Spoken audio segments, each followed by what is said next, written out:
This is Audible. Tantor Audio, a division of Recorded Books, presents Until Midnight by Maya Banks, narrated by Tim Campbell. Prologue. London, England, April 1816. "Kiss me," she said rather breathlessly. Her fiancé, Stuart Eglin, backed hastily away from her, a look of abject terror on his face. Lady Jenna Wycliffe pursed her lips and thrust her face forward. The moment she'd planned had come. After dancing her third set, she'd asked Stuart to escort her out onto the terrace to take some air. She had to know, had to reassure herself that marriage to Stuart was not going to be the pit of despair she suspected. He glanced frantically around and back toward the French windows leading into the ballroom. "Someone will see us." She relaxed her pose and gazed balefully at him. "What can they do? Force us to marry?" she asked dryly. "That's hardly amusing." "No one will see us if we hurry," she prompted. "It's not the height of scandal for a man to kiss the woman he's been engaged to for years. More than one couple has stolen a kiss in the gardens."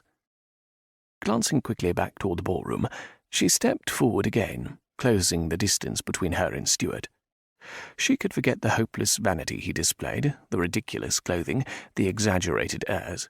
If only he inspired passion in her, she could find a way to make the best of their marriage.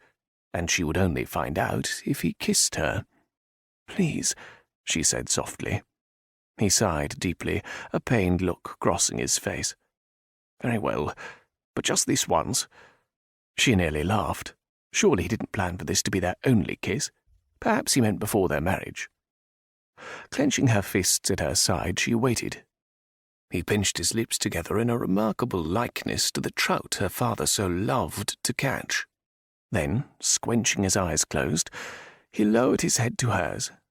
Just before his lips made contact with hers, she closed her eyes and awaited the sparks and euphoria she'd heard described in the ladies' circles with such great detail. Clammy, wet lips brushed over hers, nearly causing her to recoil. Then, just as quickly, they withdrew. Slowly, she opened her eyes to see Stuart fidgeting in front of her like a prisoner awaiting his execution. Was that it? Disappointment knifed cleanly through her. Her worst fears had been realized. Trying desperately to recover her wits and hide her mounting dismay, she managed a shaky smile. "No, was that so bad?" "Jenna, you should return at once to the ballroom." Her brother's disapproving voice reached her ears. She whirled around to see Sebastian standing at the French windows. Smoothing her skirts, and thankfully hadn't witnessed the debacle of her first kiss, or had he, she hurried back inside. Taking her brother's arm, they walked back into the crowded interior, Stuart lagging behind. "What were you doing?" Sebastian demanded. "I was feeling a bit light-headed, so I asked Stuart to escort me out for some air." The lie sounded flimsy even to her own ears, since she had never had an attack of the vapours in her life, but if he discounted her explanation, he didn't let on. "Are you unwell? Should I call for a carriage?" She shook her head. "I'm quite all right. Let's find Quinn. He promised to dance with me." Sebastian chuckled. "Last time I saw Quinn, he was avoiding a group of giggling debutantes." "Then I'll not likely find him any time soon," she said with a grin. "I suppose you'll have to do." He sighed. "The things I do for you, sister mine." As he led her onto the floor where the other couples were dancing, she allowed the experience with Stuart to sink in. Humiliation had settled deep into her stomach, to the point of making her nauseous. Not only did her fiancé instill about as much passion in her as the trout he resembled, he obviously felt nothing for her either, evident by the amount of time he spent avoiding her. Her cold, lifeless marriage stretched before her like an eternal prison sentence. A prickle at the nape of her neck shook her from the misery she was slowly sinking further into. A quick glance at the many ladies lining the sides of the ballroom told her he was here. Fans popped up and began waving frantically, as if the temperature had suddenly risen to impossible heights. Excited glints shone in previously bored eyes. Buzzing chatter rose above the strains of the orchestra. She craned her neck, looking for the object of so much interest. There, in the doorway. Her eyes drank him in. Grayson Douglas, London's most talked-about man, at least in the ladies' circles. A shiver skittered down her spine. Even from a distance he posed a most remarkable figure, broad-shouldered, tall, handsome. He glanced her way, and their eyes briefly locked. She felt the jolt all the way to her feet. Saints preserve, she hadn't even kissed this man. Was this how it was supposed to feel? "What are you looking at?" Sebastian broke in. She yanked her eyes guiltily away. "Oh, nothing. Just watching people. It's a favourite entertainment of mine." He looked doubtfully at her, and she rushed to add credence to her story. "You learn quite a bit about other people by observing them at social functions. For instance, did you know that Lady Brumley hides a small flask of brandy behind her fan and sips when no one is looking?" Sebastian bit back a chuckle, and she hastened on. "And Sir Harry wears a corset. Lord and Lady St. Clair sneak food from the refreshment table into her reticule. I've seen them make off with a few pieces of silver as well." She nodded her head toward the opposite wall. "See Lady Margaret?" He glanced over to the older matron, keeping watch over her charge like a hawk over its prey. "The paragon of virtue. Be glad she didn't see you go off to the terrace with Stuart." "I have it on good authority that she regularly sneaks off to the library or other out-of-the-way rooms for an assignation with Lord Montesquieu." "That is hardly fit for you to repeat," he said with a frown.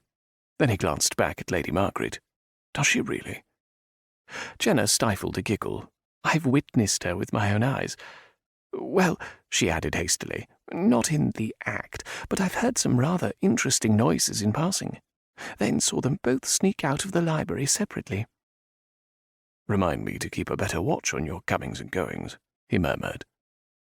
She chanced another glimpse at Mr. Douglas, and a delicious thrill ran over her all over again. Why couldn't Stuart incite such a reaction from her? She'd never been closer than across the rooms from this man, and yet she could feel him in every fibre of her being. Never in her 20 years had she been so achingly aware of another person. He was surrounded by women, and he smiled charmingly at all of them as he dipped his head in conversation. Lady Lockheart approached him, and he kissed her hand in greeting. After a quick exchange of conversation, he led her away from his group of admirers and closer to where Jenna was dancing. From the corner of her eye, a flash of colour directed her attention from Mr. Douglas. She turned to see Stuart gesturing excitedly as he spoke to Lord Flivel. She could well imagine the topic of conversation, clothing or other such frivolity. Heavy sadness crept slowly into her chest, and she felt the strongest desire to weep. For too long she had been in stark denial of the reality of her circumstances. Not only was she doomed to a marriage with a complete fop, but she would spend the rest of her life with a man who neither desired her or inspired passion within her. And it shouldn't matter. Marriages were hardly formed based on an idea of compatibility or something as silly as love. And passion was reserved for romance novels and poets. But it did. It mattered to her. "What's wrong, Sprite?" Sebastian's concerned voice filtered through the heavy blanket of fog surrounding her thoughts. She pasted a bright smile on her face. "Nothing. Nothing at all. Just watching the festivities." As the music died, she breathed a sigh of relief. She took Sebastian's arm and walked with him back to the perimeter of the ballroom. Quinn was waiting for them, a glass of lemonade in hand for Jenna. "Escape the debutantes?" Jenna asked as she accepted the drink. "Escape? I dare say I have no intention of escaping such lovely company." Sebastian let out a groan. "Who have you fallen in love with this time?" Quinn raised a brow. "Love has nothing to do with it. Her attributes, on the other hand." He finished his statement with a devilish grin. "That is hardly appropriate conversation to be having in front of Jenna," Sebastian said pointedly. But Jenna only half heard her brother's bantering. Her gaze was fixed on the mysterious Mr. Douglas. Could everything she'd heard about him really be true? She'd heard personal testimonies from at least half a dozen society women, not to mention the second-hand accounts of countless others. His prowess in bedroom activities was a legendary topic in the drawing-rooms of London's most esteemed women. She glanced back at her brothers, who were still involved in their bickering. Her parents wouldn't return from Italy for another fortnight. Surely that was enough time to discover if Mr. Douglas's reputation was warranted. Her cheeks warmed. What crossed her mind was impossible. No, not impossible, foolhardy, reckless, simply not done. But her mind began a dizzying journey as a plan slowly formed and took shape. She bit her lip in deep concentration. It would require daring. She wasn't sure she could be so bold. But most of all, it would require the utmost discretion. For if she was found out, she would be completely and utterly ruined. Chapter 1. London, England. 1 week later. Her mother would absolutely die. Her father would send her away to a convent. And Sebastian and Quinn? She shuddered to think of her brother's reaction were they to suspect what she was doing. Yet here she stood, poised to knock on the door of London's most renowned lover. Jenna licked her lips and raised her hand to knock. With a sigh, she let her hand fall for the 4th time since she'd arrived on the doorstep of Grayson Douglas's lavish London home. She sternly castigated her cowardice as she smoothed non-existent wrinkles from her yellow silk dress. With a swift motion, she yanked the gloves from her clammy hands and tucked them in her reticule. She wasn't paying a society call, so it hardly mattered whether she wore them or not. And her errand was hardly ladylike. Let her not add hypocrisy to her growing list of sins. It was just one more thing her mother would have a fit over. Hardening her resolve, she lifted her hand to knock once more, sure that if she waited a moment longer, someone passing on the street would recognize her, hie themselves straight to Sebastian and tell him where she was. The town was still solidly abed at this ungodly hour, but if she stood here like a knock-kneed ninny all day, she could hardly escape detection. To her utter dismay, her fingers curled around the knocker and rapped it sharply against the door. Muttering several choice phrases she'd overheard her brothers use, she quickly smoothed her coiffure and waited anxiously for an answer. Finally the door slid open and she came face to face with an older gentleman she assumed was the butler, only he stared rudely at her. She shifted uncomfortably under his scrutiny, then shoved forth her calling card. I'm here to see Mr. Douglas," she managed to get out. The impertinent man smirked at her. Her cheeks flamed, but she drew herself up and pinned him with a most imperious stare. "Do you have a problem with your hearing?" No doubt he knew precisely why she was here. It was probably written in every facet of her face. The butler eyed her with amusement. "Indeed not, my lady. Mr. Douglas is not receiving callers at this hour of the morning." He looked pointedly at his fob. Her discomfort increased. "I realize the hour is early, but I insist on seeing Mr. Douglas. It is of utmost importance. If you would but tell him that Lady Jenna Wycliffe wishes to speak to him concerning most delicate matter, I am sure he would not refuse to see me." Honestly, she was standing here explaining herself to a servant. She'd been meticulous in her research and knew Mr. Douglas to be a habitual early riser. She glared at him, her irritation growing with each passing second. "My good man, are you going to keep a lady waiting on the doorstep all morning?" Did he just sigh?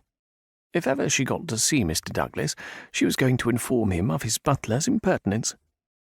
"Very well, my lady. If you'll come this way, I'll inform Mr. Douglas of your arrival, but I make no guarantees of his willingness to see you." So he was awake, she thought with smug satisfaction. As she stepped into the expansive house, the only reaction she could summon was a sagging jaw.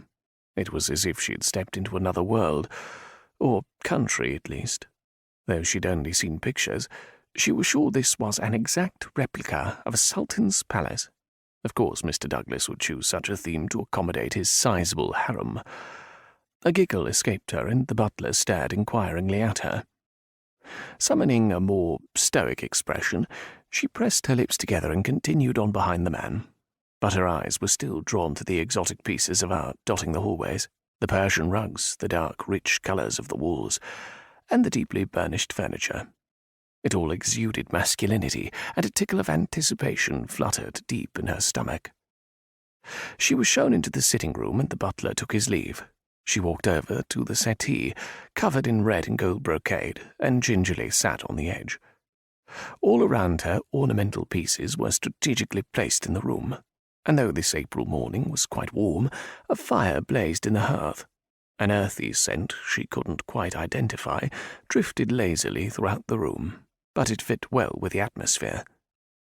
A rug matching the colours of the settee lay sprawled in front of the fire, and Jenna got a mental image of bodies entwined in front of the flames. A quick shake of her head dispelled the moment of fancy, and she reprimanded herself for her wayward thoughts.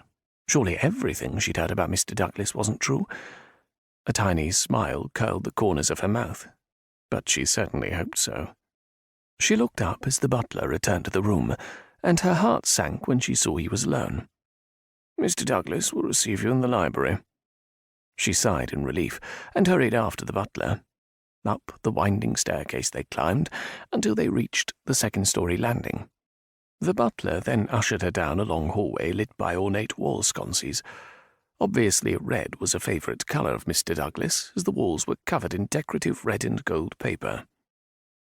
As the butler stopped and tapped at the door to the library, Jenna took in a steadying breath and wiped her hands on her skirts. The door opened and the butler gestured her in. On shaky legs, she stepped into the room and jumped when the door closed behind her. Looking nervously about the darkened room, she waited with bated breath for some sign she wasn't alone. "Lady Jenna, to what do I owe the honour of your most unexpected visit?" His deep voice resonated off the walls and surrounded her. A shiver raced down her spine as she followed his voice to a seat across the room. She sucked in her breath as she caught full sight of Grayson Douglas, and couldn't have spoken if she wanted to. Sitting casually in an armchair, he personified the image of a predator. Dressed impeccably in breeches and a white ruffled shirt, he stared at her over the rim of his drink. As she moved closer to him, she took in his intense grey eyes and cool black hair. His right leg was crossed over his left knee, and his polished hessians gleamed in the soft light of a nearby oil lamp. She watched in fascination as he sipped his drink, then ran the tip of his tongue over his top lip to remove the moisture. He set his glass down and flashed perfectly straight teeth in a knowing smile. "Do I pass inspection, Lady Jenna?" Heat crept up her neck and warmed her cheeks. "Do pardon my rudeness, sir. Having never formally met you, I was not sure what to expect." "Ah, I see.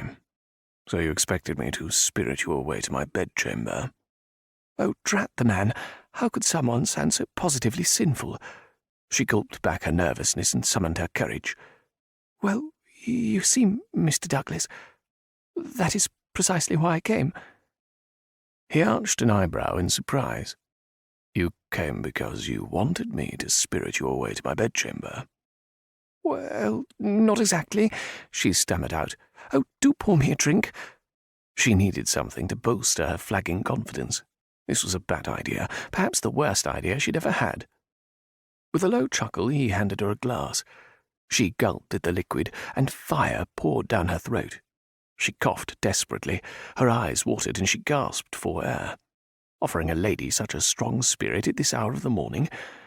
But then perhaps he had already discerned the purpose of her visit and dispensed with any pretence of propriety. "Better?" She nodded and set aside the glass. "Do sit down," he invited, gesturing toward an identical armchair. She sank into the chair, grateful to relieve her shaking legs. "Now perhaps we can get to the reason for your visit." Avoiding his piercing gaze, she fidgeted nervously in her seat. Finally, she looked up, gathered her courage around her, and blurted, "I wanted to propose that we become lovers." He choked on his drink and rapidly set it down beside his chair. "I beg your pardon. I don't think I heard you correctly." "You heard me," she said in a voice she was proud to note sounded much calmer than she felt. He dropped his leg to the floor and leaned forward. "Tell me, Lady Jenna, what is a woman of your station doing here, at the house of an eligible man without proper chaperone? For that matter, what are you doing here at all?" This was not going according to plan. To her dismay, he was laughing at her, not out loud, but the insufferable beast was laughing just the same. The devilish twinkle in his eye gave him away. What was she to expect, anyway? She was a far cry from the other ladies of the ton. Not stunningly beautiful, though she was passable. Her chestnut hair was neither blonde nor brunette, but a shade in between. Her eyes were a mundane shade of brown, and she'd been told on more than one occasion that her mouth was just a little too wide. She wasn't the sort of woman to inspire a man, not even her fiancé, to spirit her away to his bed. And that stung. "Yes, well, I concede my coming was a mistake," she said, rising from her seat. "I assume I can count on your discretion, sir." "Sit down, Lady Jenna. I don't often find myself surprised by a woman, but in your case I admit I am quite flummoxed." His voice carried a hint of authority, though it was soft and reassuring. She sank back into the armchair and directed her gaze at him. "I am flattered by your proposal, my lady, but curiosity prompts me to ask why you are making such an outrageous request." Jenna looked down at her lap, where she twisted her hands in nervous agitation. Her reasoning sounded silly even to her own ears. Ladies weren't supposed to enjoy or look forward to the mysteries of the bedroom. Yet she'd heard the murmurings of those bolder ladies of the ton, the ones who defied the mould society imprisoned them in, those who took a lover and giggled with delight at the activities they pursued, the blushes, gasps, and exclamations. She wanted that. Wanted to discover the joys of the bedroom, things that no married woman ever whispered about her husband. No, the ladies she'd spent so much time gleaning information from never blushed when speaking of their husbands. And the truth of the matter was, she wanted to marry Stuart about as much as she wanted to die of some dread disease. Feeling his stare and knowing he was waiting for an explanation, she finally opted for the truth. "I wanted to experience what I've heard so many other women whisper about." When she looked back up at him, he was smiling gently at her. "But surely when you marry one day, your husband will be more than happy to show you the delights of the marriage bed." Humiliation seized her all over again as she remembered her disastrous encounter with Stuart on the terrace. "That's just it," she said mournfully. "The man I'm betrothed to doesn't inspire passion in me. In fact, he inspires very little." His expression hardened. "I see. So you wanted me to school you in the fine arts of the bedroom, so that when you marry your cold fish of a husband you can look back to what we shared." She nodded miserably. "He's a good sort, truly he is. I've known him all my life, and our marriage has been arranged since we were children, but when I'm around him I don't feel anything. Well, not unless you count complete dismay, and, well, he doesn't feel anything for me either, quite obviously. He's—" She broke off, not quite sure how to describe Stuart. He defied any reasonable explanation.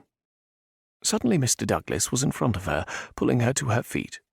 One arm wrapped solidly around her waist, trapping her against him. "So, he doesn't make you feel this?" He trailed a finger down her cheek, or this. His finger continued down her neck, and came to rest just above where her bare skin disappeared into her bodice. Goosebumps dotted areas of her body she didn't even know existed. The earthy scent that had permeated her senses when she'd stepped into his house was him. His presence was everywhere. She drew in a deep breath, briefly closing her eyes. Any previous reaction to him from across the yawning space of a ballroom paled in comparison to being just a breath away. Her knees buckled, and her mouth went completely dry. Saints preserve, this man was lethal. She had to straighten her neck to look up at him, and his strong arm around her felt like a band of steel. Precisely," she mumbled. "So you want to indulge in an affair? Why me?" he whispered just beside her ear, and his warm breath slid over her neck like the finest silk.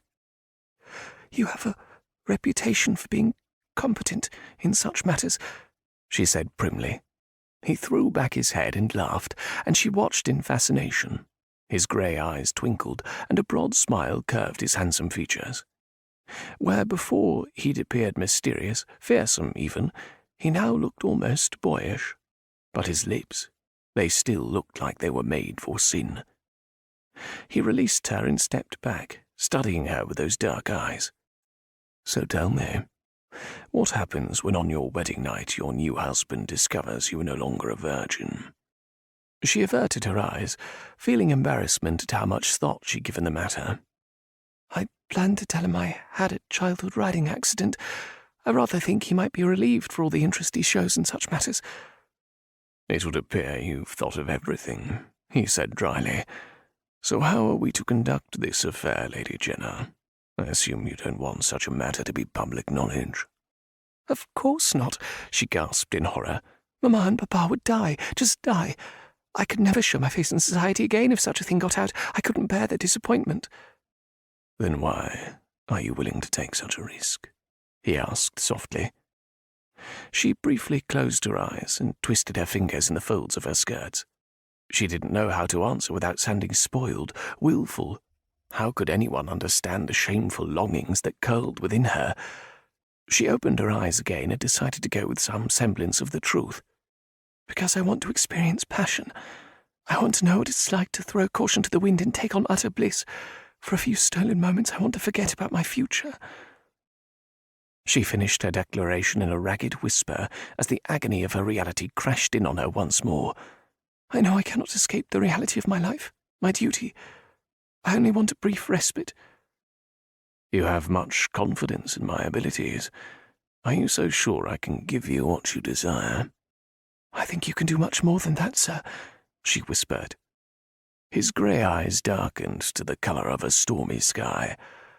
And what do I gain from this experience, my lady?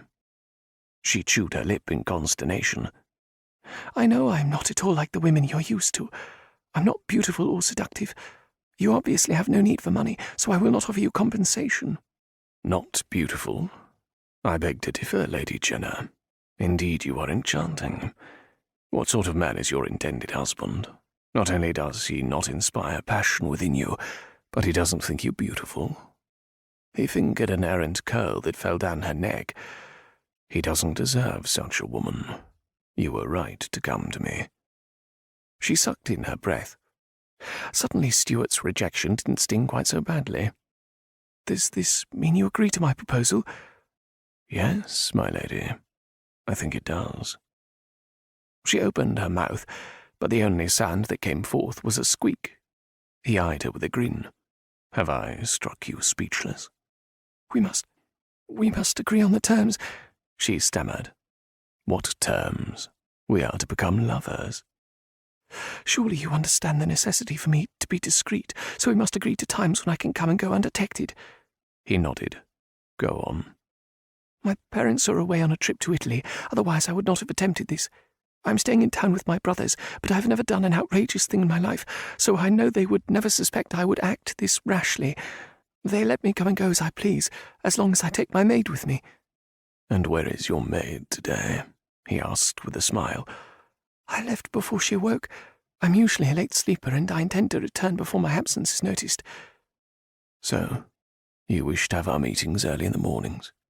She blushed furiously, sure that her entire face was on fire. I had hoped, that I could come late in the evening, after it is assumed I am asleep, and then return to my house in the morning. Then you wish for us to have an entire night? Exactly. And how do you plan to get here so late at night? She pursed her lips and her brow wrinkled. I suppose I will walk. It isn't that far. I won't allow you to go about London unescorted and without proper protection. His face darkened, and she got the first hint of just how dangerous he could be. I will send my carriage for you on the nights we are to meet. My driver can park down the street. Very well. I suppose that is acceptable.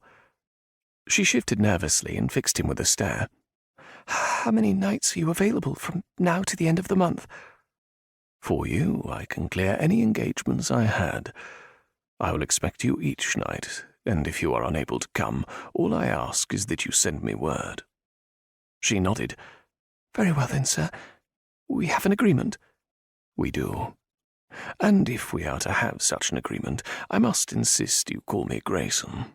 Or Gray, if you prefer. Very well, Gray. And you may call me Jenna. She held out her hand to shake his. Shall we meet tonight, then? He ignored her outstretched hand. Leaving so soon? Well, I shall see you tonight. His dark eyes gleamed. There is no reason we can't begin right now, he purred. Chapter 2. She looked at him in shock. Right now? He took her hand, which was still outstretched, and pulled her against him. "We have but a short time. Why waste a perfectly good opportunity?" For the second time she found herself speechless. Gray cupped her face in his hands and lowered his head to hers. "I've wanted to taste your lips since you walked through the door. Would you deny me what we both want?"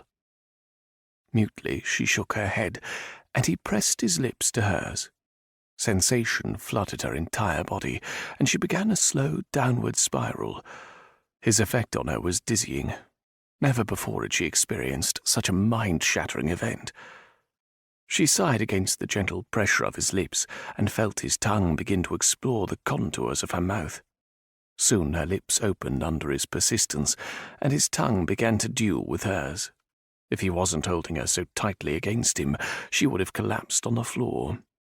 "I think our agreement will be mutually beneficial," he murmured against her lips.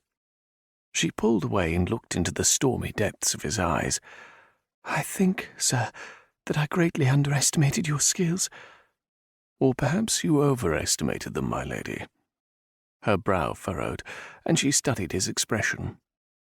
Not knowing how to respond to his odd statement, she remained silent.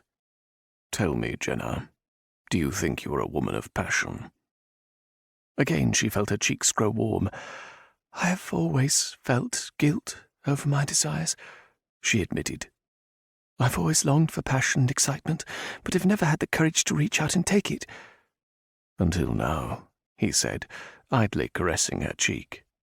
"Until now." "I think it's time you returned to your home, but I look forward to our first night together." He bent and kissed her lingeringly once more, and she moaned softly, her aching renewed with a vengeance. Tonight couldn't come too soon for her liking. "Do I need to arrange your transport home?" "No," she said quickly. "It is but a short distance. I cannot risk being seen in your carriage in the light of day. I often go out on walks, albeit with my maid, but I will come to no harm." He cast her a doubtful look. "I don't like the idea of your walking home, no matter the hour of the day. I hardly think it is your usual custom to go about unescorted." "Indeed not," she replied.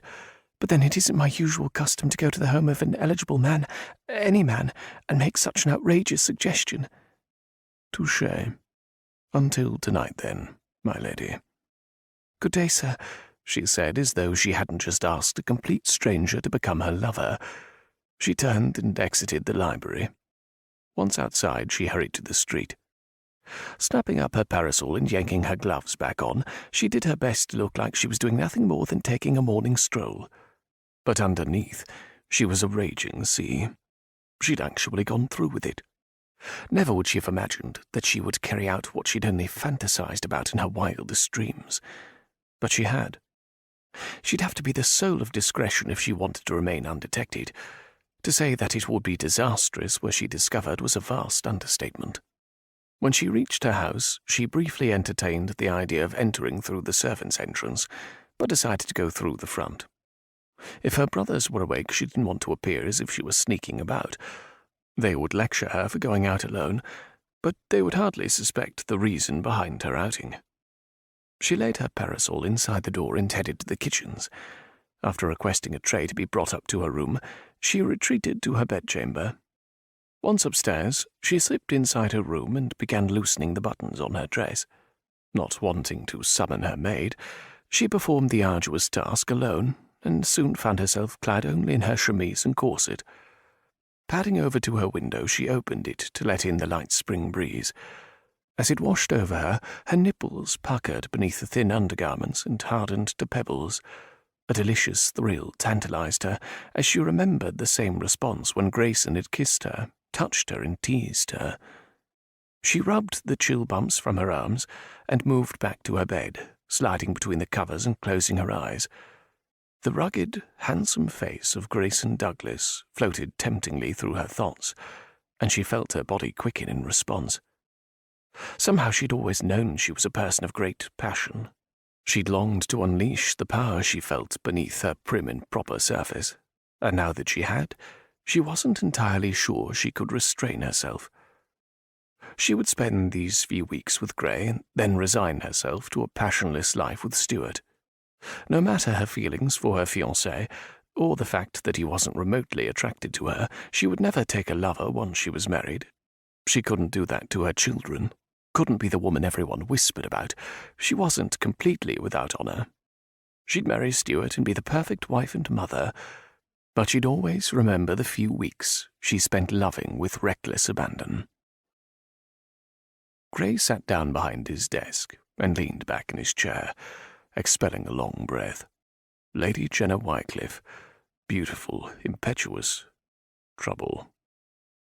When she had breezed into his library, he never dreamt she would make such an outrageous suggestion. Oh, he'd seen her staring at him at the Montvale's ball, but then she was no different from all the other society women peering at him microscopically. His first impulse had been to send her on her way, but she intrigued him in a way no other woman had. Perhaps it was her direct approach. She didn't whisper behind her fan, or pretend not to be looking at him when, in fact, she was. No, she came right out and boldly said what every other woman in London was thinking.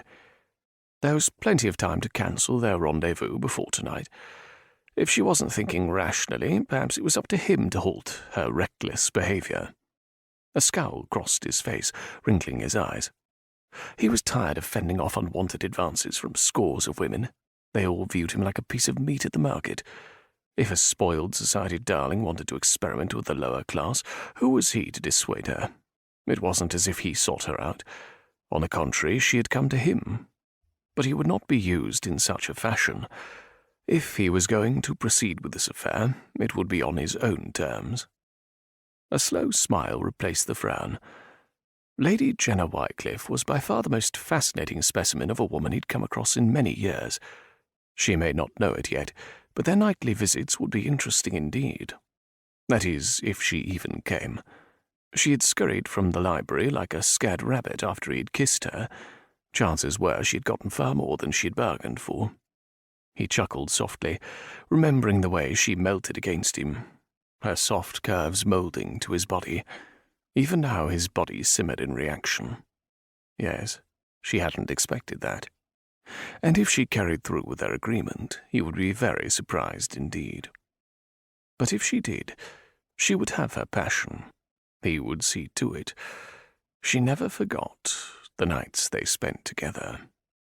But he too would benefit from this arrangement. While she seemed to think he had much to offer her, she too had much to give him, perhaps a chance to exorcise the demons of his past. But first he wanted to find out as much about the enchanting Lady Jenna Wycliffe as he could, and this fiancée of hers. "Jenna, Jenna, are you awake?" Jenna groaned and dug her head under the pillow. "Go away, Quinn." The door opened and she heard muffled footsteps approach her bed. "Come on, sleepyhead. Stu is here to see you." She sat up, yanking the pillow off her head. "Already?" She blinked and rubbed her eyes. The few hours of sleep since her return from Mr. Douglas's home still left her feeling groggy and disorientated. Quinn nodded regretfully. "Afraid so. Sebastian is entertaining him in the drawing-room until you go rescue him." "Why should I go rescue him?" she grumbled. "He likes Stuart so much. Let him marry him." Sympathy softened her brother's face and brown eyes, so much like her own, darkened in sadness. I wish there was another way. She instantly felt remorse. Of her two brothers, she was closest to Quinn, and she had no desire to make him feel badly for her. "But there isn't another way," she said lightly as she threw back the bedcovers. "Stuart may not be the man I would have chosen to marry, but Mamma and Papa are counting on me, and I won't let them down." "It doesn't seem fair, though," he said softly. "Sebastian isn't being pressured to marry, and he is the heir." "Hand me my wrap," she directed, as she swung her legs over the side of the bed. He retrieved it from a nearby chair and handed it over. Rapidly pulling it on, she rose and walked to the vanity. As she brushed the long locks of hair, she gazed at her brother in the mirror. "Sebastian isn't being pressured to marry because Papa isn't feeling his mortality yet. Just you wait. Let him have one bout of illness, and he will be after Sebastian to marry and produce an heir." She turned around in her chair, shaking her brush at Quinn. "You, on the other hand, brother dear, are in an enviable position. No one cares if you marry straight away, and you will most assuredly be free to choose your own wife. He grinned back at her. I guess being a middle child does have its advantages. "What is Stuart wearing today?" she asked with an exasperated sigh. Quinn chuckled. You don't want to know. "Oh, but I do," she persisted. "I've no wish to clash with him as I did the last time he paid call." She winced as she recalled the garish ensemble Stuart had arrived in, and how truly awful it looked against her green print muslin. Let's see. Pink waistcoat with a lovely jewel-encrusted lapel, gold breeches, and the daintiest pair of tasselled boots I think I've ever laid eyes on. If ever a man needed Beau Brummel's guidance, it is he. "No, surely you jest. Pink?" I only wish I was jesting. "Dear heavens, Quinn, whatever shall I wear against that? Stop laughing and help me." Oh, he was useless. She threw a pillow at her dear sibling, who was literally howling in laughter. He wiped the tears from his eyes, tried to don a more serious expression, and fell off his chair laughing again. She rolled her eyes and strode over to her wardrobe, yanking open the doors and rifling through her selection of dresses. A mischievous giggle overtook her as she pulled the gown out and turned to Quinn. She held it up against her chest. "How about this one?" He took one look at the deep pink gown with purple ribbons and clutched his side in laughter once again. "Wherever did you get such a horrid gown?" he gasped. "It was a gift from my intended," she said dryly. "Stop! You are killing me over here," he said weakly. "All right. It seems my best defence is white. After all, white complements everything, right?" "I can't imagine anything complimenting Stu's get-up," he said, chuckling still. "Go on now," she said, shooing him from the room. "I must get dressed and go face the popinjay." "I'll see you downstairs." He gave a smart salute. She shook her head as he closed the door behind him. At least she could jest about Stuart with him. Sebastian would be horrified if he knew how she really felt, and he would never know if she could help it. Ringing her maid, she settled into her chair to begin her toilette. Barely half an hour later, she scurried down the stairs to the drawing-room. As she entered, the three men rose and turned their attention to her. "Jenna, you look positively stunning, my dear," Stuart gushed as he rushed over to her. She glanced hastily over at Quinn and shushed him with her eyes. Good heavens, though, he hadn't exaggerated Stuart's outlandish garb. "Good afternoon, Stuart. It's lovely to see you, as always." She tried not to cringe as he planted a wet kiss on her cheek and then took up her hand and pelted kisses on the back of her glove. Vivid in her memory was the feel of those clammy lips on hers. "You slept later than usual this morning," Sebastian said with a frown. "Are you feeling unwell?" "Upon my word, Jenna, if you aren't feeling well, we can forego a ride in my phaeton. I insist you go right back up to bed," Stuart said, waving his arms theatrically in the air. She stole a glance at Quinn, and he nodded encouragingly. "Well, I hadn't wanted to complain, but I am feeling a bit under the weather." Pressing her fingers to her head, she continued on. "I think a cup of tea and an afternoon in bed is just what I need." "Go on up," Quinn said, moving forward. "I'll ring for tea to be brought up to you." As he walked past her, she mouthed a thank you. He winked and disappeared from the room. Turning back to Stuart and Sebastian, she smiled brightly. "If you gentlemen will excuse me, I'm going to retire." Of course," Stuart said. "I'll come around tomorrow to check in on you." "I'll see you out, Stu," Sebastian said with a quick frown in Jenna's direction. As soon as the two had left, she turned and fled up the stairs to her room. She closed the door and leaned heavily against it. Let them think she was ill. It wouldn't be too far from the truth. She shrugged out of her gown and wrapped her dressing robe around her. Moments later, a knock sounded at the door, and Quinn let himself in, carrying a tray of tea. "Personal service, brother dear?" "Nothing's too good for my poor sick sister," he teased. "But you need to try to show a little more enthusiasm when old Stu comes to call." She sighed and flopped into her armchair. "I can't help it. I think I would be more excited about attending my own funeral." He laughed. No, he isn't that bad." "No, he's not. He's really a dear. But it doesn't mean I want to spend the rest of my life with him." "I'm sorry, Jenna," Quinn said in a low voice. "I know it's all horribly unfair." She looked down and forced her concentration on the cup of tea she was pouring. As she sat down on her bed, cup in hand, she peered over the rim at Quinn. "I want to ask you something," she said softly. "Anything?" "Are there women you just aren't attracted to, for whatever reason?" His head reared back in surprise. When I said anything, I certainly didn't expect this. What makes you ask such a question? Does it matter? She asked lightly. If a woman wanted you to kiss her, would you say no? And if she kissed you anyway, would you like it? He stood and stared down at her, his hands fisted at his waist. Who the deuce have you been asking to kiss you? She sighed and put aside her cup. Can you not just answer the question? Does this have anything to do with your jaunt to the terrace with Stuart? He asked as he eased down beside her on the bed. Her head jerked around in surprise. How did you know? The look of panic in Stuart's eyes may have had something to do with it, he said dryly. He came back into the ballroom looking like a man who had just been handed his death sentence. Unable to control her reaction, she burst into tears. His words only solidified what she already knew, but it pained her so coming from someone else. Quinn placed a comforting hand around her shoulders. There, don't cry, Jenna. You know it makes me deuced uncomfortable when you cry.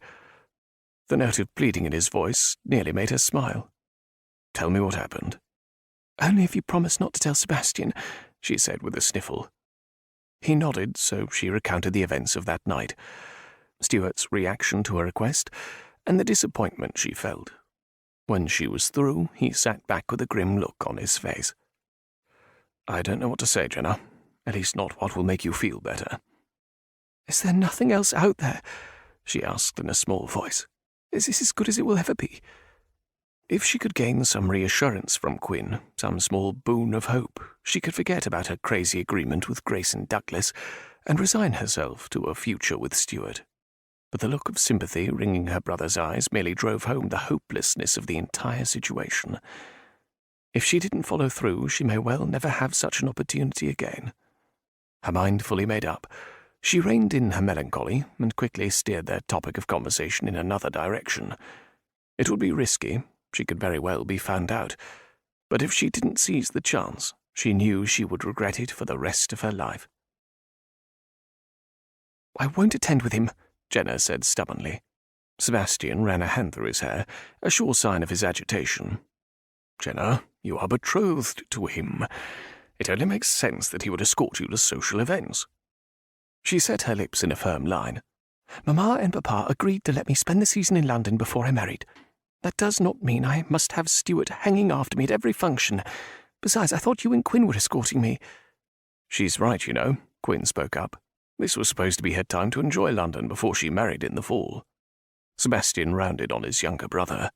I can handle this without your assistance. Quinn put his hands up, as you were. Sebastian turned back to Jenna. You are being unreasonable. She glared at him. Unreasonable? I'm not being anything of the sort. I did not ask Stuart to come to London. He has no right to infringe on my time here. All I asked for was one season in London, since I never had a coming out. Papa agreed, and he never said anything about me having to suffer Stuart's attentions while I was here.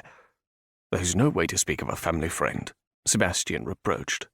Papa had no way of knowing Stuart would also be in London. If he had, he would have approved of his escort.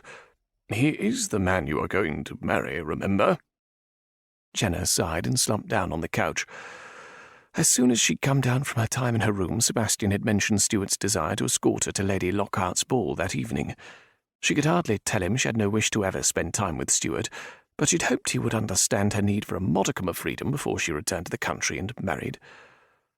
Can't you understand that I want some time to myself? Time without Stuart, time without wedding arrangements and guest lists, time to enjoy an extended stay in London for the first time. Why does everything have to involve Stuart? It is no insult to him that I want some time away from him, and everything having to do with my marriage. She bolted from the drawing-room, unable to speak rationally any longer. Devil take it, Sebastian swore. He dropped onto the couch where Jenna had sat and wearily rubbed his eyes. This being the head of the family in Papa's absence is deuced uncomfortable. Quinn poured a drink and handed it to his older brother. Thanks. He slowly slipped, then fixed Quinn with a pointed stare. She's unhappy, isn't she? Observant of you, Quinn said dryly. Well, damn it, she doesn't confide in me like she does you. How was I supposed to know she was so miserable? Give her time, Quinn said quietly. She'll come around, but stop shoving Stuart at her. Let her have her fun, attend a few balls. Do what young ladies like to do. Then she'll feel better when the time comes to tie the knot with Stu. He hoped, anyway. Their parents hadn't done Jenna any favours by spending all their time at the family's country estate. But Papa detested London, and they rarely made the trip to town. Jenna didn't know how to play by society's rules, yet. He wasn't convinced she would ever accept her marriage to Stuart, but he was careful to keep that observation to himself. Something about her quiet acceptance bothered him. It wasn't typical of her at all. But then he was the only one in the family to see her more impulsive nature. "You haven't told her of Papa's agreement with Viscount Dudley?" Sebastian asked sharply. "Of course not," Quinn said in irritation. "I've not mentioned anything having to do with the Viscount or Papa's dealings with him." Sebastian nodded. "I just don't want her hurt by this whole mess. Better she think the marriage was always arranged." "I don't agree, but I am respecting Papa's wishes in the matter. That's all either of us can do." Quinn levelled a stare at Sebastian. "You owe it to her to call Stuart off. Let her enjoy the season." Sebastian nodded. "I'll take care of it. You go tell Jenna she is free to attend the ball without worry over Stuart." Quinn smiled. "That will make her happy, and that is all I want." "Me too," Sebastian murmured. Jenna dressed for the ball feeling a good deal lighter than she had earlier in the day. Stuart was no longer an issue, at least for the present, and she was free to enjoy the last waning moments of her freedom. She already regretted her outburst and would at first chance apologize to Sebastian. It wouldn't do for him to know the extent of her discontent. She would play the whole thing off as prenuptial jitters. Promptly at 8, Quinn knocked on her door and she made haste to go and meet him. She collected her fan and stole a quick glance in the mirror at her upswept hair before opening the door. Quinn whistled when he caught sight of her. "You look exquisite." She smiled and gave him a kiss on the cheek. "Your partisanship is appreciated." But still the compliment thrilled her. She'd taken care in her appearance, donning her favourite peach silk dress and arranging her hair in the newest style. And now that Stuart would be nowhere near her tonight, she could relax and enjoy the evening, and look forward to her first rendezvous with Gray. They hurried downstairs, and Quinn handed her into the waiting carriage. He and Sebastian climbed in behind her, and they set off for Lady Lockhart's residence on Curzon Street. "You look lovely," Sebastian complimented. She smiled at her older brother. "Thank you, Sebastian, and thank you for understanding. I do not know what came over me. I suppose I'm a bit nervous with the wedding so close at hand." He reached across the seat and squeezed her hand. "I only want what's best for you, Sprite." She smiled at the name she'd been called since she was a child. Sebastian, Quinn, and Stuart had taken to calling her that during the endless summer she had spent following them around. Several minutes later their carriage rolled to a stop, and a footman opened the door and lowered the step. Sebastian climbed down and offered his hand to Jenna.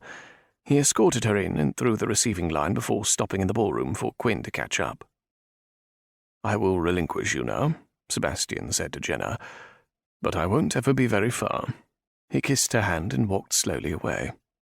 Jenna turned to Quinn, a wide smile on her face. "I suppose I have you to thank for Sebastian's change of heart."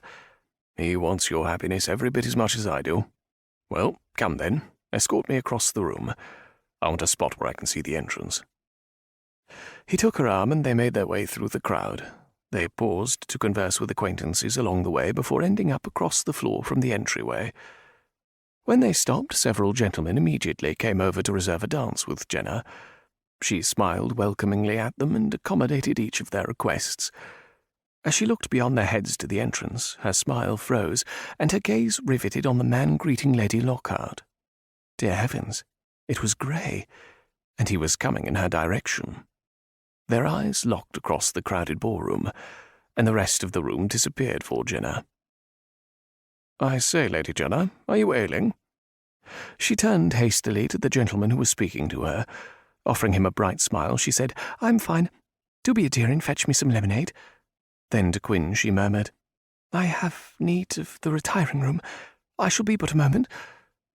Avoiding his questioning look, she hurried away. She slipped into the ladies' retiring room and stopped in front of the wash basin. Dipping a face cloth in the cool water, she dabbed at her flushed forehead.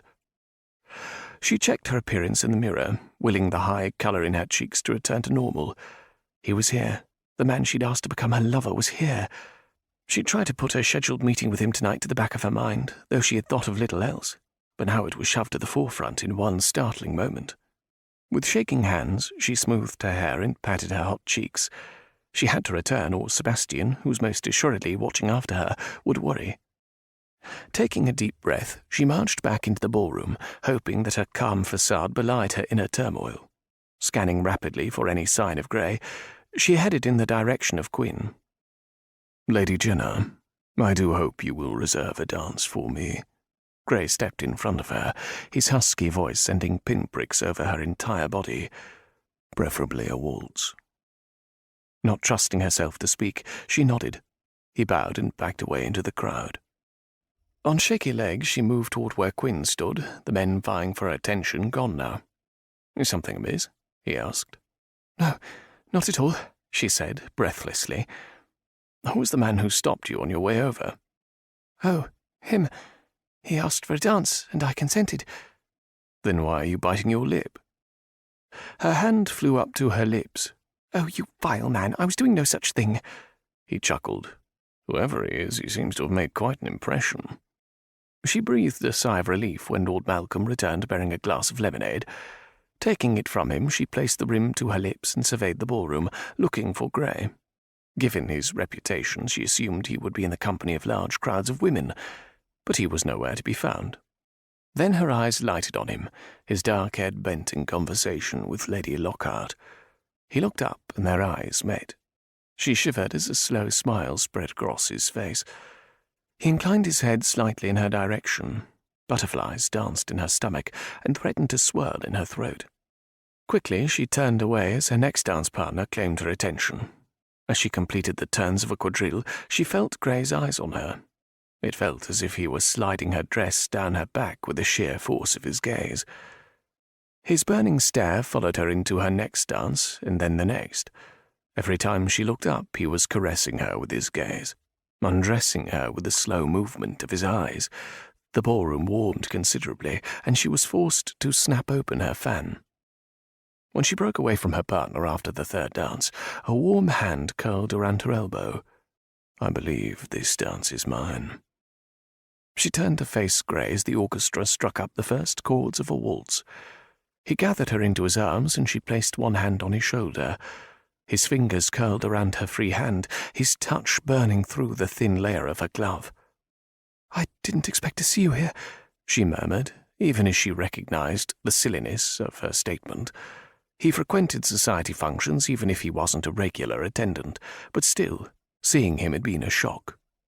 "Lady Lockheart is a close acquaintance of mine," he replied, "and though I am not well connected, I am welcome in society circles." "I didn't mean to imply that you weren't, sir.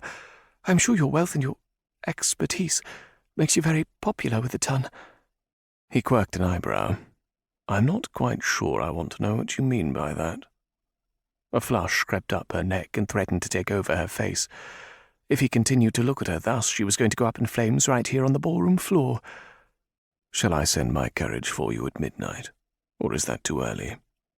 His heated whisper slid over her ears and down the bare expanse of her neck. She nearly closed her eyes and leaned into him, her need making her legs unsteady. "No, I do not plan on staying out late." "A wise choice," he murmured. "You must save your energy for other matters." She swallowed convulsively. "You were quite forward, sir." He gave her an astonished look. "This, coming from a woman who sought me in my home and asked me to become her lover." "I see your point," she said ruefully. They settled into silence as they dipped and swayed with the music. She kept a keen eye for any untoward glances thrown in their direction. The last thing she needed was scrutiny over why she was dancing with a man renowned for his seduction of women. "I've danced with many other ladies tonight." She yanked her eyes away from the other dancing couples and stared at him in surprise. How could he read her thoughts so easily? At his smile, she flushed guiltily. She must seem such a snob, but he was well aware of his reputation, and he must know that she wouldn't chance any slip in what was deemed proper for a young lady of her stature. "I appreciate your discretion." His hand tightened at her waist, and her flesh tingled, sending sparks up her back.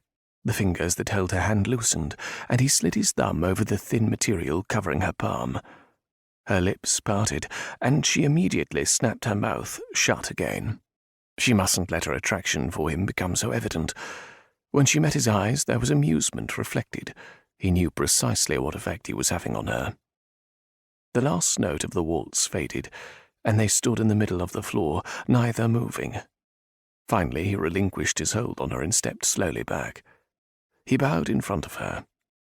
"Until midnight, my lady." Chapter 3.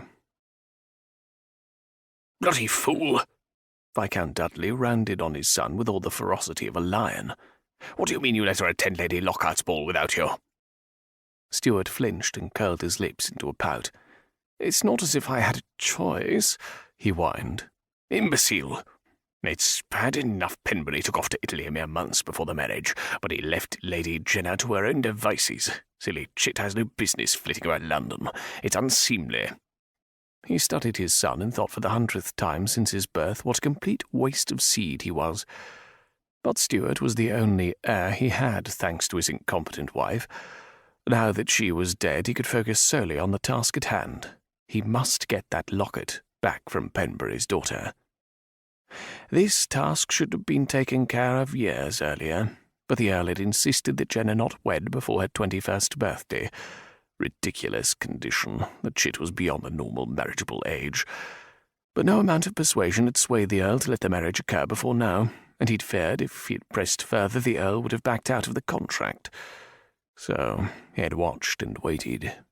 It had been relatively easy to make sure Jenna hadn't discovered any untoward information. After all, the Earl rarely took his family out of Westerly. He'd monitored her activities as best he could with frequent visits. He'd also paid close attention to any change in attitude toward him or Stuart. And now, when he was so close to achieving his objective, the Earl had suddenly decided to take a trip with the Countess and had allowed Jenna to stay in London. He rubbed his jaw in concentration and watched in disgust as Stuart turned to a nearby wall mirror and meticulously checked his appearance. Bloody fop. How had such an insult to manhood sprung from his loins? "Listen to me, boy," he commanded. Stuart jerked around to face his father again. "I'm listening, sir." Dudley snorted. "Don't let the Penbury chit out of your sight until the season's end. Is that understood? It is imperative that your marriage take place. I didn't want a chance at turning fickle and fancying herself in love with some other chap. You get me, boy?" "I understand, father, but Sebastian won't like it." Dudley winced as his son's voice grew whiny once more. "Quit snivelling. I don't care what Sebastian likes or doesn't like. Lady Jenna is your intended bride, and as such it is your duty to see her about town." Stuart nodded, and Dudley's gaze dropped to the pink waistcoat his son wore. "You could start by getting a more suitable wardrobe." Stuart looked at him in shock. "My entire wardrobe was fashioned by the premier tailor in London. He only fashions clothing for a select number of the ton each year. I was very fortunate to gain his services." Dudley's scowl grew larger. "Bloody hell, you look like a backdoor banger." Stuart's cheeks reddened, and he stared at his father with what Dudley could only describe as hatred. He swore to himself. He'd let his anger get the better of him once again. If he was going to carry off his plan, he'd need Stuart's cooperation. Swallowing every ounce of his disdain, he managed what he hoped was an apologetic expression, and said, "Do forgive me, Stuart. It's been a trying day, and I'm more than a little perturbed at Penbury dashing off to the continent in such an untimely manner." Stuart nodded stiffly. "I'll do my best to keep in stride with Jenna, but she is the model of propriety. I would not expect her to act with anything but the utmost decorum." "It's the quiet, unassuming ones you have to watch," Dudley grumbled. "I beg pardon, sir." Dudley cleared his throat. "Nothing, just a bit of dust in my throat. Carry on, then, and keep me informed." Gray swallowed the expensive whiskey and swirled the remainder in the glass he held. He eyed the clock as the minutes ticked by. Would she come? Part of him hoped she would, but another part of him knew the dangers such an association posed. He'd gone that route before with disastrous results. But from the moment she'd swept into his library, something long buried inside him had begun to blossom. A warmth he hadn't felt in longer than he cared to remember had crept up his body and into his heart, and the thaw had begun. Everything about her called to him, beckoned him to become human again, to feel, and he felt plenty. No matter the possible consequences, he had to seize the chance to begin living again. He would use this opportunity to banish the demons of his past, exorcise the memory of another. Maybe she could be a much-needed balm, and maybe she would free him from years of self-imposed solitude. The raw hurt of the past rushed in with a new awareness of feeling again, but with the pain came the hope of sunshine in the form of a petite brown-eyed goddess who made him want her with every breath he took. It was high time he took advantage of the luxury his reputation afforded him. "Shall I send out the carriage as planned?" Gray looked up as Masterson spoke from the door. He sighed and set down his drink on the desk. "Yes, Masterson. Dispatch it at once. I'll be in my bedchamber." Jenna crept down the stairs, quickly turned the corner at the bottom, and headed for the servants' entrance. The light had still shone beneath Sebastian's door as she had inched by, praying that no sound would betray her. With extreme care, she opened the door leading to the alley behind the townhouse. Once outside, she closed the door and quickly donned her cloak, pulling the hood up over her head. Confident that not even the most discerning eye could determine her identity, she hurried toward the street. As she neared the corner of Upper Brook and Park Street, she saw an approaching carriage. Her eyes flitted over the liveried driver, which she thought odd since Gray wasn't titled or high-ranking in society. Well, not unless you counted his stature among the ladies. She smothered the giggle that threatened to burst from her lips. Lord, but she was nervous. Relief swept over her when she finally noted the emblem on the carriage doors. Gray had told her his carriage was marked with his initials, and when the carriage turned the corner, the light of a street lamp illuminated the metal letters. The carriage slowed before her, and she scurried toward the door. "Lady Jenna," the driver called out softly. "Aye," she said in an equally low voice. An outrider hopped from the back of the barouche and hastened to open the door for her. He assisted her up and shut the door behind her. Soon the carriage rolled forward, and suddenly she was gripped by the enormity of her actions. She was going through with it. It was unclear to her whether she was insane or merely the biggest idiot in the whole of England, perhaps a combination of both. She closed her eyes and pictured Stuart in his tasselled slippers and pink coat. Her eyes flew open and she grimaced. But it had the desired effect. She no longer felt quite so badly about seeking out pleasure with another man. Besides, it wasn't like she'd be the only woman in London to take a lover. She knew of too many to count who took their pleasures on the side. However, most of them at least waited until they were married. Well, she would be able to say she hadn't committed adultery, though she didn't think that would make a difference to Mamma or Papa. Tension gripped her legs as she looked out the window and saw the sign for Green Street. Dear God, she may as well have an attack of the vapours. She was moments from walking into the arms of London's most sought-after lover. The oddest tightening sensation spread rapidly through her nether regions. Her breasts swelled and ached until she fidgeted in her seat. Her throat closed in on her, and she was grateful she wasn't required to speak, yet. The carriage stopped and the door opened as quickly. She descended the steps and was ushered up the path to Gray's townhouse by the outrider. Almost before she took another breath, she found herself standing in the foyer.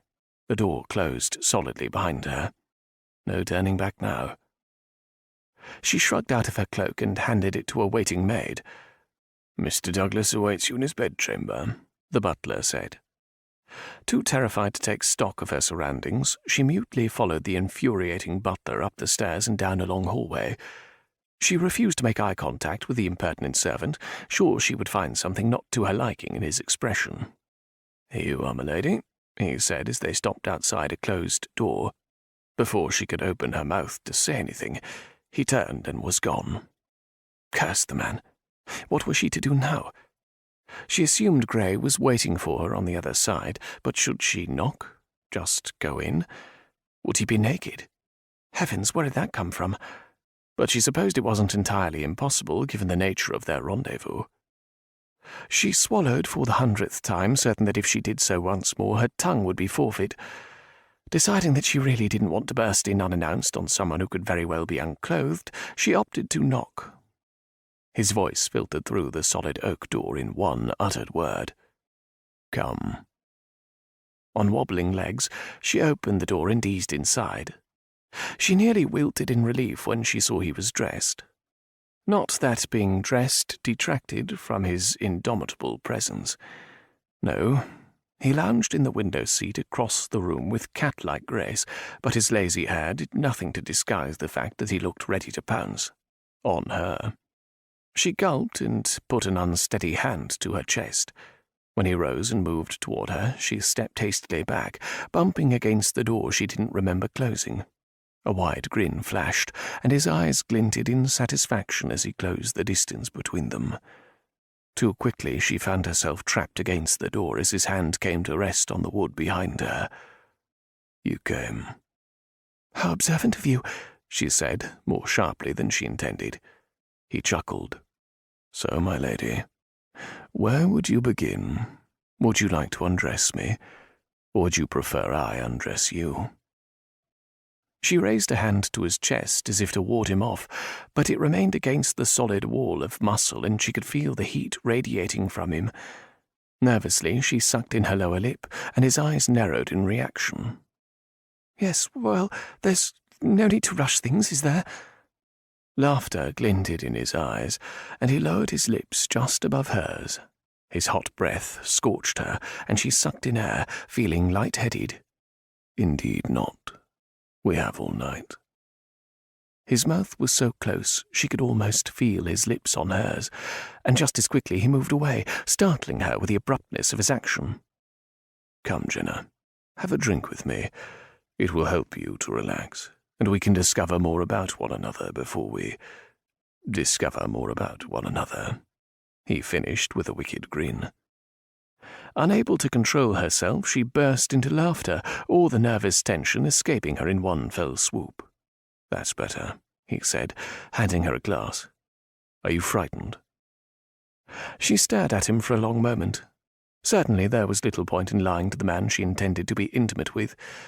"Very—" She brought the glass to her lips and took a swallow of the liquid, surprised at the ease in which it slid down her throat. "There is no need to be frightened," he said softly. He brought his hand up to cup her cheek, and her entire body jumped in reaction. In a desperate attempt to put some distance between them, she pulled slightly away and took another draught from the glass. "What is this?" He smiled at her, obviously not fooled by her stalling. "I think you've had enough." He took the glass from her and set it on the sideboard. "Come here." He held out his hand to her, and after a long pause, she slipped her fingers into his, relishing the warm thrill of his touch. He pulled her across the room and closer to the object of her trepidation, the bed. To her relief, or perhaps disappointment, he passed it and maneuvered her to the corner where two armchairs sat facing one another. They were separated by a small end table. Two lighted candles rested atop it, lending the area a decidedly intimate glow. "Sit down," he urged. He took the seat across from her, and she in turn eased into the plush armchair. He had obviously sat here numerous times, because his scent surrounded her, enfolding her entire body. "Now, my lady, I propose we play a little game to aid us in our endeavour."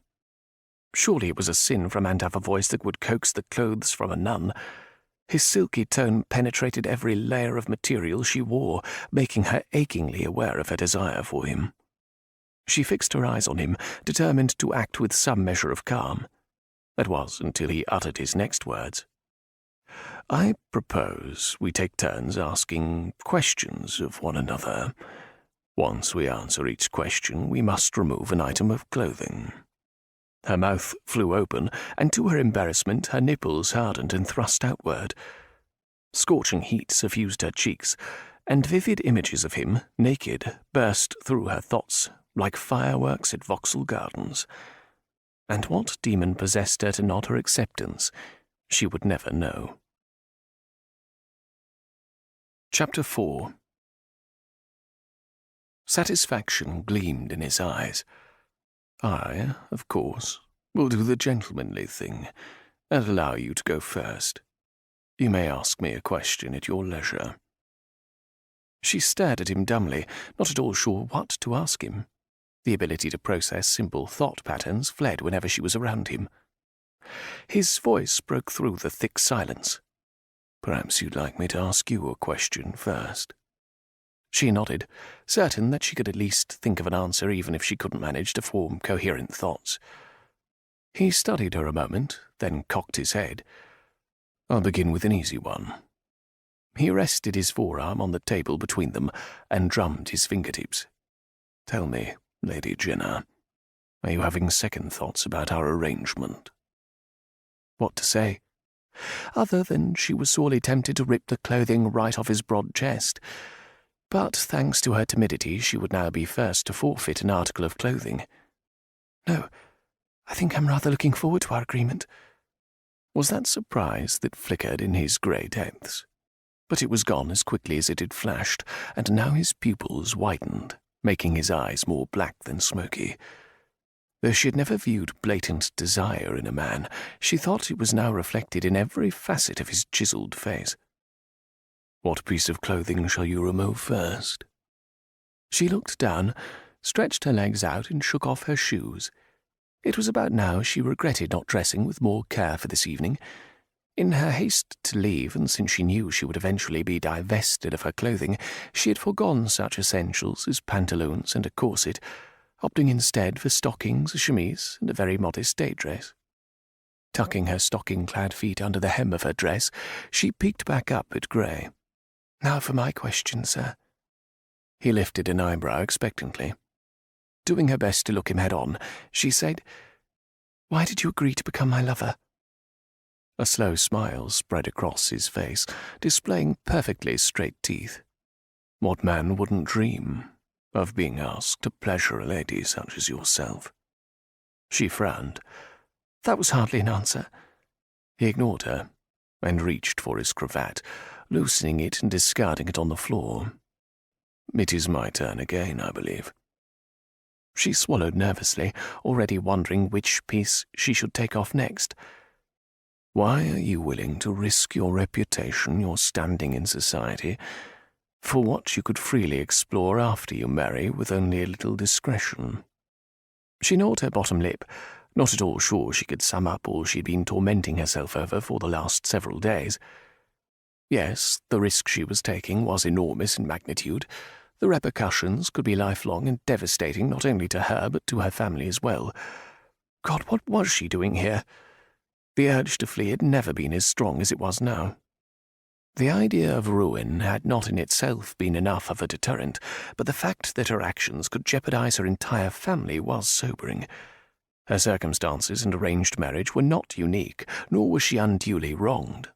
The very fact that so many women of her acquaintance took lovers after their marriage signalled that more than one woman went into a marriage unhappy. But that was just it. She longed for something different. She was different. Always she had longed for things a lady daren't think of, much less act on. If only she would be the sole victim of any negative outcome were she to be discovered, she could conduct this affair free of guilt. But she wasn't, and she had her family, a family she loved immensely, to think of as well. When she realized he was still staring expectantly at her, she cleared her throat. "Actually, I'm beginning to wonder just why myself." "Having regrets?" he asked softly. Surely she could have one night with him. No one would be the wiser. She was already here, after all. There would be plenty of time for recriminations later, and she would limit their agreement to this one night. Yes, that was it. One night, and no one could possibly find out. She drew herself up, firm in her resolve. "No, let's carry on with the questioning." "I believe you owe me a piece of your clothing," he said with an amused expression. "Ah, yes, right you are," she mumbled. She rose, trying to disguise the trembling in her hands as she bent over and reached underneath her skirts for her garter. Slowly she slid her stockings down one leg and then the other until they were free in her hand. Rising up, she sat back in her chair and laid the silk stockings on the table next to his hand.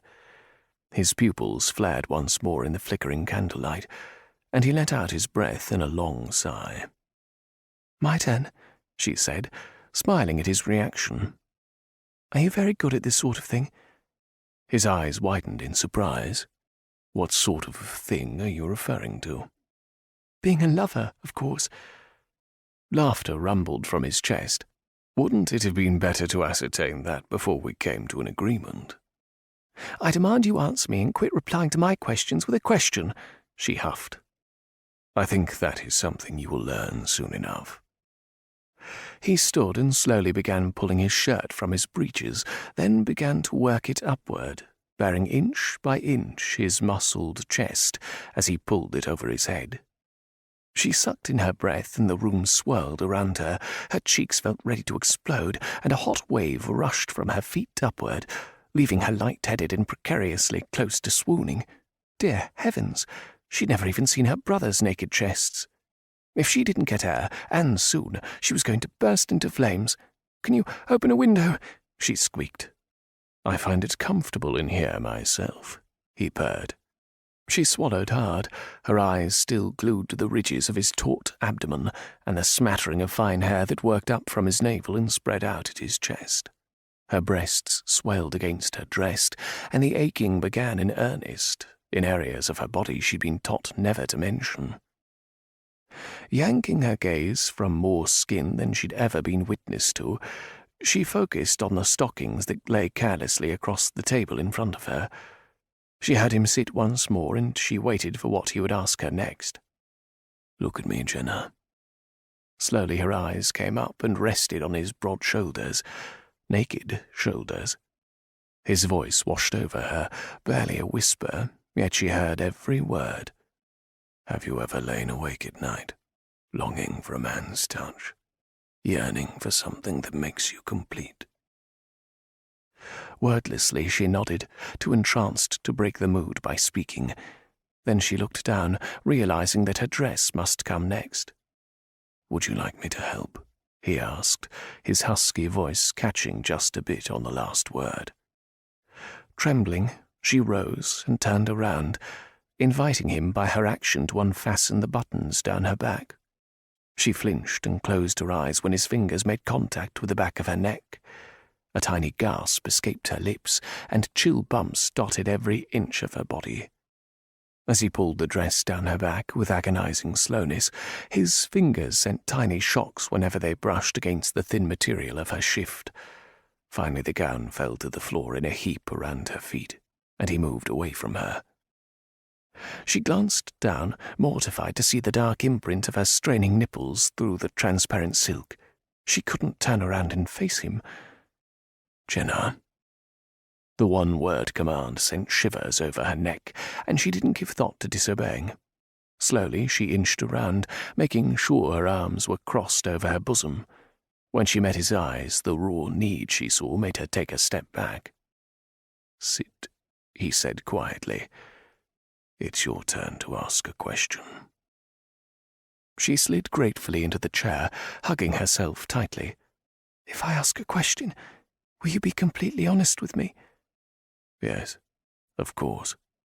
He bent over and began kicking off his boots. "Wait, I haven't asked my question yet." He sat back up with a sly smile. "Oh, but you did. You asked if I would be honest in my answer, and I said yes. So now I must forfeit clothing, and your turn is over." She growled in exasperation. "That wasn't my question, and you know it." He cast her an innocent look. "The rules were simple, my lady. A question and an answer. Now I believe it is my turn once more." She sat back with her umph. "Have you ever kissed a man? Besides myself, of course." Her cheeks flamed and she nodded. He quirked an eyebrow in open curiosity, but she ignored him, too entranced in the dilemma of what she must do next. It was either her drawers or her shift. The horror of exposing such delicate unmentionables as drawers in a gentleman's presence was too awful to contemplate, yet taking her shift off would expose her breasts and a good deal more flesh than was proper. Deciding taking the drawers off would buy her more time before she was completely exposed before him, she stood up and reached behind her to pull up her chemise. The silk slid luxuriously up her back, and she grasped the waistband of her drawers and began working them down her backside, Gray's eyes never left her and moved down her body with the progress of the drawers. As soon as she was free of them, she hastily kicked them under the table so they didn't come into his view. She stood before him, every curve of her body visible beneath the shimmering material, and yet she didn't sit down, nor did she try to shield her body from view. "Do you find me beautiful?" she whispered. His gaze still fixed on her, he stood and moved around the table to stop right in front of her. His bare chest was a scant breath away from her, and she longed to reach out and touch him. Instead, he extended his hand and took down the few pins that held her hair in place. It tumbled down her back in a wave, and he cupped her cheek tenderly. His voice reached out and caressed her. "Indeed, my lady, I don't believe I've ever met a woman more beautiful." She stared silently at him, wanting him to touch her again and again. He took back his hand and she nearly protested. He reached down and began loosening his pants with slow, methodical movements. She stared in fascination, never having seen any part of the male anatomy beyond the hands and face. When he shoved his trousers downward, his manhood sprang free and stood shamelessly erect. She gasped aloud and stepped back. Words could not accurately express her dismay, excitement, wonder, amazement, fear. Sweet Jesu, were all men equipped thus? Surely not. Why on earth would women seek out the attentions of a lover if they had to contend with such... She couldn't even bring herself to think it. Suddenly remembering that no matter her outrageous actions, she was a well-bred young lady, she squeezed her eyes shut and turned rapidly away. Her breath was coming in torturous spurts, and she feared she would soon faint dead away if she didn't regain control over her raging senses. "Jenna, I have one more question to ask." She peeked back at him and quickly shut her eyes once again. Warm hands framed her face, and her eyes flew open. He gently caressed her cheeks and brushed back the tendrils of hair that fell over her ears. "Do you want me, Jenna? Do you want me as badly as I want you?"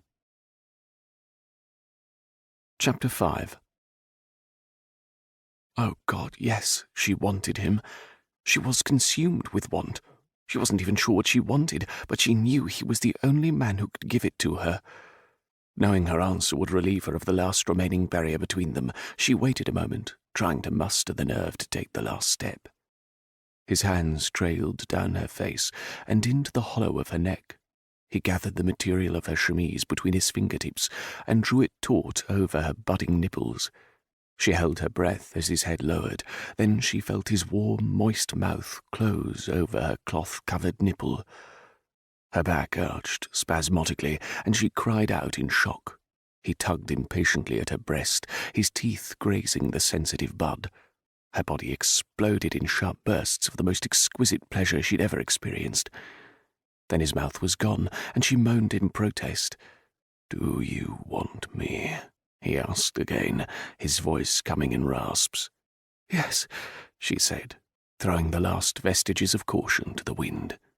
He stepped away from her, and she knew he wanted to watch as she removed her shift. "You do it," she murmured, knowing she didn't have the courage to shed it herself. Desire flared in his eyes, and he slowly pulled one strap over her shoulder. His lips lowered, and he kissed the area of flesh he'd bared. She shuddered as he burned a trail lower down her arm, following the downward motion of the shift with his lips. With his other hand he pulled the other strap down, and the material hung precariously on the tips of her breasts. And then, with one nudge, it fell to the floor, leaving her completely naked before him. "God, you are beautiful," he said, taking in a deep breath. "I can't believe you had to ask." He brushed her hair over her shoulders and cupped her face in his hands. Pulling her close to him, he covered her mouth with his in an earth-shattering kiss. The tenderness in which he held her, kissed her, made her want to cry. No wonder so many women whispered about him behind their fans. Suddenly she found herself swept up in his arms. He carried her over to the bed she had dreaded so much earlier, but now looked to with budding anticipation. He laid her over the covers and stood before her, worshipping her with his gaze. She scooted back against the pillows, lying on her side as he climbed onto the bed. Propping his elbow on the pillow beside her, he rested his cheek in his palm and brought his other hand to the back of her leg. In a slow, teasing manner, he trailed his fingers up the back of her leg and over the smooth skin of her buttocks. He made circular motions in the small of her back, then continued up over the curve of her waist and to her navel. Sliding his hand up beneath her breast, he cupped the swell and rubbed his thumb over the burgeoning tip. "You have the most perfect body." His mouth found the nipple he was teasing, and he sucked it into his mouth for a moment. "Do you like it when I do that?" Her voice cracked with her first attempt. She swallowed and tried again. "Yes." "What about these?" His hand strayed downward between her legs, his fingers gently exploring the soft skin hidden by her curls. She nodded this time, sure that she would scream if she opened her mouth. Her body was a tight string that was being pulled tighter by the minute. The sheer number of sensations she was experiencing quickly overwhelmed her to the point of delirium. As his fingers continued their torturous circular motion, her hips began undulating wildly. His mouth found her other nipple, and she lost all control over her reactions. Her mouth opened, and a scream burst forth as her world came crashing down around her. She felt plucked like a harp as his fingers strummed her body like a finely tuned instrument. Never had she imagined anything could feel so wondrous and wild, and suddenly she knew what it was she'd always longed for, searched for, but had never had the courage to reach for until now. As she floated down from the immeasurable heights she'd just climbed, she opened her eyes to see Gray staring intently at her. "Are you all right?" he asked as his hand came out to caress her face. She smiled, not at all trusting herself to speak. He pulled her against him, and the warmth from his body surrounded and lulled her. Her eyes felt heavy, and she cuddled trustingly against his chest. She felt him pull the covers up over them, and his arms went tightly around her. "Go to sleep," he murmured. "I'll wake you in time to return to your home." Her head came up. "But we haven't—" He placed a finger over her lips. "We've done enough for one night." He pillowed her head on his arm and pulled her close once more. She didn't have the strength to argue with him, and sleep was such a lovely-sounding prospect. Like a cat who'd gotten into the cream, she yawned and snuggled deeper into his embrace. Her eyes fluttered and closed, and her last thought was that she hadn't even had to contend with that part of his anatomy. Soft lips coaxed her from the deepest sleep. She sighed, not wanting to waken from her delicious dreams just yet. Hands joined the lips as they stroked up and down her body. Her eyes fluttered open, and she saw Gray, now fully dressed, sitting on the bed beside her. "You're not a dream," she murmured. "I didn't think you would come." His hand glided over the curve of her waist and came to rest on her hip. "But I'm glad you did." "I am too," she said softly. He lowered his lips and captured hers in a deep kiss. "It's time for you to go." She sat up, pulling the sheet around her body. "What time is it?" "It's early dawn, and I thought it best to have you back before daylight breaks." Yes, of course," she said, scrambling up. The gravity of her actions hit her with the force of a falling brick. Avoiding his gaze, she looked frantically around for her clothing. "Come here," he said, pulling her into his arms. He discarded the sheet and settled her nude form onto his lap. Cupping her breast in his palm, he suckled first one nipple, then focused his attention on the other. He raised his head and looked directly into her eyes, before lowering his lips to capture and tug at hers. His tongue swirled around hers, and he suckled her lips like the finest wine. When he drew away, he leaned his forehead against hers. "That's in case you think I really didn't want you." "Then why didn't you—" "There'll be plenty of time for that later," he said softly. "One thing at a time. And now you must be going if you are to make it back before you are missed." He pulled her from his lap and reached for her gown and underthings. "I leave you to dress while I summon the carriage." He gave her one last lingering kiss, then left the room, closing the door behind him. Jenna sagged onto the bed, gripping her dress in her hands. Everything she'd done the previous evening came back in full force. She stared down at her garments for a long moment before she was galvanized into action. If she didn't go now, she'd risk discovery, the one thing that would destroy her. As she was pulling her dress on over her chemise, Gray strode back in. "The carriage is waiting for you out front. Here, let me help you," he said, turning her around so he could fasten the buttons on the back. When he'd done the last one, he dropped a kiss on her neck. "It's time." She turned back around and he pulled her into his arms. "Be careful on your way home, my lady." He raised her hand to his lips. "Until midnight." He ushered her out and she hurried down the stairs where a maid met her at the door with her cloak. She threw it around her and ducked out of the house, looking cautiously left and right as she dashed to the waiting carriage. Gray watched from the upstairs window as the carriage rode away and was swallowed up into the morning fog. A hollow ache plagued his chest. Jenna Wycliffe had inserted herself into his life in the space of a few hours, and he had no desire to usurp her. For the first time in 5 long years, the icy layers around his heart were beginning to melt, and while it scared the hell out of him, he couldn't staunch the yearning that simmered in his jaded conscience. She was trouble of the first order, but he couldn't deny her any more than he could stop breathing. Everything about her was enchanting, her smile, her dimpled cheeks, and eyes that reminded him of warm cinnamon. How her nose wrinkled when she was deep in thought, and how, when she blushed, every inch of her skin reddened. She brought sunshine to areas of his soul that had long gone without the light. But with sunshine came the threat of burn, something he was intimately familiar with. Jenna leaned against her bedroom door and closed her eyes in relief. She'd never been so frightened before in her life as she'd snuck in the back way to the house. Dozens of explanations had coursed through her mind in the event of discovery, and none of them seemed plausible enough to account for her absence overnight. She looked longingly at the bed, but knew if she went to sleep now she'd arouse suspicion and concern when she slept later than usual for the second straight day. A knock sounded at her door, and she froze, the hair on the back of her neck standing on end. "Milady, do you have need of me?" She slumped against the door in relief. It was only Margaret, her lady's maid. No doubt she'd heard Jenna moving around. Thinking quickly, she tiptoed over to the bed and then called out in a sleepy voice, "No, Margaret, I had need of the chamber pot. I'm going back to bed now. Could you waken me for breakfast later?" "Yes, of course, milady." Jenna smiled in relief and quickly started shedding her clothing. Not only had she escaped discovery, but now she could sleep a few hours, and Margaret would wake her in time to breakfast with Sebastian and Quinn.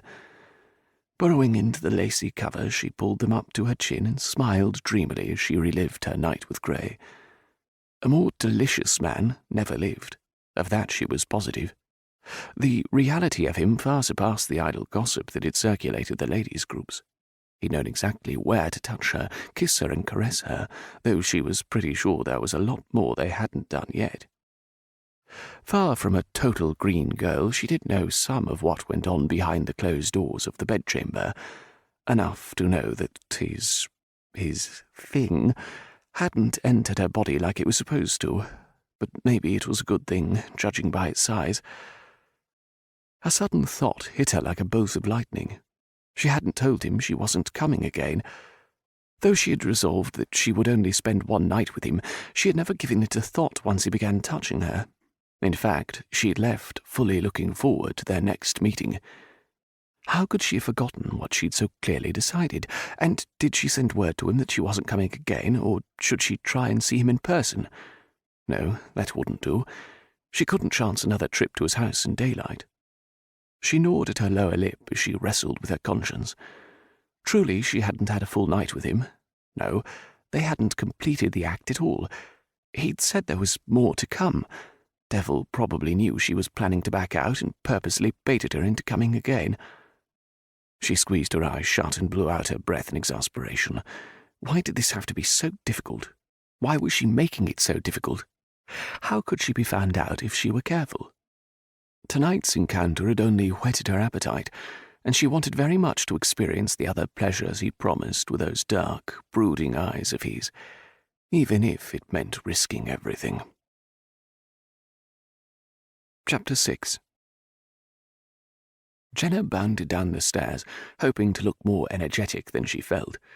She'd been meticulous in her toilette, trying to disguise any sign of the prior night's activities as if they would be emblazoned on her forehead. She nearly collided with the family butler at the foot of the steps. "Good morning, Thomas," she said, taking a step back. "Good morning, Lady Jenna," he said, straightening his sleeves. "Breakfast is being served in the family dining room." "Thank you." She gave him a sunny smile and hurried on toward the dining room. As she entered, her brothers looked up from their plates.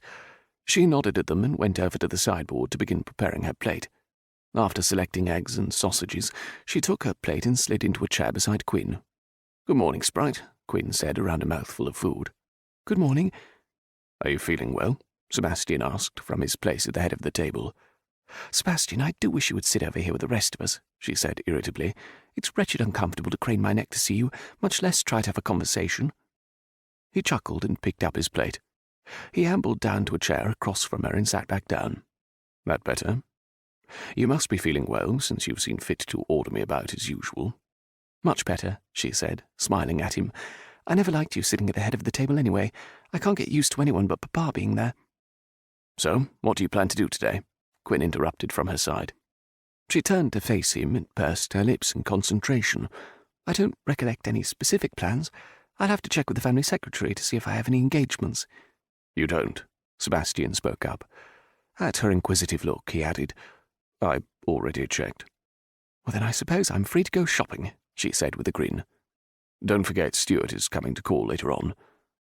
The smile faded from her lips, and she felt Quinn's leg go out and kick Sebastian under the table. Quinn glared at Sebastian. There wasn't any need to remind her. I'm sure she hadn't forgotten. I was merely reminding her so that she would be here and not out shopping. She dropped her eyes to her plate. She had forgotten. It had been easy to push Stuart from her mind when Gray was all that consumed it. With a heavy sigh, she pushed back from the table. "I'm going up to my room. Have Margaret summon me when Stuart arrives." The two brothers watched as she left the room, and Quinn rounded on Sebastian as soon as she disappeared around the corner. "What the hell was that for?" "I don't think avoiding the issue of her marriage is going to help her come to terms with it," Sebastian said as he laid aside his napkin. "It isn't for you to decide, but I can tell you this. Shoving Stuart in her face at every turn is not going to make her come to terms with anything." Quinn dropped his fork in disgust and got up abruptly. "I've lost my appetite." He strode from the dining room and mounted the stairs on his way to his room. He paused outside Jenna's room for a moment, then shook his head and continued on down the hall. Closing his door behind him, he moved over to his desk and slumped down in the chair. It bothered the hell out of him that Jenna would be the family's sacrificial offering. It wasn't something he would have ever thought their father would do, and yet he'd agreed to the Viscount's terms with no fuss, and the marriage contracts had been signed. He'd always assumed the three siblings would be free to choose who they would marry, since their mother and father had fallen so deeply in love and married against the wishes of father's family. Not that they weren't technically free to choose, but none of them would go against the wishes of their father. Now he worried that he and Sebastian would be next, but the fact that Jenna hadn't a choice at all was uppermost in his mind. When father returned from Italy, he'd confront him about it, even at the risk of gaining his ire. Just after noon, a knock sounded at Jenna's door, and she was informed that Stuart had come to call. Resigning herself to the inevitable, she straightened her skirts and went down to the drawing room. To her surprise, Stuart's father, Viscount Dudley, had accompanied him. "My lord, I must apologize."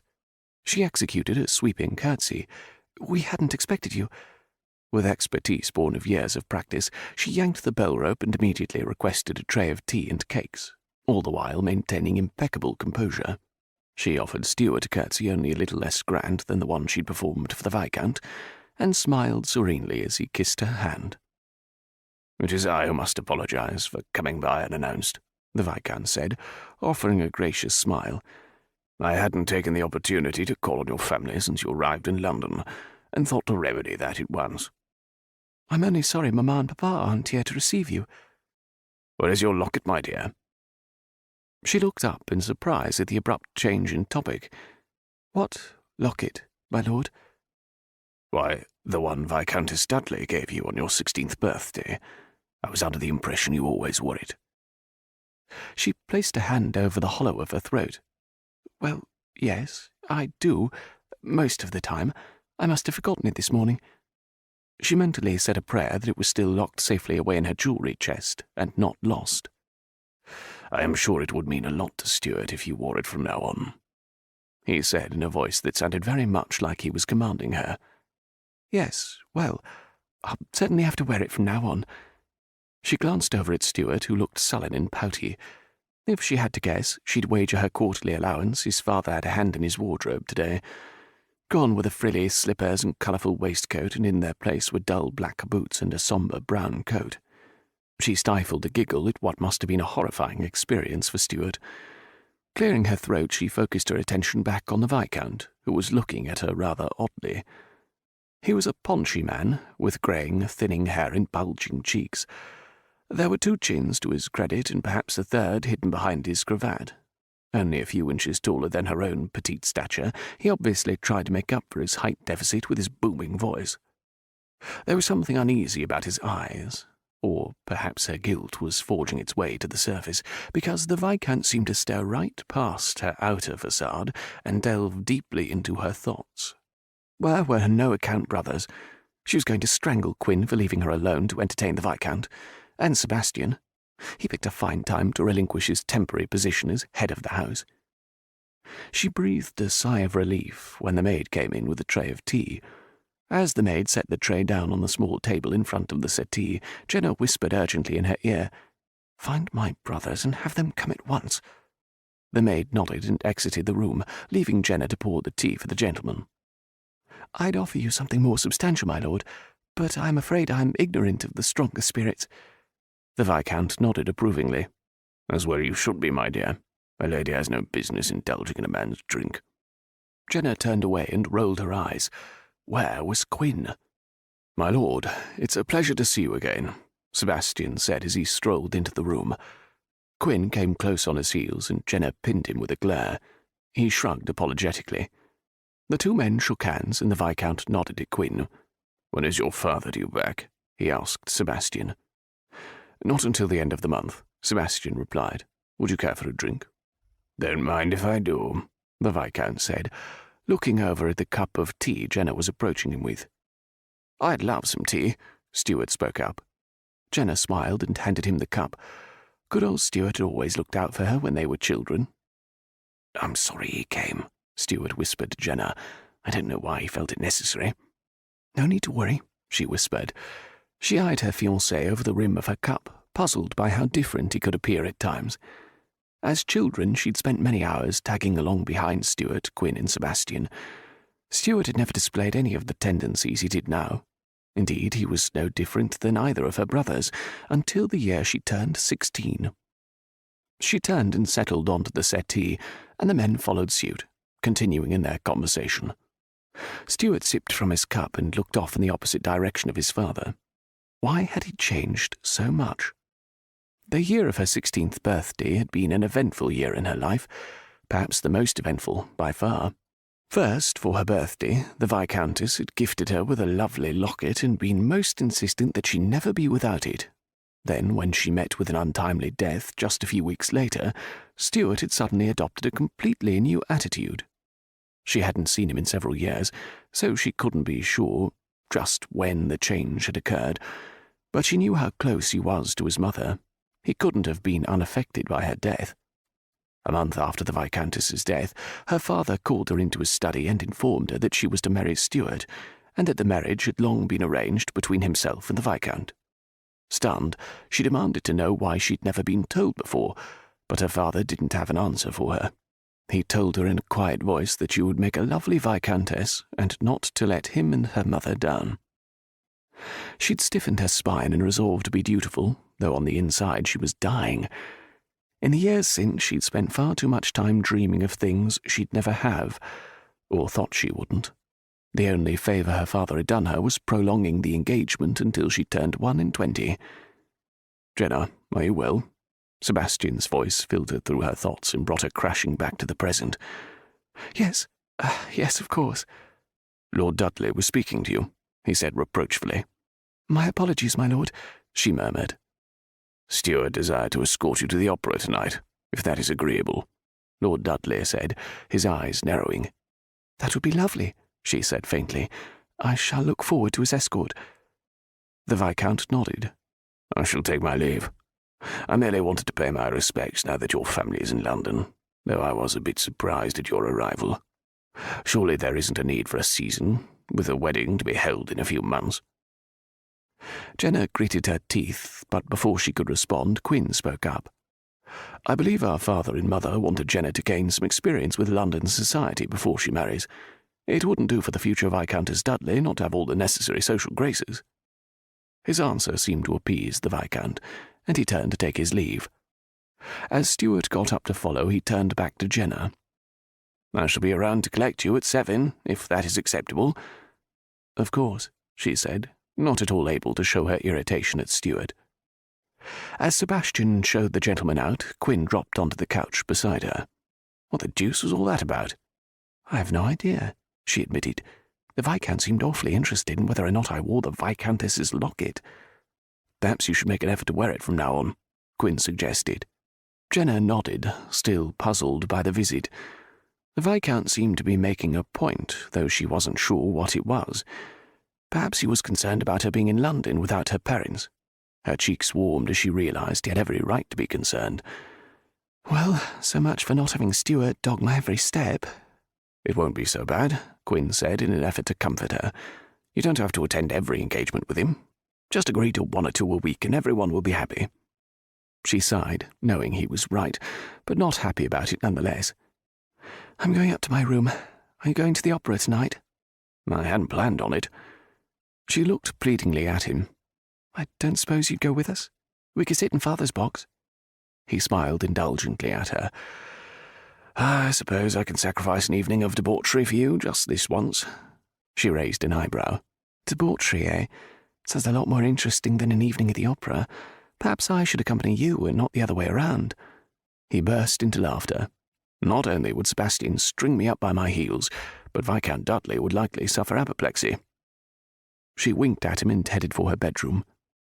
As soon as she closed the door behind her, she sat down at her dressing table and began rifling through her jewellery chest. To her relief, the locket was tucked away in the corner. She picked it up, viewing it in the light. It was lovely.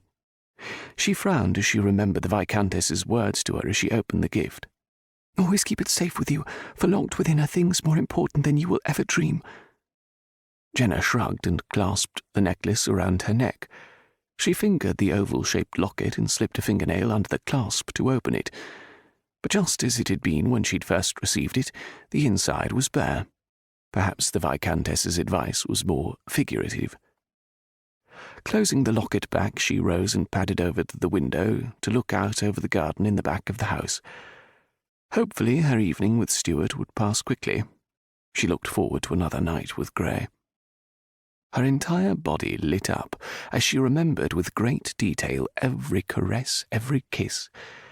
He'd surprised her by not fully consummating their agreement, but perhaps tonight he would remedy that situation. An aching pulse began between her legs, and she shifted back and forth to appease her discomfort. Her breasts tingled and grew tight, her nipples hardened, and she imagined his hands and his mouth stroking over the buds. A groan tore from her lips. It was going to be a long evening. Chapter 7. "It's absurd. Completely unseemly." Viscount Dudley huffed as he and Stuart climbed into his carriage and pulled away from the Penbury residence. "I beg pardon," Stuart said in a whiny voice that grated on his every nerve. "The Penbury chit. She has no respect. If she's to bear the Dudley name, she must be taken in hand. Something the Earl has obviously failed at." Stuart looked at him in puzzlement. "Jenna is the model of propriety. Whatever do you mean? Does it not pain you that she has no regard for your dead mother?" "Jenna has always had the utmost affection for Mother. What would cause you to say such a thing?" "She doesn't even wear the locket your mother gifted her with. It is a valuable family heirloom. Been in the Dudley family for 4 generations, yet she treats it like a common trinket." He shook his head in disgust, but glanced sideways at Stuart to gauge his reaction. He nearly smiled in satisfaction when he saw a frown mar his son's face. "What is so important about the locket?" Stuart asked, his expression turning pensive. "Nothing of import," he hastened to say. I merely hoped it meant more to Lady Jenna than it apparently does. She is the future Viscountess Dudley. Her heirloom should be of great importance to her. I suppose I see your point, Stuart said rather grudgingly, as if it pained him to be in any sort of agreement with his father. You should encourage her to wear it, he prompted. Perhaps she would take direction better from you, since you are her fiancé. I shall mention it to her, he murmured. Perhaps at the opera tonight. The Viscount sat back in satisfaction, careful to hide his smug smile. His constant coddling of Stuart was wearing his patience thin, but if the imbecile knew of his true intentions toward Lady Jenna, he would likely balk. I don't think I've ever seen so many people at the opera, Jenna said as she laid aside her opera glasses. She sat forward and surveyed the crowded boxes that dotted the upper level of the lavish opera house. I say, it is quite a crush, Stuart agreed. He turned to face Quinn, who sat behind Jenna and Stuart in the Earl's private box. I had no idea you were fond of the opera, Quinn. Yes, well, I've only recently become enamoured, he said, with a wink in Jenna's direction. Oh, look, the performance is beginning, Jenna said excitedly, as the lighting dimmed and the curtain rose. She leaned back in her velvet-covered seat, eager to take in the evening's entertainment. She cast a sideward glance at Stuart, who, as usual, sported an interesting array of fabrics and hues. Attired in a gold satin waistcoat and matching gold gloves, he shone as brightly as a street lamp. His silver ruffled shirt was contrasted by a red cravat and red formal breeches, and lastly his feet were adorned with gold-coloured half-boots with rubies dotting the tops of the toes. She shook her head and turned back to the stage, losing herself in the entrancing melody. But even as mesmerizing as the performance was, her thoughts still strayed to her impending meeting with Gray. A dreamy smile curved her lips. She quickly glanced sideways to make sure Stuart or Quinn were not observing her. She needn't have worried. Stuart was riveted to the stage, a look of rapture on his face, and Quinn looked like he would fall asleep at any second. A sudden movement to her right startled her and drew her attention to the side curtain of their box. A shadowy form appeared, and Jenna found herself looking down the barrel of a pistol. Stuart let out a gasp, and the intruder waved the gun menacingly at Stuart's head. Don't utter a sound, me boy, or no one will get hurt, the man growled in a low voice. Jenna's eyes flitted to Quinn, who sat behind the pistol-waving lunatic. Had the man not seen him? He stood with his back to Quinn and now levelled his gun directly at Jenna. I'll have all your pretty baubles, milady. Hurry up now, or I'll be forced to shoot you. Just then Stuart swooned. Heavens above, the dolt had fainted dead away. He hit the floor with a resounding thud. The pistol wavered in the man's hand, and he looked completely baffled. Jenna stared in stunned disbelief, then let out a scream as Quinn launched himself at the man, knocking the pistol to the floor. Heads turned in all directions as Jenna let out another shriek. "Someone help us! We're being robbed!" The thief broke away from Quinn and knocked over chairs in his haste to be gone. Quinn started to give chase, but Jenna caught him by the arm. "Let him go. You might get hurt." "Devil take it, Jenna. He could have killed you." He looked down at Stuart in disgust. No thanks to Stu. "Help me get him up," Jenna said with a sigh. They lifted and tugged at Stuart until they had him propped in the chair. What happened?" Stuart demanded as his eyes flew open. "Nothing," Jenna said in exasperation. The lights were hurriedly lit and every eye was on them, much to Jenna's chagrin. Footsteps approached and several men burst into their box. "What goes on here?" Stuart quickly explained, and the men were horrified. "A thief in here? It's a crying shame that we aren't safe in our boxes," one grumbled. "Are you unhurt, my lady?" another asked Jenna. She nodded and turned to Quinn. "Can we take our leave now? We've managed to stop the performance, and tongues will be wagging for months to come." Quinn nodded and thanked the gentleman for coming so quickly. They exited, all vowing to speak to the doorkeepers about keeping a better watch on who came and went from now on. "You'd better help Stuart," she told Quinn as he turned back to her. "He looks as if he needs assistance." "Come along, Stu," Quinn said, pulling him up on his feet. "We've had enough excitement for one night." They exited the box to discover most of the other attendants were leaving as well. Excited chatter buzzed about the grand foyer as they weaved through the crowd. The three rushed for the entrance, knowing the wait for their carriage would be interminable as the people flocked out of the opera house. Jenna couldn't shake the feeling that she was being watched. Her gaze flitted around the people milling about, but nothing seemed untoward. Her nerves were a mess after her encounter with the thief, and now she was envisioning men jumping out at her at every turn. Mentally shaking herself, she focused her attention on the street and waited for their carriage to pull up. It would do no good to fall victim to her imagination. As Quinn ushered her into the carriage, she collapsed into the seat, shaking uncontrollably. "Are you all right?" Quinn asked gently. She nodded, too numb to speak. It had all happened so fast, she hadn't had time to react, but now it was catching up with lightning speed. To her surprise, Stuart reached over and laid his hand over hers, patting comfortingly. "There, there, Jenna. Don't let that brute ruin your evening. I dare say Quinn is the hero of the hour." She smiled wanly at Quinn. "Indeed he is." Quinn scowled. "I'd like to know how he got into our box in the first place. You may be certain father will hear of this." Jenna sighed and leaned heavily back in the carriage seat. "What time is it, Quinn?" He pulled his fob chain from his breast pocket, then said, "It's nearly 11. "Then you'll excuse me if I retire as soon as we return home." The carriage rolled to a stop in front of Stuart's London residence, and he clambered out. "Do rest well tonight, Jenna. I'll come around tomorrow to see how you are faring." She forced a smile to her lips and nodded as he closed the door behind him. They rode the rest of the way in silence, and when they arrived at their home, Jenna shook off Quinn's arm and hurried up to her room. Pulling off her gloves and wrap, she tossed them onto her dressing table and sank into her armchair. What a night it had been, and yet it had only begun.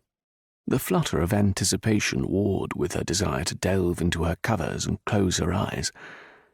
She eyed the bed with longing, but the thrill of seeing Gray again overrode all else. A quick check of the clock told her she still had plenty of time to dress and sneak out before his carriage came to collect her. Just in case he planned another game, she took care to wear all the things she'd left off the previous night. Once she was attired in a nondescript day dress, she settled back into her armchair to wait. As the minutes ticked by, she replayed the events of the night over and over in her head. Her heart still beat wildly in her chest, and her legs felt suspiciously jam-like. She closed her eyes and wondered if she should even venture back out after such an encounter. She battled back and forth, and she started to rise to undress, but then changed her mind and sat back down.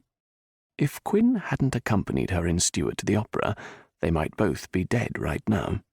She shivered and rubbed her arms in an aimless attempt to ward off the daunting thought. She didn't envision Gray ever fainting in such a situation. No, he would have likely disposed of the gunman in short order. His mere presence would likely have been a deterrent, as he proved to be an intimidating figure up close. Chastising herself for even making the comparison, she shook her head and forced her thoughts elsewhere. There was nothing to be gained by lamenting what she couldn't have. At 15 minutes to midnight, a knock sounded at her door, and her heart leaped into her throat. In a panic, she launched herself from the armchair and threw back her covers. She crawled beneath them and pulled them up to her chin. "Jenna, are you awake?" Sebastian called from the other side of the door. She kept silent, praying he would think she was asleep and go back to his room. Quinn would have told him what happened at the opera, and he was likely checking in on her. Her eyes flew to the still-lit candle at her bedside, and she cursed her forgetfulness. The door quietly opened, and she closed her eyes, doing everything in her power to quiet her breathing. His footsteps sounded closer, and she heard the whoosh of his breath as he blew out the candle.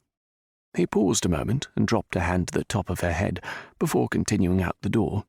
When the door shut, she cautiously opened her eyes. After a few moments, they adjusted to the darkness, and she could see she was once again alone.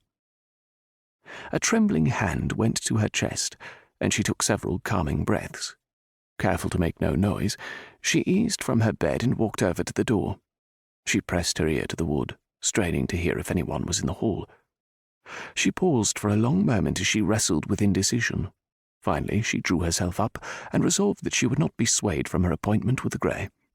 After fumbling in the darkness for a few moments, she was able to locate her shoes.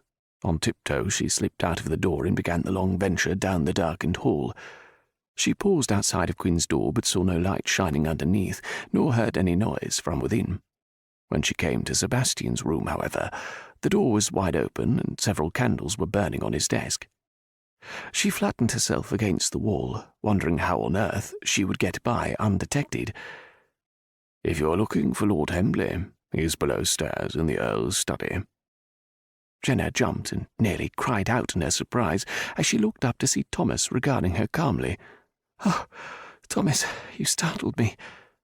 "My apologies, my lady." He turned to walk away, but hesitated.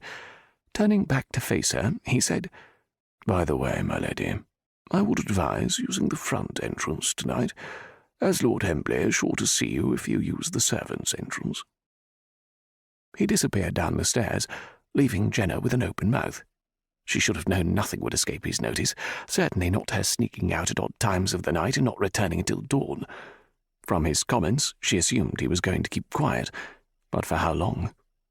She groaned inwardly, wondering again if the pursuit of bedroom activities was really worth all the anguish it was causing thus far. But it wasn't just bedroom activities, at least not now. She was drawn to Gray, and wanted very much to be near him again. Gathering up her skirts, she hastened down the stairs.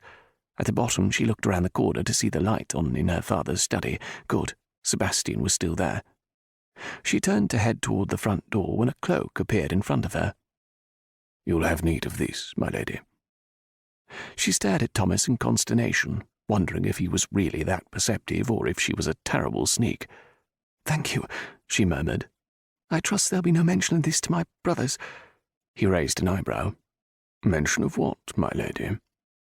She grinned and ducked out of the door, pulling the cloak tightly around her. Heavy fog enveloped her into its embrace as she walked to the street.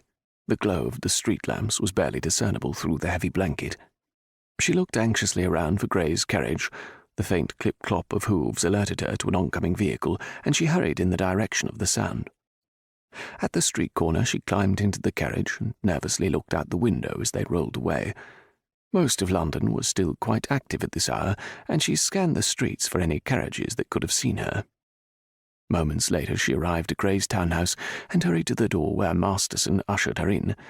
The maid from the night before took her cloak and disappeared from the foyer. "Mr. Douglas awaits you in the library," Masterson said, gesturing her to follow him up the stairs.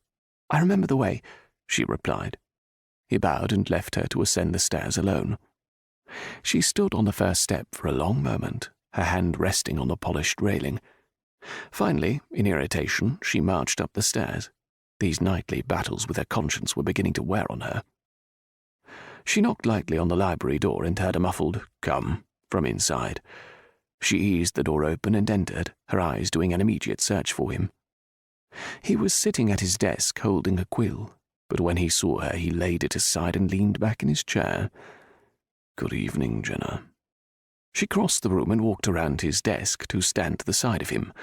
An open ledger sat in front of him next to an inkwell, and it was apparent he'd been working on it before her arrival. "What are you doing?" she asked, her curiosity piqued. "I'm going over my accounts." "But surely you have a solicitor for such things." He chuckled. "I didn't get to where I am by trusting others to do things for me." She turned and sat down on the desk, sliding back a few inches until her feet dangled over the edge, as she had done so often when conversing with her brothers. "So, what is it that you do, anyway?" "I'm a businessman." She snorted. "Aren't you all? What sort of business do you dabble in?" He laughed again and rose from his chair.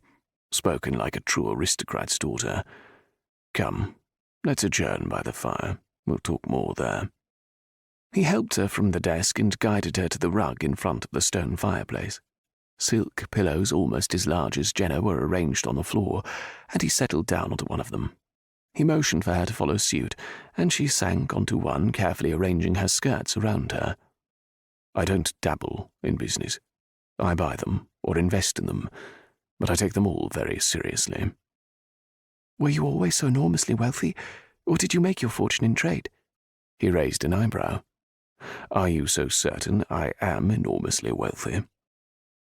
"Rumour has it you are as rich as Croesus.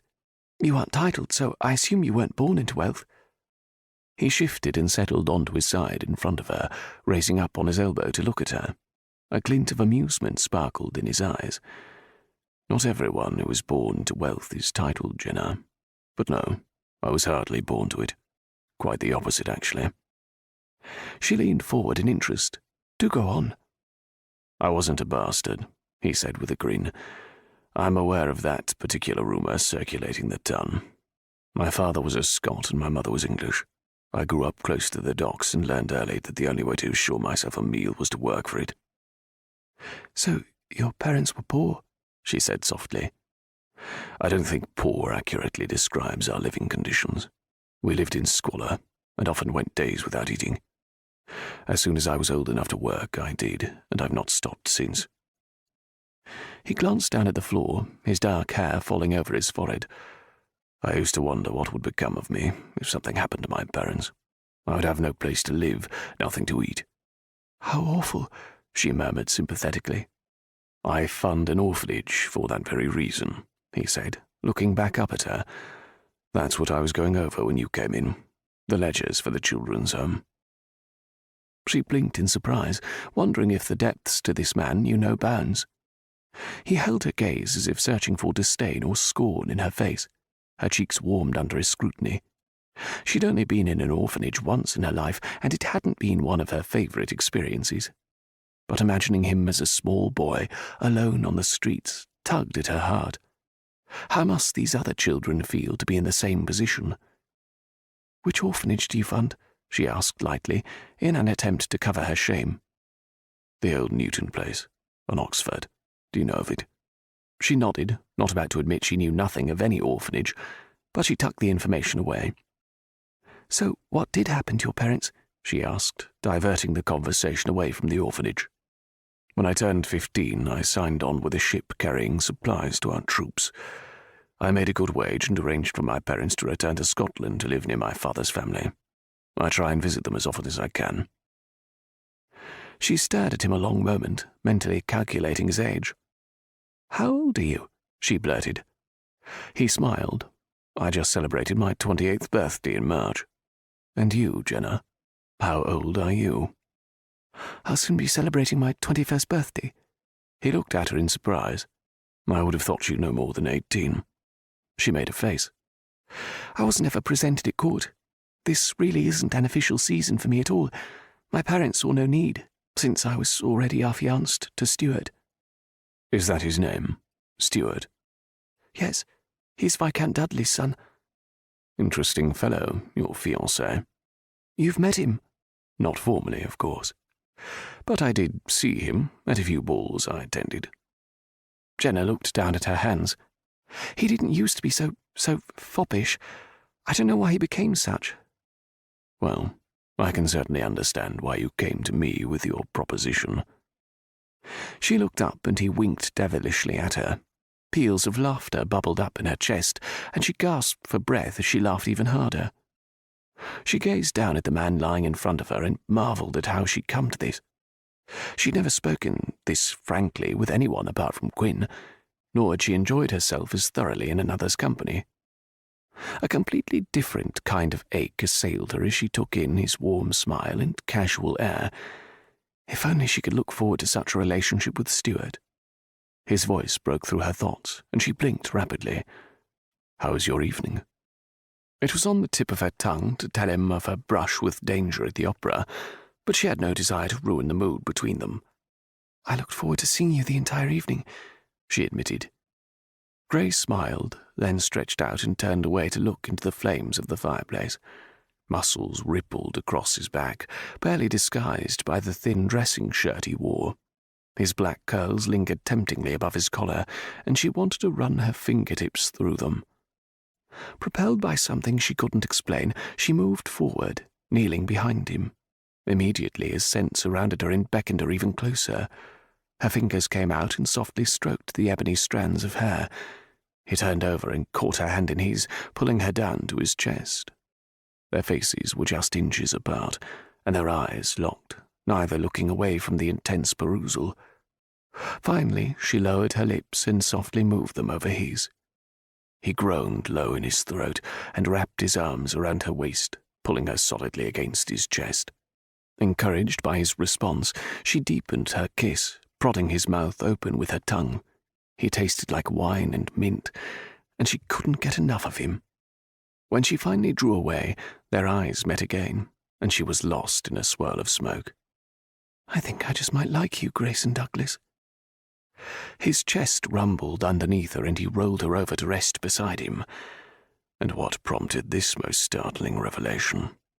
"I don't think I've ever felt as comfortable in another person's company as I do yours." His eyes widened in surprise. "I don't know what to say. I think perhaps that is the best compliment anyone has ever paid me." Her cheeks warmed, and she felt an unexpected pleasure at his words. His hand came to rest on her waist, and he slid his other arm under her head so they were looking one another in the eye. "Now I'd like to know more about you," he said. "There isn't much to tell." "Nonsense. Let's start with what you like to do in your free time." She ducked her head. "I like to write," she mumbled. "Really?" She peeked back up at him and nodded her head. "This is my first extended trip to London. Most of my time has been spent at my family's home in Westerly. I often walked down to the stream that runs through our estate and sat under the big oak tree. I spend hours writing and dreaming up things to write." "And what did you write?" "Oh, lots of things. Children's tales, romantic novels, mystery stories, poetry. And I kept a journal." "I'd love to read some of them." She looked at him in surprise. "Are you serious?" "Yes, of course. I'd wager you're quite talented." Warmth curled in her stomach and tightened her chest. "You were too kind." He gazed intently at her. "You should know I never say anything I don't mean." "Somehow I have no difficulty believing that," she said breathily. "Now that we've covered what you like to do, let's go on to what you'd like to do but never have." "Oh, that's easy. I'd like to travel to faraway exotic places, Africa, India, and the like." "An adventurer at heart, are you?" he asked with a chuckle. "It would be terribly exciting, don't you think? Taking in a sunset over the Taj Mahal. Surely there isn't a more romantic story anywhere." "So, you are a romantic?" She lowered her eyes, breaking the connection between them. "It's silly, I know. But still, I can't seem to stop dreaming of romance and sunsets in exotic locations." "And what of the pyramids of Egypt? I can attest to their awe-inspiring power." Her jaw dropped and she stared at him in amazement. "You've been to Egypt?" "Indeed. In fact, I only returned last autumn." "Oh, you must tell me everything," she exclaimed, pouncing on him with her hands. He gathered her hands and pulled himself up to a sitting position. "Everything?" "Yes, and don't leave out a single detail." She shifted and tucked her legs underneath her and leaned forward, eager to hear every word that fell from his lips. Jenna listened with rapt attention as he outlined his travels. From Egypt, their conversation turned to his trip to the colonies, and she found herself entranced by his accounts of the upstart Americans. The candles and the fire burned low as they talked of dreams and goals, and finally they were interrupted by a knock at the door. "Mr. Douglas, the carriage awaits Lady Jenna," Masterson called. Her head came up in surprise. How had the time passed so quickly? And they hadn't even... Her eyes found Gray's, and she scrambled hastily up. He also rose and offered a steadying hand to her. "I cannot recollect ever enjoying an evening as much as I've enjoyed this one," he murmured. "I must admit the same," she replied. "But we didn't even—" Her voice trailed off, and she ducked her head in embarrassment. He smiled and pulled her to him, kissing her lips in a brief fashion. "There's always tomorrow." Chapter 8. Long after Jenna had departed, Gray sat on the silk pillows staring into the fire. Something truly frightening had happened between the time she'd first approached him with her scandalous proposition and now. He needed her. He pinched the bridge of his nose between his thumb and forefinger and closed his eyes. Though he had vowed to have complete control over their meetings, he felt it slipping away each time she looked into his eyes. The things he had shared with her had spilled forth like a fountain. Never before had he shared the details of his childhood with anyone, not even Roslyn. He had spent a lot of years ashamed of his past. But Jenna hadn't judged him, nor had she turned away in disgust. She had listened with rapt attention to every account he shared. She was everything he had ever dreamed of in a life mate. Fool, he hissed as he rose from the pillow he was sitting on. He was letting his emotions get the best of him. This was supposed to be an affair, nothing more. To expect more, to want more, would not only be disastrous, but impossible. He had learned his lesson the hard way, and if there was one thing he knew, society never changed for anyone. He would give her what she wanted, but nothing more. Jenna stifled a yawn and tried to concentrate on Stuart's ramblings. Her eyes kept crossing and she feared she would nod off at any moment. How long could one dither on about the proper way to tie a cravat, anyway? She smiled and nodded at the appropriate times, wondering what exactly she just approved of. Dear God, let him shut up soon before her eyes rolled up into her head and she died from sheer boredom. Even Margaret, who was always fastidious in her duties as chaperone, seemed ready to bolt from the room. For an hour now she tortured herself with thoughts of how wonderful her pillow would feel, if only she could close her eyes for just a few minutes. When she'd returned home, she'd only gotten an hour's sleep before Margaret roused her for breakfast. The result had been feet that felt lead-filled and a head to match. She blinked rapidly as Stuart looked expectantly at her. Oh dear, what had he just said? She took a chance and said, "Yes, of course." He beamed in response and gathered her hands in his. "It's settled then. I'll come around at 7 to collect you." Her befuddled mind raced, trying to figure out what she'd just agreed to and where he was going to take her, and she couldn't ask or she'd make a cake of herself. She smiled brightly and moved toward the door to see him out. Thomas stood at the entry and handed Stuart his hat and cane. Once Stuart had departed, Thomas turned to her. "I do hope you haven't forgotten your afternoon appointment at the mantua maker, my lady." She stared at him blankly. "Do I have such an appointment?" "Well, no. But I thought you might like the opportunity for a nap," he said with barely disguised amusement. "Quite right," she exclaimed. "How remiss of me to have forgotten such an important appointment. I'll be up in my room." She turned away, but as she reached the steps, she whirled around once more. "Thomas, you don't happen to know where Stuart is taking me tonight, do you?" His eyes twinkled merrily. "I believe Mr. Eglin asked you to attend Lady Westlake's musicale." "He didn't," she gasped. "Saints above, of all the things to agree to, an evening of caterwauling." With a heavy sigh, she turned and trudged up the stairs, Thomas's laughter filtering up the steps after her. Sebastian and Quinn were at their club, and if her luck held, they'd not return until much later in the afternoon. Now that she'd performed the obligatory duty of entertaining Stuart, she could retire to her room until tonight's musicale. A frown twisted her face as she opened the door to her room. Everyone knew of Lady Westlake's musicales, and everyone fastidiously avoided them. 2 years ago, when she and Mamma received an invitation, she'd been delighted to go. That is, until she'd attended. The entertainment, if you could call such a debacle true entertainment, consisted of Lady Westlake's eldest daughter, who was firmly on the shelf, singing and playing the pianoforte. All the grand masters of the past were surely covering their ears. Lady Westlake was convinced that her daughter would gain a husband as a result of the performances, so much so that she handed out flyers at the door extolling all of Lucretia's virtues, including a few invented ones. Gentlemen were encouraged to pay call the following day. But Jenna had it on good authority that Lady Westlake's drawing-room had remained empty. She knew she couldn't count on Quinn to accompany her tonight. To do so would make him a target of the overzealous matron. She'd be left alone to contend with Stuart.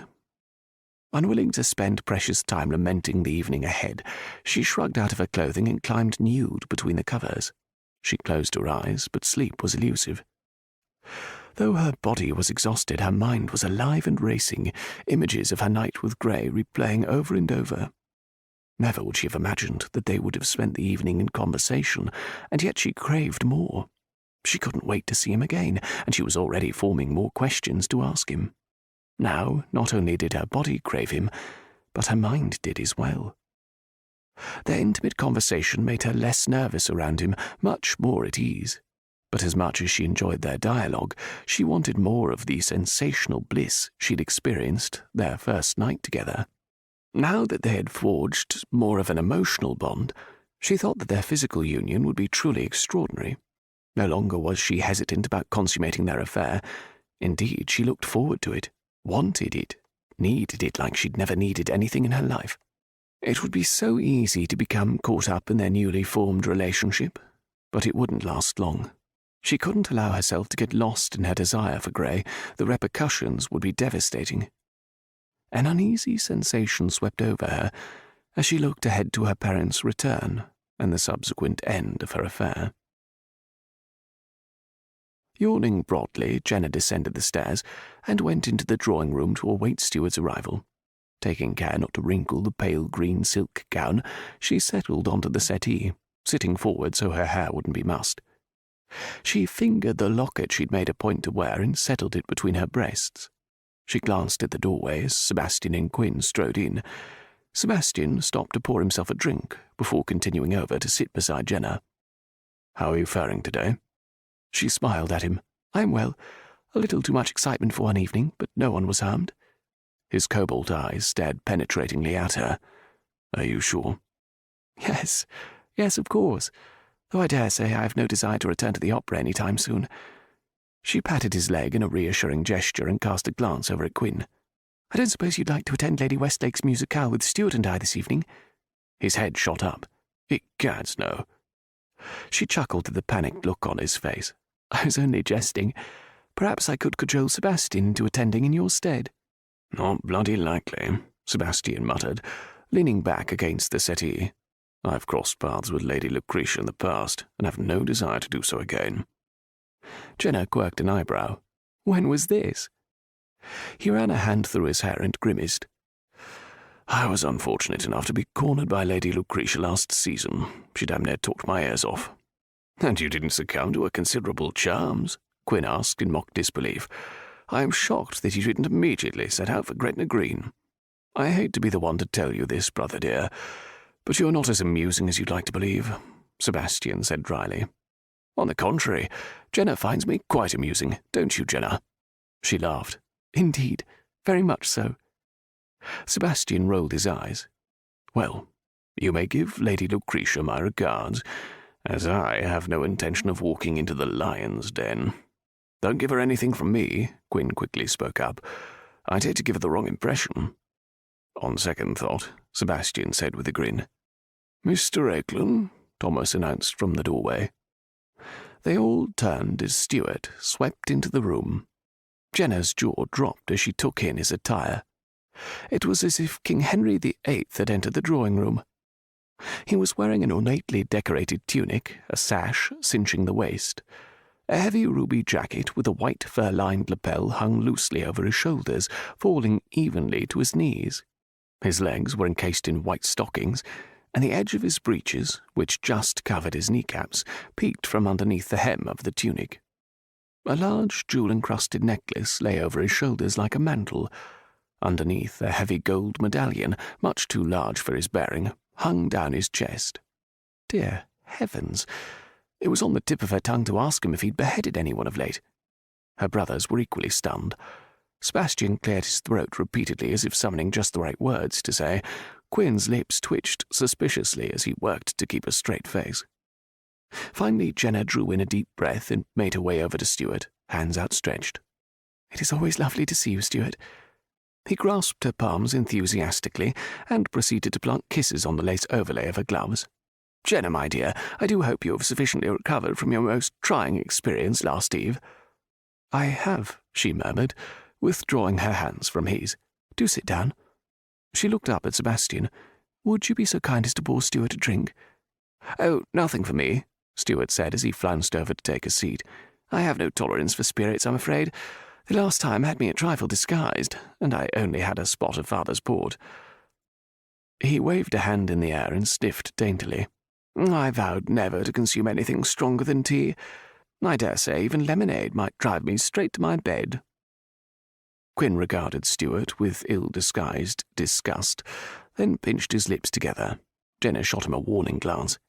It wouldn't do for Quinn to insult Stuart, not with Papa gone. The Viscount would be furious. "I do believe we should be going," she announced. "We wouldn't want to be late for the musicale and risk not getting a seat." She cast an amused glance at her brothers and winked at them. "Indeed not," Stuart exclaimed, getting up and swirling the voluminous coat around him. "Why, Lady Westlake's musicale is the height of the season, and her daughter, so fair and gifted with a voice that would shame a lark." Jenna's shoulders shook as she rolled her eyes heavenward. A lark? Maybe a buzzard. Did buzzards sing? Perhaps she could hope a lark flew into Lucretia's open mouth and rendered her unable to make a sound. The windows would likely be grateful, as would any unfortunate people in attendance. Even though Lady Westlake's musicale was studiously avoided, she always managed to trap several poor souls into attending each year. Stuart collected a most hideous hat from a straight-faced Thomas as they exited the house, and secured it on his head. The long feather plume swung about as he walked in lively fashion out to the carriage. Jenna kept a cautious distance, so her coiffure didn't suffer irreparable damage from whatever bird had been unfortunate enough to forfeit his life. Was Lady Westlake hosting a masque instead of a musicale? If so, Stuart was certainly dressed for the occasion. They climbed into the carriage and rolled away en route to Lady Westlake's residence on Mount Street. When they arrived, as Jenna expected, a footman greeted them at the door with an ornately scribed flyer. Jenna excused herself to the ladies' retiring room, leaving Stuart to wait on her before they entered the drawing-room. As she peered at herself in the mirror, she wasn't surprised to see faint smudges under her eyes. Perhaps she ought to give thought to dabbling with some of the cosmetics so many other women wore.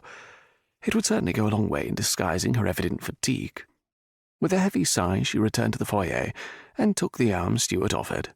They glided down the long hallway, stopping to converse with a few of Stuart's acquaintances and some of Jenna's own. Moments later they paused at the doorway of the drawing-room, and Jenna peered around the room, curious to see who else had been consigned to an evening of agony. She was surprised to see Lady Lockheart across the room, head bent in conversation with two other ladies. Then, to her utter astonishment, Gray walked over to collect Lady Lockheart. Her breath caught in her throat, and her heart lurched. What was he doing here? Chapter 9. She stared shamelessly as he escorted Lady Lockheart to a seat on the first row. Like someone with a dire thirst, she drank in his appearance, her eyes flitting over the tight-fitting breeches and up to the soft curls resting on the crisp white collar of his shirt. Everything about his appearance set her senses on fire. She knew for a fact he wore no padding in the shoulders or thighs. His bulk was all his own, and she looked forward to running her hands over each and every one of his muscles. As if sensing her perusal, his head came up, and their eyes connected for a long moment. Surprise lit his smoky depths, but he continued to stare at her. "I say, Jenna, let's hurry so we can be seated on the first row." Stuart's grip on her arm startled her into motion, and she broke eye contact with Gray. The front row? Panic swept over her. She couldn't possibly sit in such close proximity to Gray. Stuart rushed forward, nearly dragging her in his haste to get to the front. He handed her into the row Gray was sitting in, and Gray rose as Jenna stood rigidly before him. "My lady." He inclined his head politely. Lady Lockheart leaned forward, a kind smile lighting her face. "Good evening, Lady Jenna. How are you, my dear?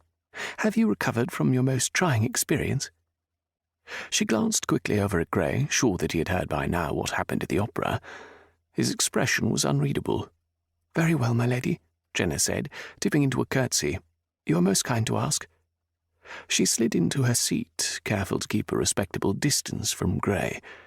Her eyes snaked sideways, and annoyance gripped her as she heard Lady Lockhart's soft laughter, saw her face light up as Gray murmured something close to her ear. Really, it was unseemly for a woman of Lady Lockhart's advanced age to be fawning over a much younger gentleman. But what really bothered Jenna was imagining another woman holding a place in Gray's affections, in his bed. Heat crept up her neck, and she turned away from Lady Lockhart's shining countenance. Instead, she studied the programme she held in her hand and began to read Lady Lucretia's listed attributes. Of excellent breeding and composure. Made her sound like a bloody cow. Jenna continued down the list. Sweet disposition and of moderate temperament, sings like an angel and is accomplished at the pianoforte. Her beauty knows no comparison. Well, that much was true. Jenna suppressed a grin. Indeed, Lady Lucretia's beauty, or lack thereof, was legendary. "Jenna, I'm going to fetch a glass of punch. Shall I bring one back to you as well?"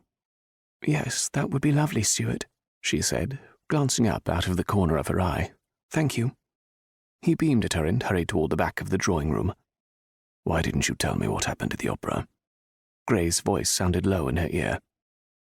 She turned her startled gaze to him. Then she looked beyond him to Lady Lockheart, who was conversing with a lady on her other side. "I didn't give any thought to it." His expression was intense, and he raked over her face with stormy eyes. "How could you not tell me you came so close to peril?" She swallowed, then opened and closed her mouth in the same breath. It was nothing, truly. Well, not unless she counted having a gun focused on her head nothing, but there was little point in being dramatic, so she said nothing further. "Are you coming tonight?"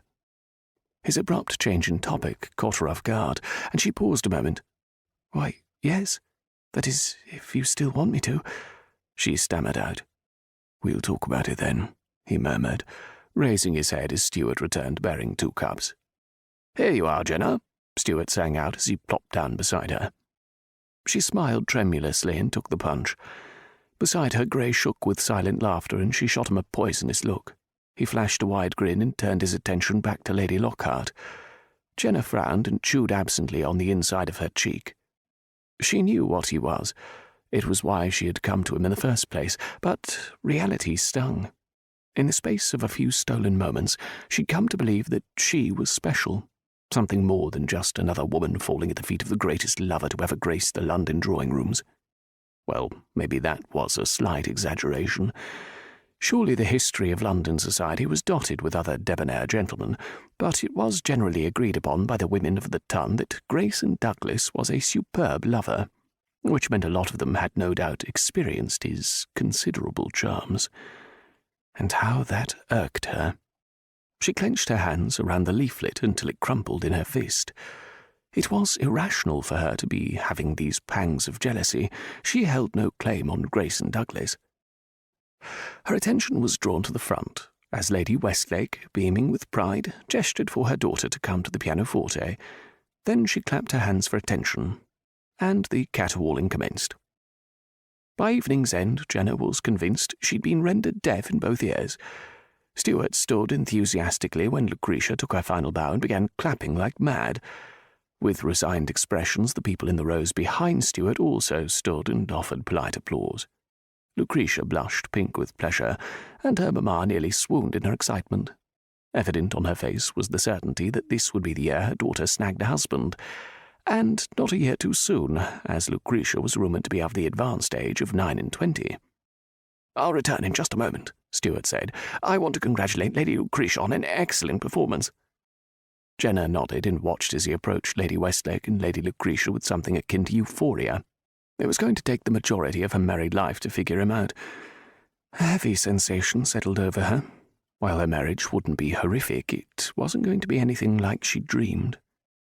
She thought of her conversation with Gray the night before, and wondered if he wasn't more privileged than she. He had no expectations, no family honour to uphold, and no one was expecting him to marry before he was ready, and he would get to choose who he married. What a luxury denied to most women of her station. A sigh escaped before she could call it back, and she looked quickly around to make sure it went unheard. Her eyes collided with Gray's inquisitive stare. He searched her face, his eyes narrowing the longer he stared. Could he see her thoughts? She looked quickly away, unable to bear his scrutiny any longer. Stuart returned from his errand of adulation and offered his arm to her. "Are you ready to depart, Jenna, or would you prefer to stay for refreshments?" "I think I'd like to go home now," she murmured. "Let me go have the footman summon our carriage. I'll return for you in a moment." She started to protest, but he turned away and hurried out before she could say she'd just accompany him. Looking around for any familiar faces, she was careful to avoid Lady Lockheart and Gray, though she could hear their soft laughter as they conversed with a small circle of people. Relief lightened her mood as she saw Stuart approaching. but he wore a deep frown and waved his hands in front of his face in an agitated fashion. "Dear me!" he exclaimed as he drew abreast of her. "Whatever is the matter?" she asked sharply. "My carriage," he sputtered. "My carriage has suffered a broken wheel. My dear, I shall have to summon a hackney." Jenna nearly laughed at the mortified expression on his face. She laid a comforting hand on his arm. "A hack will be just fine, Stuart." "Pardon me. I couldn't help but overhear your predicament." Gray's voice rumbled over her, and she whirled around to face him, her jaw worked up and down, but no words would form. He extended a hand to Stuart. "We haven't been formally introduced, Mr. Eglin. Grayson Douglas, at your service."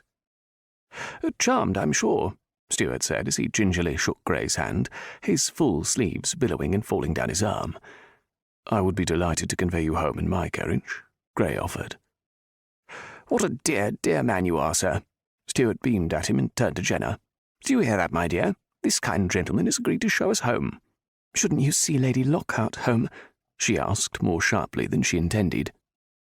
He smiled and replied, "I assure you, Lady Lockheart has no need of me.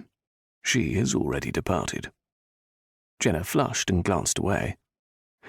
"If you would be so kind as to give me your direction, I shall inform my driver to take us there at once," Gray said to Stuart. Gray ushered them to the foyer and motioned for the footman to summon his carriage. Moments later he handed Jenna up into the seat, then stepped aside for Stuart to climb in. Gray settled into the seat across from her and Stuart, and the carriage rocked into motion. "Since your residence is closer, Mr. Eglin, we'll make our first stop there. I'll make sure Lady Jenna arrives safely home in your stead." "You are a true gentleman," Stuart said with a delicate sniff. "I don't care what others might say of you." Jenna gasped. "Stuart, that wasn't a polite thing to say at all." Stuart looked at her in surprise. "But, Jenna, I was merely complimenting Mr. Grayson." "It was a backhanded slight, and you know it," she said fiercely. "I'm surprised at you, Stuart. You aren't usually so vulgar." Gray's lips twitched suspiciously. "Your defence is most appreciated, my lady, but completely unnecessary. I don't take offence at Mr. Eglin's kind words at all." "There, you see, Jenna, I handed no insult." Stuart huffed and flounced back into the seat, a sulky twist to his mouth. She glanced apologetically at Gray, who winked at her in return. When they pulled up in front of Stuart's father's townhome, she felt some measure of relief. But when he exited the carriage and she found herself staring across at Gray's imposing presence, she almost wished Stuart was back. "So, did you enjoy tonight's entertainment?" he asked in a low, husky voice. Tiny prickles of electric sensation rushed over her skin, like the heated desert sandstorms she'd read about so frequently. Somehow, when she looked deep into his eyes, she could envision their twisting bodies in the hot sands of Egypt. She licked her lips. "Not particularly, but then you seem to have enjoyed your evening with Lady Lockhart." Mortification swept over her in a maelstrom. She could have done without sounding like a jealous lover. "She is a warm companion, and a truly wonderful lady," he said in a mild tone. "So what am I? Something between cool and lukewarm?" Oh, fie on trying not to squelch the tide of envy that was eating at her. He chuckled, then the carriage came to a stop. She cast an irritated look at him and started for the door. He caught her hand and pulled her abruptly against his chest. Her breath was torn from her throat as his lips crashed down on hers with fiery intensity. His hand cupped her neck, pulling her further into his embrace. The hard planes of his chest crushed her breasts as she rode the tide of sensation. She met his tongue with her own, the mild taste of the evening's punch, swirling and then disappearing as their kiss became more heated. Finally he drew away, his eyes glazed with passion and his lips swollen from their kisses. "I'll see you shortly, my lady." She smoothed her skirts with a shaky hand and waited as he got down from the carriage and offered his hand to her. When she stepped down, he raised her hand to his lips. "And there won't be any conversation tonight, Jenna." Chapter 10. Jenna entered the house on shaky legs. To her dismay, Quinn and Sebastian were in the drawing room as she passed. She stopped and returned to the door, knowing she wouldn't be able to circumvent them. Shedding her silk wrap, she walked in, trying very hard to act nonchalant, though her heart was racing. "How was your evening?" Sebastian asked as he and Quinn rose. She arched an eyebrow and smirked. "How do you think it was?" Quinn laughed. "I take it Lady Lucretia's singing skills haven't improved from last year?" She rolled her eyes. "You have such a knack for understatement." "Who brought you home? I didn't recognize the carriage," Sebastian asked. She struggled to keep the rush of heat from flooding her cheeks. It wouldn't do to become scarlet-faced in front of her keen-eyed brothers. "Oh, that," she said airily. "Stuart's carriage suffered a broken wheel, and Mr. Douglas kindly offered us transport home." Sebastian frowned, and Quinn looked puzzled as if trying to place the name. "Grayson Douglas?" Sebastian asked. She nodded. "Are you acquainted with him?" She held her breath, praying that the answer would be no. This was not a complication she needed. His frown didn't subside. "No. That is, we haven't been formally introduced, but from what I've heard, he isn't the sort of man you should be associating with." "Yes, quite right," Quinn spoke up. "I couldn't quite place the name at first, but now I remember. He is rumoured to be quite the rake. I've seen him in Lady Lockhart's company most recently." He rubbed his chin absently. "I wouldn't have thought the old girl still had it in her." "That is quite enough," Sebastian said in a warning voice. "This is not an appropriate topic to be discussing in front of Jenna." Jenna rolled her eyes, but the words hit her like ice. It wasn't her imagination. Obviously, Gray and Lady Lockhart had an agreement. Anger and jealousy thrummed through her veins, hot and painful. Could he not have at least put off any other obligations until their affair was over? "I don't want you in his company again," Sebastian said firmly. "Don't be absurd," she said, narrowing her eyes. "He was a perfect gentleman, and if it weren't for his kind offer, I would have had to hire a hack to get home.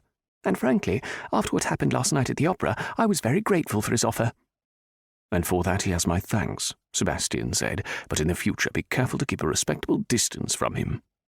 "Really, Sebastian, I hadn't figured you for such a snob." "Snobbery has nothing to do with it," he growled. "Papa would never approve, and you know it. It is my responsibility to make sure this family remains just as he left it." "Good heavens, he gave me a ride home. He didn't pull off and ravish me, nor did he make untoward advances. I am quite aware of my responsibilities to this family." "There is no need to be vulgar." "And there isn't a need for you to be so overbearing," she returned. "I am quite capable of keeping myself out of harmful situations, and moreover, I am a sound judge of character. Now, if you two will excuse me, I am going up to bed." Without giving them a chance to respond, she swept out of the room and marched up the stairs. She fumed as she peeled the dress from her body. Margaret breezed in on Jenna's heels, but Jenna waved her away. "I don't have need of you, Margaret. You may go on to bed. Just awaken me for breakfast in the morning." The maid's lips thinned in disapproval. "I've kept my tongue over this, milady, but I can't keep my silence any longer." Jenna gaped as Margaret advanced, hands on her hips. "I've worked for this family a lot of years, and I've been your lady's maid since you were old enough to escape the schoolroom. I don't like what I see going on, milady. Don't like it one little bit. You're in for trouble." "I don't need a lecture from you," Jenna began. "Indeed not. What you need is a firm sitting down by her ladyship, but she isn't here, and I'd be remiss in my duty if I didn't do all I could to keep you on the straight and narrow."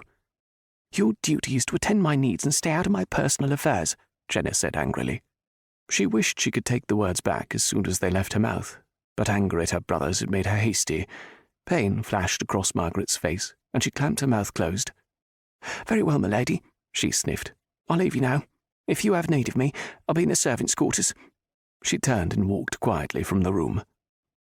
Jenna closed her eyes in regret. She shouldn't have spoken so sharply to Margaret. It wasn't like her to be short with the servants. And Margaret was more than that. She'd been a family friend for years now. She'd soothed Jenna's scrapes as a child, and consoled her when Jenna had come to her after the news of her engagement had been announced. She would need to apologize to Margaret. She turned and flopped down in a chair. So much for secretly sneaking out of the house. Thomas and Margaret both knew. She supposed any servant worth her salt would know the comings and goings of the household. Thomas, she felt certain, would be discreet. But could she count on Margaret to be the same? No, Margaret wouldn't say anything. She wasn't the sort to report Jenna's actions to her brothers or the Earl. She had never divulged their secrets before, though there had never been any of this magnitude. It wouldn't prevent her from voicing her disapproval, though.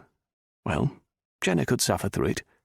If all she had to worry about was a few stiff lectures and the disapproving glint in Margaret's eyes, she could manage. She mentally calculated the remaining time she had before her parents' return. Less than 2 weeks. On one hand, it seemed a lifetime, and yet it would never be enough now that she'd gotten a glimpse of life's pleasures. But she wouldn't dwell on the end tonight. She would relish the time she had with Gray and not look beyond the present. With a mischievous smile, she headed to her wardrobe to decide what to wear to her meeting with Gray. She had a wicked surprise in mind. Gray sat in front of the fire, ignoring the stifling heat of the room. Jenna's jealousy had delighted him. Why, he wasn't sure, but the possessive note in her voice had thrilled him to the core. He didn't owe her an explanation. After all she wanted was a brief liaison. But the idea of her believing the rumours bothered him immeasurably. When had he started caring what the ton thought of him? And even worse, he was allowing an aristocrat's daughter to rule his emotions. But Jenna was special. Not at all like so many other women of society. A little naive, yes, but fresh and unspoiled, and she set his pulse to racing like no other woman since... No, he wouldn't think of that now. It had been too long since he'd let a woman pass the barriers of his soul. The last time it nearly killed him, and he wasn't sure he was prepared to endure it again. He got up from his seat and rang for Masterson. A few minutes later, the butler appeared in the doorway. "Masterson, have my trunk taken from the attic, the one I brought back from Egypt." "Very good, sir. Where shall I put it?" "My bedchamber." "Oh, and Masterson." "Yes, sir." "Have someone go out to the garden and bring in a dozen each of red, pink, and white roses." Jenna shrugged out of her cloak and handed it to Gray's maid. Masterson appeared briefly to tell her that Mr. Douglas awaited her in the bedroom, but then disappeared from the foyer. The bedroom. Somehow it held more promise than it did the first night she met him there. He'd said there would be no conversation tonight. The tingle of anticipation curled and spread rapidly through her limbs. As she made her way up the stairs, her nipples strained against her dress, and the unbearable twinge between her legs had her wanting to squeeze her knees together. His bedroom door was open, and she stopped to peer in before entering. She gasped softly. The entire room was ablaze in soft candlelight. A trail of rose petals littered the floor from the doorway to the bed, and the bed was draped in the sheerest silk. She walked in, following the path of rose petals. As she drew closer to the bed, her eyes were riveted to the sumptuous linens. From the top rails, silk poured to the floor. She put her hand out and parted the veil of silk. Rich red satin covered the bed. Her fingers came out to touch it, luxuriating in the feel of the decadent material. Pink and white rose petals lay carelessly across the top of the satin, much like leaves drifting across the water. "Do you like it?" She whirled around and stopped dead when she saw Gray behind her, regarding her with penetrating eyes. He was bare-chested, adorned only in cream-coloured breeches. His hair curled around his ears and neck, flipping out in an unruly fashion. His muscled chest and shoulders she'd so admired earlier in the evening beckoned her touch, and she itched to satisfy the call. His eyes devoured her, and already she felt naked before him. Her gaze dropped to the bulge in his pants and smiled. Yes, she liked it. "To what do you refer, sir?" she asked innocently. He chuckled. "I'm flattered, my lady." She opened her mouth to speak, but he closed the distance between them, laying a finger over her lips. "Shh, no words tonight. Let our bodies do the talking." He lowered his head and claimed her lips hungrily. His lips broke from hers and rained a trail of nips and kisses down the curve of her neck.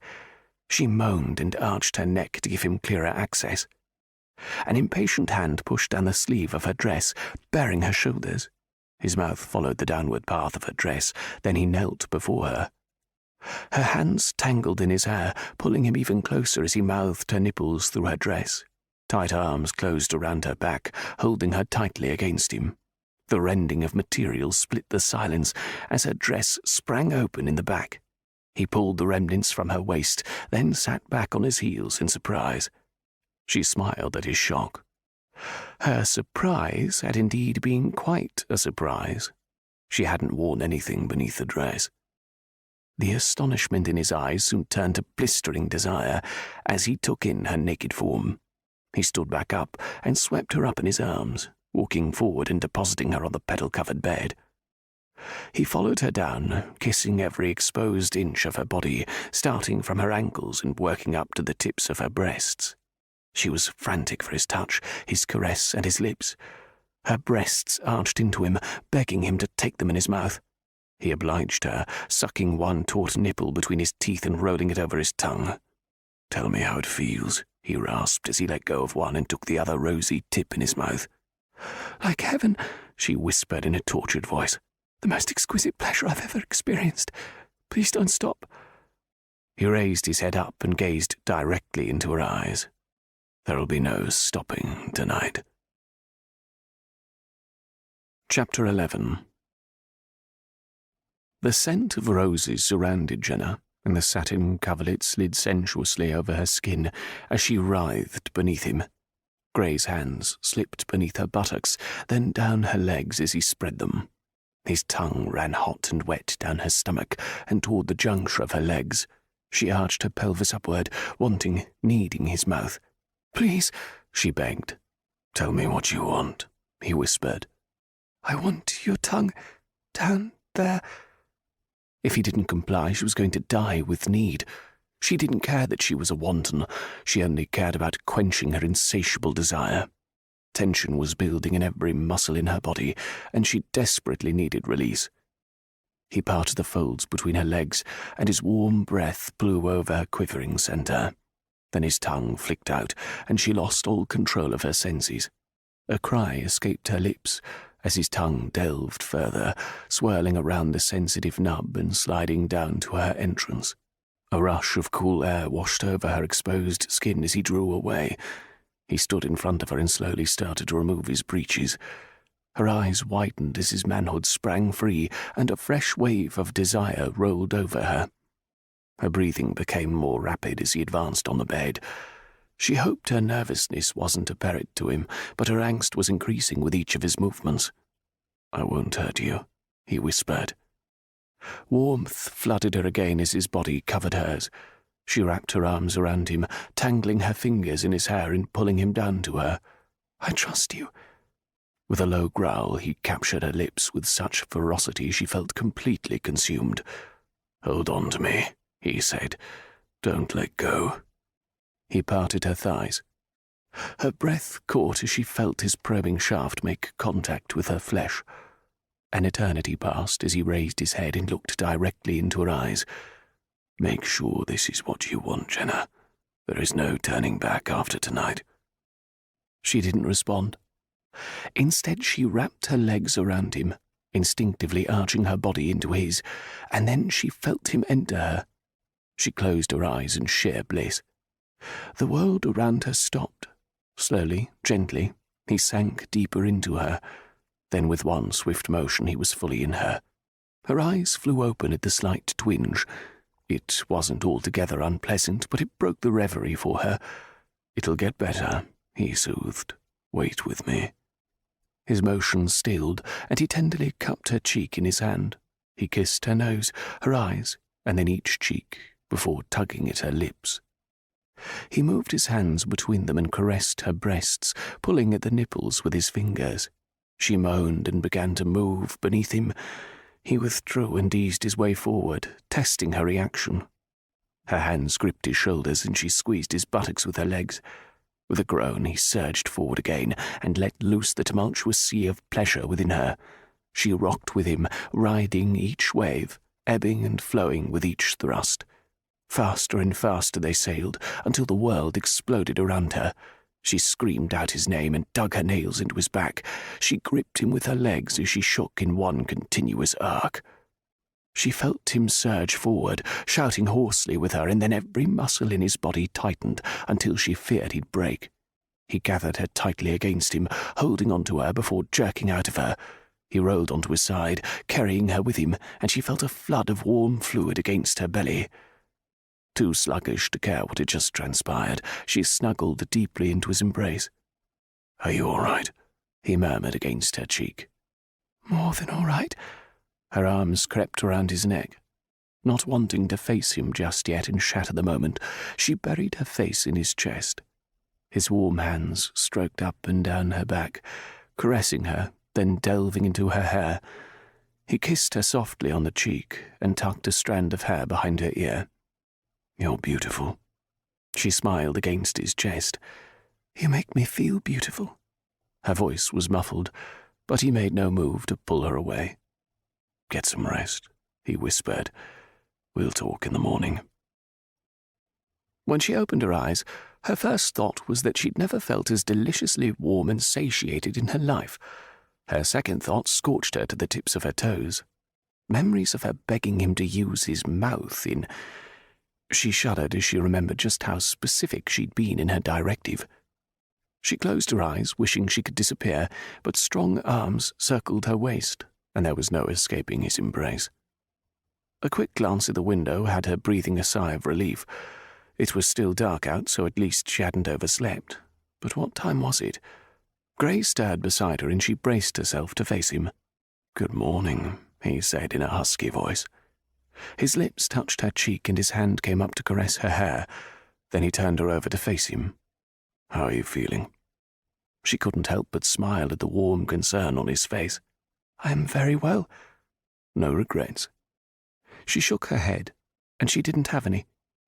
If she never again experienced such exquisite pleasure, she'd have last night to look back on and hold close to her. He leaned up on one elbow. "I've planned a hot bath for us this morning, before you have to leave. It should be ready now." "That sounds heavenly." Ever conscious of her nudity, Jenna attempted to wrap herself in the satin coverlet, but Gray put a hand out to stop her. "Don't. You are far more beautiful to look at than the sheets." She flushed, but let it drop to her feet.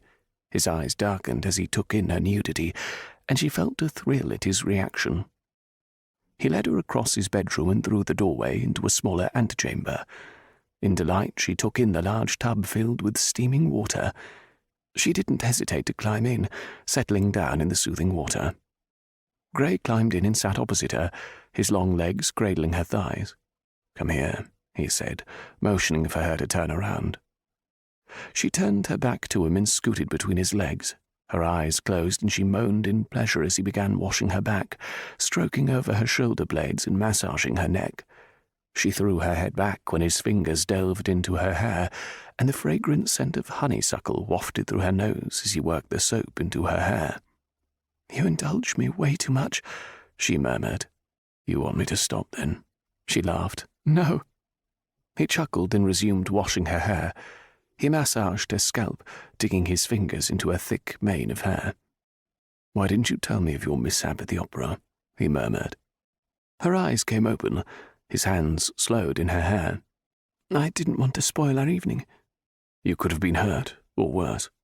"Yes, but there was little to be done after the fact," she said with forced lightness. She gulped at the memory, and a flash of guilt assailed her. For the underlying thought she had as the gun was trained on her head was that she might never experience another night with Gray, not that she would never see her family again. "Let's not dwell on it," he whispered against her ear. "I'm sorry to have made you remember." He finished soaping her hair, then reached for a pail lying beside the tub. Once he'd rinsed the strands thoroughly, he put his arms around her and began washing her breasts with a soap-covered cloth. Her nipples hardened under his attentions, and she leaned back against his chest to give him better access. As one hand continued its gentle ministrations, his other hand slipped down and began massaging the sensitive nub between her legs. His lips lowered to the curve of her neck and nipped delicately at the skin.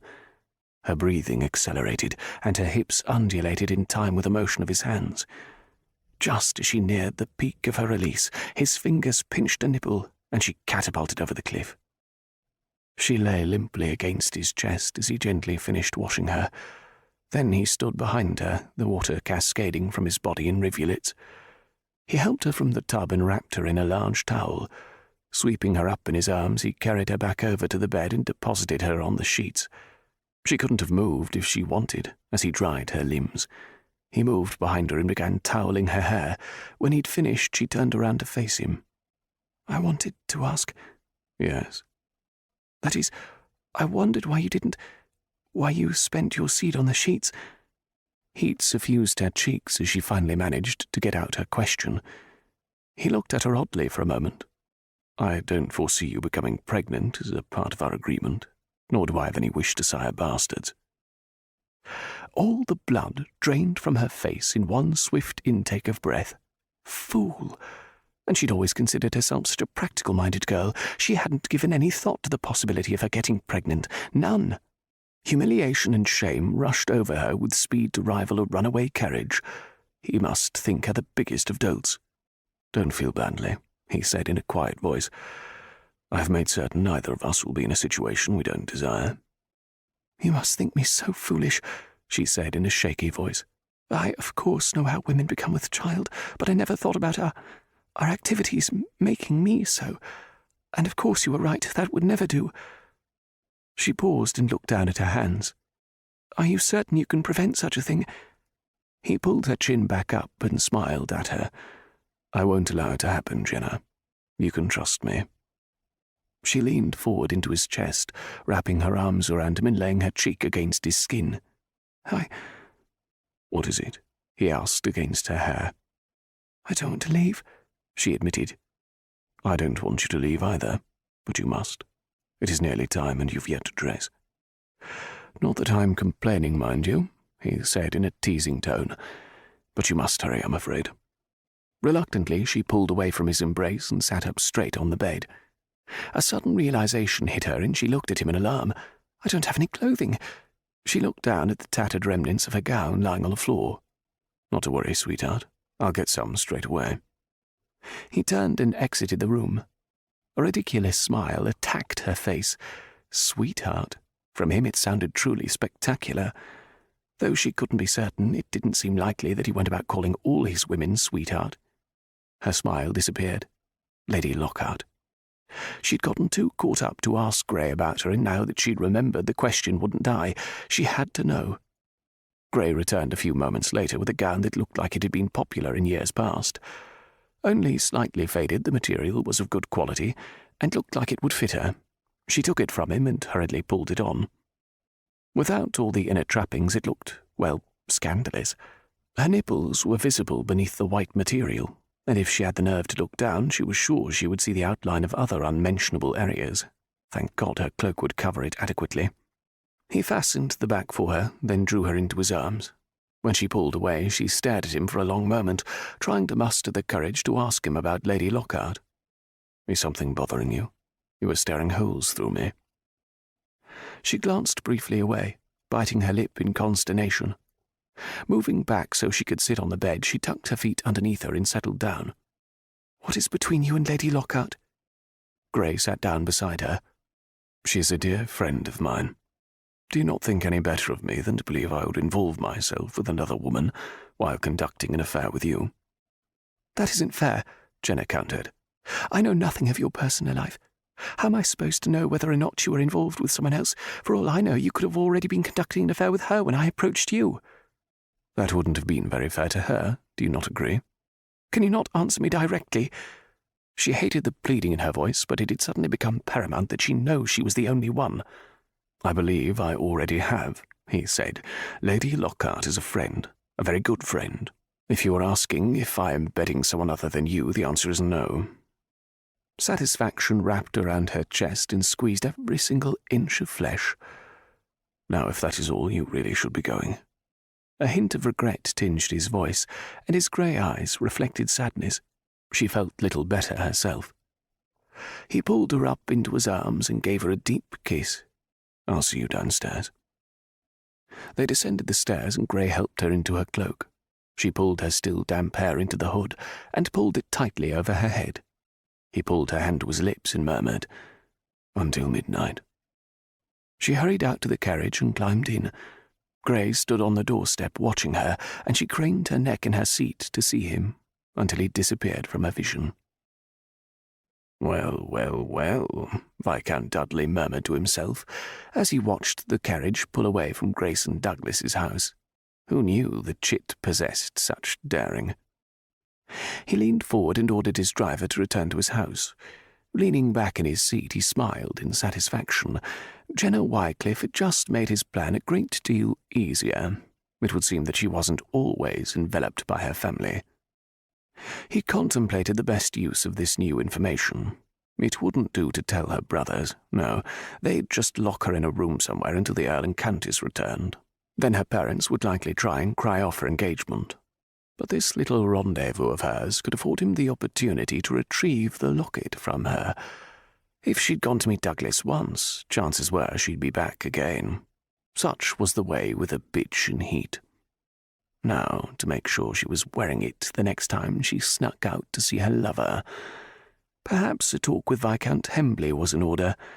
He'd hint that he hadn't seen Lady Jenna wearing the locket, and stress the importance of it. Sebastian was a sensible sort, and would see to it that his sister wore the locket. If that didn't work, he'd have to employ more drastic measures. Chapter 12. What did one wear after a night of hedonistic pleasure? Everything she put on seemed to scream out that she was no longer a virgin, no longer the bright-eyed innocent. It all seemed so revealing. Was it her imagination, or were her breasts plumper, fuller? She felt as though the secrets of the universe had unfolded before her, and she'd aged a few years overnight. Now she could knowledgeably impart advice on bedroom matters in her ladies' circles, or at least know what in the world they were talking about. She no longer looked down so snidely on courtesans. These women had the best profession in the world, if you could call it a profession. They married no one, answered to no one, indulged in all the fleshly delights, and were rewarded amply for their effort. Not that she would be informing her mamma that she was becoming a courtesan. The Countess would take to her bed for a week, and Papa would get red in the face and shout. Then he'd send her to a convent on the Scottish coast. No chance of seeing grey then. With an exasperated sigh, she finally donned pale pink silk. Surely she could appear fresh and innocent in pink. She brushed aside the strands of hair that escaped the hastily configured knot and checked her appearance in the mirror. A quick pinch of both her cheeks infused more colour into them. Unable to refrain, she smiled at her reflection. "You've done it, Jenna. You've really done it." Instead of the regret she was sure she would feel after the finality of last night's actions, she felt wonderful, alive. She traipsed down the stairs, determined not to stay at home today. The weather was gorgeous, and it was perfect for an outing to the park. She asked Thomas to summon the landau and have Margaret await her there. Today's outing would serve two purposes, not the least of which would be issuing an apology to Margaret. After stopping in the kitchen, she collected a picnic basket the cook had prepared and went in search of her bonnet and parasol. She climbed into the carriage next to her lady's maid, and the two set off at a brisk pace for Hyde Park. Margaret remained uncharacteristically silent throughout the trip, and Jenna knew she was still in a huff over yesterday's quarrel. Not to mention she was well aware that Jenna had gone out again last night. When they arrived in the park, Jenna climbed out of the carriage and went in search of the perfect picnic spot. She settled on an area under a sprawling oak tree, and the footmen set about laying out the cloth. As she and Margaret munched quietly on chicken sandwiches, Jenna pondered what she would say to her. Finally, she laid aside her sandwich and daintily wiped her mouth on a lace cloth. "Margaret," she said softly. "Yes, my lady?" She turned to square inquisitively at Jenna. "I'm sorry I was so boorish with you. Truly I am. I don't know how you put up with me." She smiled and patted Jenna's hand. "There now, child, don't give it another thought. I shouldn't have been prying where I had no business." "I'm in a mess," Jenna murmured, twisting her hands. "I'd say so, young lady," Margaret said with a sage nod. "You don't think I didn't notice that you came in with someone else's dress on, do you?" Jenna flushed and dropped her eyes to her hands. "I suppose you think me a harlot." Margaret took Jenna's hands into her own. "Me and Thomas love you dearly, my lady, always have. Why, we've watched over you since you were a wee babe. I know what kind of young lady you've become, and it's never crossed my mind to change that opinion. I know my loyalty should lie with his lordship, but I can never bring myself to betray you that way. Thomas and me, well, we've talked it over and don't see no reason why we should go running to the Earl." She released Jenna's hands and sat back, a disapproving glint in her eye. "I think I know why you've chosen to do what it is you were doing. I don't agree with it, my lady. Let me get that straight right now. But I understand it." "Thank you, Margaret," Jenna said, smiling over at her. She had the urge to reach out and hug her, but knew it would make Margaret uncomfortable. Now suppose you tell me just how much of what you were doing you have done. Jenna laughed. Oh, Margaret, you're incorrigible. And at least tell me who this gentleman is. I assume he is a gentleman. Margaret's voice sounded hopeful. I don't want to be even more worried than I already am. He's a perfect gentleman, Jenna said softly. I never thought to meet a man such as he. Margaret looked at her in surprise. You're in love, aren't you? No, she said in a calmer voice. I'm not in love with him. I barely know him. You knew enough to come back with a different dress on. Jenna flushed again. It's just an affair. There, I said it. Married women have them all the time. I just didn't want to wait that long. I hope you know what you're doing, Margaret said quietly. Those kind of men are used to flitting from bedroom to bedroom. They don't get their heart involved like you were doing. My heart is perfectly safe. But even as she said the words, heavy foreboding settled over her like a rain cloud in the English summertime. If you say so, my lady. Margaret looked away, but not before Jenna caught the blatant disbelief reflected in the older woman's face. After a long moment, she turned back and pinned Jenna with a concerned stare. Many a girl has found herself in the family way despite the best of intentions. I don't want that to happen to you. Neither do I, Jenna whispered. Thank God Gray felt the same, because she sure hadn't given it a thought before last night. If you are discovered, my lady, it will mean complete ruination. You ought to give consideration to whether or not your trysts are worth it. They are, Margaret. They are. She turned away, knowing she would never be able to explain to her lifelong maid, never be able to make her understand what drove her to pursue an affair before she was ever married. Hello, Hembley, Viscount Dudley called out as he approached Sebastian's table. Sebastian laid aside the newspaper he was reading and gestured for him to sit down. My lord, it is good to see you this afternoon. Are you faring well? Dudley sank down in the chair opposite Sebastian and gestured the footman over.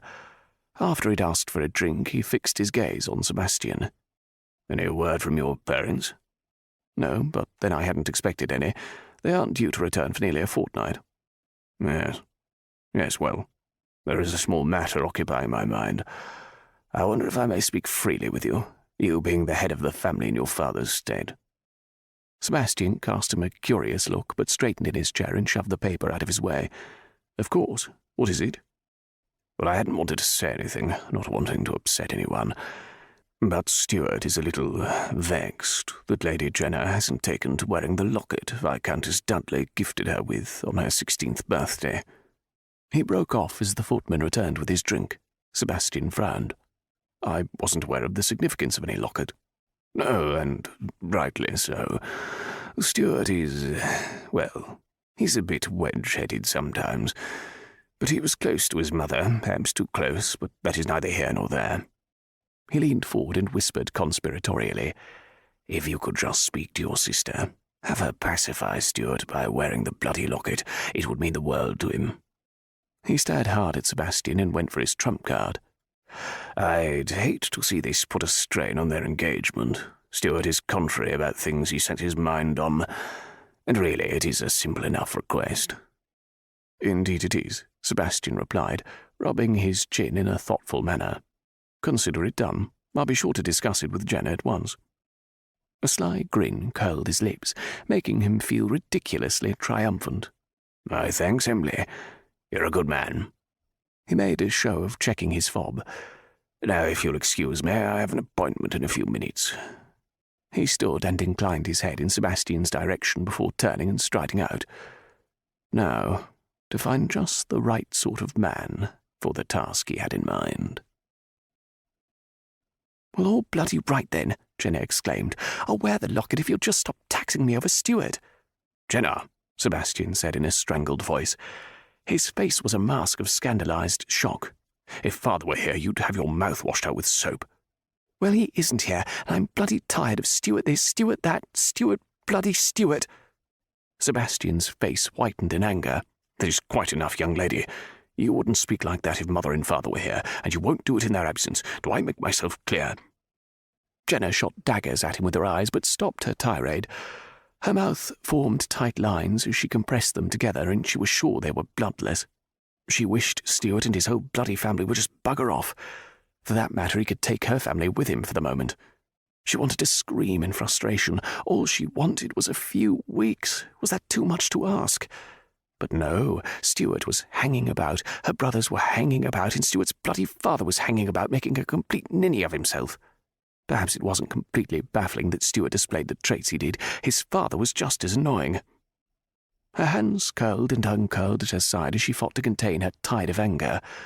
What she really wanted to do was throw something, break something, step out of the polite confines of her life for more than a few stolen hours in Gray's arms. Why was she expected to bend to everyone else's wishes? Did hers count for nothing? She didn't want to answer that, and furthermore, she didn't want to wallow in the self-imposed muck. "I said I'd wear the bloody thing," she said tightly. "Now is that all? If so, I'd like to go to my room." Sebastian's eyes sparked at her blatant disregard for his command, but he said nothing. Instead, he turned and stalked out of the drawing room, leaving her standing alone. Well, if that was what she had to do to be left alone, she'd adopt bloody into her vocabulary all the bloody time. Bloody good idea it was, too. Curling her lips in disgust, she gathered her skirts in her hands and strode out of the room. She nearly ran into Thomas, who she was sure had been listening at the door. She gathered her breath, ready to do battle, but he shook his head, put a finger over his lips, and pointed up the stairs. "I think the garden would be a better place at the moment, my lady. I believe your other sibling awaits you upstairs." "Bloody hell," she swore, liking the way the oath rolled so nicely off her lips. Thomas's eyes widened at her unladylike expletive, but to his credit he said nothing. "On second thought, Thomas, I'm going out. If anyone inquires as to my whereabouts, you may tell them I'm going out shopping. I'll return later in the day." Sebastian's bloody locket would have to wait. She wasn't going upstairs to retrieve it and suffer through a lecture from Quinn. "I'll inform Margaret so she may accompany you, and I'll have the carriage brought around at once." Jenna waited impatiently outside the door, hoping the carriage pulled around before her brothers came out. She wasn't in the mood to argue with them over something as absurd as a locket. The clatter of the landau spurred her into action, and she set out at a brisk pace for the street, Margaret hurrying behind her. The footman ushered her in. "To Bond Street," she said, and the door closed. "There?" The beefy man scratched his dirty beard and eyed the Viscount with his beady stare. "Yes," Viscount Dudley swore under his breath. The chit probably wasn't wearing the locket. She'd come out too soon after Sebastian returned. It wouldn't do to be hasty in his plan. He'd give Sebastian time to talk with her. He needed that locket. "What you want me to do to her, Gov?" "I don't want you to do anything to her," he said sharply. "I want you to retrieve a locket that will be on her person. No harm is to come to her, is that understood?" The grizzled man shrugged. "Whatever you say. But if I'm not to harm her, I'll be needing to hire a few accomplices. That'll cost you extra." "You'll have your extra, just to make sure you get the job done to my specifications. If you botch this, I'll have your head." "I'll take care of it, your lordship." "See that you do. Don't contact me again until you have good news for me." Jenna walked idly down the shop-lined street, pausing briefly to look in the windows, but not summoning enough enthusiasm to go within. Margaret kept up lively chatter, but Jenna only half listened. Her heart was not into shopping whatsoever. She had never had such a row with Sebastian, and she didn't like the feeling it gave her. Sadness filled her chest as she imagined the coming changes to their family. When she married, she would move from Penbury, away from Mamma, Papa, Sebastian and Quinn, the people she loved most in the world, and the people she'd spent the last 20 years of her life with. She didn't like solitude. She loved the noisy, rambunctious house she'd grown up in. She needed to have her family close around her, and she couldn't imagine anything more solitary than a life with a man she didn't love and shared no passion with. She dashed away a tear with her gloved hand and stared aimlessly ahead as she and Margaret continued down the street. The most she could ever hope for with Stuart was a lecture on fashion. Her parents were happy and very much in love, and Jenna and her brothers noticed that amusement the times their parents slipped away when they thought no one was looking. That was the kind of life she wanted. She choked back a sob as panic settled on her. Her wedding was a few short months away, and on that day her life would change irrevocably. The pain of her nails digging through the material at her palms made her flinch. She forced herself to relax and gain control over her emotions. "Lady, are you well?" Margaret's anxious voice reached her ears. Jenna smiled briefly and glanced up at the concerned maid. I'm fine. Margaret looked doubtfully at her, but continued on beside her. I've been thinking, my lady, I'd like to go with you when you marry Mr. Eglin, as if it's all right with the Earl. And you, of course. Jenna whirled around and hugged her. I'd love that, Margaret. Truly, I cannot imagine anything better. There, don't go causing a scene, she harumphed. But Jenna saw the pleased look in her eye. I admit I don't fancy going to live at Eglin House, she murmured, away from Mamma and Papa and the others. Her voice cracked despite her best efforts to keep the conversation light. Poor lamb, Margaret soothed. I know how unhappy you are, but Mr. Eglin will make you a good husband, and you will have children to occupy your time, and you'll visit Pembury. Yes, I will, Jenna whispered. Margaret reached out and squeezed her arm. I'm sure Lord Embley will forget all about your argument by day's end. Jenna looked at her through watery eyes. I do hope so, Margaret. I was an absolute bore. I seem to be doing that a lot lately. They turned and began walking back toward the carriage. Jenna was prepared to climb in when she noticed a small group of children huddled across the street. She stood transfixed. They weren't a new sight. At any time of the day, any number of ragged children could be seen lining the streets, begging or looking for a pocket to pick. As she continued to stare, she remembered all Gray had recounted of his childhood, his fears of being left alone, her own fear of having to leave her family. Once again, tears sprang to her eyes. These children had no one. She, at least, had her family, no matter how far they may live away. "Milady," the footman prompted, as he waited to assist her into the carriage. A determined set to her chin, she climbed in and then directed the driver to Oxford Street. When Margaret looked at her in puzzlement, Jenna said, "We're paying a call to the orphanage." Chapter 13. Jenna ignored Margaret's look of surprise as the carriage rolled down the street. It was high time she stopped being so self-consumed and perhaps took stock of the world around her. After she was married, she would need something to occupy her time, something to keep her from drowning in unhappiness. Making sure others weren't as miserable seemed to be a good place to start.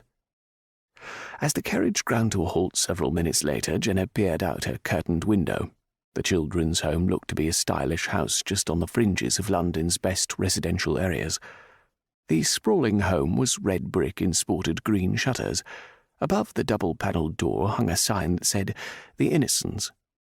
After directing Margaret to remain behind, she descended the steps of the carriage and strolled up the path to the entrance.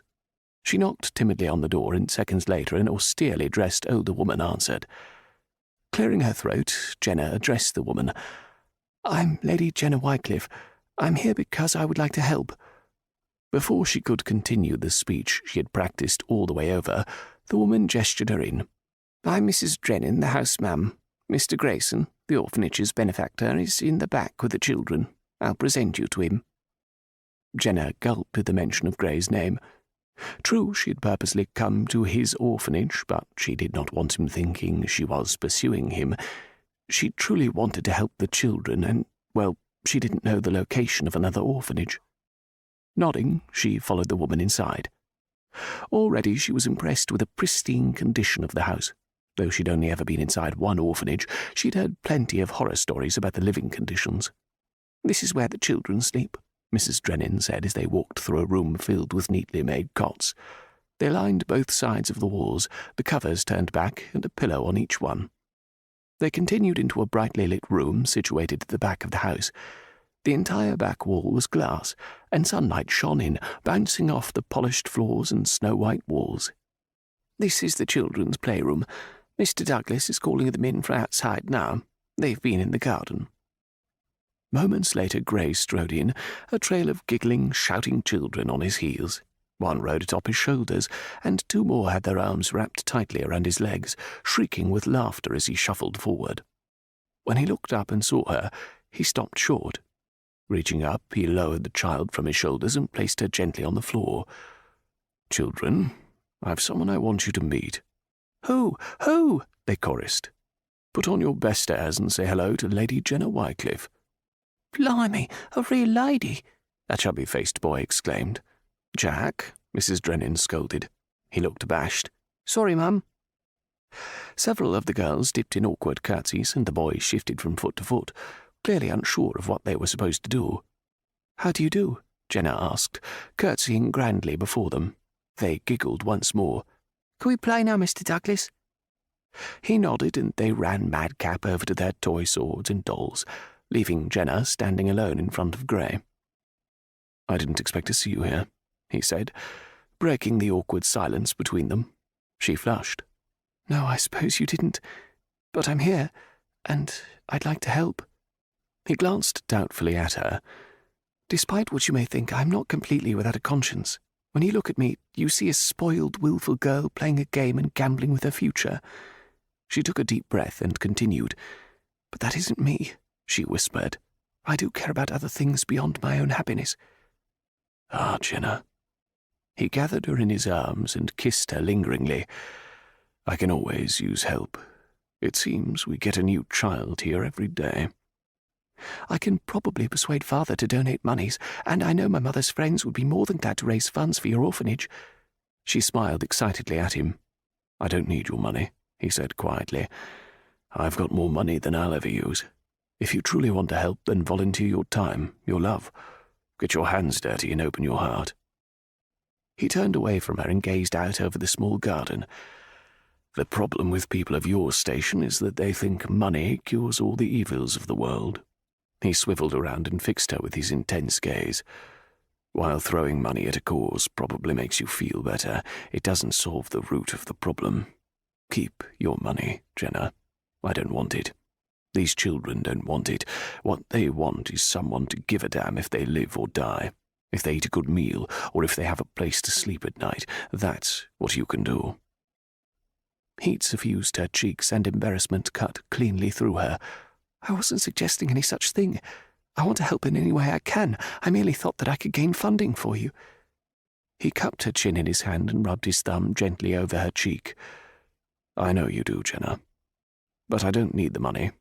If you want to donate monies, there are any number of orphanages who are in desperate need. I can give you a list if you like." "So you don't need my help here?" she asked in a shaky voice. He backed away, walking over to the window and staring out over the garden. "I didn't say that. The children can never have too many people who are concerned with their well-being. You can do something as simple as read them a story. What they need most is someone to love them. Can you do that, Jenna?" he asked softly. Her eyes narrowed and she frowned. "Don't patronize me, Gray. I wouldn't have offered if I didn't genuinely want to help. I realize you think me self-absorbed, but I do have compassion, and I happen to love children." He was in front of her before she could take another breath, his eyes stormy. "I've never thought ill of you, Jenna. Don't make assumptions about how I feel." Tiny prickles shot over her skin, and a faint buzzing sounded in her ears. I... She was prevented from saying anything further when his lips rushed over hers in heated passion. She drew a ragged breath before he pulled her up against him and deepened his kiss. Her arms went around his neck, and her hands splayed over his back, gripping him to her, not wanting the kiss to end. His tongue plunged within her mouth, swirling and dipping. She dragged in a ragged breath when he briefly took a breath of his own. Then he claimed her lips again. "I can't get enough of you, Jenna. You have no idea what you do to me." "It can't be more than your effect on me," she whispered around his lips. He groaned and crushed her to him once more. The hardness of his body encompassed her, swallowing her up, making the distinction of where she began and he ended an impossibility. When he finally drew away, his eyes were a swirl of smoke. "I've wanted to do that since I walked in and saw you standing here." "Mr. Douglas," Mrs. Drennan called from the door, "you had better come. There's another child." Gray's head jerked up. "Yes, of course, Mrs. Drennan." He strode out of the room and Jenna followed, her curiosity piqued. In a small front drawing room, a shabbily dressed little girl sat in an armchair, her feet dangling over the edge. Her large blue eyes reflected fear and loneliness. Jenna's heart constricted, and she went immediately and knelt in front of the girl. The girl smiled shyly at Jenna and ducked her head. "What's your name, little one?" "I don't know me real name. Boy likes name Meg." Jenna smiled. "Meg is a beautiful name, and Meg you should be." Jenna glanced over the dirty golden curls in the tattered, oversized dress, the grime and soot from God knows what kind of living conditions. She looked back up at Gray to see the same emotion clouding his face. Standing back, she took Meg's hand in hers. Meg, this is Mr. Douglas. He owns this house. And this is Mrs. Drennan, the house mum. Would you like to go with her for a bath and a hot meal? When you are done, you can meet the other children, Gray spoke up. I'm sure they would love to share their toys with you. Do they have a dolly? She asked in awe. I've always wanted a dolly. Jenna made a mental note right then and there to purchase the biggest, most beautiful doll she could find. Meg hopped down from the chair and took Mrs. Drennan's outstretched hand. As she walked along behind Mrs. Drennan, she stopped and looked back at Jenna. What's your name, miss? Jenna smiled and curtsied grandly before her. Lady Jenna, but you may call me Jenna. Meg's eyes grew big as saucers. A lady? Go now. I'll be back to see you, Jenna promised with a smile. As she watched Meg disappear from the room, she turned back to Gray. I meant what I said, she said softly. His eyes probed her questioningly. About? Wanting to help. If you truly want to help, I certainly won't say no. Mrs. Drennan could use all the help she can get. But it's hard work. You don't think I'm capable of hard work? I think you're capable of anything. Good then, it's settled. I'll come one day a week to visit the children and help out however I can. I'd like that. After a moment's pause, he asked, Are you coming tonight? She felt the blush creeping over her face and she looked away. It was so different interacting with him during the day. He didn't seem like the man she'd been so intimate with, and it was disconcerting. Yes, I'll be there. She looked up at the large grandfather clock across the room and her face fell in regret. I really must be going. I hadn't anticipated being gone this long. I'll see you out, he said, offering his arm to her. As he handed her into the carriage, he nodded his head at Margaret, who eyed him with something akin to hostility. Though he didn't voice the words aloud when he faced her, Jenna clearly read the words that came from his lips. Until midnight. The only thing worse than the prospect of Sebastian and Quinn waiting to badger her was Jenna coming home to find Stuart sitting in her drawing room. She was sorely tempted to pretend she hadn't seen him and hide in her room. Unfortunately, he saw her first. Jenna! He got up and rushed over to her, the lacy cuffs of his sleeves billowing out as he grabbed her hand. I just about gave up hope of seeing you and returned home. Too bad she hadn't stayed gone 5 more minutes. She eyed him balefully, in no mood to contend with his theatrics. She wanted to find Sebastian and apologize for their earlier argument. To what do I owe the honor of your visit? She gingerly extricated her hand from his grasp. Undaunted, he grasped her other hand and led her over to the settee. I have the most wonderful news to impart. He sat down beside her, carefully arranging the hem of his ruby jacket. We've been invited to Lady Lockhart's soiree tomorrow night. Jenna's head snapped up at the mention of Lady Lockheart. What do you mean, we? Well, you and I, of course, he said as though she were a dolt.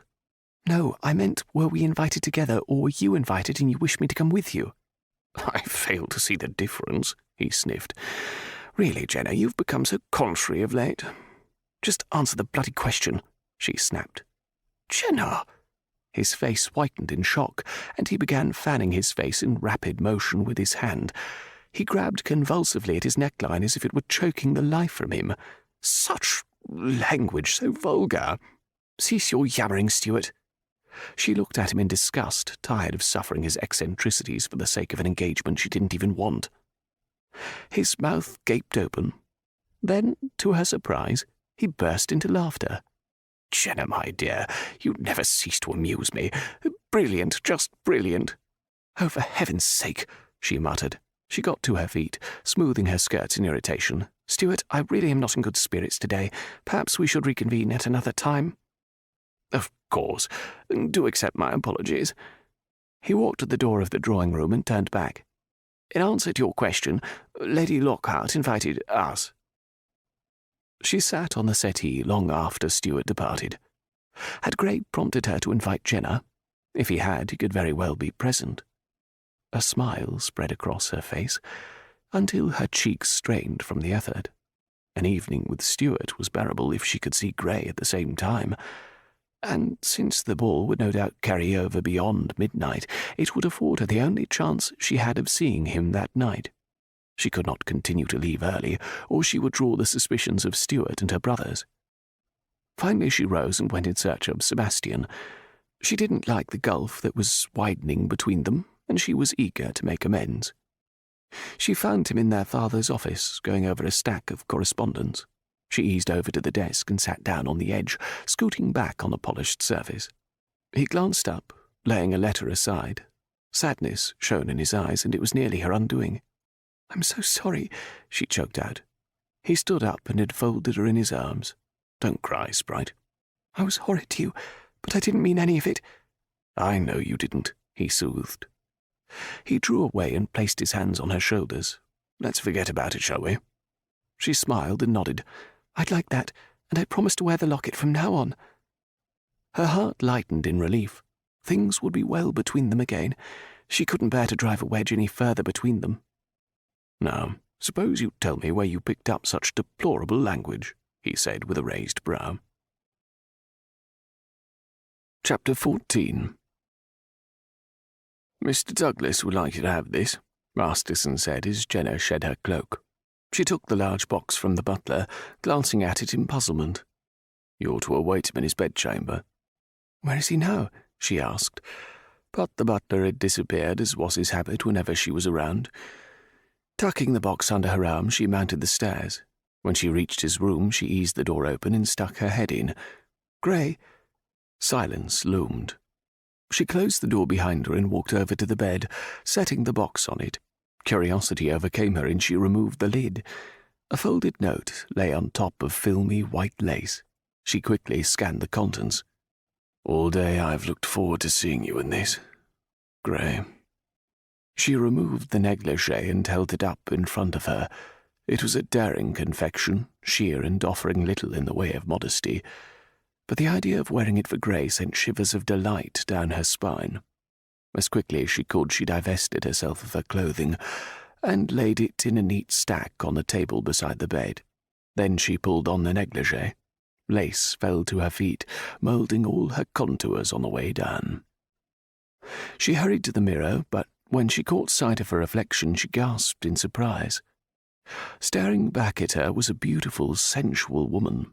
Reaching up, she unpinned her hair, letting it fall in a tumble down her back.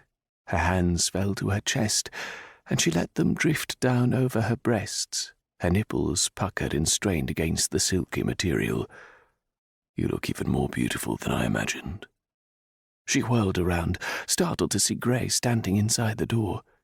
He started forward, coming to a stop just inches in front of her. The heat from his body wrapped itself around her, beckoning her closer to him. He smelled deliciously of leather and musk, and she drank deeply of his scent. "I am eager to unclothe you, yet the sight of you in the negligee is intoxicating. Quite a quandary this presents me." Goosebumps dotted her entire body, and she sucked in her breath. He had but to speak, and she was awash in need. "Yes, I think I'll leave you in it for now," he continued, as his eyes raked up and down her body. "Come here." He led her over to the bed, then lifted her up and laid her down, her gown spilling out around her. He stepped back, absorbing her with his eyes.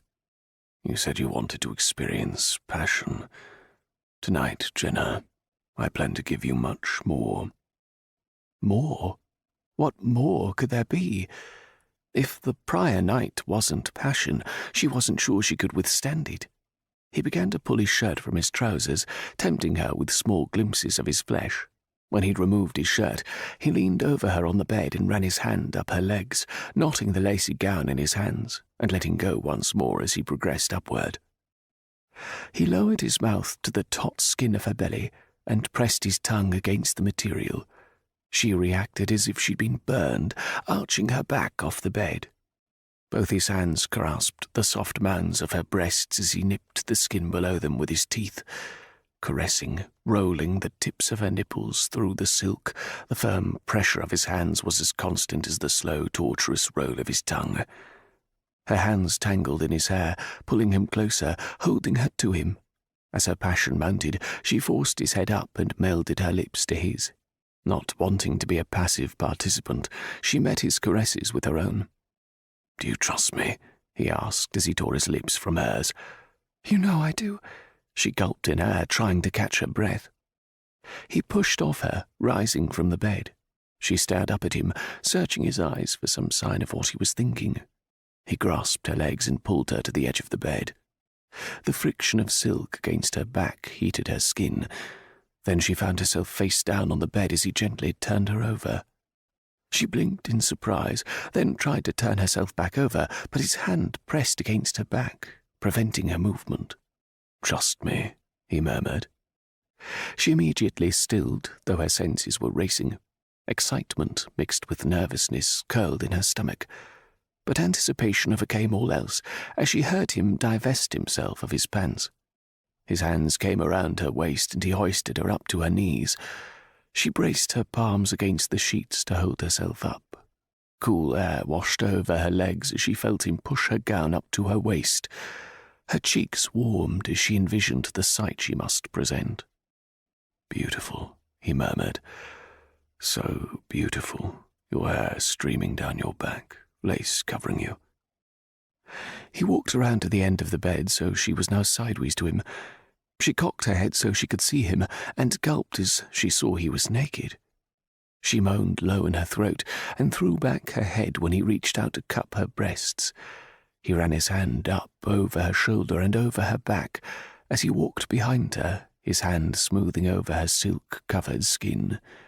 His fingers trailed over her buttocks, then between her legs, dipping into the soft folds. She rocked forward as he pressed a finger against the sensitive nub at the very heart of her femininity. A damp sheen of perspiration dotted her forehead, and she bit her lip, closing her eyes in delicious agony. She began to thrust against his hand as his fingers dipped and swirled. Her eyes flew open and she gasped when his fingers plunged within her. "Please," she begged. "In due time," he said huskily.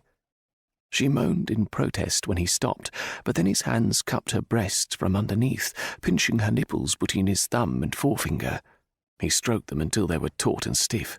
The ache between her legs became unbearable as his manipulations increased. "Gray, please," she gasped out. "What do you want, Jenna? Tell me." I want you inside me. Please, I cannot bear it any longer." He chuckled. "Oh, but I've only just begun." His hands left her breasts, and suddenly she felt his hot breath against her thighs. She rocketed forward when his tongue pressed between her legs, but his hands gripped her thighs and held her firmly against him. "Gray," she cried, but he persisted, driving her mad with desire.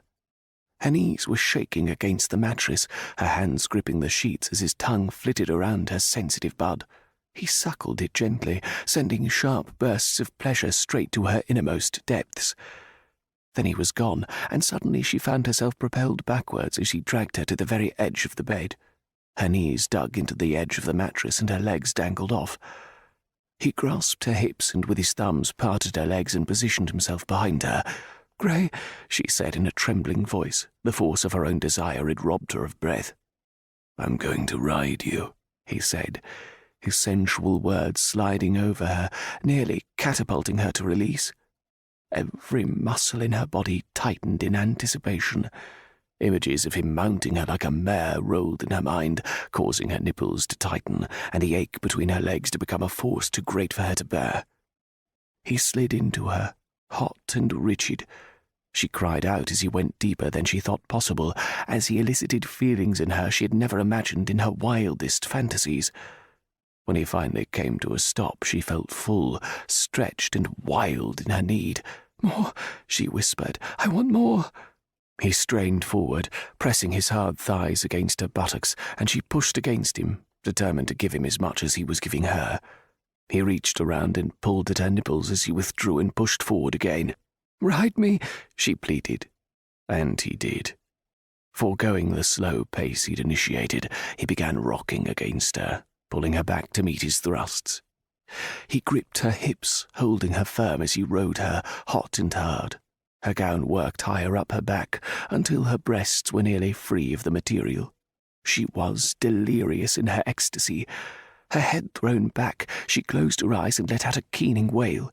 His hands left her hips entangled in her hair, holding her head back as he rode harder.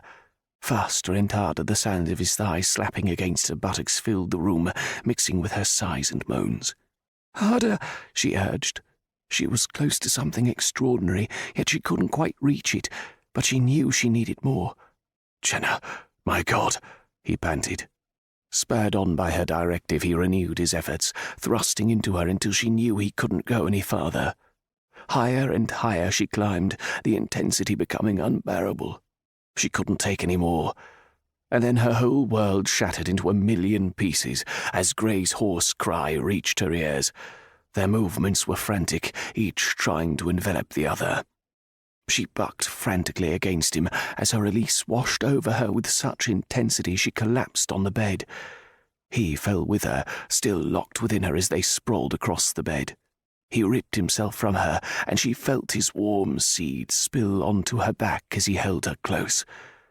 She closed her eyes, fighting to regain her bearings. Never in her life had she felt anything to compare to what she'd just experienced. The wild beating of her heart began to slow, though she could still feel the thud of Gray's chest against her back. "Did I hurt you?" Gray's concerned voice entered her haze. She smiled and turned her head up to look at him. "No." "Let's go take a bath together." "That's an offer I can't refuse," she said, remembering the last bath they had taken together. Several minutes later they submerged in the huge tub. He picked up one of her feet, rested it on his chest, and began massaging the sole. She gazed at him for a long moment. "Why aren't you married?" He arched an eyebrow but didn't stop rubbing her foot. "I suppose I haven't found the right woman yet." A brief flash of pain sparked in his eye. Or had she imagined it? Her foot splashed back into the tub as he let it go.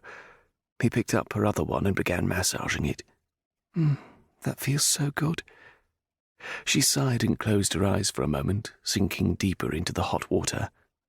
What she wouldn't give to spend every night of the rest of her life like this. Her eyes flew open. What kind of nonsense was she thinking? "Something wrong?" he asked, looking at her curiously. "No," she said hastily. She sat up, causing water to slosh over the sides. "It's my turn to wash you." He grinned at her. "I certainly won't turn that down." He presented his back to her and she took up the cloth beside her. Lathering soap onto his back, she began rubbing the cloth over his skin in slow, firm strokes. He groaned. "That feels wonderful." She reached around him, pressing her breasts to his back as she began kneading his chest.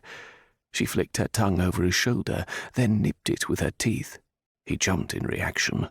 "Minx."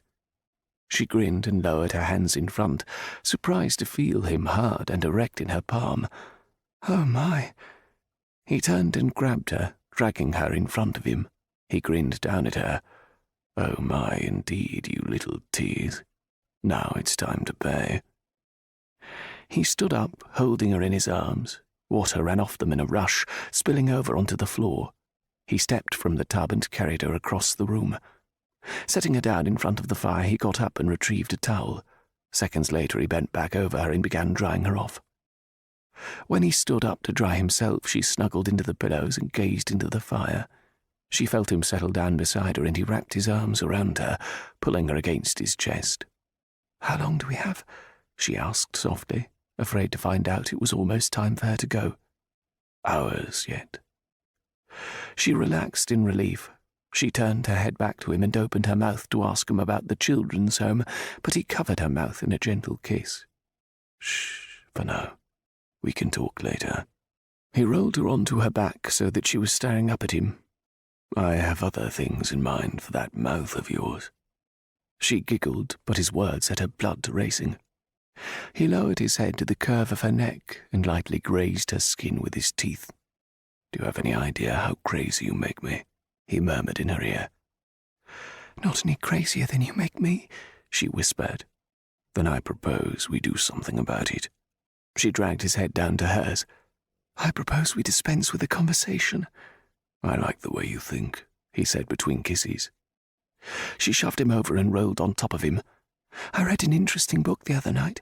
There was a rather detailed account of a woman and a man, and the woman was on top of the man." "Do go on. I'm already liking this story. Apparently the woman did something like this.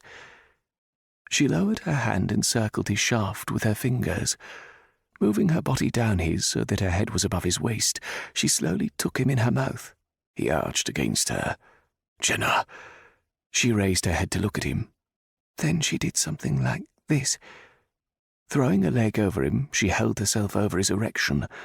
Then, with agonizing deliberation, she lowered herself onto him. His eyes squinted shut, and he balled his hands into fists. She took him farther inside, enjoying each and every delicious inch. When she came to rest on his thighs, his hands came up to grasp her waist. Bracing herself on his chest, she began to move back and forth, side to side. Then she raised up and lowered herself back. Jenna, I can't hold out. Tell me what to do, she whispered. His hands pulled her down on him as his hips thrust upward to meet her. Ride me, Jenna. Her hair fell forward in a veil, brushing across his chest and obscuring her face. She found her rhythm and undulated her hips over him.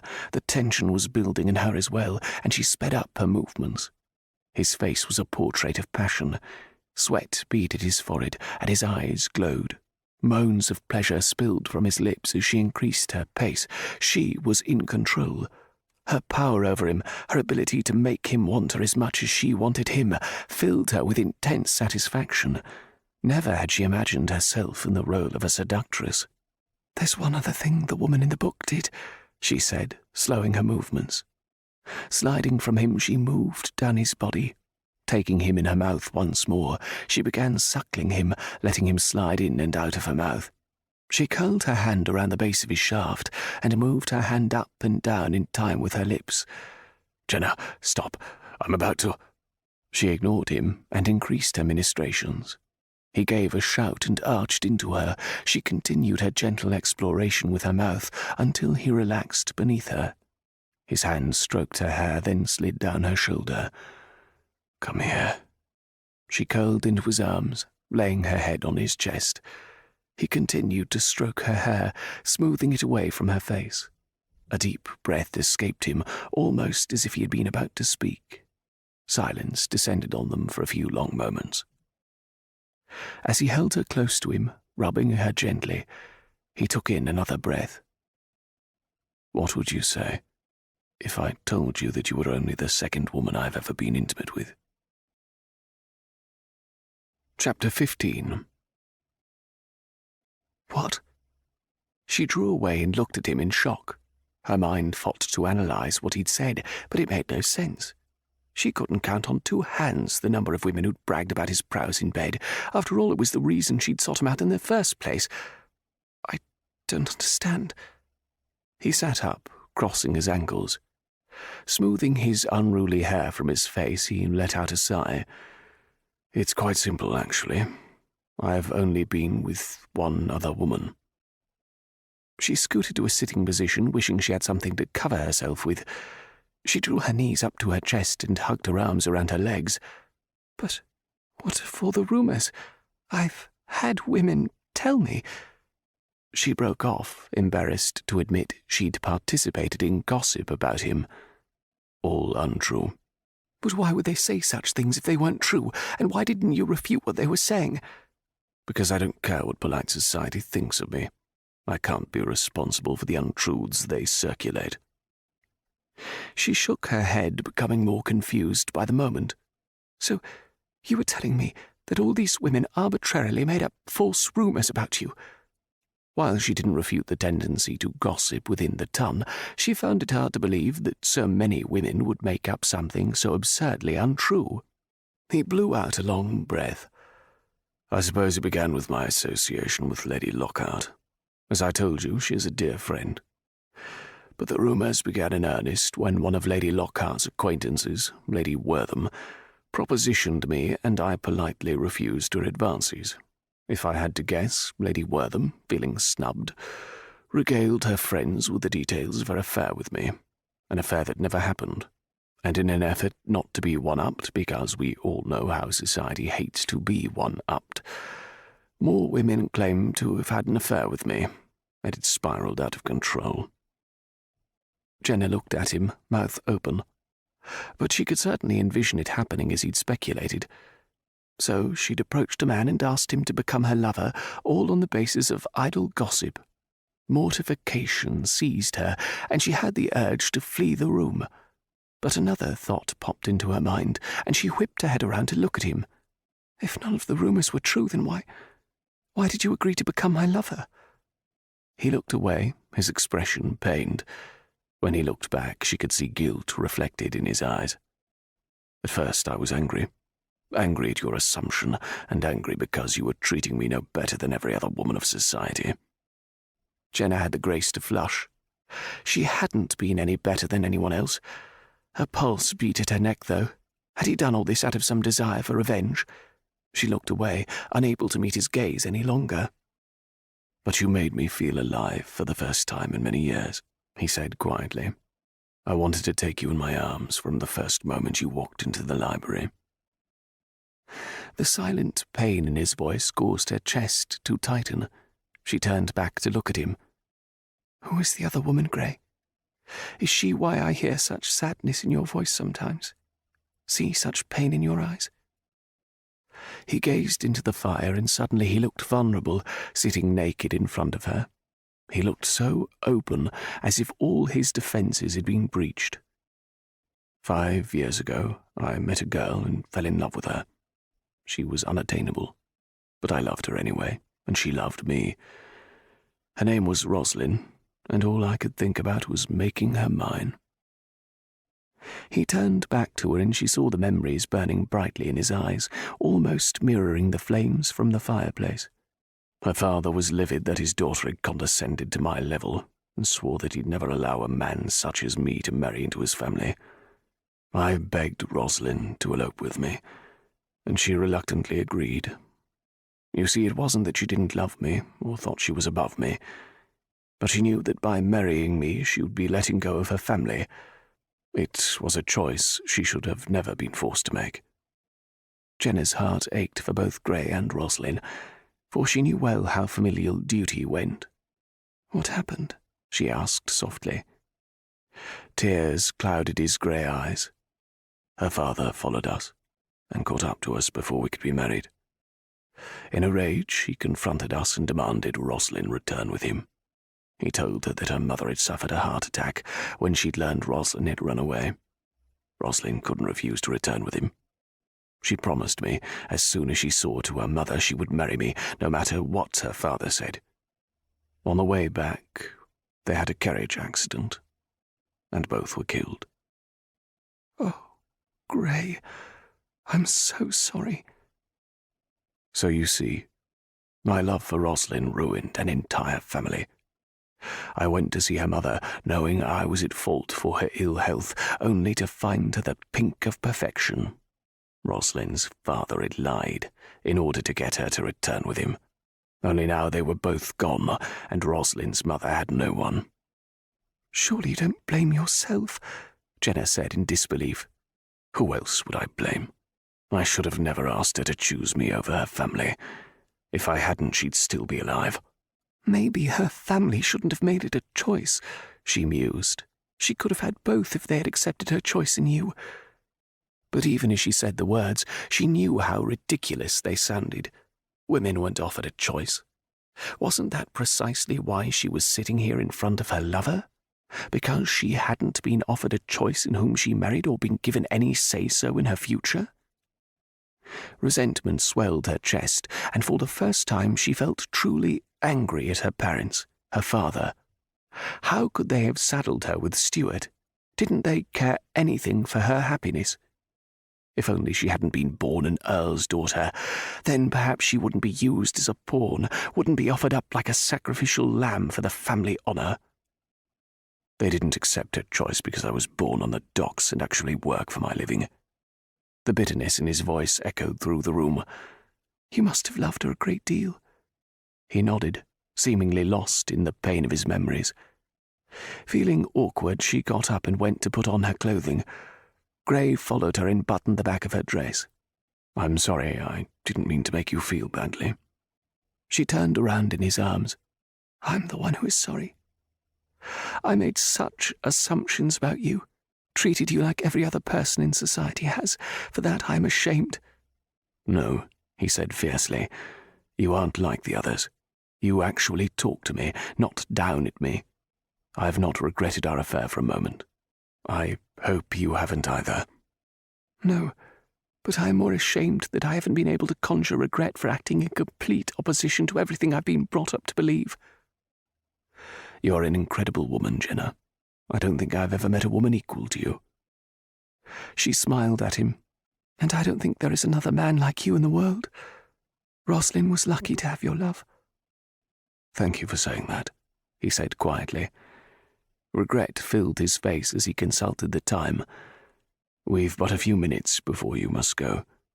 He drew her tightly into his arms just as a knock sounded at the door. They pulled away and Jenna gave him a rueful smile. "That will be Masterson telling me the carriage is here." She paused at the door and turned back to look at him.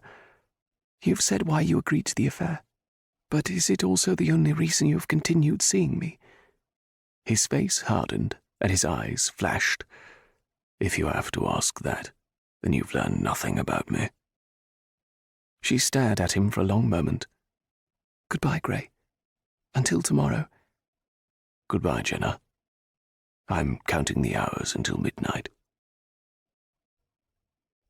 Jenna fidgeted in the carriage seat beside Stuart as they rolled toward Lady Lockhart's residence. She was paying the price for her extended toilette, as she tried to remain still so her appearance wouldn't be mussed. She'd spent hours making sure every hair was in place, that she had chosen the perfect dress. The result, she had to admit, was rather satisfying. Even Stuart seemed stunned into silence. She decided on a green silk gown with a pearl-beaded bodice. The square neckline accentuated the swells of her breasts, and the light green sash that was secured just below the bust line marked the contrast between the lighter green skirts and the emerald bodies. She wore the locket, though she would have preferred to wear her emerald necklace Mamma had gifted her with on her last birthday. She settled for wearing the matching emerald drop earrings instead. Tonight she felt beautiful. She only wished Gray could see her. She'd sent him a message saying she couldn't meet with him tonight, since she didn't imagine Stuart leaving the ball before well into the morning. Without their rendezvous to look forward to, the night seemed interminable. But then Gray was a close acquaintance of Lady Lockheart, so maybe he would be present. It was the only ray of hope for the entire evening. Stuart leaned forward in excitement as they pulled into the line of carriages outside Lady Lockhart's home.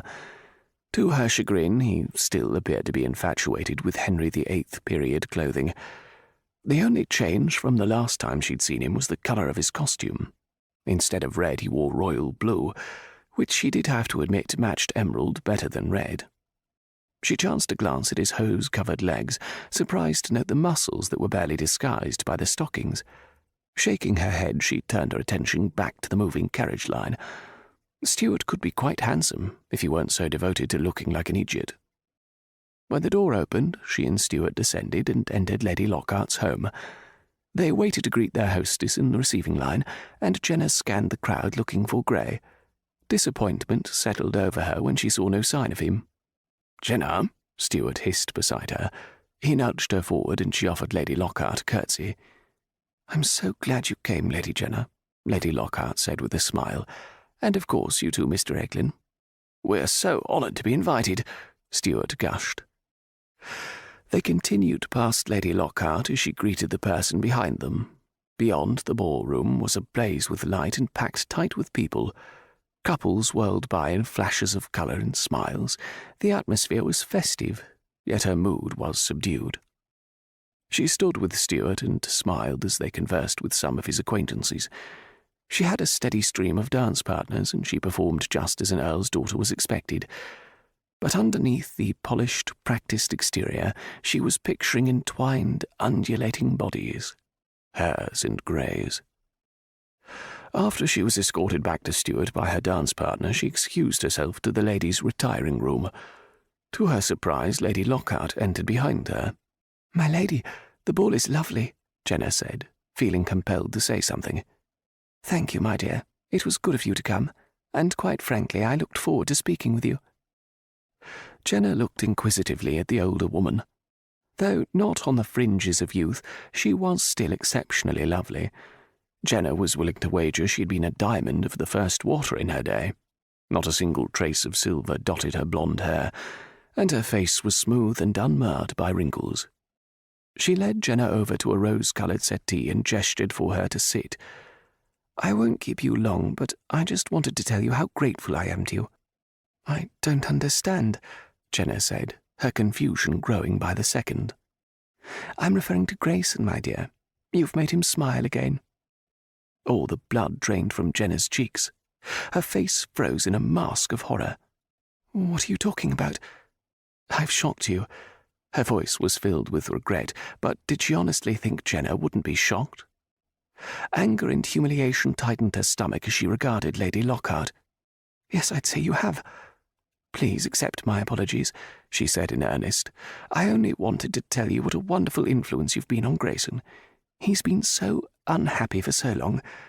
Rosalind's death hit him hard. Hit us all hard." She dabbed at her eyes with a kerchief and looked back up at Jenna, tears bright in her eyes. The truth hit Jenna like a ton of bricks. "Rosalind was your daughter." It all made sense now. Papa had attended the funeral of Viscount Lockheart and his daughter 5 years earlier, though Jenna had never known her name. "Yes," Lady Lockheart said in a shaky voice. "After she died, Grayson and I remained in contact. We were the only two left who loved her, so it made sense. I'm sorry for your loss, my lady." "Thank you, my dear." She patted Jenna on the hand. "I am truly sorry to have shocked you. I guess I just wanted to lend you support.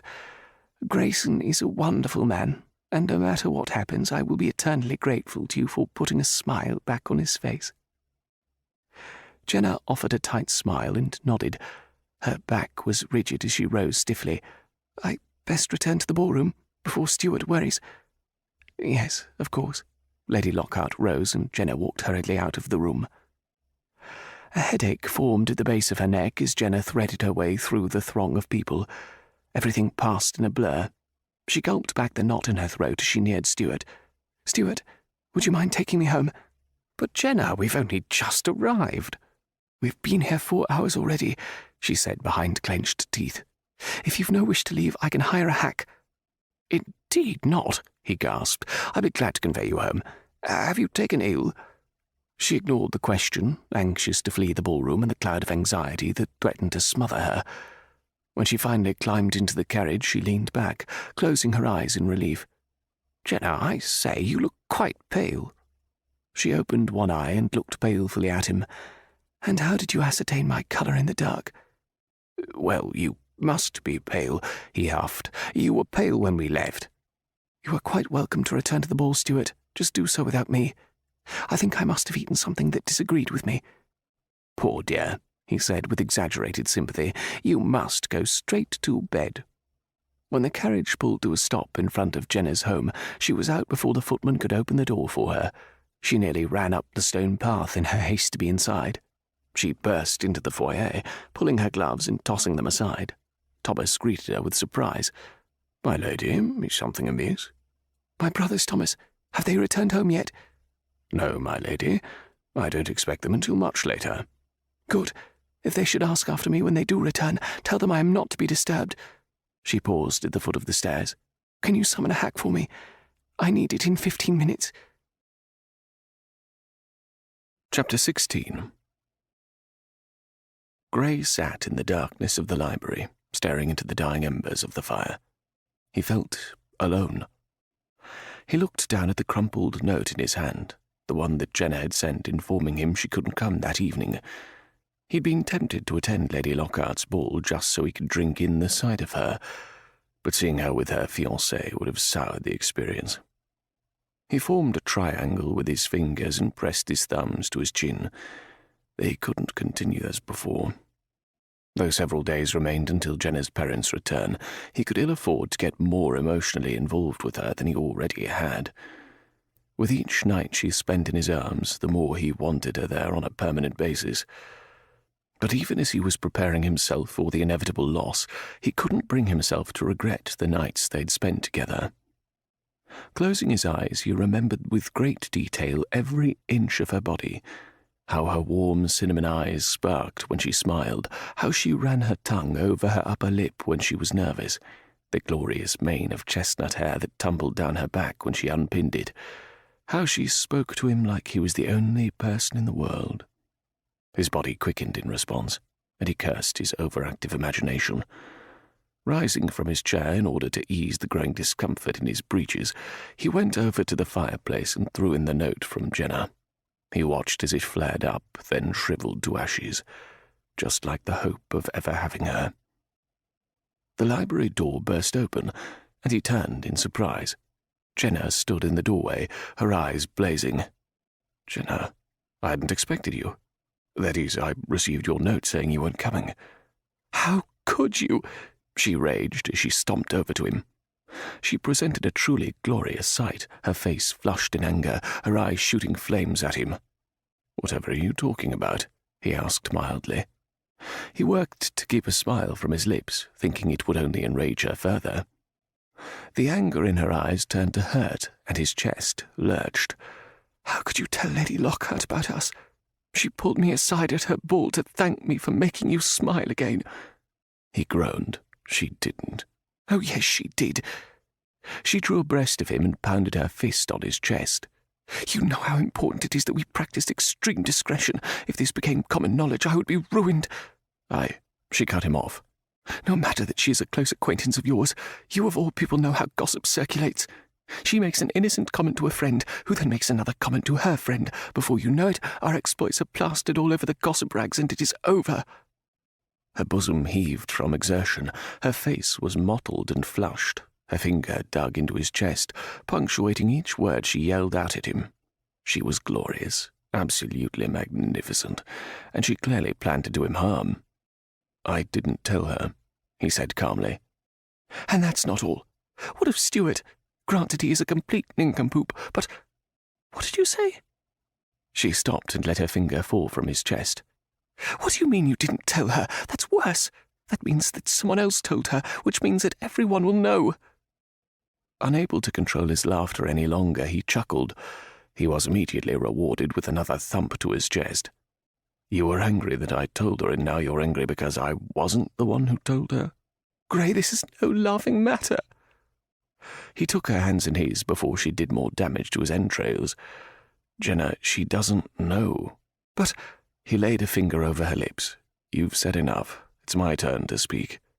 He guided her over to an armchair and firmly pushed her down into it. She glared up at him, and he suppressed the urge to chuckle again. "Lady Lockheart wasn't referring to our affair, Jenna." "But—" He stopped her with a pointed stare. "Let me finish." To his satisfaction, she pinched her lips shut and waited expectantly. "I spoke to Lady Lockheart this morning about the children's home.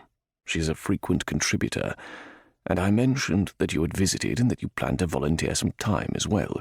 She knows how important the home is to me, and I confess I smiled quite a bit while talking about you." He watched the slow realization creep into her eyes. "Oh," she said. A flush crawled close behind. "Oh, how silly of me." She rose in consternation, refusing to meet his eyes. "I'm sorry." She twisted her hands in front of her discomfort more evident with each passing second. Clearing her throat, she said in a low voice, "Pardon my intrusion. I must be getting back. I hadn't planned to come after all." "Jenna, don't," he began, but she ran out the door. Pausing only to pull on an overcoat, he strode after her. He took the stairs 2 at a time on his way down, and met Masterson in the foyer. "Where did she go?" he demanded. "I tried to stop her, sir, but she was most insistent. I offered to have your carriage take her home, but she said she hadn't time." "How did she get here?" "A hack, sir, but it left shortly after she arrived." "You mean she's walking home? Stubborn woman." Their agreement was that she was never to walk home. Even in Mayfair, the streets weren't safe after dark. Throwing open the door, he hurried out to the street and walked in the direction of Jenna's home. He rounded the block when a scream turned his blood cold. It was Jenna. Fear swept over him even as rage fueled his steps. He broke into a run, pounding the cobblestone street with his boots. Ahead, the shadows of 2 men came into view. One held Jenna's arm, the other gripped Jenna's neck in his beefy hand. With a roar, he lunged for the men. Taken by surprise, the man holding Jenna's arm dropped it and stumbled back. Gray connected with the man at her throat, and the two rolled onto the street. The attacker reeled from the punch Gray threw at his jaw and made no effort to retaliate. He barked an order to the other man, and they scrambled away into the night. Gray picked himself up and rushed over to Jenna. He gently assisted her up from where she sat slumped on the ground. "Are you all right?" he asked urgently. His heart hammered in his chest, and he fought the urge to crush her to him. "Yes," she stammered. Her voice shook with fright. He pulled her closer to the street lamp so he could see for himself that she was unharmed. Anger tore through his gut when he saw her torn bodice. Her shaking hand dropped to the panel of material that drooped over her breasts. "They wanted my locket," she whispered. "What locket?" "The locket I was wearing. They tore it from my neck, but it fell when you surprised them." Her voice shook more with each word she spoke. "There, on the street." She pointed to an object almost hidden in the shadows. He went over and bent to retrieve it. "I'm afraid it's broken." He walked back over and handed it to her. "Come, I need to get you home." "But you can't," she protested. "I mean, you can't be seen taking me home." "I'll be damned if I allow you to return home alone." He didn't care if the whole of bloody Mayfair assembled on the street corner to watch them. He wasn't allowing her out of his sight until he knew she was safe. "Who is likely to be home now?" he asked, taking her elbow and helping her down the street. "No one. Well, my brothers are out. My servants are all there." "Do you trust them?" "If you're asking if they will say anything to my brothers, the answer is no." "Then come on. I'm walking you home. We can take the servants' entrance so no one passing out front will see us." They walked in silence, Gray all but carrying her against him. Jenna began to shake beside him, and the rage built inside him again. Filthy bastards! How dare they touch her, hurt her? He should have killed them. They deserved no less. Making a sudden decision, he turned them around and started back in the opposite direction. "Where are you going?" she asked. "Taking you home with me. We're closer to my house anyway." She didn't protest, just settled against him, but he could still feel her slight tremble at his side. He stopped once more and swept her up in his arms, holding her tightly against him. He resumed his progress, rounding the corner to his house. Once inside, he issued orders for a pot of tea, then carried Jenna up the stairs to his bedchamber. Kicking the door open, he shouldered his way into the room and deposited her onto the bed. "I'm fine, really," she said, sitting up. "He wouldn't be if I hadn't come along," he growled. Now that the initial fear had worn off, he was more than a little annoyed at her for going off on her own. "I'm sorry," she murmured. "You could have been injured." He swore, and she looked at him in surprise. Trust her not to have considered what could have happened to her. "I was not concerned about me. You could have been killed, Jenna, or raped." She paled, and he kicked himself for frightening her further, but he had to make her understand just how dire her situation had been. He sat down beside her, taking in her tattered dress and fear-stricken eyes. Cupping her cheek with a gentle hand, he looked deeply into her brown eyes. "I don't know what I would have done if something had happened to you." "But nothing did." Her tongue flitted nervously over her top lip. He followed the damp trail with his eyes, tempted to suck her top lip between his. "Thanks to you." "Promise me you'll never do something so foolish again." "I promise." He kissed her softly, forgetting his earlier resolve to distance himself from her. He kissed her lips, her nose, her eyes, and her cheeks. "I should go," she murmured. "I'll summon my carriage." "Can you hire a hack? It's too early, and I would surely be seen in your carriage." "Yes, of course. I hadn't thought of the hour."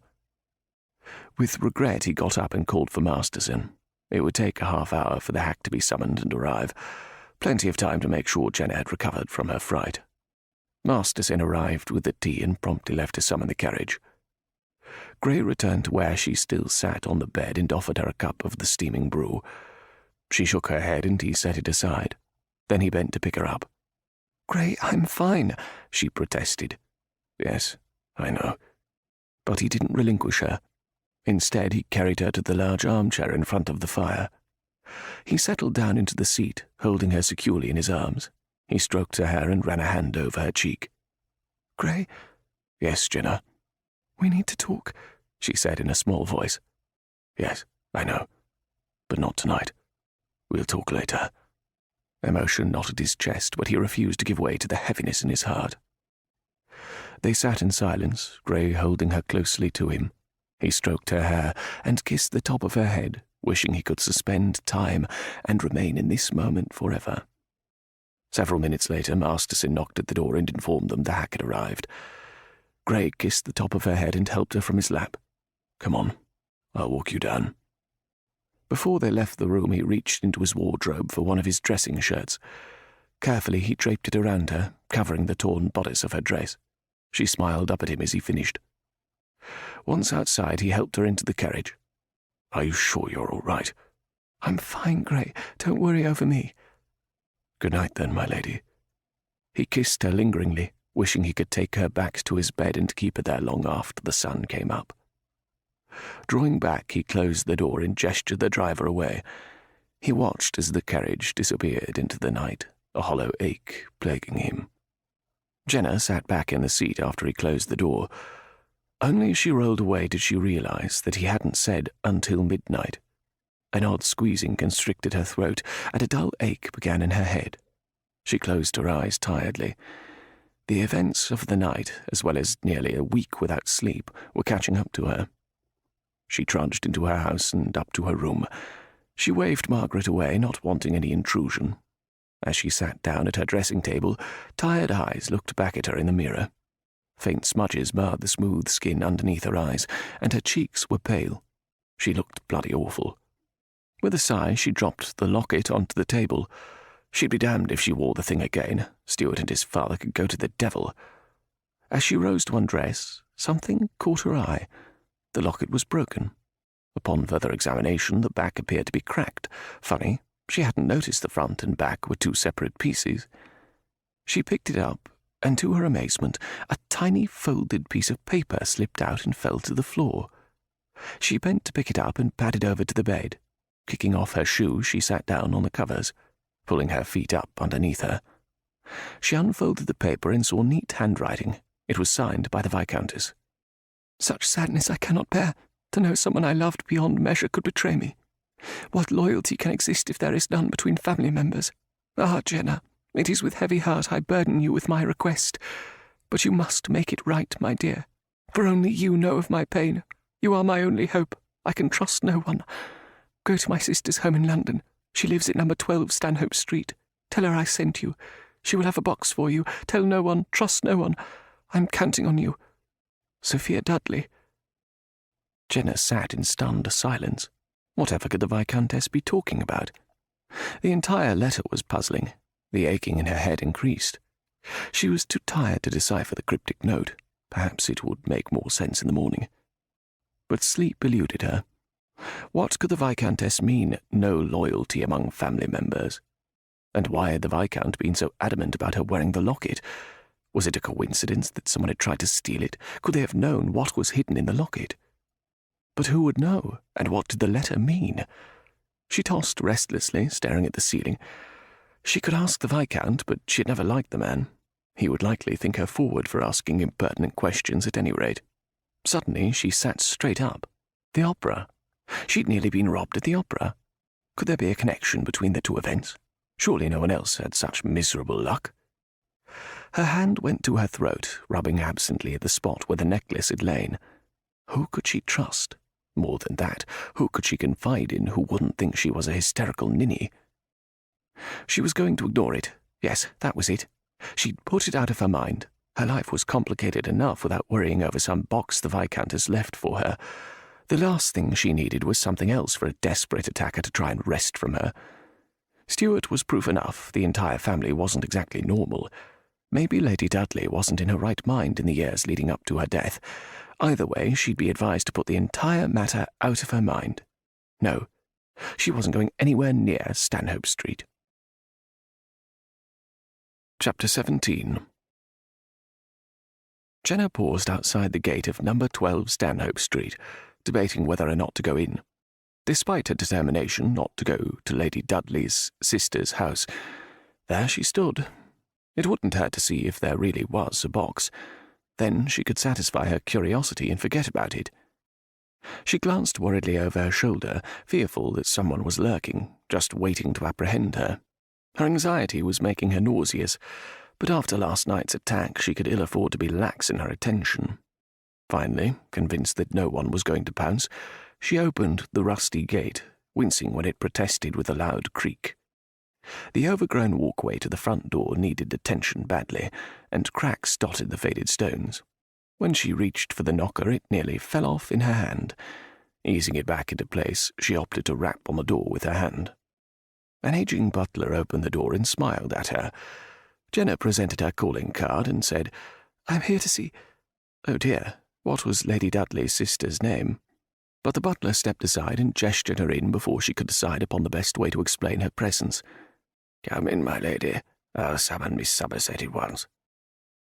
Jenna tucked away the name for future reference and followed the butler in. He ushered her into a sitting room that sported faded threadbare furniture in dim light. The furnishings were outdated, all reminiscent of the last century. Few paintings adorned the walls and were covered in a light sheen of dust and cobwebs. As she sat and waited, Jenna looked curiously around. Miss Somerset appeared to have fallen on hard times. Surely the Viscount would have provided for her, wouldn't he? She glanced up at the sagging chandelier that was liberally covered with spider webs. An assortment of flies hung suspended in the thick silk, and she wondered if there was no maid to clean them. Her attention was drawn to the doorway, where an elderly lady entered the room. She was petite, with silver hair and warm, gentle eyes, and she looked delighted to have a caller. "Lady Jenna, is it?" She crossed the room, a welcoming smile on her face. "I'm Evelyn Somerset. I'm so pleased to make your acquaintance." Jenna returned her smile. "I'm pleased to make yours as well. Would you care for some tea, dear?" Not wanting to refuse, she nodded. Miss Somerset rang for a tray. "I realise my arrival is unexpected, but I was hoping you could help me with something." "Yes, of course, dear. What is it you need?" "I understand that your sister was the late Viscountess Dudley." Sadness shone in the older woman's eyes. "Yes, she was my sister. Did you know her?" Jenna cleared her throat. "I am engaged to her son, Stuart." "How delightful!" she exclaimed. "So you will be a new family member. Congratulations." The butler returned with a tray of tea and began pouring for the two ladies. Miss Somerset took her cup and looked at Jenna over the rim. "I hope your marriage will be a happy one." Jenna smiled politely and accepted the cup of tea the butler handed her. "Thank you, ma'am. Now, as to the reason behind my visit, I don't know how to say this, but I found a letter from the Viscountess last night. She asked me to retrieve a box from you. Would you know anything about it?" An immediate change fell over Miss Somerset. She set aside her teacup. Gone was the warmth from her eyes. She looked sharply at Jenna. "A letter, you say?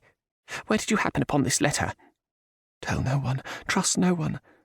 The words filtered back to Jenna in a moment of alarm, but surely she could trust this woman. After all, the Viscountess had entrusted the box to her. Deciding to take a chance, she took a deep breath and said, "In a locket she gave me on my 16th birthday. I only discovered it because the locket broke and the note fell out."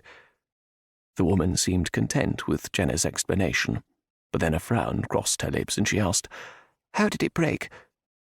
Something told Jenna she could trust this woman. She hoped she wasn't wrong.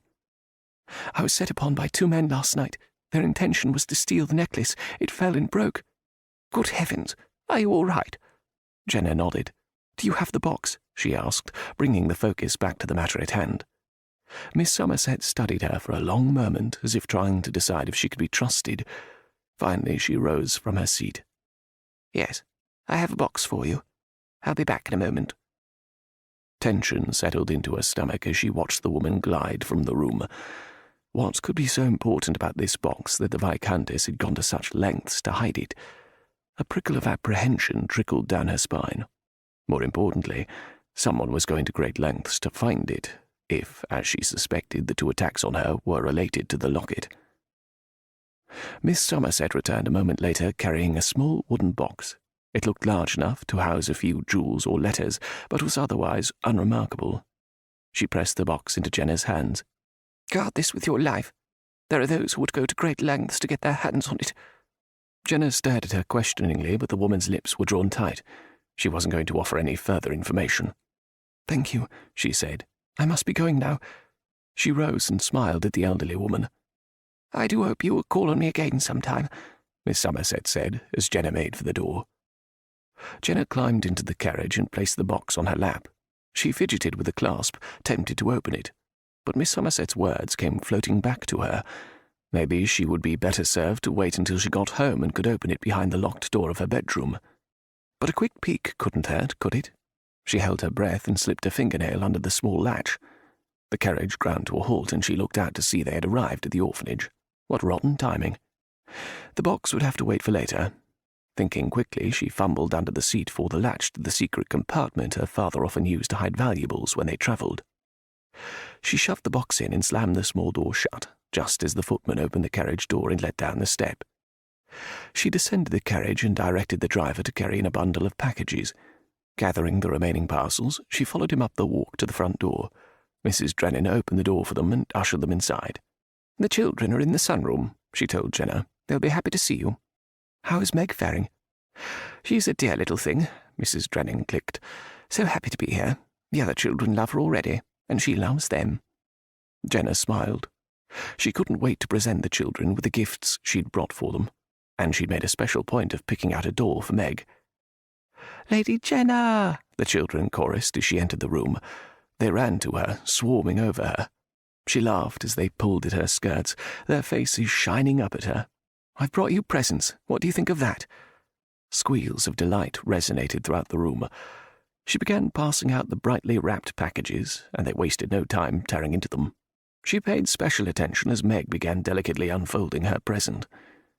The child's face lit up when she uncovered the doll, and she reverently lifted it up and hugged it against her. She turned tear-filled eyes in Jenna's direction, and Jenna's heart constricted with emotion. "It's just what I wanted." She threw herself into Jenna's arms. Hugging her close, Jenna smiled and stroked her hair. "I'm glad you like it, dearling." "What's going on here?" a voice boomed out from the door. "Mr. Douglas!" they shrieked and ran over to him. He hugged them to his legs and greeted each child by name. Jenna watched the delight in their face as he spoke to each one. She couldn't help the wide smile that spread to her lips. "Lady Jenna," he said, nodding his head, "I hear you're spoiling the children. I must put a stop to this dastardly behaviour at once." "No!" the children erupted. He chuckled and moved forward. He sobered as he drew nearer, and his eyes raked over her, leaving a heated trail down her body. "How are you today?" "Fine," she murmured. "You are suffering no ill effects?" "Truly I'm all right." She smiled to reassure him. The children all clamoured out when Mrs. Drennan called them to luncheon, leaving Gray and Jenna alone. He cupped her chin and turned her face up, looking assessingly over her. "You look tired," he said softly. "I didn't sleep well," she admitted, though she didn't tell him the attack had little to do with her sleeplessness. He brushed his lips over hers, achingly gentle in his advances. "I missed you last night." "I missed you as well." And she had. She had grown used to his company each night, his comforting presence. She missed their talks and his caresses. "I have something special planned for tonight," he whispered against her ear. She cocked an inquisitive brow. "Going to tell me what it is?" "No, only that it will get your mind off more unpleasant matters." "You're a dreadful tease," she grumbled. "Thank you," he said. "For what?" "Coming to see the children." "Oh, well, I wanted to see how Meg was getting along." "After they eat, it's story time. Perhaps you'd like to read to them today?" "I'd like that. Where shall I do it?" He led her over to a rocking chair in one corner of the room. "They'll be in shortly." On cue, the sounds of laughter and chatter reached her ears, growing louder until the children burst into the sunroom and ran madcap over to the rocking chair. "Is Lady Jenna reading to us today?" She smiled at them. "Indeed I am, and I have a special story to tell you today. It's about knights, dragons, and fair ladies." Gray watched as the children hung on every word, completely captivated by Jenna. She was a natural with children. No doubt she'd have a nursery full of someone else's children. Stupid, stupid, stupid. Did he never learn anything? What was he thinking to get so involved with yet another unattainable woman? And why wasn't this just an affair as he'd planned it to be? She was just a woman, someone to share physical pleasure with, nothing more than a mistress, something he should have taken on years ago. He'd entered this arrangement with the purpose of expunging Rosalind's memory from the bowels of his soul. It had worked too well. Instead of being haunted by the memory of golden hair and sparkling blue eyes, he was plagued by a brown-eyed minx who'd infiltrated his every conscious thought. Apparently he'd learned nothing from Roslyn. He was headed down the same path with yet another aristocrat's daughter. A woman he could never have but wanted all the same, only this time things wouldn't go as far. He'd make certain of that. Their time together was drawing to a close. He would forget her in time, just as she would forget him. She'd marry the Viscount's son and produce the necessary heir, retire to the country with occasional trips to town for the season. No reason to lament. Their affair would always hold a special memory for him. So, why did his heart contract when he imagined their last night together? Why did jealousy seize him at the thought of another man ever touching her, his Jenna? His jaw clenched. No, she wasn't his anything. Never had been. He was a passing fancy for her, an amusement, something to occupy her time before she married. His mood now sour, he turned and abruptly left the room. The children were ensconced in Jenna's tale, and Mrs. Drennan would be in shortly to announce nap time. He had other things to attend to. Jenna watched as Gray's face hardened and he strode from the room. She frowned slightly. What had come over him? It wasn't like him to be anything but solicitous. She smiled back down at the children, careful to conceal her agitation. Mrs. Drennan popped her head in the door and called them to bed.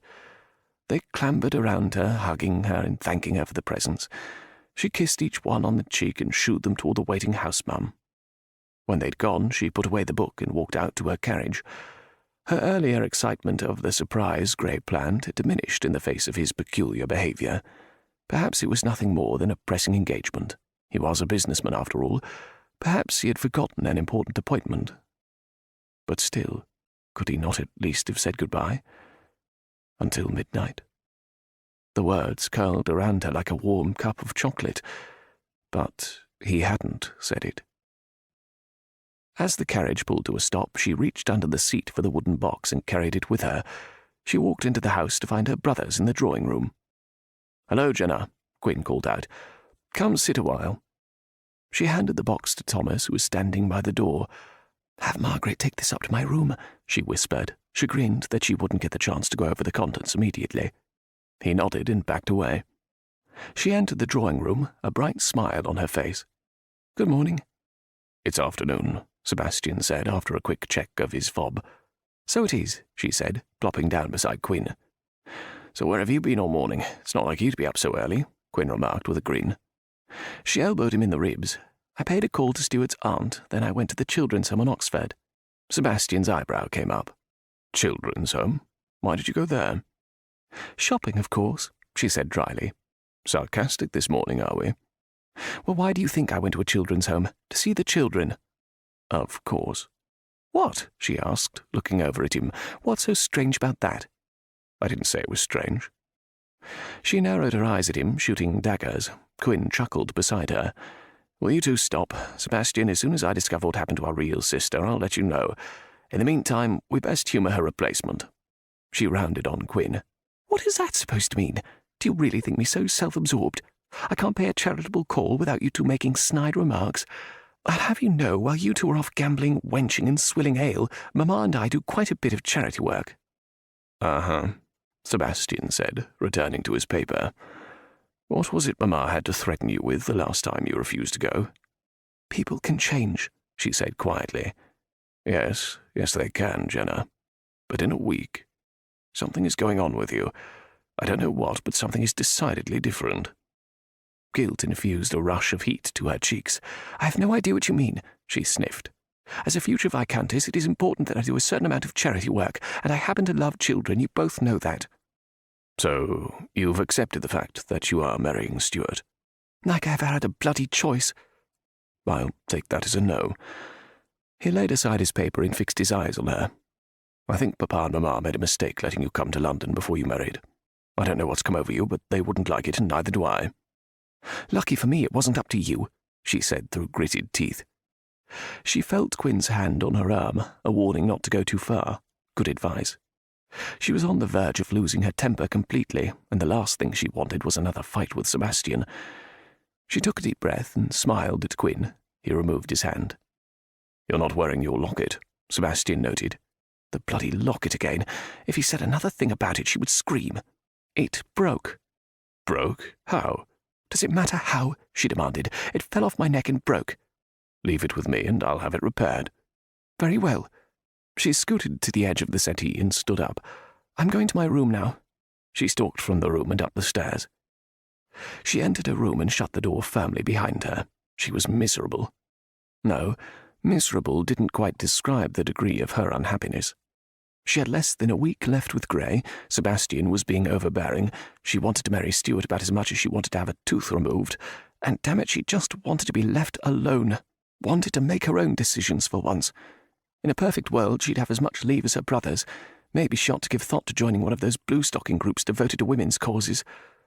She should have been given a London season, made her come out, attended balls, been lavished with attention from 12 suitors, plied with marriage proposals, and considered who the best husband for her would be. But no, she had been told whom she was to marry, and there would be no marriage market season for her.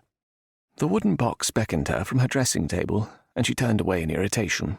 Stuart's family was driving her mad, even from the grave. How could she leave her own family to live with Stuart? Even as upset as they made her, she couldn't bear the thought of being away from them. A tear made its way down her cheek, almost before she realized she was crying. She loved her family, even overbearing Sebastian and Quinn. They'd been inseparable since they were children. She had no wish to leave them under the happiest of circumstances, much less the miserable occasion of her marriage to Stuart.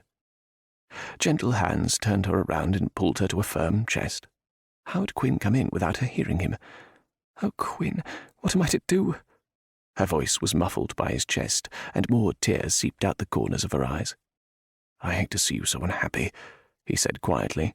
I don't want to leave you and Mamma and Papa and Sebastian, and I don't want to marry Stuart. I know.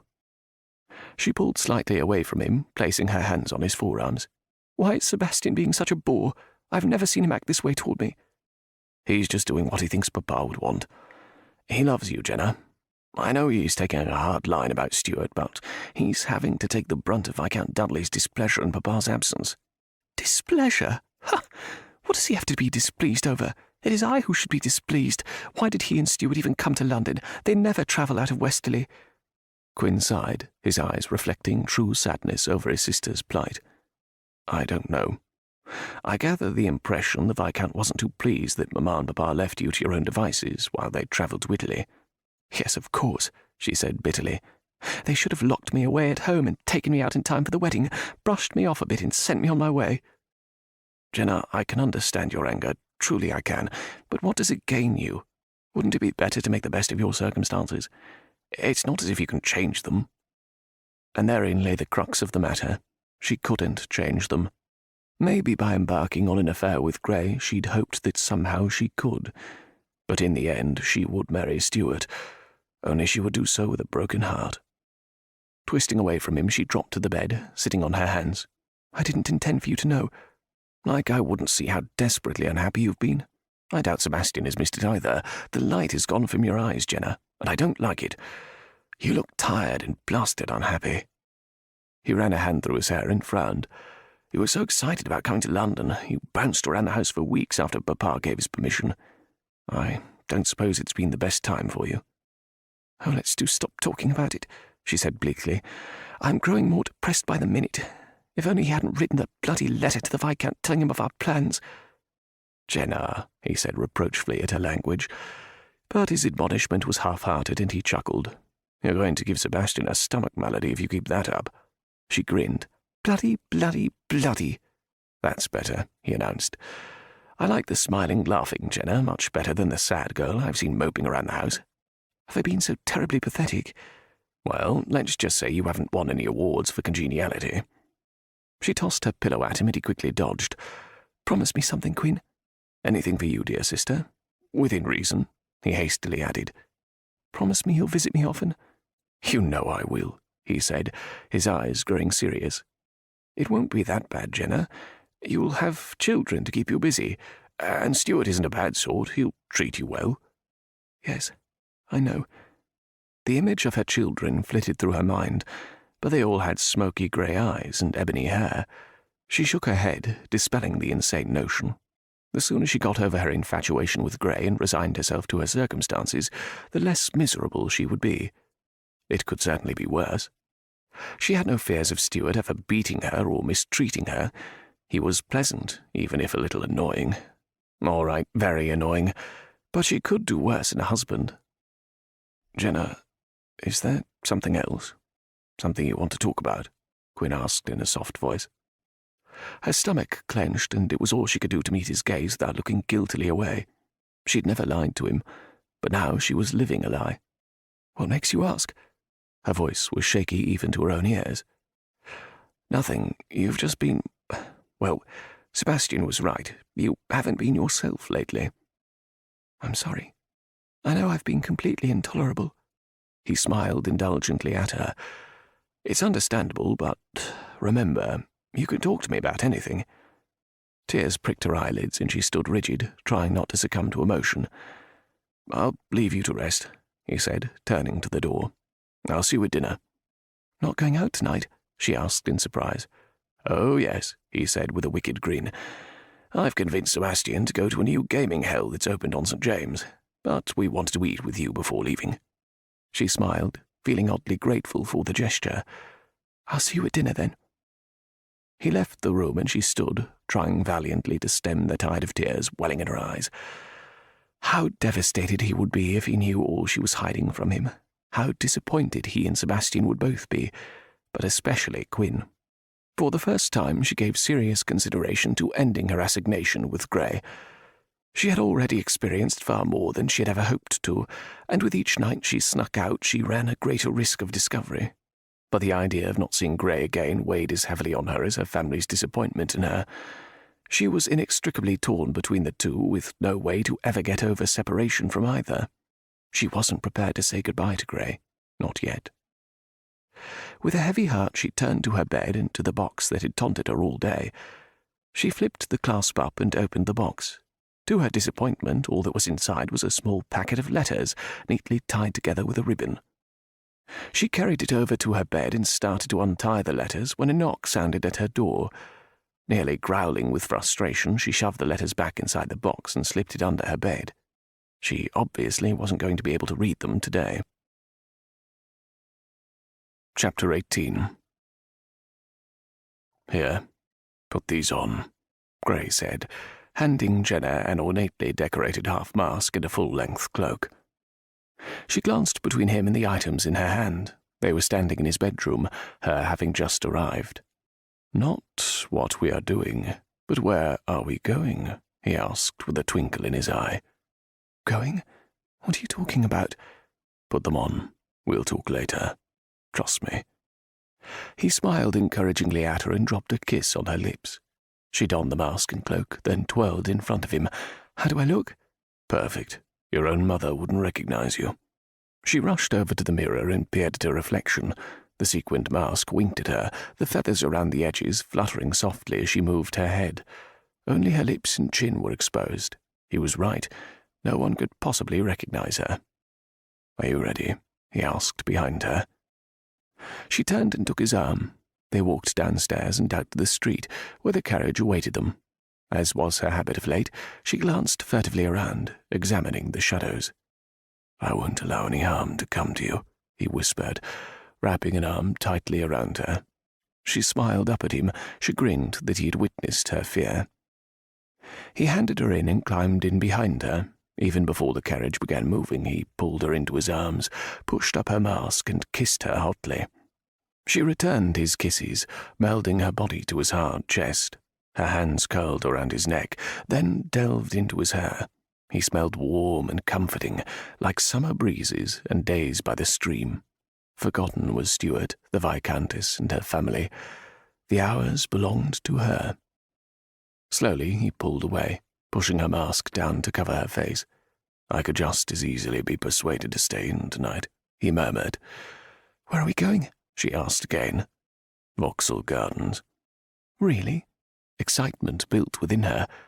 She'd never been to the pleasure gardens, and certainly not so late. "Will we see the fireworks?" He smiled and nodded.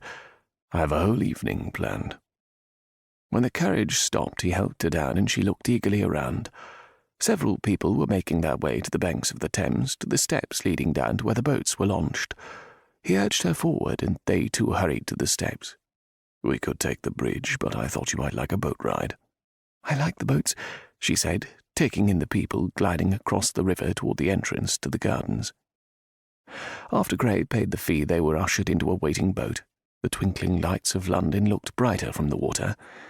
Merry laughter and the buzz of voices became louder as they neared the dock on the other side of the river. Brightly burning lanterns illuminated their disembarkment as Gray helped Jenna from the boat. A short distance away, the entrance to the gardens could be seen, and they walked briskly to it. Jenna clutched his arm as they entered the Grand Walk. Though she had never seen the inside, her brothers had regaled her with tales, and she felt as if she knew each and every landmark. The lilting melody of an orchestra playing grew louder from the right, and she turned in that direction automatically. Couples, many masked as she was, milled about, coming and going from the many amusements. "It's beautiful," she exclaimed as they neared the elegant outdoor balcony the orchestra played from. "We can see the umbrella as well, if you like," he said with a smile. "Oh, I want to see it all." They stood and listened to the music through several selections before Gray nudged her forward again. "We'll cut over to the South Walk and onto the supper boxes. I have one reserved for us." "Good. I'm quite famished." She grinned up at him and took his arm once again. When they were settled into their box, a plate of ham was served first, followed by roasted chicken. Jenna eyed the ham with amusement as she tried to pick up the paper-thin slices. "The food is passable," Gray said, "but the wine is exceptional." She took a sip of the drink in front of her and nodded her agreement. It was delicious. She sat back, breathing deeply of the night air and watching in fascination as people passed in front of their box.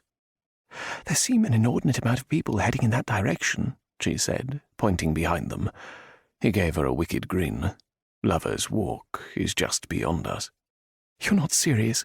He laughed. "Indeed I am. Have you not noticed that most all the couples passing by are well disguised? I wager more than most are indulging in a lover's tryst."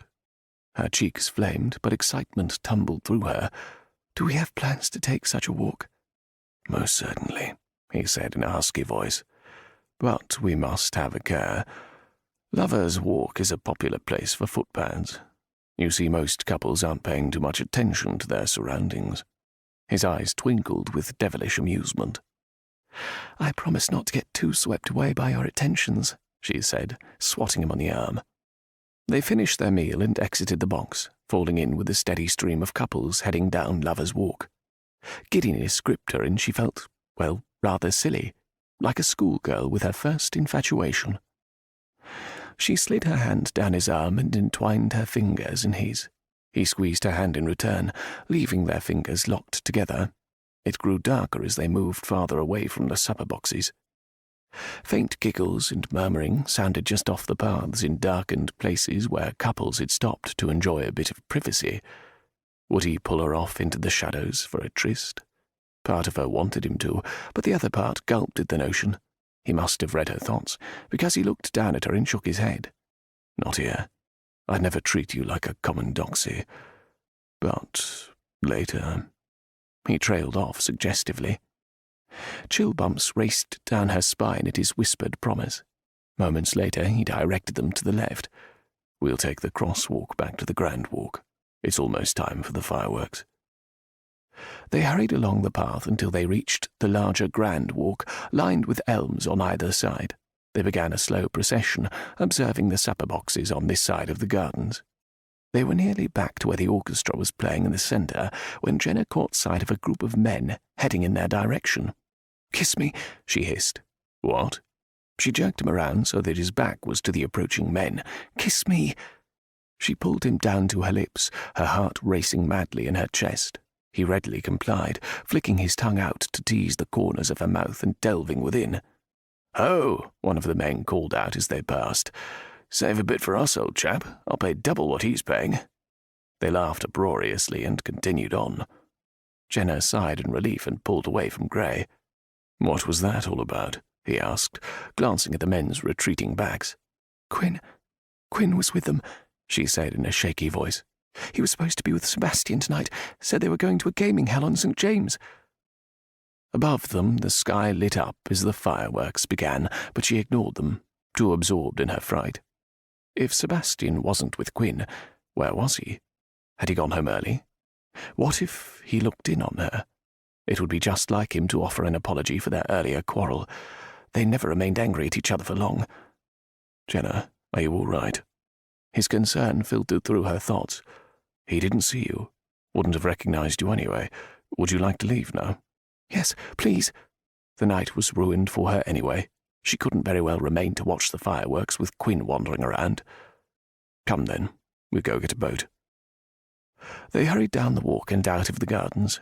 As they walked to the river in silence, her mind whirled with anxiety. Even now, Sebastian could be discovering her absence. Blast it! At dinner they'd said their plans were to go out, and when they went out they never came in this early. Gray helped her into the boat, and they glided toward the opposite dock. I'm sorry, he murmured. I shouldn't have suggested we venture out. No, don't be sorry. I love the gardens. She smiled at him and took his hand, wanting again to feel the thrill of his touch as she had on their walk. Do you want me to take you home? I fear our evening is ruined by the looks of you. Can we drive by my house? I'd like to see if Sebastian's light is on. If he's there, I don't know what I will do. Of course. Try not to worry, Jenna. Chances are Quinn got bored and wanted to do what all young men want to do. Break away from stuffy older brothers and have fun. She laughed as they got out of the boat. How do you know my family so well? You've described my brothers perfectly. They entered the carriage, and Gray instructed the driver to pass in front of Jenna's house on the way home. He took her hands in his. Wasn't hard to guess, based on our conversations about them. I always wished I had siblings. Truly? Yes. I felt lonely growing up.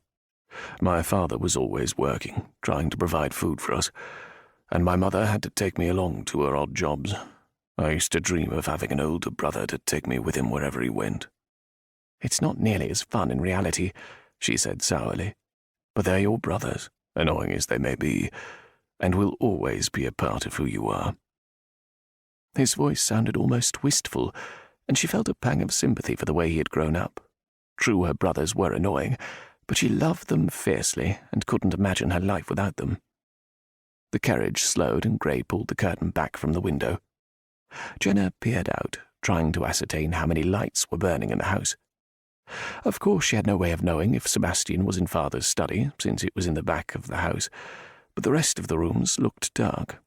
Only the lights in the foyer and drawing room gleamed through the windows, left burning for when they returned. Do you want me to let you off? He asked quietly.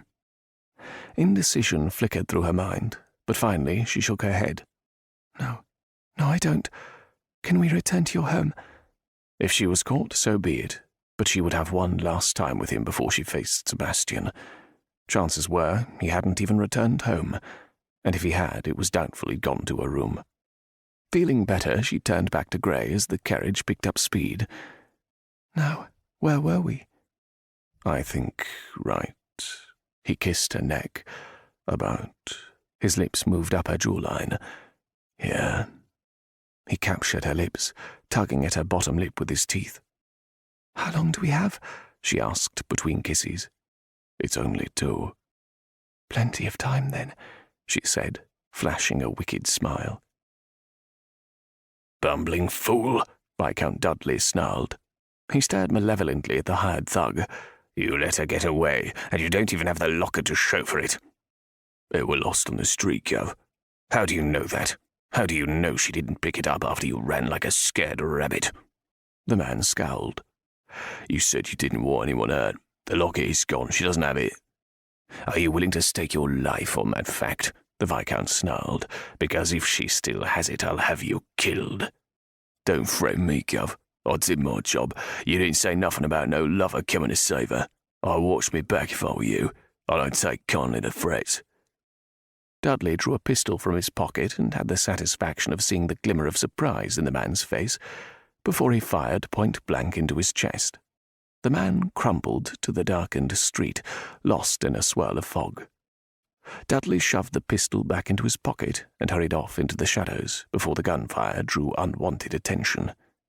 This was becoming absurd. Did she have the locket? If she did, then they could carry on with the marriage arrangements and dispose of her shortly after, and he would launch another effort to retrieve it. But if she didn't have it, where was it? He could ill afford it to fall into the wrong hands.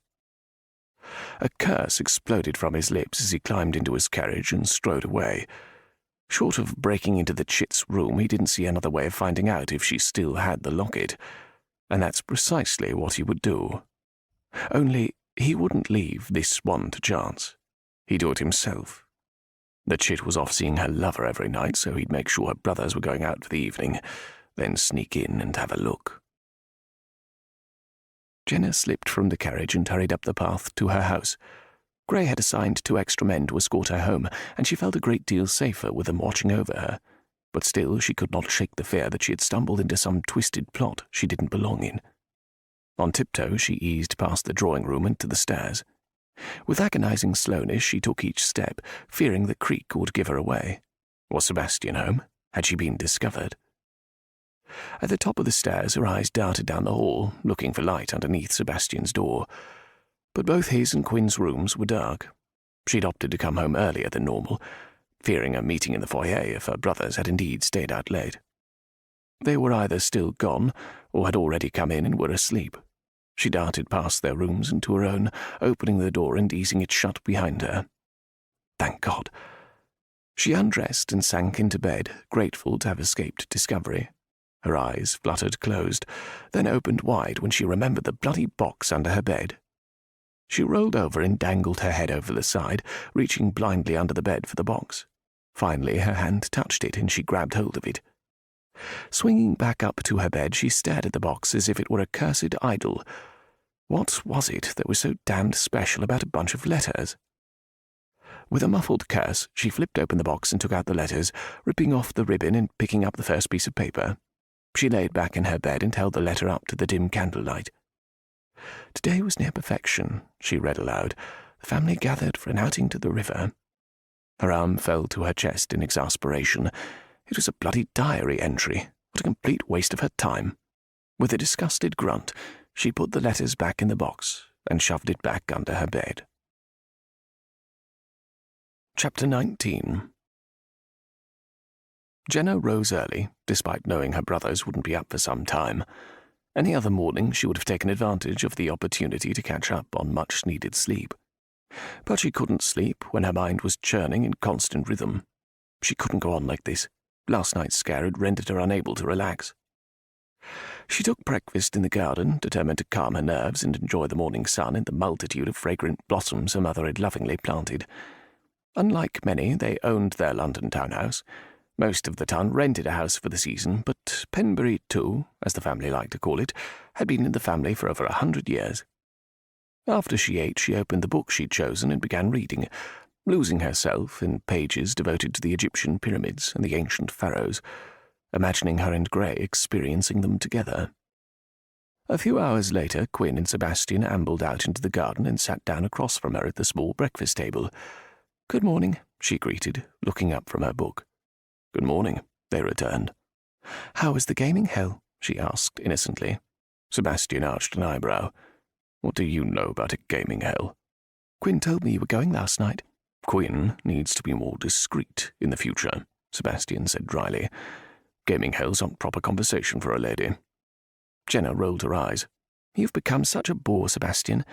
Now are you going to tell me about your evening?" "No." "Yes," Quinn said at the same time. She laughed.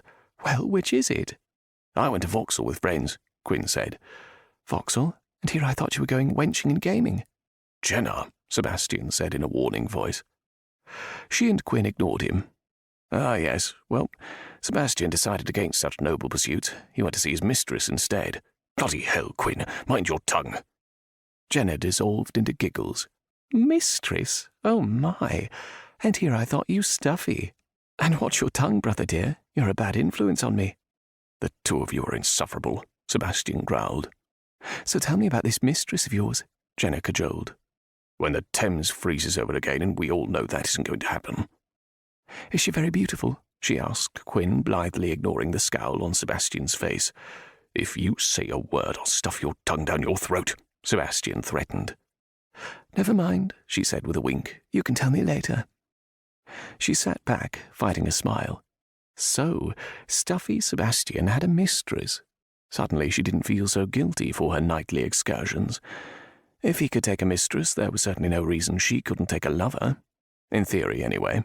She knew Mamma and Papa wouldn't see it that way, nor would society. Thomas stepped out the French doors leading into the garden. "This just came for you, Lord Embley." He held out a letter. Sebastian took the envelope and broke the seal. He quickly scanned the contents.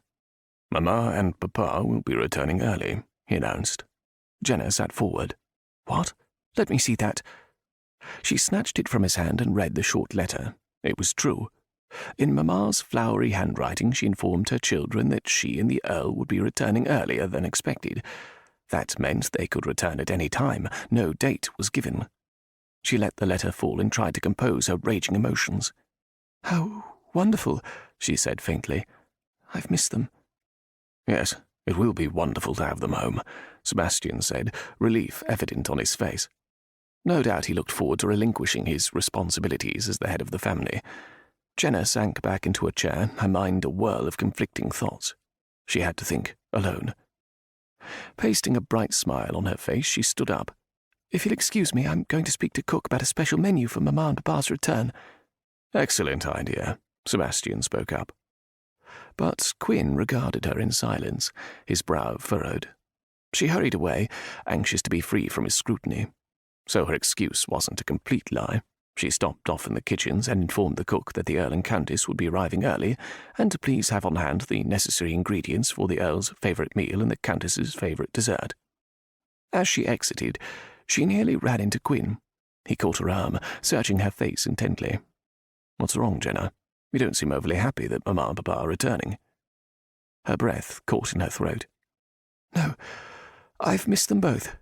Frantically, she searched for something to say to wipe the disbelief from his face. "It's just that when they return, my time in London will be at an end, and then I must marry Stuart." Quinn's eyes softened in sympathy, and he squeezed her arm. "Perhaps you should go out and have a little fun before they arrive." She looked at him in surprise and smiled. "Why, Quinn, are you suggesting what I think you're suggesting?" "I don't see why you shouldn't attend a ball or two before they return. Without Stuart, of course. For no reason you shouldn't have a bit of entertainment before Mamma and Papa come home. I've noticed you haven't been going out much in the past several days. No sense moping around the house." If he only knew. A pang of guilt surged over her. It had taken a lot not to confide in him. She had never kept any secrets from him, but this wasn't just any secret. "Perhaps you are right. I may just attend Lady Dunning's ball tomorrow night." She didn't add that she'd need the distraction, since tonight would be her last night in Gray's arms. "I'll smooth things over with Sebastian and Stuart. Promise. I don't think the world will come to an end if you attend a ball without them. I will volunteer to escort you, so that you are adequately chaperoned, but I will make it a point to remain out of sight." "You're a dear," she said, kissing his cheek, "and the best brother I could ask for." She smiled at him and walked toward the stairs, anxious to get to her room so she could sort out the latest upheaval in her life. She paced back and forth in front of her bed. She'd never felt so trapped in her life. A sick feeling rolled in the pit of her stomach. Her two worlds were on an inevitable collision course, one she must prevent. Dropping to the bed, she covered her face with her hands. She was out of time. And now, more than she hated the idea of marrying Stuart, she hated the idea of never seeing Gray again, of never lying in his arms. She loved him. Hot tears ran down her cheeks. God, she loved him. How could she let him go? What had started as an affair had turned into a deep friendship and an even deeper love. There must be something she could do. She stood up and walked to the window, staring aimlessly out at the garden below. There had to be a way of extricating herself from this mess without disappointing her family, without them ever knowing what she had done. Engagements were dissolved all the time. Would it be the end of the world if hers went by the wayside? She gnawed at her lip, her consternation growing with each rapid breath. If Stuart cried off the marriage, her parents could hardly object. But what would make him take such a drastic measure? Disappointment lay heavy on her heart. She could think of no excuse, no solid reason for their marriage not to go forth, at least not in Stuart's eyes, except her affair. She turned away from the window and leaned against the sill. If he knew about her affair, there was no way he would consent to the marriage. He'd likely suffer an attack of the vapours and take to his bed for a week, not to mention spread the news of her perfidy far and wide. With a frown, she shook her head. Stuart may be a lot of things, but malicious wasn't one of them. She could not believe that the boy she had grown up with would purposely destroy her for the sake of revenge. But was she willing to wager everything on that belief? Because if she was wrong, her entire world would come crashing down on her like a house of cards. She closed her eyes and tried to imagine Stuart's reaction. Despite the levity of her mood, a smile curved her lips. As prone to theatrics as Stuart was, this could be more dramatic than an evening at the opera. But when he was over the initial shock, she would simply implore him to keep her secret. He had never been able to resist her pleading when they were children. She had to hope that carried over into their adulthood. But did she have the courage to confess what she had spent countless hours trying to hide? Indecision warred within her. Then, curling her hands into fists, she took a deep breath and nodded. Yes, she did. She would go to Stuart and confess her affair, give him the opportunity to cry off. Once he dissolved the engagement, she would have to tell her parents, not a duty she relished, but she would do it. She had to. She hurried over to her dressing table and checked her appearance in the mirror. Her eyes were swollen and red-rimmed, her skin blotchy from crying. She poured water into the wash-basin and splashed cool water over her cheeks. When she was satisfied that she didn't look a fright, she changed into a sprig muslin day dress and hurried down the stairs. She waited on the doorstep for the carriage to come around, then hurried out when it arrived. Praying that Stuart was home, she gave his direction to the driver and sat back to ponder what she would say. By the time the carriage stopped in front of Stuart's townhouse, she nearly made herself sick with anxiety. Her palms were damp, and she wiped them on the seats before stepping down onto the street. Her feet felt lead-filled as she forced herself up the walkway to the door. She paused, staring at the knocker, closing her eyes. "I'm so sorry, Papa," she whispered. With hardened resolve, she opened her eyes and knocked firmly on the door. The butler opened the door seconds later, and Jenna cleared her throat. "Would you kindly inform Mr. Eglin that his fiancée is here to see him?" The butler bowed and gestured her inside. "Right this way, my lady." He led her into the expansive drawing-room. "I'll summon Mr. Eglin at once." Jenna paced restlessly in front of the large window that faced the street. He must hurry before she lost her nerve. Her head snapped up when she heard approaching footsteps. Stuart swept into the room, his welcoming smile in direct contradiction to the puzzlement in his eyes. "Jenna, how marvellous to see you. What brings you here this afternoon?" For a brief instant she was swayed from her mission. Stuart looked so normal today. He was attired in a simple pair of tan breeches with a white shirt and tan waistcoat. Even his boots were staid and dull. He crossed the room to stand in front of her, and he didn't look overly thrilled to see her. Maybe she'd come before he could complete his toilette. She fought the grin that threatened her lips and focused back on her objective. "Is your father at home?" she asked. "No, he's at the club. Shall I summon him home?" No, she said, much too quickly. "That is, I need to speak to you privately." He gestured for her to sit down, but she shook her head. "I'd prefer to stand." "Very well," he said, opting to remain standing as well, ever the consummate gentleman. "Stuart, I have something to tell you." She broke off, looking away briefly. She hadn't imagined it to be so difficult to tell him. But memories of them as children, her tagging along behind him and Sebastian, him always having a smile and a kind word for her, filtered through a heavy fog of guilt. But it was those same memories that convinced her he would not turn on her and betray her secret. "What is it?" he asked in a soft voice, a voice completely devoid of the nasal whine he'd long since adopted. "I can't marry you," she blurted out. "I beg pardon?" "I'm having an affair." Shame coursed through her, but she willed herself to look him dead on.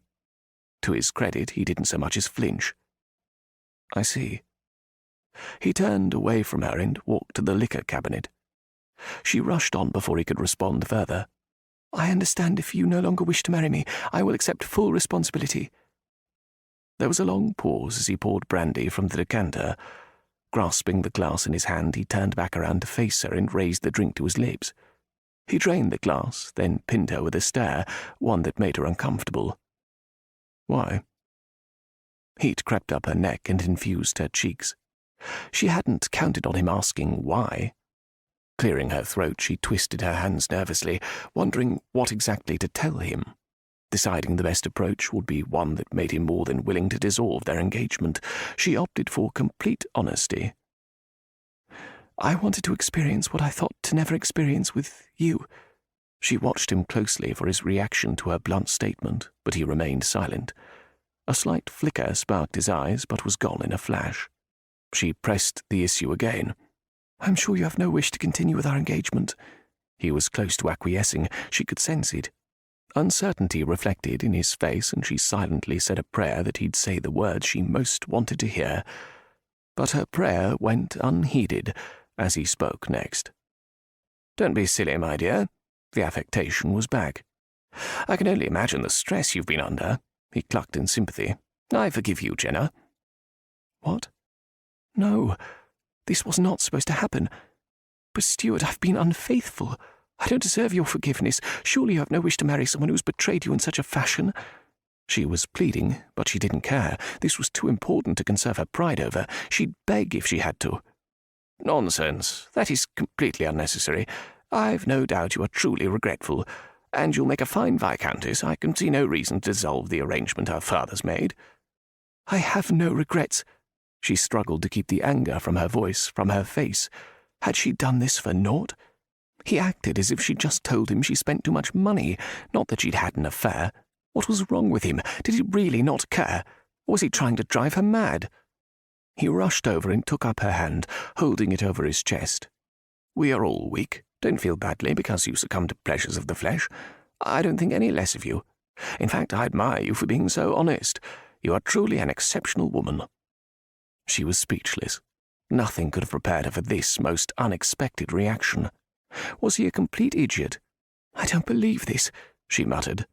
Don't be so hard on yourself, he said in a nauseatingly sweet voice. You mean to tell me that you don't care that I've been intimate with another man? She couldn't keep the incredulity from her voice. Would you feel the same way were I to take a lover after we are married? He led her over to the settee and sat down beside her. We've never discussed our marriage, so I guess this is as good a time as any. All I require is an heir, so of course I would expect you to remain faithful until that is accomplished, but afterwards, if you should choose to take a lover, I shan't try to stop you. Was this actually happening? Was she sitting here in Stuart's drawing room casually discussing her taking a lover? But worse, he hadn't wanted to cry off the marriage. She was well and truly stuck. He was her only chance to end the engagement, and he'd failed miserably. I've got to go, she mumbled, standing up. You can count on me to keep this conversation in confidence, he said, as if she should be grateful. She didn't respond, but fled from the room.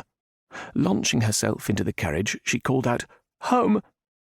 Tears ran down her cheeks before they were fully away from his house. The houses blurred in the window of the carriage as the tears fell more freely. Tonight would indeed be her last night with Gray. Her shoulders began to shake as sobs came welling out. Somehow she didn't see Gray being content to wait until she'd provided an heir for Stuart, and she couldn't envision taking a lover after she'd said her marriage vows. Hopelessness surrounded her, and she felt more desolate than she'd ever felt in her life. How could she let go of him? How could she say goodbye? Chapter 20. Determined not to ruin the first moments of their meeting with the news that this would be their last, Jenna trudged up the stairs, a smile pasted on her face. Her brothers had gone out for the evening, so she had left the house with no fear of discovery. She had spent the afternoon staring aimlessly out over the well-manicured shrubs, dreading the night to come. Now she stood poised to go into Gray's bedroom for the last time. Her chest ached with sadness, and she had to work to keep the tears from forming. Gaining control over her emotions, she pushed open the door and entered. Gray was standing at the window where he'd likely watched her pull up, and turned when he heard her come in. His welcoming smile was nearly her undoing. She walked into his arms, burrowing her head into his chest. He pulled her away, cupped her face in his hands, and kissed her long and hard. She returned his kisses with ferocity born of utter despair. Her fingers wrapped into his hair, pulling him down to her, her lips moving over his with increasing passion. "Love me," she whispered. He swept her into his arms and carried her to the bed, following her onto it, pulling frantically at their clothing. The rapid sounds of their breathing filled the room. Finally she was free of her dress, and she worked his trousers down his legs. He kicked them off and pressed his hard chest to the soft curves of her body. Her nails scoured his back and tangled in his hair, danced over the rippling muscles of his back, down to his firm buttocks. She slid her legs sensuously up his, her body writhing beneath his heated skin. He parted her thighs, and she wrapped her legs around his waist, arching forward, needing him, wanting him inside her. His hardness slid between the soft folds of her femininity, seeking entrance to her depths. "Please," she pleaded. With deliberate slowness, he sank into her inch by agonizing inch. She'd never felt so full as she did now. She could feel him in the deepest recesses of her soul. When he was fully seated within her, he paused and looked deeply into her eyes. "Come with me, Jenna. Ride the tide until it returns to the sea." She saw the ocean mirrored in his smoky depths, saw all the dreams she'd ever dreamed, the pyramids of Giza, the sunset over the Taj Mahal, all the things like him she'd never have. Tears spilled over the rims of her eyes, leaving a single trail of pain down her cheek. With a tender finger he wiped away the dampness, then kissed each lid. He began moving within her, at first slowly, then faster, with more urgency. She matched his rhythm, meeting each thrust with the arch of her hips. She memorized every nuance of his face, the dips and hollows of his body, burning his imprint on her brain, determined to remember this night always. As she neared the precipice, she wavered, balanced on the edge of something truly wonderful.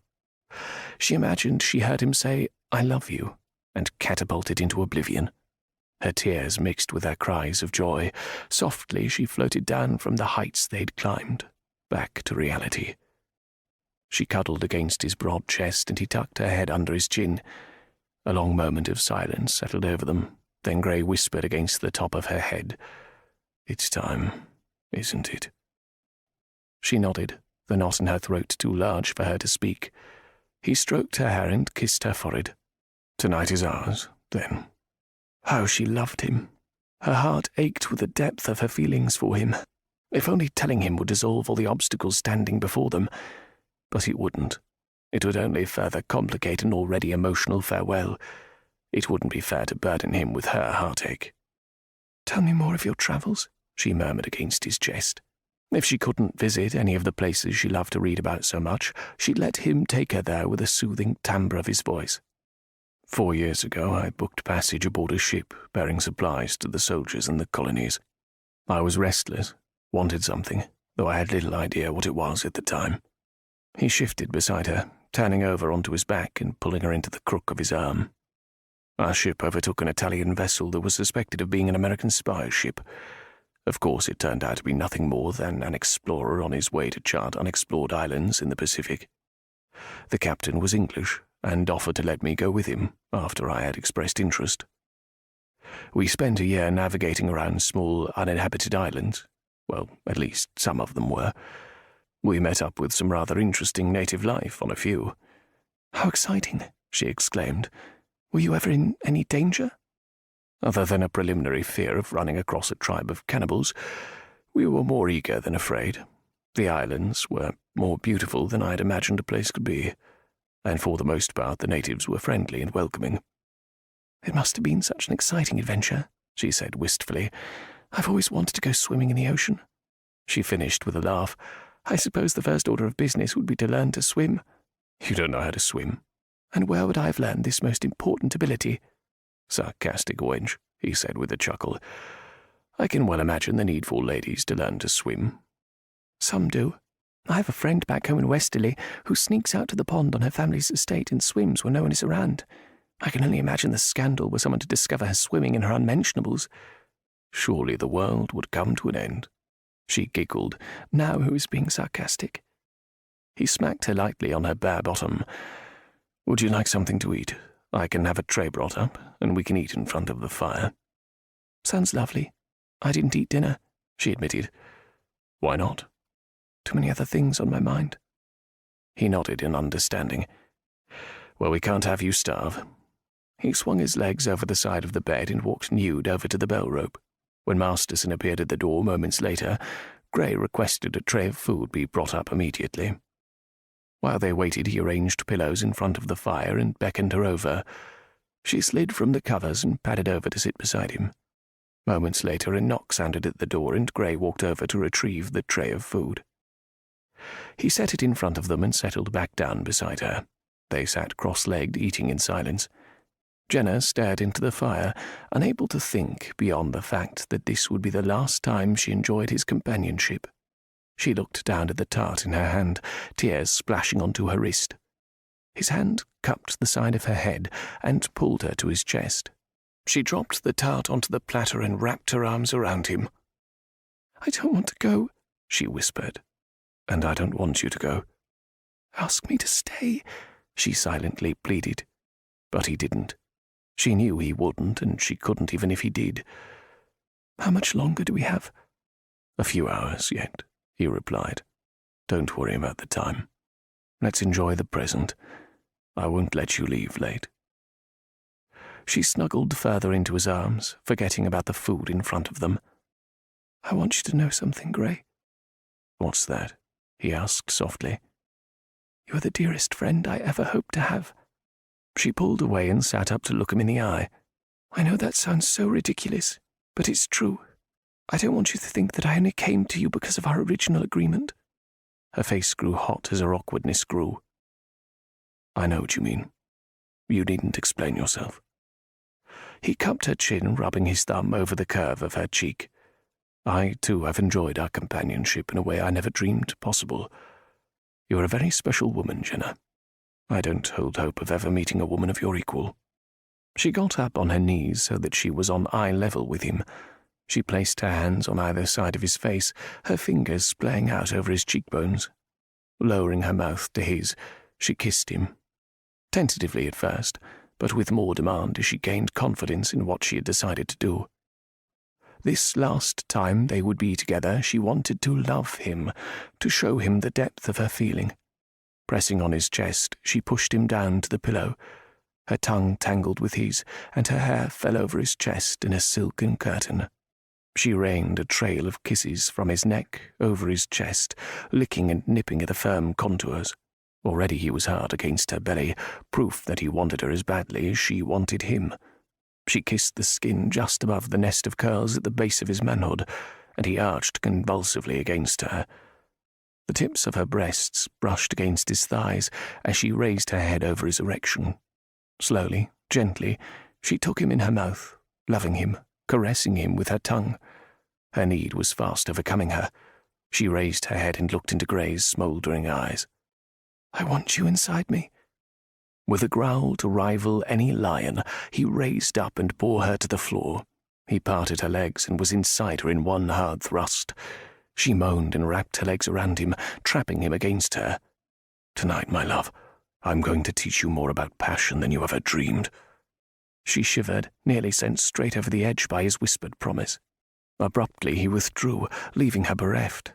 Then his fingers found the spot between her legs that pulsed with need. With his chest he pushed her legs back, her knees doubling. He continued to manipulate her with his fingers until she was convulsing beneath him. With her knees pressed firmly against her chest, he plunged within her again, making her gasp as he reached further into her than she thought possible. She dug her nails into his shoulders as he pressed firmly against her feet with his chest and thrust again. He touched spots that she didn't dream existed as he strained against her, planting himself further into her being. She would die if she didn't gain release from the unbearable pressure that was building. He inserted his hand between them, reaching down and brushing his thumb over her quivering bud as he thrust forward again. It was more than she could withstand. She screamed his name as she broke into 1,000 pieces. But he didn't stop. She writhed beneath him in agony of pleasure, begging him to stop, begging him to never stop. Impossibly, she began a slow climb as he continued to torment her with his hands and with his body. His pace increased, rocking her body forward as he continued to thrust into her. "Oh, God, Gray, I can't." "Yes, you can. Let it happen. Don't fight it." She let go. He plunged within her one last time and rolled the tips of her breasts between his fingers. Flashes of colour shot across her vision, and she feared she'd lose consciousness. The most exquisite pleasure she'd ever experienced in her life infiltrated every pore of her body. She no longer felt the hardness of the floor beneath her, or his weight over her. She was floating on a cloud, weightless, euphoric. His weight settled over her, a comforting blanket over her shaking body. She wrapped her arms around him, not wanting him to move off of her. They stayed that way, bodies entangled, one taking up where the other left off. Their hearts beat in a steady rhythm, counting down the remaining minutes they had together. Finally he eased from her, rolling to the side, taking her with him. Their damp bodies glistened in the light of the fire, the flames seemingly dancing on their bare skin. Would that she could stop time. A distant clock chimed the hour. Funny, she'd never taken notice of it before. But now it echoed harshly in her ears, a reminder that daybreak was coming. She resisted the urge to pull a pillow over her ears and hide from reality. "It's time," he said needlessly. "I know." She choked back the sobs, holding her breath in an effort to stay calm. He helped her up, and she slowly pulled her dress back over her head. As always, he buttoned the back, but it seemed he did it in record time, because all too soon she stood before him fully clothed, waiting to kiss him goodbye for the last time. "Promise me you'll be happy," he said, looking at her with bleak eyes. She wanted to laugh, cry. How could she be happy? But she did none of those things. She nodded. "I promise." "Goodbye, Jenna. You've spread your sunshine in places that haven't seen the light in more years than I care to think about. I'll never forget our nights together." "Oh, Gray," she whispered. She threw herself into his arms, holding on to him as tightly as she could. She flinched when Masterson knocked at the door and informed them the carriage was ready. She looked up into his eyes, but it was more than she could bear. Breaking from him, she ran to the door and down the stairs, great sobs overcoming her as she fled to the carriage. She wasn't cognizant of the ride home, her despair too great. Her head ached from the tears she shed, but her heart ached even more, felt hollow, empty. When the carriage stopped, she sat there for a moment, staring dully ahead. "My lady," the outrider's concerned voice sounded from the open door. Shaking her reverie, she descended the steps and walked the remaining distance to her house, feeling the weight of unhappiness burdening her shoulders. She let herself in, closing the door with a soft click behind her. The silence of the house was deafening. The soft sounds of her feet echoed through the foyer as she walked, head down, toward the stairs. She stopped when her eyes lighted on 2 sets of boots on the bottom steps. Dread clenched her chest. No, not now. Not when it didn't matter anymore. Her eyes drifted up to the unsmiling faces of her brothers. "What have you done?" Sebastian demanded in a horrified voice. Chapter 21. Jenna's back stiffened, and her chin went up. The moment she had dreaded from the beginning had come. But instead of the nauseating fear she'd imagined, anger bubbled up within her until she threatened to explode. "I have no wish to speak to you right now," she said through gritted teeth. "I'm on my way to bed." "From the looks of you, that is where you just came from," Sebastian said in a dangerously low voice. Her glance flitted over to Quinn, who had remained silent. His eyes reflected hurt, and worse, disappointment. "I refuse to stand here while you castigate me. If you won't let me go up to my room, then I'm going into the drawing room." She turned and stalked the drawing room door, but Sebastian's hand gripped her elbow. "I demand an explanation, Jenna. Where have you been? And more importantly, who have you been with?" She yanked her arm from his and sat down in an armchair. "That is none of your business." "The hell it isn't." "Jenna, you owe us, me, an explanation," Quinn said quietly. "I fail to see why it matters," she said bitterly. "I'm doing my duty. I'm marrying Stuart and producing the necessary heir." "I hardly think he'll want to marry you now," Sebastian said in disgust. "Oh, yes, he does," she retorted. "He knows about my affair, and he doesn't care. He still wants the marriage to go forward." "Affair?" Sebastian's face grew stormy. He was angrier than she'd ever seen him before. "How does he know about your affair? And who else knows? My God, you've ruined this entire family." She saw red and flew out of her seat. "Everything I have ever done has been for this family. Everything. How dare you say that I've ruined it? No one gives a damn that I'm dying on the inside. No one gives a damn that I would rather join a convent than marry Stuart. No one asked me what I wanted. I was betrothed to Stuart without anyone so much as asking me what I thought." She dashed away the tears that ran freely down her face and raged on. "Do you have any idea how it feels to have your entire future planned for you? No, of course you don't. You have the luxury of a choice. Sure, you'll be pressured to marry and provide an heir, but you'll at least have a say in who you marry. And it's perfectly all right for you to take a mistress, expected even. But I will ruin my entire family if it's found out I indulged in an affair." She turned her back on them, furious at herself for crying in front of them, but months of resentment spilled from her like a knocked-over pail of water. Her grief over losing Gray overwhelmed her. "I asked you how Stuart knows," Sebastian bit out. She whirled back around, glaring at him through a sheen of tears. "I told him. I went to him, desperate to try anything to get out of the marriage. I thought if I told him I was having an affair, he would want to cry off, since God knows Papa would never allow me to. The dolt forgave me." She laughed humorlessly. "Said he didn't care. Gave me permission to take a lover once I'd provided an heir." She stared accusingly at her brothers. "And that's what you want for me? A man who doesn't care that I've been another man's lover?" She shook her head in disgust. "What will Mamma and Papa say?" Sebastian asked in a weary voice. "I'm beyond caring," she shrugged. "Why should it matter to me what they think? They were only too willing to consign me to a life of unhappiness. I'm sorry if I can't conjure genuine regret for disappointing them." But even with the false bravado of her words, she was dying on the inside. Her parents' inevitable shame in her made her want to weep all over again. "What's happened to you, Jenna? I had no idea you were so miserably unhappy. Yes, I knew you didn't want to marry Stuart, but I never imagined you would go to such lengths. I never imagined you to be so spiteful." His words hurt.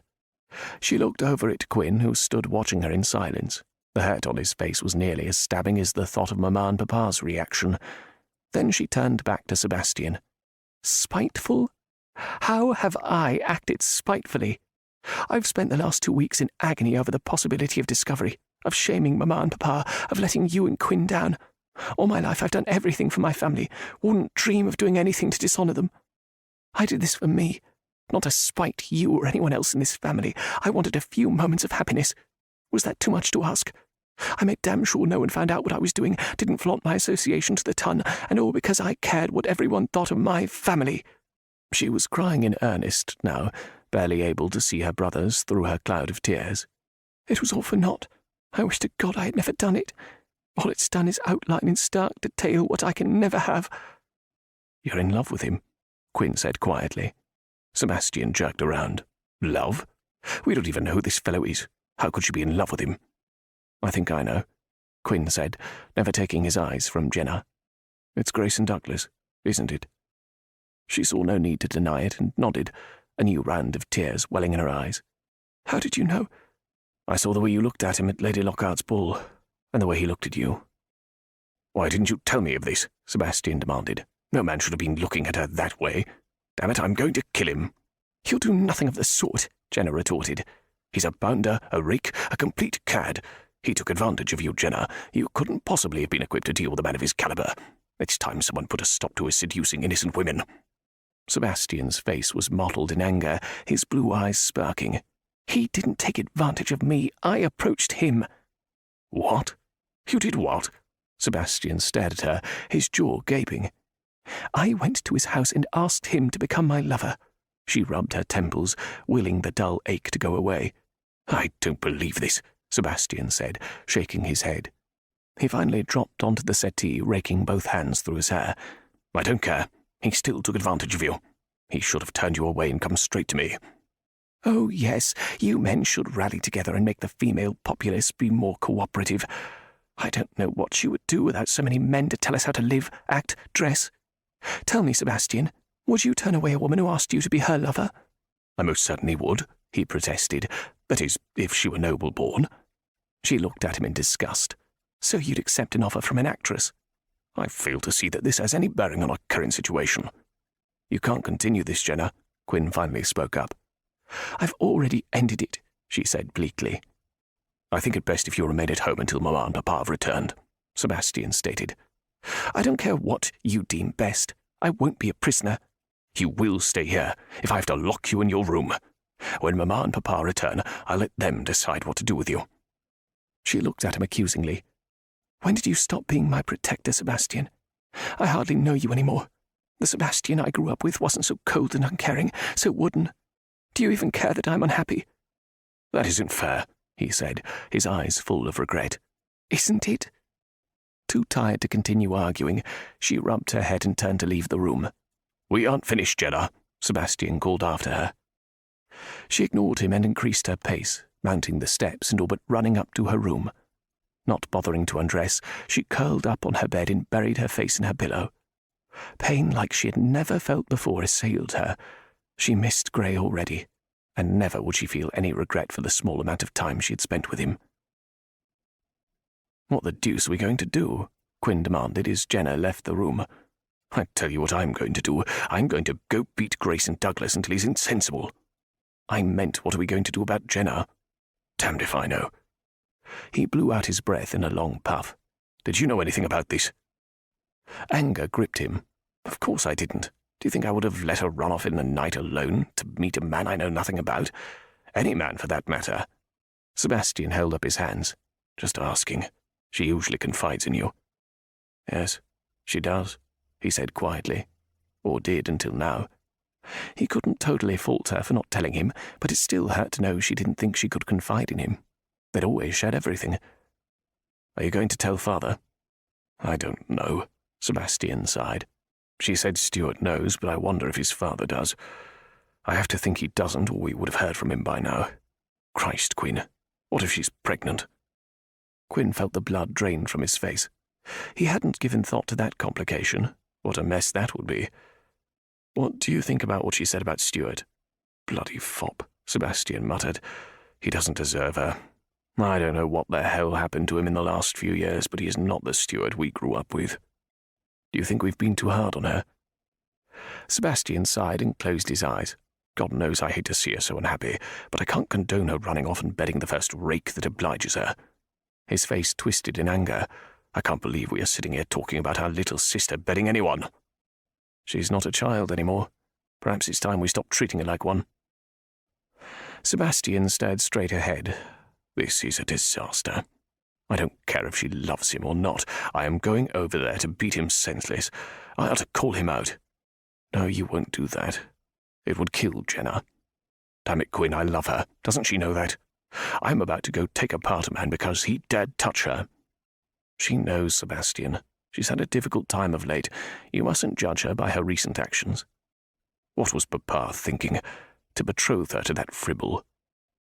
Quinn blinked in surprise. This was the first time his brother had said anything that hinted of his disapproval. Why did he do it, do you know? He'd already decided to query their father on the subject as soon as he returned, but maybe Sebastian was privy to information he had not been. I don't know. Truly. The Viscount came to see Papa just after Jenna's 16th birthday, and the next thing I knew they were announcing Stuart and Jenna's betrothal. I asked Papa why Stuart, and all he said was that it was a matter of honour. Irritation seized Quinn. Don't you find it odd that Papa would do something like that? Yes, I do, but every time I've broached the subject he becomes rather tight-lipped. I had no idea you disagreed with his decision, Quinn said in wonder. I am not completely heartless. I know she wasn't happy with her engagement. I just had no idea she would go to this extreme. No, neither did I. I'm going over to his house, Sebastian announced, rising from his seat. He shook his head as Quinn started to speak. No, I don't want you to come. You tend to make me think too rationally, and this is one time I've no wish to be rational. Don't do anything to make Jenna hate you even more, Quinn advised. You think she hates me? Pain sounded in his voice. He immediately regretted his hasty words. No, I think she is angry and hurt, but I don't think she hates you. Well, no matter. I've a duty to see to her honour. I won't let this insult pass." Sebastian strode determinedly up to Douglas's door. He pounded on the heavy wood and waited for an answer. A distinguished-looking butler opened the door and peered inquiringly out. "I'm here to see Mr. Douglas," he growled. "Mr. Douglas does not receive callers at this hour of the morning." "He'll see me." "I see. And you have a card I may present?" "Tell him Viscount Hembley is here to see him. If it helps in recognition, perhaps you could tell him that Lady Jenna Wycliffe is my sister." Something flickered in the older man's eyes. "Please come in, my lord. I'll tell Mr. Douglas you are here." Sebastian paced the drawing-room floor, surprised at its opulence and size. But then everything he'd seen of the house so far cried out elegance. Not at all vulgar in the obvious display of wealth it possessed. So the man had refined tastes. It still didn't excuse his abominable behaviour toward a well-bred lady, his sister at that. Moments later, a tall, well-dressed man entered the drawing-room and stared at him from across the floor. To Sebastian's surprise, there was no arrogance reflected in his eyes, just a hint of sadness. "You must be Sebastian." Anger flared at the man's familiarity. "I am Lord Hembley." "Ah, yes, of course. I only know you as Sebastian, since that is all Jenna has ever called you." "Lady Jenna," he corrected. "Or perhaps we should cut to the chase. I realize you aren't here on a social call. And as you are obviously itching to plant me a facer, I suggest we dispense with the niceties and go straight to the matter at hand." Despite his anger, Sebastian had to admire Douglas's candour. Before he could say anything, Douglas continued, "I seduced your sister, pursued her shamelessly. You mustn't hold her in contempt. There was little she could do once I decided I wanted her.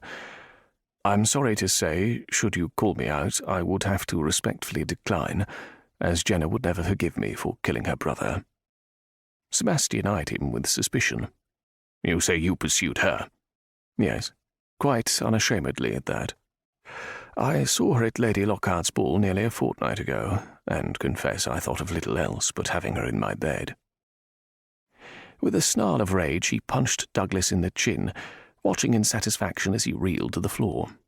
Douglas sat there a moment, rubbing his chin and eyeing him with barely disguised anger. "I'll grant I deserve that, but don't make the mistake of doing it again." Why wasn't he fighting back?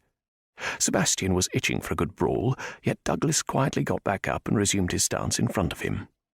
Sebastian's jaw worked up and down, trying to tamp down his rage at hearing anyone speak of bedding his sister. "Keep a civil tongue in your head when it comes to my sister," he growled. "There's no need for vulgarity. I know she approached you."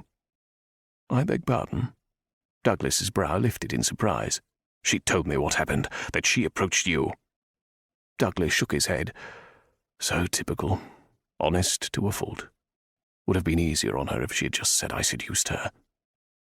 "Can we dispense with extolling my sister's virtues? It matters not who pursued who. You took advantage of a gently bred lady. She's bloody miserable, and it's your fault." Suddenly Douglas came alive before him, his dark eyes glinting in anger.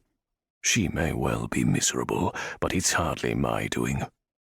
If you had left her alone, she would have accepted her marriage." Eyes flashing, Douglas clenched his fists at his side, and Sebastian had the distinct impression he was keeping a harsh rein on his emotions. "Would you have her marry someone from your world? Someone who would stifle who she is, who wouldn't love her or care for her beyond her ability to crank out an heir?" An odd note of pain crept into his voice as he continued. "I would want her to be happy, would spend the rest of my life making sure she was happy if she were mine. Can you say the same? Can anyone you would have her marry say the same?" His words gave Sebastian pause. He made solid points, but it didn't erase the fact that he'd bedded Sebastian's sister, and oddly enough it sounded as though he genuinely cared for Jenna. Extremely odd when he considered how many conquests Douglas was famed for. Suddenly, he wasn't so eager to smash Douglas's face in, though he deserved it. The man was nothing like he'd expected. Not arrogant, quiet and reserved, but from a completely different world, one Jenna had no business in. "Leave Jenna alone. Don't come near her again. Forget this ever happened. If you tell anyone, I will not hesitate to kill you. Am I understood?" "You've a lot of nerve coming to my house and making threats." His voice was low and hinted at underlying anger. "You've nothing to worry about. I would never do anything to hurt Jenna. But don't ask me to forget. I'll never forget. Now get out of my house before I forget you are her brother and throw you out." The two men glared at one another across the room. "Don't come near my sister again," Sebastian gritted out before turning and stalking from the room. Jenna watched from her bed as daylight faded into night. Her eyes were swollen and her head pounded in a vicious cadence. Quinn had knocked on her door several times throughout the day. She had ignored his pleadings to open the door, and eventually he had given up. Then Sebastian began, but still she remained silent, refusing to open the door. She was in no condition to face them. Until now she'd never given up hope of somehow finding a way out of her impending nuptials. But now she had to face reality. There was no way out, and the truth was destroying her. Dragging herself from the bed, she went to the wash basin and threw water on her face and puffy eyes. When she regarded herself in the mirror, she was shocked by her appearance. Despair was etched in every plane of her face. As she turned away from the mirror, her gaze caught the edge of the wooden box that peeked from underneath her bed. Once again anger surged through her. Damn Stuart's family. They haunted her at every turn. Guilt came close on the heels of her anger. The Viscountess had always been kind to her. She wasn't deserving of Jenna's scorn. She bent down to retrieve the box, her hand curling around the smooth wood. With a sigh, she flopped down on the bed and opened the clasp. She tossed the packet of letters out onto the covers and laid aside the box. If she was going to be spending a lot of time in her room, she may as well read Lady Dudley's ramblings. Chapter 22. Stuart was a spy? Jenna threw down the pile of letters in shock. Fumbling with the stack, she yanked up the most damning of the letters and read it over again. "I dare not tell of what I know. To do so would throw my family in turmoil. The consequences would destroy Stuart. But to know he is a traitor to his country is more than I can bear. There is proof, though, proof I have seen with my own eyes. To think he was selling English secrets to Bonaparte's troops. I am sickened to know that so many lives, English lives, have been lost as a result of this most heinous act. I fear he is aware of my knowledge, for he looks so searchingly at me. There is malice in his eyes, and if he finds out for certain, I know he will kill me." Jenna let the letter fall from her hand, her face a mask of horror. Had he killed his mother? She struggled to remember the circumstances of the Viscountess's death. A fall down the stairs, if she remembered correctly. Nausea roiled in her stomach, and she fought against the urge to retch. Could he have done it? She shook her head in an attempt to dispel the awful image of Stuart pushing his mother down the stairs. No, it couldn't be. Stuart may be a bumbling idiot, but a murderer? A spy? But she couldn't discount the Viscountess's own words. She couldn't imagine Lady Dudley implicating Stuart unless she was certain. What would she do? She couldn't marry a murderer, a traitor. Frantically, she leafed through the letters, trying to find the one where Lady Dudley related where she had hidden the proof. If she could find whatever proof was hidden, then she could... What would she do? She closed her eyes, wishing fervently that she'd never met any of Stuart's family. A knock sounded at her door, startling her. She glanced down at the letters covering her bed and frantically shoved them under her pillow. When she was content that they were well hidden, she stood up and smoothed her skirts. "Who is it?" she called. "It's Sebastian." There was a long pause. "Please open the door. I'd like to speak to you." Sighing in resignation, she went to open the door, turning away and returning to her bed once she'd admitted him. He followed her in and sat down beside her on the bed. Running his hand through his hair, he took a ragged breath. "Jenna, I know I failed you, but I truly did not know you were so desperately unhappy, and I certainly never dreamed you would do something so shocking as to take a—" He broke off, evidently unable to bring himself to complete the thought. He turned vivid blue eyes on her, eyes that swam with emotion. "Why didn't you come to me?" Such a simple question, yet she had no simple answer. What could you have done? She let the question hang in the air for a long moment before continuing. "You would have reacted just as you did earlier. and I wouldn't have been able to see Gray for as long as I did. Is it true what Quinn said? Do you love him? She glanced down at her lap, feeling the unwanted sting of tears. Yes, very much so. She felt rather than heard him sigh next to her. I'm sorry, Jenna. Truly I am. I don't like to see you hurting, but surely you see how impossible such a match is.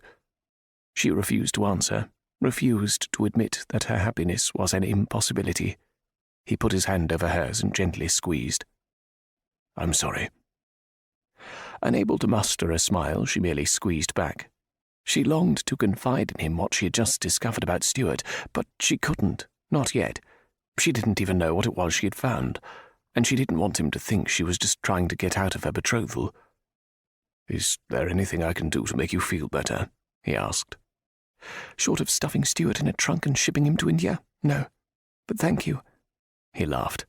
Get some sleep, Sprite. He left the room and shut the door quietly behind him. Immediately she yanked the letters back out, sifting through them again, poring over every word. Most were ambiguous, merely reflections of Lady Dudley's sorrow, but others offered chilling thoughts. She obviously feared for her life. Finally Jenna found what she was looking for, the location of the evidence. After a quick scan, her eyes widened. In the room where I saw my greatest joy. She felt like screaming in frustration. Was that it? Once again she thumbed through each letter looking for something she'd missed, some clue as to where the evidence was hidden, but she found nothing. What was she supposed to do with non-existent proof? She couldn't very well calmly ask Stuart if he was a spy and had killed his mother, but she couldn't go on as if nothing had happened either. No matter what she did, she couldn't leave the letters out for anyone else to see. Folding them into a neat stack, she looked hastily around for a place to hide them. Her room was sadly lacking in secretive spots. Papa's study, of course. Leaving the box on her dressing table, she hurried down the stairs and back to the Earl's study. She hoped Sebastian hadn't taken up a position in it tonight. She expelled a quick breath of relief when she found it empty. Not bothering to light a lamp, she groped around in the darkness. The bookcase offered the best hope of a hiding place, so she took out one of the heavy volumes and stuffed the papers within. Taking care to note which book she'd hidden the letters in, she replaced it on the shelf and hurried out.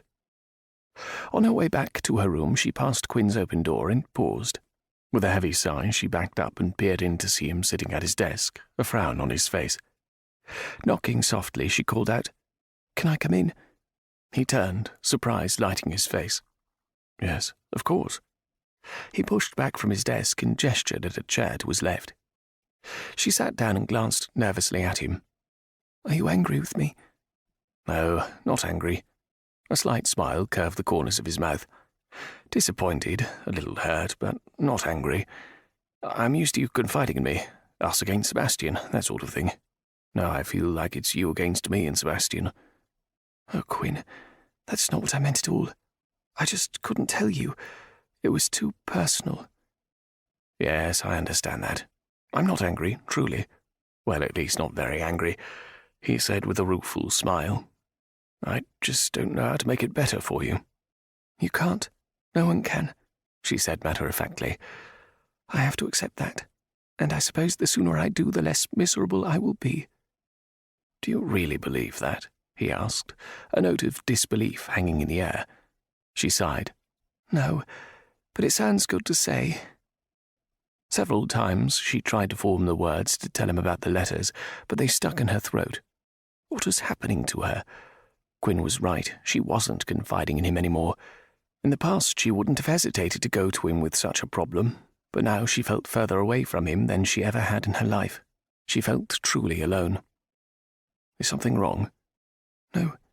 Well, yes, but then we've already been over it," she said in an attempt at humour. She rose from her seat. "I'm retiring to bed." "So early?" "It isn't as if I'm going anywhere, so I may as well try and sleep." She reached over and squeezed Quinn's hand. "I'm truly sorry I hurt you, Quinn. You may not believe that, based on the rashness of my actions, but I love you and Mamma and Papa, and Sebastian, very much. I hope you can forgive me." "Lady Jenna," Thomas called from the door. She released Quinn's hand and swung around. What is it, Thomas? He cleared his throat. Mr. Rake is here to see you. I told him you weren't receiving any callers, but he was most insistent. She gulped nervously, her heart rising in her throat. Why was he here? The last person she wanted to see tonight was Stuart, not after what she had found out. What could he possibly want, anyway? Unless he wanted to rethink forgiveness and cry off the engagement. That thought cheered her, though the chances of it happening went out like Beau Brummel. "Want me to send him away?" Quinn asked. "No," she said, rising. "I may as well see what he wants." She was nearly to the door when she collided with Sebastian. "There you are," he said. "Stuart's in the drawing room." "So I heard." "He came to ask you to attend Lady Hawthorne's soirée tonight." He paused. "And I think you should go." "Have you taken leave of your senses? I have no hope of preparing for such an event in such a short time, not to mention I have no desire to go anywhere with him or anyone else. Whatever happened to locking me in my room?" She couldn't go out with Stuart, alone. What if he suspected she'd found him out? He placed his hands out in front of him in a placating manner. "Hear me out, Jenna. You should go. Now is not the time to anger him. He could ruin you with just a few words in the right ears. We don't need him shouting to London that you had an affair, and please," he said as she opened her mouth to retort, "this isn't about me or the family. I have no wish to see you hurt any more than you've already been. Whether you think so or not, your life will never be the same if you are found out." She promptly closed her mouth, swallowing the caustic reply. "You're right, of course. Tell him I'll be down as soon as humanly possible. Perhaps you can entertain him while he waits." Sebastian nodded and walked back out. "Do you want me to come along?" Quinn asked softly. She hesitated. She did want him to come, but how could she say she was afraid to be alone with Stuart? Cursing her overactive imagination, she shook her head. Tonight she would get to the bottom of this nonsense about Stuart being a spy. With Stuart's family's flair for the dramatics, it was possible the Viscountess had dreamed the entire thing up. But the voice in her head told her she was wrong. Dead wrong. Casting a reassuring smile in Quinn's direction, she turned and hurried to her room to begin preparing. She summoned Margaret, and the two of them began work on her coiffure. In record time, Jenna descended the stairs and entered the drawing room to find Sebastian and Stuart sitting across from one another in silence. When they saw her, they quickly rose. Stuart smiled in her direction. "You look beautiful, my dear. Please pardon my unforgivably late invitation, but I decided at the last minute to go and immediately thought to ask you." "I'm sure we will have a lovely time," she said with false excitement. She licked her lips nervously as he offered his arm.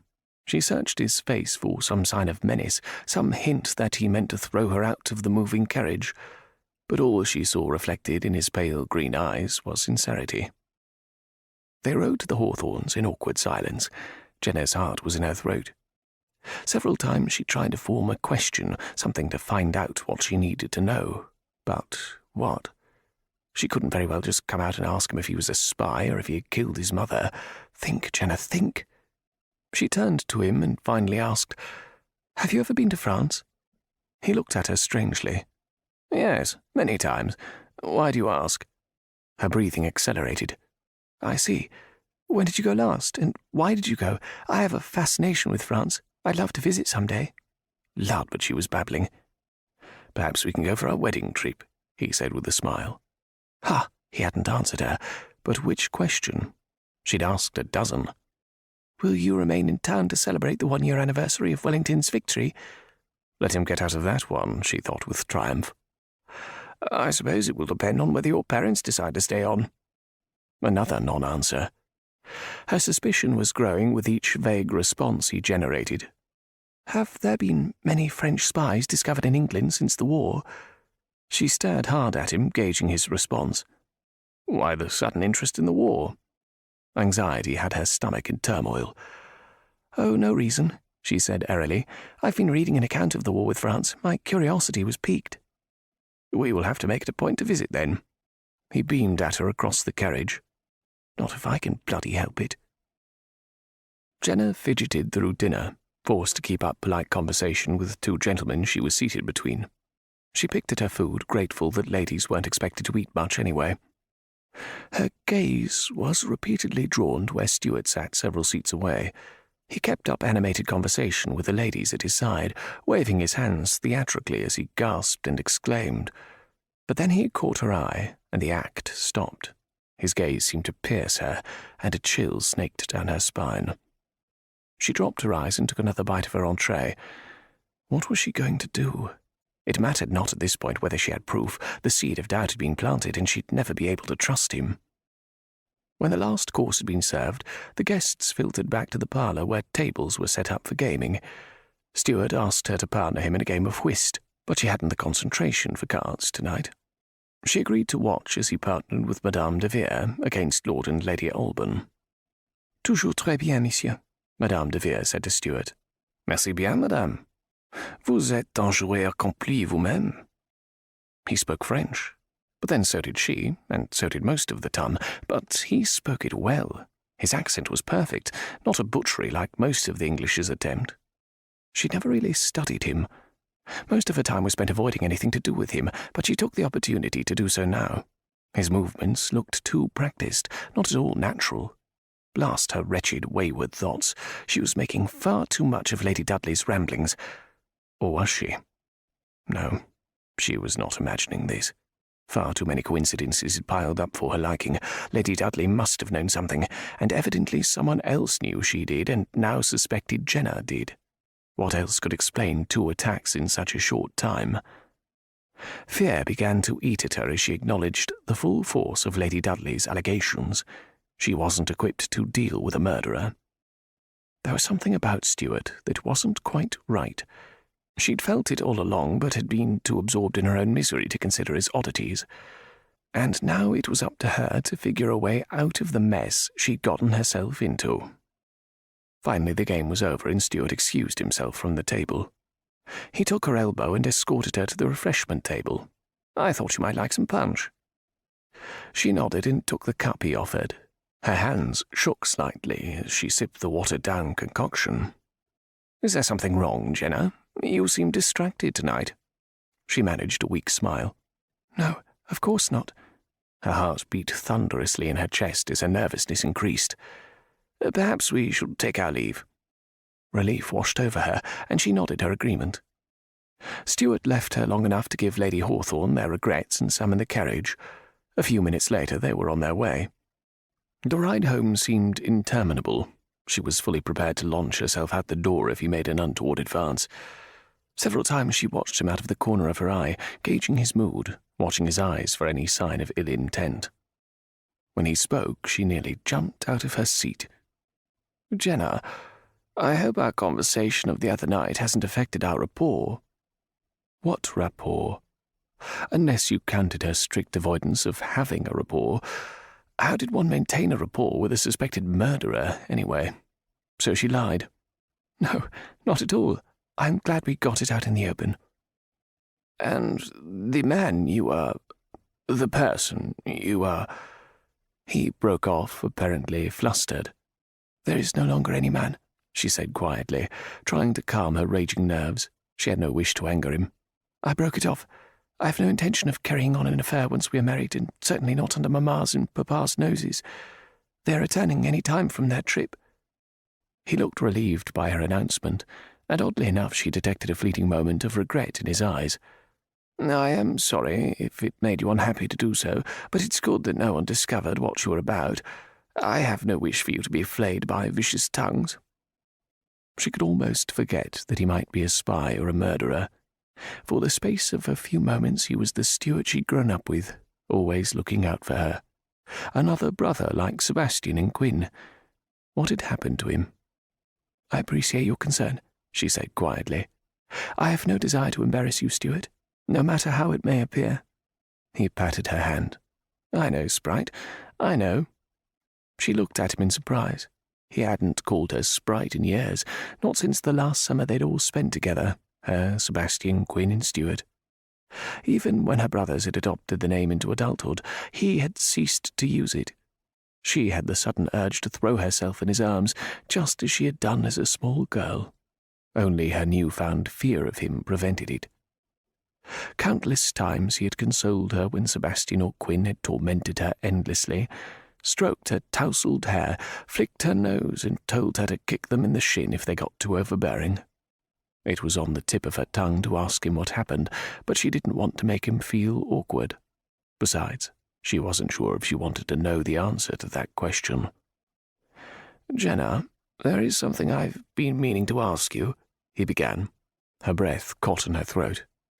"Yes, Stuart? The locket my mother gave you, did she tell you of any significance it had?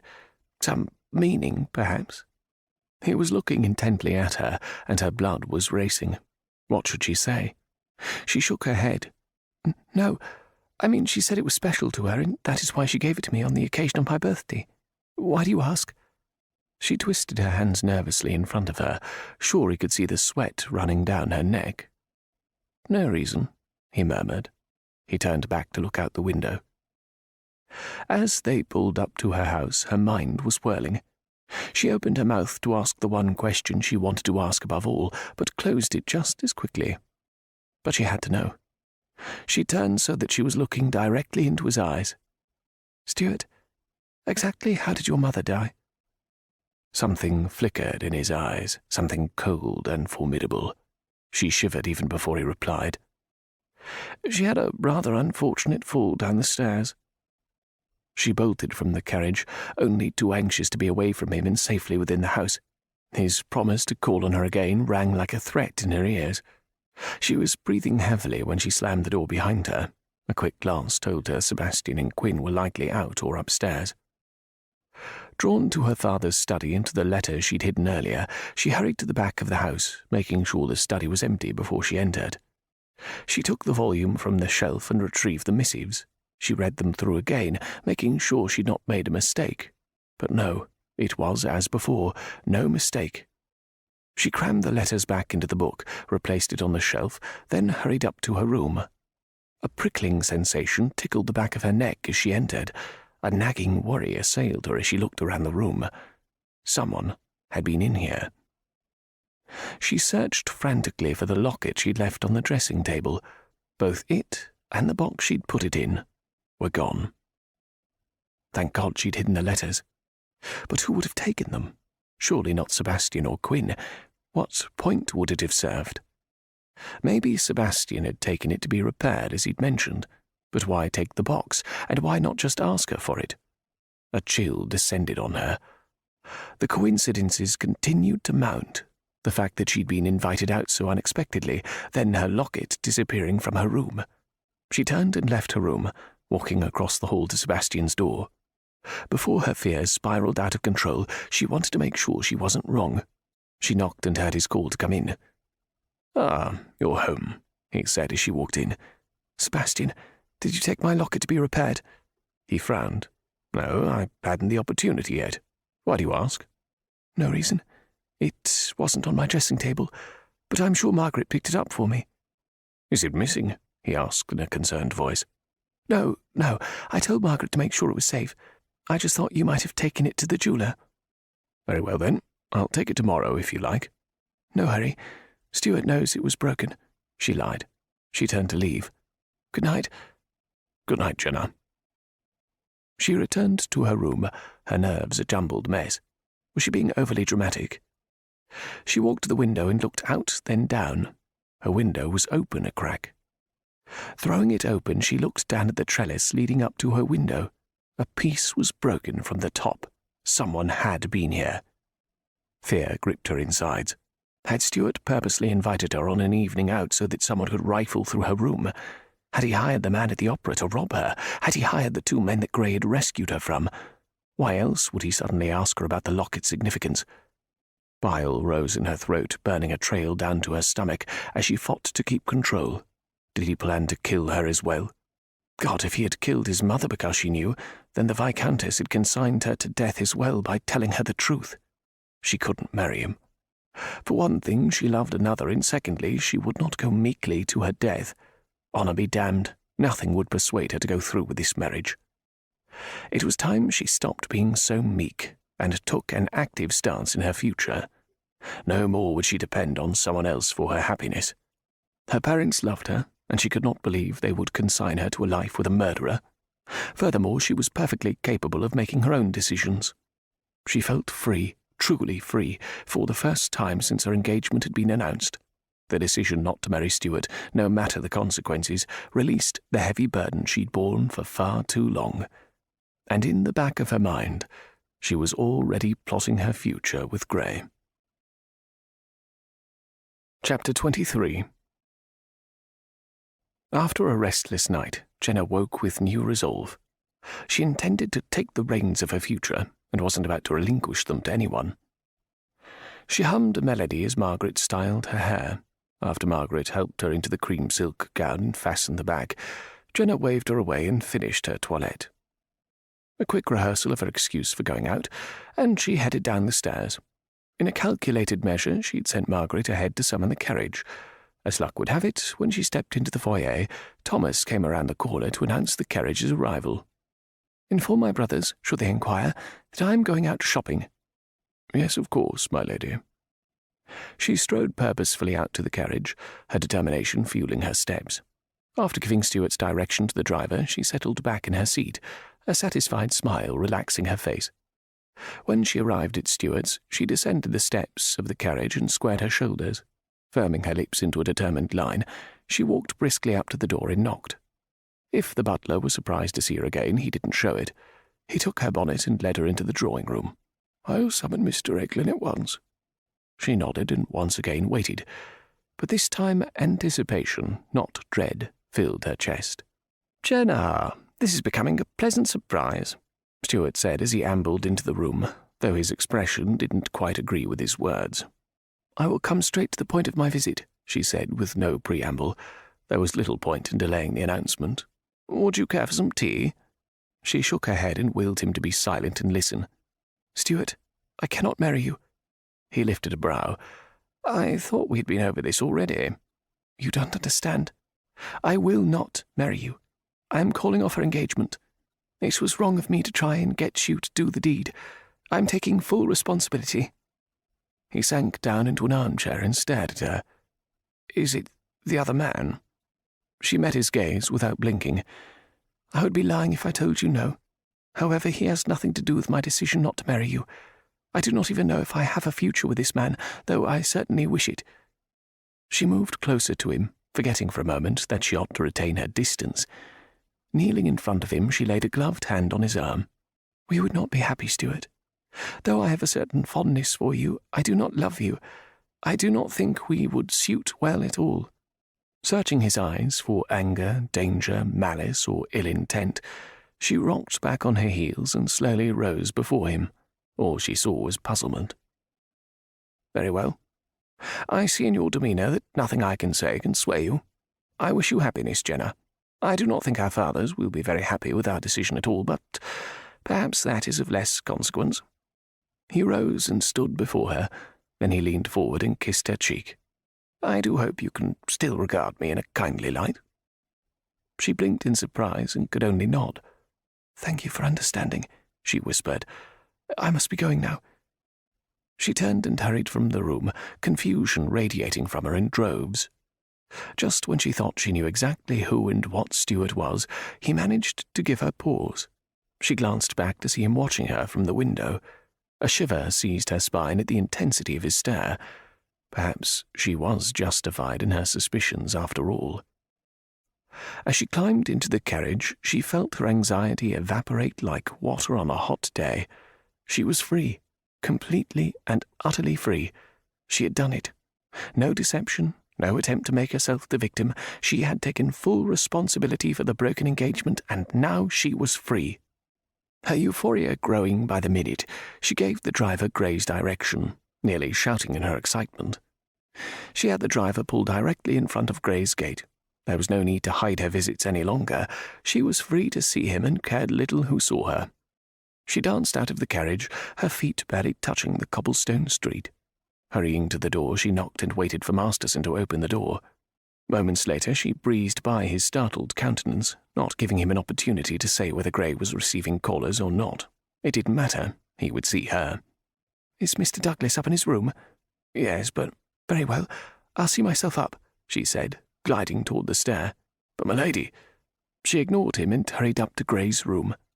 Her future awaited her, and she could scarcely contain her excitement. Not bothering to knock, she swung open his door.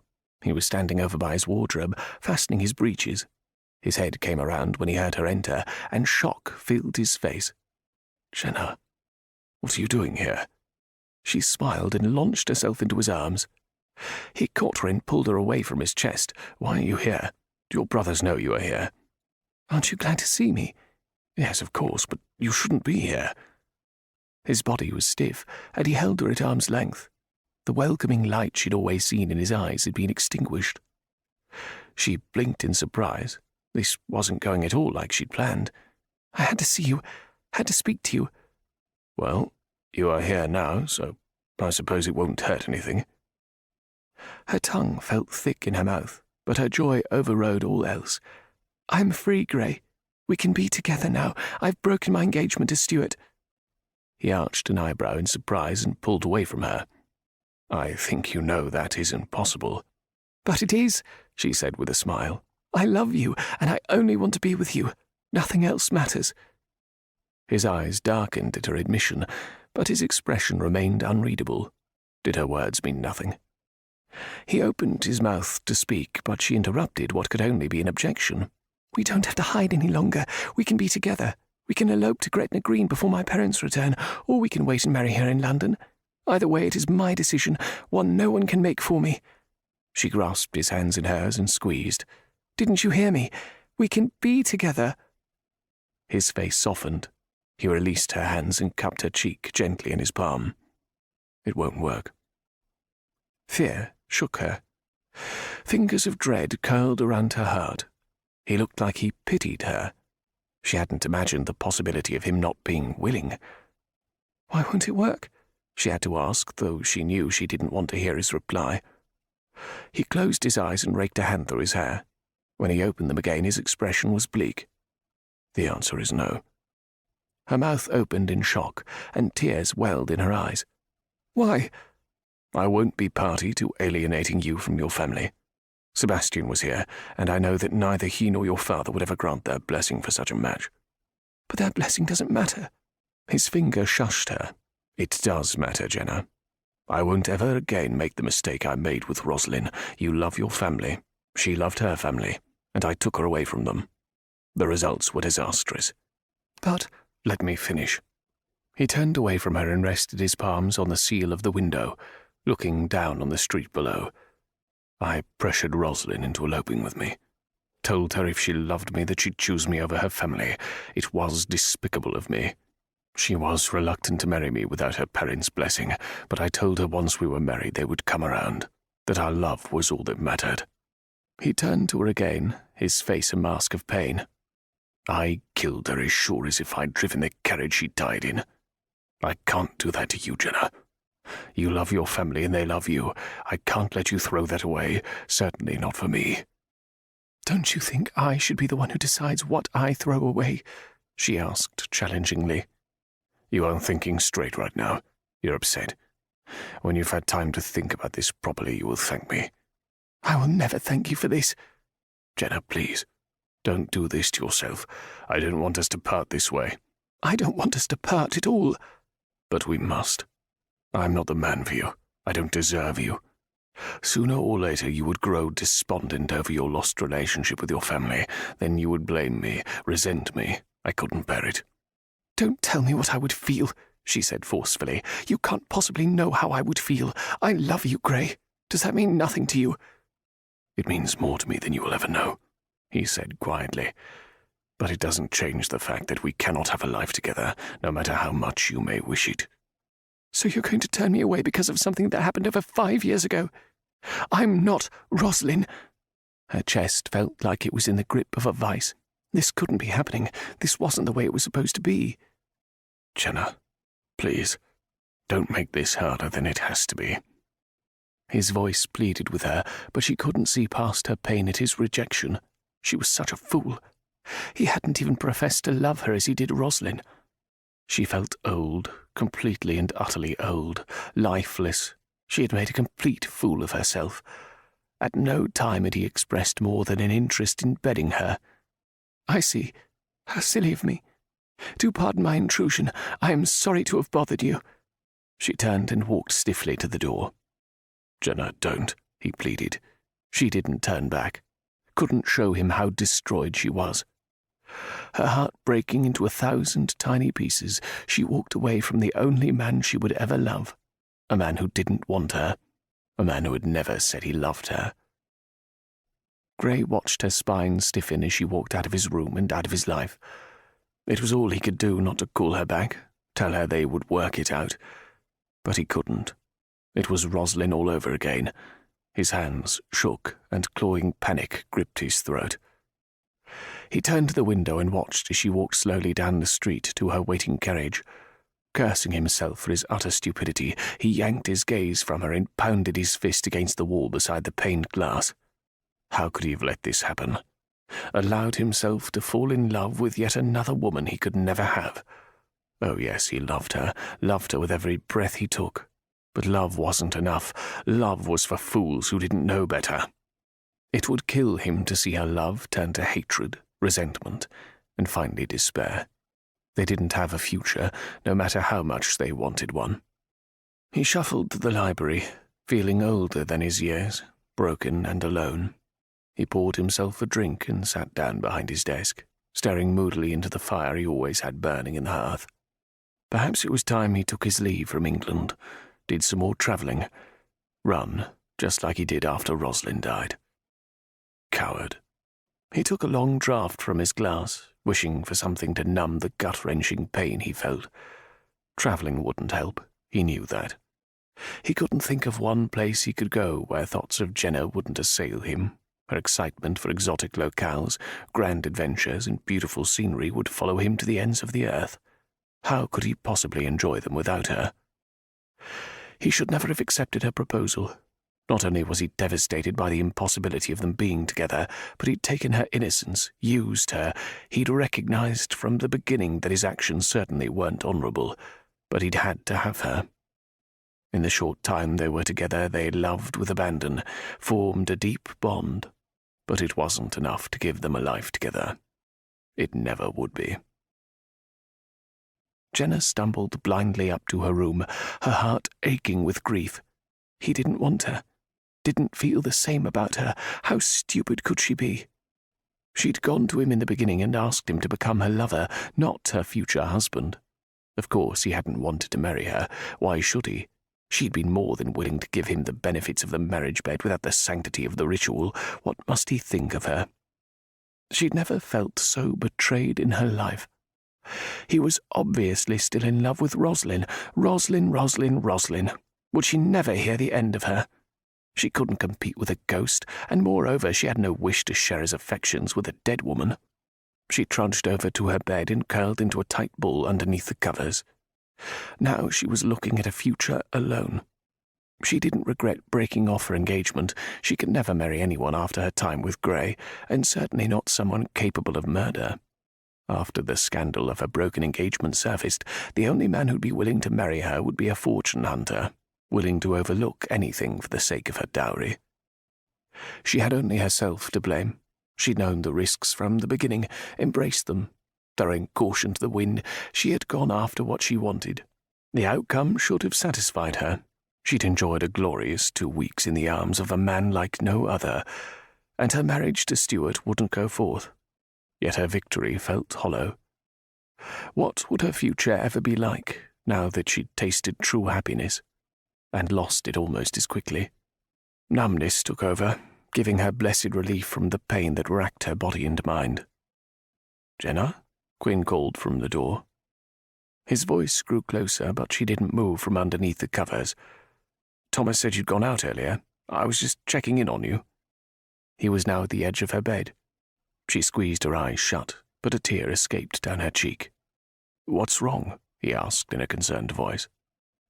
He knelt down on the floor beside her bed, brushing back her hair with his hand. Hot tears ran down her cheeks despite her attempts to call them back. "He refused me," she whispered. "Who?" he demanded. "What are you talking about?" "I went to him, after I went to Stuart and broke off our engagement. Told him I was willing to give up everything for him, and he turned me away." Her voice ended in a sob. Quinn slid onto the bed beside her and enfolded her in his arms, bringing her to a sitting position. God, Jenna, I don't know what to say. You're wrong about him, she said, her voice muffled by his chest. Everyone is wrong about him. He isn't a rake. It's all rumour. It matters not. He isn't fit to lick your boots. I'd like nothing more than to soundly trance him. Even that failed to elicit a smile from her. What am I going to do, Quinn? I love him so much it hurts. I don't want to live without him. I don't know, Sprite. I hate to see you hurting so. I feel so damn helpless. I was a fool. I humiliated myself in front of him. He pulled her away from his chest and looked at her with stormy eyes. No, you aren't a fool. He is the fool. He doesn't deserve your love or your regard. I thought you would applaud him turning me away, she said with a sniffle. I never said I wanted you to marry him, but he is 10 times a fool for turning down the opportunity to have you. You are worth 100 times more than him. She gave him a watery smile. Thank you. I only want you to be happy. I hate seeing you so miserable. That isn't the Jenna I know and love so well. You can't let this destroy you. Yes, it hurts, but you don't have to let everyone know you're hurting. It's not that simple, she said quietly. I won't ever get over this, Quinn. This isn't a passing infatuation. Is there anything I can do? His voice reflected helplessness. You've already done a lot. Thank you for lending me an understanding ear. He kissed the top of her head. Now what's this about you breaking your engagement? Is it too late to recant? She drew away and wiped away her tears. No, I won't. No matter what, I can't marry Stuart. I'd rather spend my life alone than settle for a lifetime of unhappiness with him. He blew out his breath and massaged his chin with his hand. Papa isn't going to like this, even if he never finds out about your indiscretions. She looked away. I realize this, but I can't sacrifice my happiness for some expectation he has. I just can't. I know it is a terrible flaw that I can't be more dutiful, but I feel as if I'm being punished for something I haven't even done, being sent away from my family to marry someone I loathe. I don't blame you, he said softly, and I want you to know that you have my support. I won't leave you to face Papa alone. Oh, Quinn, you are such a dear, dear brother. She threw herself into his arms and hugged him tightly. He returned her embrace, then pulled slowly away. I'll leave you alone now, but if you have need of me, I am never far away. She smiled half-heartedly and watched as he withdrew from her room. Leaning back on her bed, she turned over and faced the window, the setting sun bathing her bed in its soft glow. What would she do now? Her engagement was ended, as was any chance she had of a life with Gray. But what remained was the threat against her. She could not ignore all that had transpired in the last week, nor that someone had broken into her bedroom to retrieve the locket and the box containing the letters. What would happen when it was discovered the letters were missing? And now that she had broken her engagement, Stuart would have even more reason to be suspicious of her. For a fleeting moment, she considered going to the Viscount with all she knew. Surely he would want justice for his wife's murder, even if it meant finding out his son was responsible. But by doing so, she would make herself even more of a target. She doubted Stuart knew with any certainty that she was convinced he was a murderer, but if she went to his father, she would remove any doubt. And there was the chance that the Viscount would want to avoid the inevitable scandal such a disclosure would involve. A single tear trailed out the corner of her eye, wetting the pillow. Then another. As the day faded to night, so did her hopes. No matter what she chose to do, she wouldn't have what she most wanted. She'd have her freedom, but the price she'd pay was more than she ever dreamed it would be. She'd spend the rest of her life in agony over the love she lost. Chapter 24. Jenna sipped at the warm cup of chocolate, then glanced back over at the letters in her hand. Her anger told her to just hold the papers to the candle in front of her and forget the whole sordid affair, but common sense directed her to hold on to the only proof she had. No matter the selfish motives that prompted her affair, she was a person solidly rooted in what was right and wrong, and allowing Stuart to get away with murdering his mother was wrong. She leaned back in her father's large chair, leaving the letters lying on his desk. She could hire a Bow Street runner to handle the investigation, or she could simply hand over the letters to the Viscount and trust him to do the right thing. She would have to offer a detailed explanation to Mamma and Papa when they returned, and she was sure, though their disappointment would be great, that they would understand and forgive her. Though her heart ached with grief over Gray's rejection, she felt at peace over her decision to take her future into her own hands. Her contemplation was interrupted when Thomas cleared his throat from the doorway of her father's office. "My lady, Viscount Dudley is here to see you." Her head came up in surprise as she digested this most unexpected news.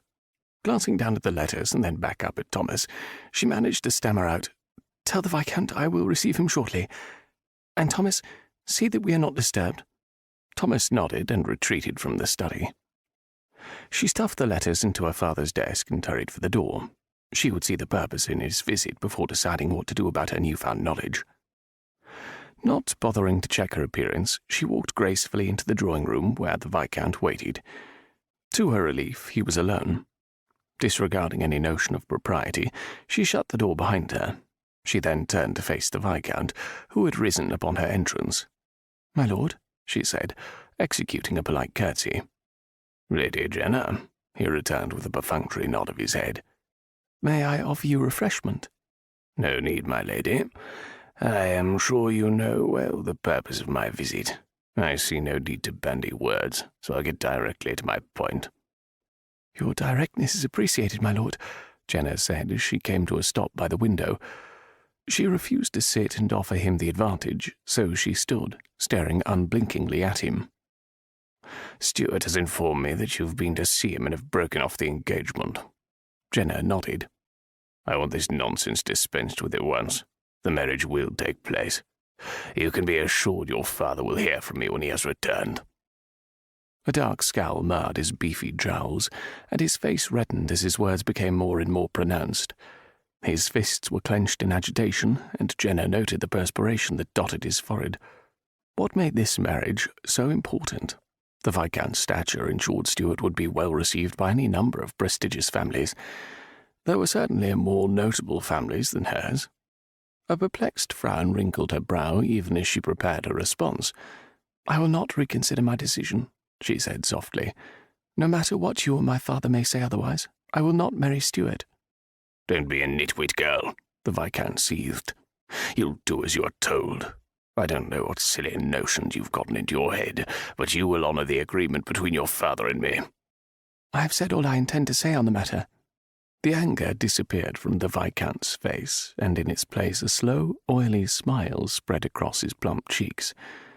"Come now, my dear. It would be a shame for your parents and the rest of London to learn of your activities, wouldn't it?" Bells of alarm sounded in her head, and she took in the Viscount's meaning, but still she would not admit so easily her affair. Had Stuart told him? Of course he would have. "I don't know what you're referring to, my lord." "Don't you now? Your nightly excursions to your lovers. Come now, you didn't really think you were that circumspect." His expression was triumphant, and his eyes glittered in victory. "The marriage will take place, Lady Jenna, where I will take great pleasure in recounting your exploits not only to your parents but to society as well." Anger, red and hot, exploded in her head, spreading to every single part of her body. Were she close enough to him, she may well choke him. She'd been right to be wary of him. He was a snake of the first order, but she would not be bullied by him or anyone else, not now. Drawing herself up, she stared unflinchingly at him. "I will not marry him." The Viscount faltered, blatant indecision rolling across his face. Clearly he had not expected her to refuse in the face of discovery. "You may do your worst, my lord. I've already faced up to what I know will happen as a result of our broken engagement. Your idle threats will not sway me." His face purpled in rage, and his eyes bugged precariously from his head. He started to speak, but choked and resorted to a violent coughing spell. "You bloody bitch," he finally managed in a raspy voice. "You will marry Stuart or else." "I'll not marry a murderer," she spat. The words were out before she could recall them, and she immediately regretted her hasty outburst. A remarkable change came over the Viscount. Gone was the uncontrollable anger. His eyes became cold, and his expression became hard. "What are you mouthing off about, girl? That is a very serious charge indeed." Knowing she had no choice now, she decided to be direct in what she suspected. No, what she knew. The Viscount might be an arrogant boor, but surely he would understand why she couldn't marry a murderer. "What I have to say is, well, it will come as a shock, I'm afraid. I dare say you'll not believe it, but implore you to listen to all I have to say." The Viscount's tone became cajoling, his earlier acidity completely replaced by a softer demeanour. "You certainly have my attention. Let's not bandy words. Out with it. What would make you say such a thing about Stuart?" "I must begin with a letter from the late Viscountess Dudley." "What letter?" he asked sharply. He smiled quickly. "You must pardon my tone, my dear. It's just what you have said is painful. Her death is still fresh in my memory, even 4 years later." Somehow his attempt to placate her just heightened her anxiety. She strove to state her case as delicately as possible so as not to incite him further.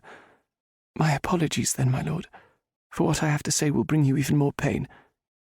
He looked keenly at her, his eyes boring holes through her. "I recently found a letter from the Viscountess hidden in the locket she gave me for my 16th birthday. In the letter she bade me to retrieve a box from her sister, and she asked me to guard it with my life." "What box? What was in it?" he demanded. "What did the letter say?" He advanced toward her, closing the distance between them. Jenna stood rigidly against the window, her breathing shallow. "When I retrieved the box, I found more letters. Letters which led me to believe that Stuart is a spy, a traitor to the crown." The Viscount reeled as if he'd been struck.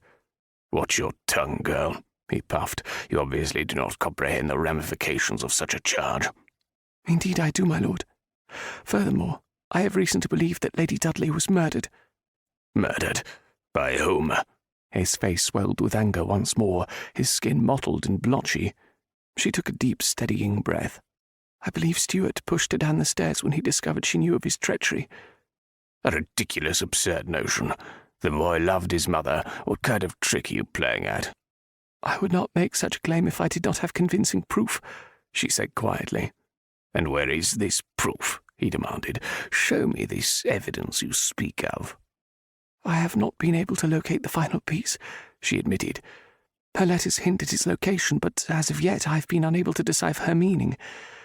But her other letters clearly implicate Stuart as a traitor, and she wrote that she feared for her life." "Where are these letters? I would see them at once," he demanded.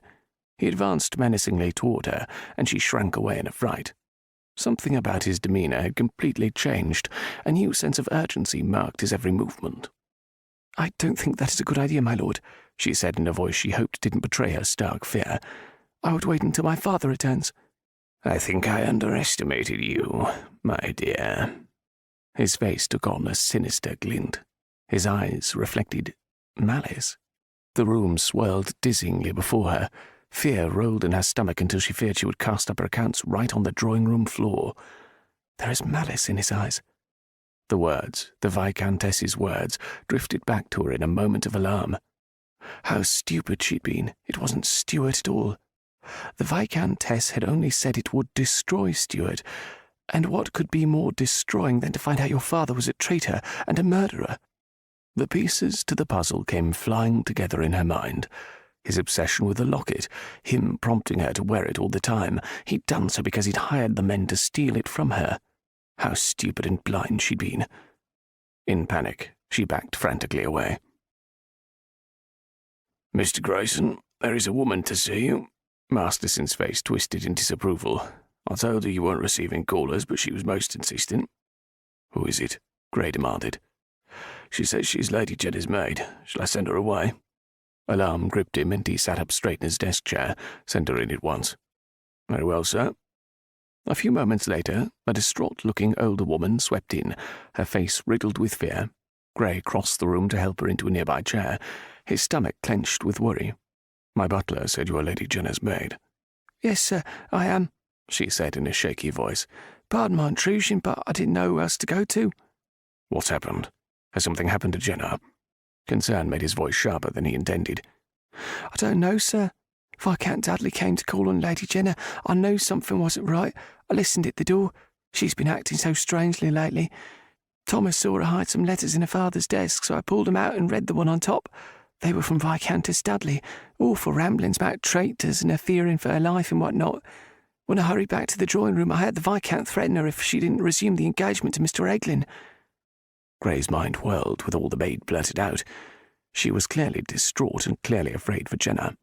An icy chill seized his spine. Could any knowledge Jenna had be connected to the repeated attacks on her? First at the opera, and then the night she had tried to walk home? What if Stuart and his father had been behind those attacks? Why else would they be so determined that her marriage take place? His blood boiled at the idea of anyone threatening her. Leaving the frantic maid behind, he tore down the stairs. He barked an order to summon the carriage. Not content to await its arrival indoors, he sprinted out to the street. He risked everything by going to her house. He couldn't very well explain away his presence if the Viscount's visit turned out to be nothing at all, but his gut told him she was in danger. God, let her be safe, he prayed. If anything happened to her, he could not go on. Chapter 25. "You're a lot smarter than I gave you credit for," the Viscount said, his eyes glittering dangerously as he advanced toward her. "There is no need to try and hide it. I see it in your eyes, the sudden influx of fear, the utter panic, the realization that it wasn't Stuart at all, your desire to flee." Jenna tried to open her mouth and speak, but found herself frozen. She took another step back as he continued toward her. She bumped against the windowsill and slid sideways, desperate to put more distance between her and the Viscount. Finally she found her voice. "It was you?" Her hand covered her mouth in horror. Her heart beat wildly in her chest, and she feared she would faint in fright. "Come now, Lady Jenna," he said silkily. "Tell me where this evidence is." Her mouth went dry as she bumped into the wall behind her. Out of the corner of her eye she searched frantically for the door. "Thinking of going somewhere? I think you have something that belongs to me." "You are despicable. How could you? How could you betray your country? How could you kill your wife?" "It was quite easy, actually," he said with a chuckle. "Spying is a lucrative business, much easier than the more mundane ways of rebuilding a fortune, such as farming or something as vulgar as trade." "At least trade is honest," she spat. "Honesty is for naive idealists who lack the imagination to aspire to higher things." She turned her head and prepared to launch herself at the door, but when she looked back at him, he was levelling a pistol at her. "I wouldn't do that if I were you." "My brothers will return at any moment," she said with forced bravado. "Yes, and such a shame. Angry at the fact that I confronted you about your betrayal of Stuart, you made wild accusations against him. When I threatened to expose your affair, you drew a pistol and tried to shoot me. Regrettably, when I tried to wrest the pistol from your grasp, it discharged, killing you in the process." "You're mad." "I prefer to think of myself as driven. Now step away from the window. I have no wish to draw more attention by breaking the window when I shoot you." "You can't kill me," she said desperately. "If you kill me, my father will make sure you hang." "Your father will be more disappointed that his daughter acted so desperately," he said with a smirk. She searched her mind frantically for something, anything to stall. "Why did you want the marriage? I don't understand." "Because I suspected my dear wife had perhaps confided in you, or at least left information for you to find. The locket seemed a likely choice. She wasn't exactly circumspect in her efforts." "So Stuart is innocent of any wrongdoing? Has no idea what you've done?" He laughed a cruel, sinister laugh. "Poor Jenna. Would it crush you to know he was involved in every step of my plan?" The blood drained from her face. How close she had come to disaster. But here she stood looking down the barrel of the end of her dreams. Did it matter so much that Stuart had betrayed her? "Why?" she whispered. "Why kill me? It doesn't make sense." "I couldn't chance you opening your mouth to the wrong people," he snarled. "Was it you in my bedroom last night?" He laughed harshly. "It was good of Stuart to accommodate my need to have you gone for the evening. You have the locket, then. Why are you bothering with me? The question sounded so desperate even to her ears, but then she was desperate to stall him. Yes, I have the locket. Useless now that you've removed the letter. I'd like that letter back, and I'd like whatever was in the box you retrieved from Lady Dudley's bumbling sister. I would have never guessed the daft old woman had it. But it's of no consequence, my dear, he said, flourishing the gun in dramatic fashion, because I don't believe you've shared the information with anyone. Of course I have. She stalled for more time. I left it for my father. When he returns, he'll find all of it. He'll never let you get away with this. He chuckled and shook his head, his beady eyes glittering with evil. You're a terrible liar. You sound so desperate and pathetic, like a woman who knows she's about to die. The Viscount spun around as the door flew open. Gray burst into the room, a wild look on his face. Jenna! His voice died when he saw the gun in the Viscount's hand. Gray, get out of here! She screamed. Don't move, or she gets a bullet through the heart. Gray looked between Jenna and the Viscount in confusion, obviously failing to comprehend the severity of the situation. Lord Dudley waved Gray over next to Jenna with his pistol. You shouldn't have come, Douglas. You know who he is? Of course. Did you think your little affair was secret? He laughed uproariously. You were about as discreet as a common whore. But Stuart had no idea who my affair was with, she persisted. I followed you, he said smugly. Let her go, Gray growled. You two amuse me, he said as if Gray hadn't spoken. Why? Jenna asked in an effort to distract him. Perhaps if she could get him talking, Gray would have the opportunity to wrest the gun from his hand. Why did you kill her? Why did you betray your country? I've already answered that, he said mockingly. I was abysmally short of funds and Napoleon needed agents. It was as simple as that. My seat in the House of Lords afforded me the opportunity to pass along pertinent information to Napoleon's troops. It was too bad he was defeated, really. It was a lucrative enterprise while it lasted. But why kill the Viscountess? She was a wonderful person. She didn't deserve what happened to her. She was your wife. She got in my way, he said simply. Now be silent. Your constant chatter won't prevent your fate. Gray had inched over while the Viscount was talking, and now shoved Jenna behind him. Put the gun away, he ordered. Jenna clung to his back, and his arm came around to pull her closer to him. She took comfort in his strength, felt bolstered by his touch. Your sacrifice is admirable, the Viscount sneered. It matters not which of you I get rid of first. Put the gun down, father. The Viscount whirled around, a look of shock on his face. His hand wavered, the gun shaking. His mouth fell open when he saw the pistol Stuart wielded. What are you doing? How did you get here? I followed you. Jenna stepped from behind Gray, ignoring his attempts to keep her behind him. She stared at the scene unfolding before her in stunned disbelief. Stuart, looking as he hadn't looked in years, stood in the doorway pointing a gun directly at his father. Gone was the flowery attire, the nasal whine, the foppish hairstyle. Here was a large, intimidating man, and he looked angrier than she'd ever seen him in her life. He moved forward, the gun never wavering in his grasp. I didn't want to believe you were a traitor, no matter how much the evidence pointed in that direction. I didn't want to believe that you killed my mother, though I got to her just after she fell down the stairs, saw the pain of betrayal in her eyes. Silence, the Viscount ordered. You fool, stupid bloody fool, I did it all for you. So you'd have something to inherit. You were the fool, Stuart spat. Do you even know how much I hate you, despise you? I want nothing from you. How could you think I would ever agree to something so evil? Agree? Of course you would agree. The Viscount aimed the gun momentarily at Stuart, but apparently decided his greatest threat wasn't Stuart at all but Jenna and Gray, and jerked the gun back to them. Why wouldn't you agree? He railed at Stuart. It was to your benefit.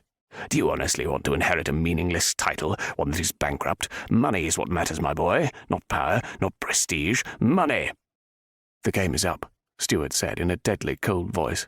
We've shadowed your movements for several years now, but Jenna has found what we've been unable to. We? Who the deuce is we? The Viscount purpled with rage as the realization seemed to settle over him that his son was not as he seemed. Jenna was reeling with shock of her own. Despite the immediate danger of her situation, she couldn't stop the flow of questions from her lips. "Stuart," her voice drifted across the tension-laden air. He turned his head, his eyes filled with a multitude of emotion. Regret, shame, anger, betrayal. She nearly flinched away from the raw pain that raged across his face. "Stay out of this, Jenna. It doesn't concern you." He looked back at his father. "Were you a part of this? Did you have anything to do with your mother's death, with the attacks on me?" She had to know. Perhaps this wasn't the best time, but with a gun trained on her chest, she might not get another. Stuart's voice softened. "No, Sprite. All I've done has been for the sole purpose of exposing my father. I prayed there wouldn't be a need for me to marry you, to embroil you in this whole thing. But if it was necessary to prove my father a traitor and murderer, I was prepared to do it. But I never did anything to hurt you." "I don't understand. The act, the clothes, why?" He laughed, a short, dry laugh, no real humour reflected. "I would think it obvious. Who took a man as ridiculously turned out as I was seriously? No one looked beyond the foppish facade, didn't concern themselves with hiding anything from me because they thought me an imbecile. It was easy to adopt the role. No one questioned it. It made getting information easy. Even my father fell for it." He stared murderously at the Viscount. "You were too smug and self-assured to ever dream I'd taken a post with the English crown." The Viscount's face whitened, then his cheeks bulged as he sought to control his rage. "You traitorous Satan's spawn! How dare you defy me, betray me? How such an ungrateful seed sprang from my loins I cannot credence." Stuart laughed, which caused the Viscount to puff more angrily. Jenna watched the sparring, her head going between the two enraged men. Gray's hold on her arm tightened, and he whispered urgently in her ear, "When I signal you, run for the door and don't look back." She gave a brief nod to show her understanding. "You've a lot of nerve calling me a traitor. I wasn't selling our secrets to the French. I didn't throw my wife down the stairs because she found me out. I put my entire life on hold just so I could brand you for the traitor and murderer you are," Stuart hissed. "I became a person I despised, that others despised and reviled, and I did it so I could have the pleasure of making you pay for murdering my mother." His voice broke. "A finer woman never lived, and you killed her. And for what? Money? You didn't deserve to breathe the same air as her." "I'll kill you too," the Viscount threatened. "I won't let you get in the way of what I've worked so hard for." "Choose wisely. There are 3 of us, and you have but 1 shot." Uncertainty flashed over the Viscount's face, and Jenna held her breath. "Get ready," Gray murmured. Then a slow, sinister smile slid over Lord Dudley's face. "You won't kill me. Not your father." In a sudden movement, he yanked his outstretched arm, took aim at Jenna, and fired. Pain rocked her. Her knees buckled, and Gray caught her before she fell to the floor. She had another explosion, and out of the corner of her eye she saw the Viscount fall. Then all went black. Gray caught Jenna as she fell, shock and fear assailing him. He glanced over at the Viscount, who had slumped to the floor, a mixture of pain and amazement etched on his face. Stuart rushed over to where Gray held Jenna to him, trying to staunch the flow of blood from her shoulder. He stripped off his shirt and thrust it at Gray. "Take this. I'll summon the physician." He strode to the door and was nearly knocked over as Thomas barreled in. "Send for a doctor immediately," Stuart ordered. "Lady Jenna's been shot." A multitude of questions burned Gray's lips, but he stifled them and concentrated on the rapidly spreading bloodstain on her dress. He couldn't lose her, not this way. He heard Stuart walk back over. "Your father?" He let the question hang in the air. "He's dead," Stuart said, in a voice devoid of emotion. He squatted down on Jenna's other side, his face drawn with concern. "Can you tell me if the bullet went through?" Gray shook his head, refusing to loosen his hold on the cloth, for fear her blood loss would be too great. Stuart dragged a hand through his hair in agitation. Worry clouded his eyes, and he drew in shallow, rapid breaths. He looked up at Gray again. "Can you manage alone? I need to summon my superiors. I must get this mess cleared up about my father before word gets out. I do not want this to destroy Jenna's family. I must remove my father's body from the premises." "Just who are your superiors?" Gray couldn't help but ask. "I'm part of a special branch of His Majesty's service, devoted to ferreting out traitors to the Crown. We've managed to apprehend most all of the suspected Napoleon sympathizers from years past, but never had the evidence to implicate my father." Gray shook his head. Stuart was right. No one had ever seen past his outer facade, the perfect agent. Anger that Jenna had been caught in the middle made him shake. She was innocent. The anguish she'd suffered because of Stuart's family was unpardonable. "When is that doctor going to arrive?" he demanded, his frustration mounting as he observed the blood-soaked shirt Stuart had given him. Jenna's pallor was increasing, and she hadn't stirred since she'd lost consciousness. "It's been but a few minutes. He'll be here in a moment," Stuart reassured, though his voice cracked as he observed Jenna's unmoving body. "I must go, but I will return. Take care of her, Douglas." Gray heard the footsteps as Stuart left the room, but he never took his eyes off Jenna. Why hadn't he kept her firmly behind him? It should have been him that took the bullet, not her. If she died, he would never forgive himself. His actions would be responsible for the death of 2 women. Raw pain washed over him as the memory of Rosalind's death came rushing back. He wouldn't allow it to happen again. He couldn't survive this time. Relief edged some of his panic when the physician rushed into the room several long minutes later. He was shoved aside as the doctor set to work examining her. "The ball is still inside her shoulder," the doctor announced. "I'll have to remove it." "But will she survive?" Gray demanded, too afraid to hear the verdict. The doctor frowned. "I think it's likely she won't suffer any ill effects if I can control the blood loss. She's lost a lot thus far. I will have to go in and remove the ball, and hopefully it will be an easy procedure." "So you can't guarantee she won't die?" His voice caught in his throat. "God, she couldn't die." "I will do the best I can to save her." He looked around the room, his frown deepening. "This is not an environment I can work in. We must move her so I may perform the surgery." The physician looked over at Gray. "Is this her home?" Gray nodded. "And I need her removed to a bedroom." With extreme care, Gray curled his arms underneath her limp body and slowly rose. For a moment he held her close to him, and the tears began to fall, wetting his cheeks. His throat swelled so tight that he feared he'd be unable to breathe. He pressed kisses to the top of her head, praying fervently that she'd open her eyes. He inhaled the scent of her hair, closing his eyes as more tears slipped from his lids. A piercing scream from the doorway jerked his head up. His heart sank as he took in the distinguished-looking couple standing in the drawing-room door. "Get your hands off my daughter!" the Earl roared. Chapter 26. Gray tightened his hold on Jenna. Her parents had obviously just arrived back from their travels, judging by the amount of luggage piled in the foyer. Sebastian and Quinn shoved their way into the drawing room, and Quinn let out a strangled cry as he saw Jenna's limp body. "What have you done to her, Douglas?" Sebastian shouted. The Countess rushed over, cupping Jenna's face in her slim hands. "My God, what has happened?" she cried. Her gaze lit on the Viscount's body behind him, and she screamed once more, her hands flying to her mouth in horror. "Put my daughter down," the Earl growled again. "I can't do that, my lord," Gray said bleakly. "The lady has been shot," the physician interjected, hurrying to stand in between the Earl and Gray. "I had instructed this gentleman to carry her to a bedroom so that I may perform surgery." "This way," the Countess choked out, hurrying to the doorway. Gray made to follow her, gingerly bearing Jenna with him. The Earl and his son stood rigidly as he walked by, as if it took every ounce of willpower not to trounce him. It mattered not. The only thing that mattered was Jenna's survival. He would walk through the fires of hell if necessary. The physician mounted the stairs behind him, all the while shouting directives to the servants to collect all the necessary items for the surgery. The Countess swung open a room he assumed to be Jenna's, and he gently laid her on the bed, taking care not to disturb the heavy bandage on her shoulder. His heart sank when he saw how much blood already shone through. Her mother knelt by the bed, stroking Jenna's hair and weeping softly. The physician quickly explained to the rest of the family gathered that he must perform surgery to remove the ball from her shoulder. He then ordered them from the room, asking only for the maid to remain and assist him. Gray resisted, standing defiantly by Jenna, his hand gripping hers. The doctor looked sternly at him. "Out with you, young man. I can't help her unless you are out of the way." His face softened as Gray stared mutely at him.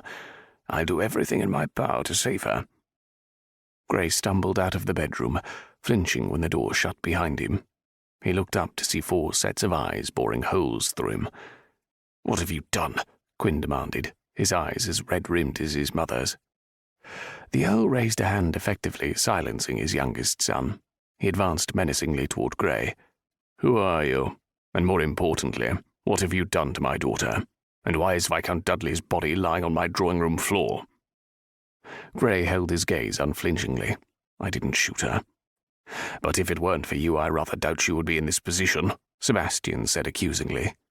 What are you talking about? The Earl demanded. Will someone tell me what the devil is going on? He seemed dangerously close to exploding. Let's retire to the garden, the Countess suggested in a pleading voice. We are standing in the hall outside her room, and all this arguing can't be good for Jenna. You're right, of course, my dear, the Earl said in a softer voice. After you, Sebastian said belligerently, gesturing for Gray to precede him down the stairs. Sighing in resignation over what would be a tense scene, Gray followed Jenna's parents down the stairs. They turned in the opposite direction of the drawing-room, past what looked like the Earl's study, and out the French windows to the garden. The Earl rounded on him as soon as they were out the door. Now, I'd like an explanation. Who are you, and how do you explain 2 shootings in my house? Gray stared defiantly back at the Earl. I'm Grayson Douglas. Viscount Dudley shot Jenna in your drawing-room. The 4 reacted in shock, and the Earl looked as if he'd been struck full in the face. Say that again. Viscount Dudley shot your daughter. Why would Lord Dudley shoot the woman his son is betrothed to? The Earl asked in disbelief. And in my home, no less. Was it an accident? Lady Penbury asked anxiously. God, what would he tell them? If he told them what went on, they would demand to know how he was so acquainted with the details of Jenna's betrothal, and more importantly, how he came to be at their home when Jenna was shot. No, it wasn't an accident, my lady. He meant to kill her. A collective gasp echoed through the small garden. The Countess swayed precariously, and the Earl drew her into his arms to steady her. Why? The Earl bit out. And did you shoot the Viscount? Gray let out a heavy sigh. This was indeed a complicated mess. Stuart shot his father after he shot Jenna. Dear God, why? Blatant incredulity etched the Earl's face. Start from the beginning and don't leave anything out. Gray slowly began with Margaret's visit to him earlier that morning and his rush to make sure Jenna was in no danger. He related the scene he had burst in on, then Stuart's arrival and Jenna being shot. When he finished, the Earl and Countess were both pale. Even Sebastian and Quinn were speechless. I have many questions, most of which will wait until I've spoken with Stuart and the Viscount's body is no longer lying on my floor, the Earl said. But the one most pressing in my mind is how you came to be acquainted with Jenna, and why a maid from my household would go to you when she thought Jenna to be in trouble, rather than enlisting the aid of her brothers. I'm not sure you want me to answer that, my lord. Anger flared in his eyes. Don't bandy words, Mr. Douglas. If I didn't want to know, I wouldn't have asked. Very well. Gray studied the 4 figures in front of him, seeing the mixture of worry, anger, and confusion on their faces. Her brothers were already glaring at him, and Sebastian stood with his arms crossed, tapping his foot expectantly. Jenna and I became lovers in your absence. The Earl exploded forward even as the Countess's face twisted in horror. Gray barely had time to duck the fist the Earl threw at his face. It grazed his chin and snapped his head back. You bastard! Ben, stop at once, the Countess cried, grabbing his arm before he could throw another punch. Leave off, he growled at his wife. Did you not hear what he said? He seduced our daughter like a common whore. He said no such thing, she said softly. He said they became lovers. It hints at participation on the part of our daughter. At any rate, wouldn't it be better to hear the whole of the story before you resort to brute force? Devil take it, Catherine. What would you have me do, pat him on the back? The Earl's jaw was working furiously as he sought to control his anger. Gray eyed him cautiously, ready to fend off another blow. His gaze flitted over Jenna's brothers, who were standing a lot closer to him than they had been a few moments ago. I merely wish to hear the full story before the beating takes place, Lady Penbury said calmly. The Earl sighed in exasperation, but unclenched his fist, uncurling his fingers and flexing them. Well, he demanded, staring venomously at Gray. What have you to say? Nothing, my lord. I've said all I'm going to say. If you need to hear more, it must come from Jenna's lips. Get out, he roared. Get out of my house before I have you thrown out. Gray stood firm, returning the Earl's icy stare. I'm not leaving until I know Jenna is going to recover. You dare to defy me? I won't leave her. The 2 men stared at each other across the space of a few feet, neither looking away. The Countess stepped between them. "Now isn't the time," she said sharply. "Jenna is under the surgeon's knife, and we stand here arguing like petulant children. If Mr. Grayson chooses to stay, then we should accommodate him. We do owe him for helping Jenna." The Earl spun around and strode back into the house. Sebastian and Quinn followed behind him. Lady Penbury sighed and turned to face Gray. "Don't mistake my words for acceptance, Mr. Grayson. My first concern is for the safety of my daughter. Once that has been established, you may be certain I will not stop my husband, should he choose to beat you senseless." Gray nodded his acceptance. "I can well see where Jenna gets her temper." Her eyes narrowed. "Don't push your luck, Mr. Grayson. I've no need to hear how well acquainted you are with my daughter." She turned to go back into the house. "Come, Mr. Douglas. You are welcome to stay until we hear of Jenna's condition." He followed her into the house, and they were immediately met by Lord Penbury. "Go to my study, Catherine. You needn't see the scene in the drawing-room." Though his voice was firm, his eyes softened when he spoke to his wife. "There are men here seeing to the body. I'll join you just as soon as I've determined what the hell went on here." He gestured for Sebastian and Quinn to escort their mother away from the drawing-room and into the study. The Countess stared pointedly at all of them as they filed into the Earl's office. "I expect everyone to act with decorum." Silence descended on the room. Gray turned his back on the others, choosing instead to stare out the window overlooking the garden. Anxiety ate at him. He didn't care that he was in the same room with men who wanted to do him bodily harm. What concerned him most was the fact that a few rooms away, Jenna was fighting for her life. He closed his eyes against the tears that threatened to seep out of his eyes. She had to live. She was a ray of sunshine, and not just in his life. Her family obviously doted on her. He would not be blamed for taking yet another woman from her loved ones. He opened his eyes again, sucking in his breath to keep grief from overwhelming him. His shoulders shook slightly, and he cursed his inability to steal his emotions. It wouldn't do to let her family know how affected he was. He wouldn't give them the power to hurt him. The Earl returned after a while and whispered in hushed tones. The Countess gasped, and Gray could hear the excited buzz of Sebastian's and Quinn's voices, but he refused to turn around. The Earl paced back and forth behind him, and Sebastian and Quinn murmured in low voices across the room. As he glanced over his shoulder, he saw Lady Penbury hold a drink in front of her husband, and he waved it off. Shrugging her shoulders, she downed it herself and set the glass on the sideboard. An hour passed, each minute lasting an eternity. Gray leaned his head on the warm glass, closing his eyes against the reality that she could die. He could feel their eyes boring into his back, hating him for what he'd done. By refusing to elope with her, he at least hadn't given them reason to despise Jenna. These people obviously loved her and were a close-knit family. He couldn't take that from her, no matter how much they desired to be together. The door to the study opened, and Gray jerked around. The others turned their attention to the physician as well. "I've removed the bull with minimal blood loss. She should be fine, provided she doesn't succumb to fever." Heavy sighs of relief filtered through the room. "She is resting comfortably.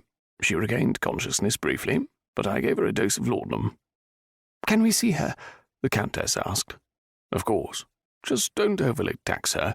She needs rest and absolutely no activity for the next several days." The Earl's voice sounded close to Gray. "You've heard of her condition. Now get out." Gray stared at Jenna's father for a long moment. "I'm not leaving here until I see for myself that she is well. You're in no position to refuse." Sebastian and Quinn stood menacingly by their father, looking all too eager to assist in throwing him out. Again the Countess stepped in. "Enough, all of you." Irritation marked her voice, and she glared at all of them. "Get you in there and see her, Mr. Douglas. Then kindly take your leave so that I may see to my daughter. I won't have all of you fighting over her bedside like a pack of wolves." "You can't mean to let him in her bedchamber," Sebastian said in horror. "Judging by his comments, I'd say the two of them have seen quite a bit of the bedroom," she said dryly. "He won't be staying long, will you, Mr. Douglas?" The implication was clear, and he nodded. "I just want to see for myself that she is all right," he said quietly. The Countess gestured toward the hall. "I'll go up with you." The two ascended the stairs, and the Countess led the way down the hall to Jenna's room. Her lady's maid was coming out as they approached the door. The Countess nodded at the maid and swept past her into the room. Gray was unprepared for the sight of Jenna's pale face and heavily bandaged shoulder. She looked so quiet and peaceful, too peaceful. Ignoring her mother, he neared her bed, kneeling down beside her head. He could hear her soft breathing, and relief filled him. In an automatic movement, he smoothed the hair from her cheek, then leaned forward and pressed his lips to her forehead. He closed his eyes as he kissed her one last time. Fighting the sting of tears, he abruptly stood and strode to the door. He stopped as he passed the Countess, who looked at him with a peculiar expression. With an elegant bow, he offered his apology. "I regret that we met under such circumstances, my lady. Give Jenna my regards when she is feeling herself again." He hurried past her and down the stairs. The men waited at the bottom, their expressions steely. He ignored them, brushing past them and out the door. He climbed into his carriage and leaned back as it rolled toward home. Around him the world went on as usual, but his had come to a crashing halt, splintering around him in a million jagged pieces. Chapter 27. Jenna struggled through the haze of pain and confusion. Her eyes opened, but she immediately closed them again as piercing pain assaulted her. She hurt. Her shoulder hurt. Bits and pieces of the day's events swarmed through her mind like angry bees. "Jenna," her mother's soft voice soothed some of the ache. Her mother? Her eyes flew open and she squinted against the throb in her temples. "Mama?" Her mother's beautiful face came into view. "Yes, darling, I'm here." A cool hand slipped comfortingly over her forehead, and she closed her eyes again. "Jenna, my dear, it's your father. Can you hear me?" She opened her eyes again, searching for his face. "Papa, is it really you? I thought I dreamed it all." The Earl bent over and kissed her forehead. "You gave us quite a fright, young lady." Her unfocused gaze flitted between the two concerned faces in front of her. She licked her dry lips. "Gray, was he hurt? And Stuart?" Tears formed in the corners of her eyes. "He shot the Viscount." "We know," her mother said quietly. "Mr. Douglas told us everything." Jenna searched their faces, knowing they had to have found out about her and Gray. Disappointment lurked in her father's eyes, and sadness was reflected in her mother's. A tear slid down her cheek. "Mama, Papa, I'm—" "Shh, my dear," her mother said gently. "There will be plenty of time to talk later. You must rest now." She nodded weakly and closed her eyes once more, exhaustion crowding her consciousness. The Countess rose and gestured for her husband to follow her out of Jenna's room. The two closed the door behind them, and the Earl enfolded her in his arms. "Oh, Pen, she looks so tired and vulnerable." "We're lucky to still have her." He slipped an arm around her and escorted her down the stairs to the study. Though all traces of the shooting had been removed from the drawing room, she still could not bring herself to go in. "We shouldn't have left her. I had hoped her stay in London would be a good experience for her." "Catherine, you can't blame yourself." He handed her a drink he'd poured from the decanter. "Drink these. We could both use one, I think." She accepted the glass, watching as the Earl drained his. "We had no way of knowing she would do something so drastic," he continued, "and I don't regret taking you to the continent." She smiled up at him, remembering all too well the delights of their trip. She set the still full glass down beside the decanter and sighed heavily. "Pen, what if she loves him?" He blinked in surprise. "What does that have to do with anything?" "It has everything to do with it, and you know it. I saw something that bothered me earlier. I think Mr. Douglas is in love with our daughter. Indeed, I would wager her entire dowry on it." "Blast it, Catherine, you know as well as I that such a match is impossible."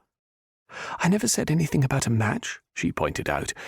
"Just that he is obviously in love with her, and I can't imagine our Jenna becoming intimate with a man she didn't have strong feelings for." The Earl fell silent. "What are we going to do? This whole thing has turned into a huge debacle. I don't even know what all has transpired.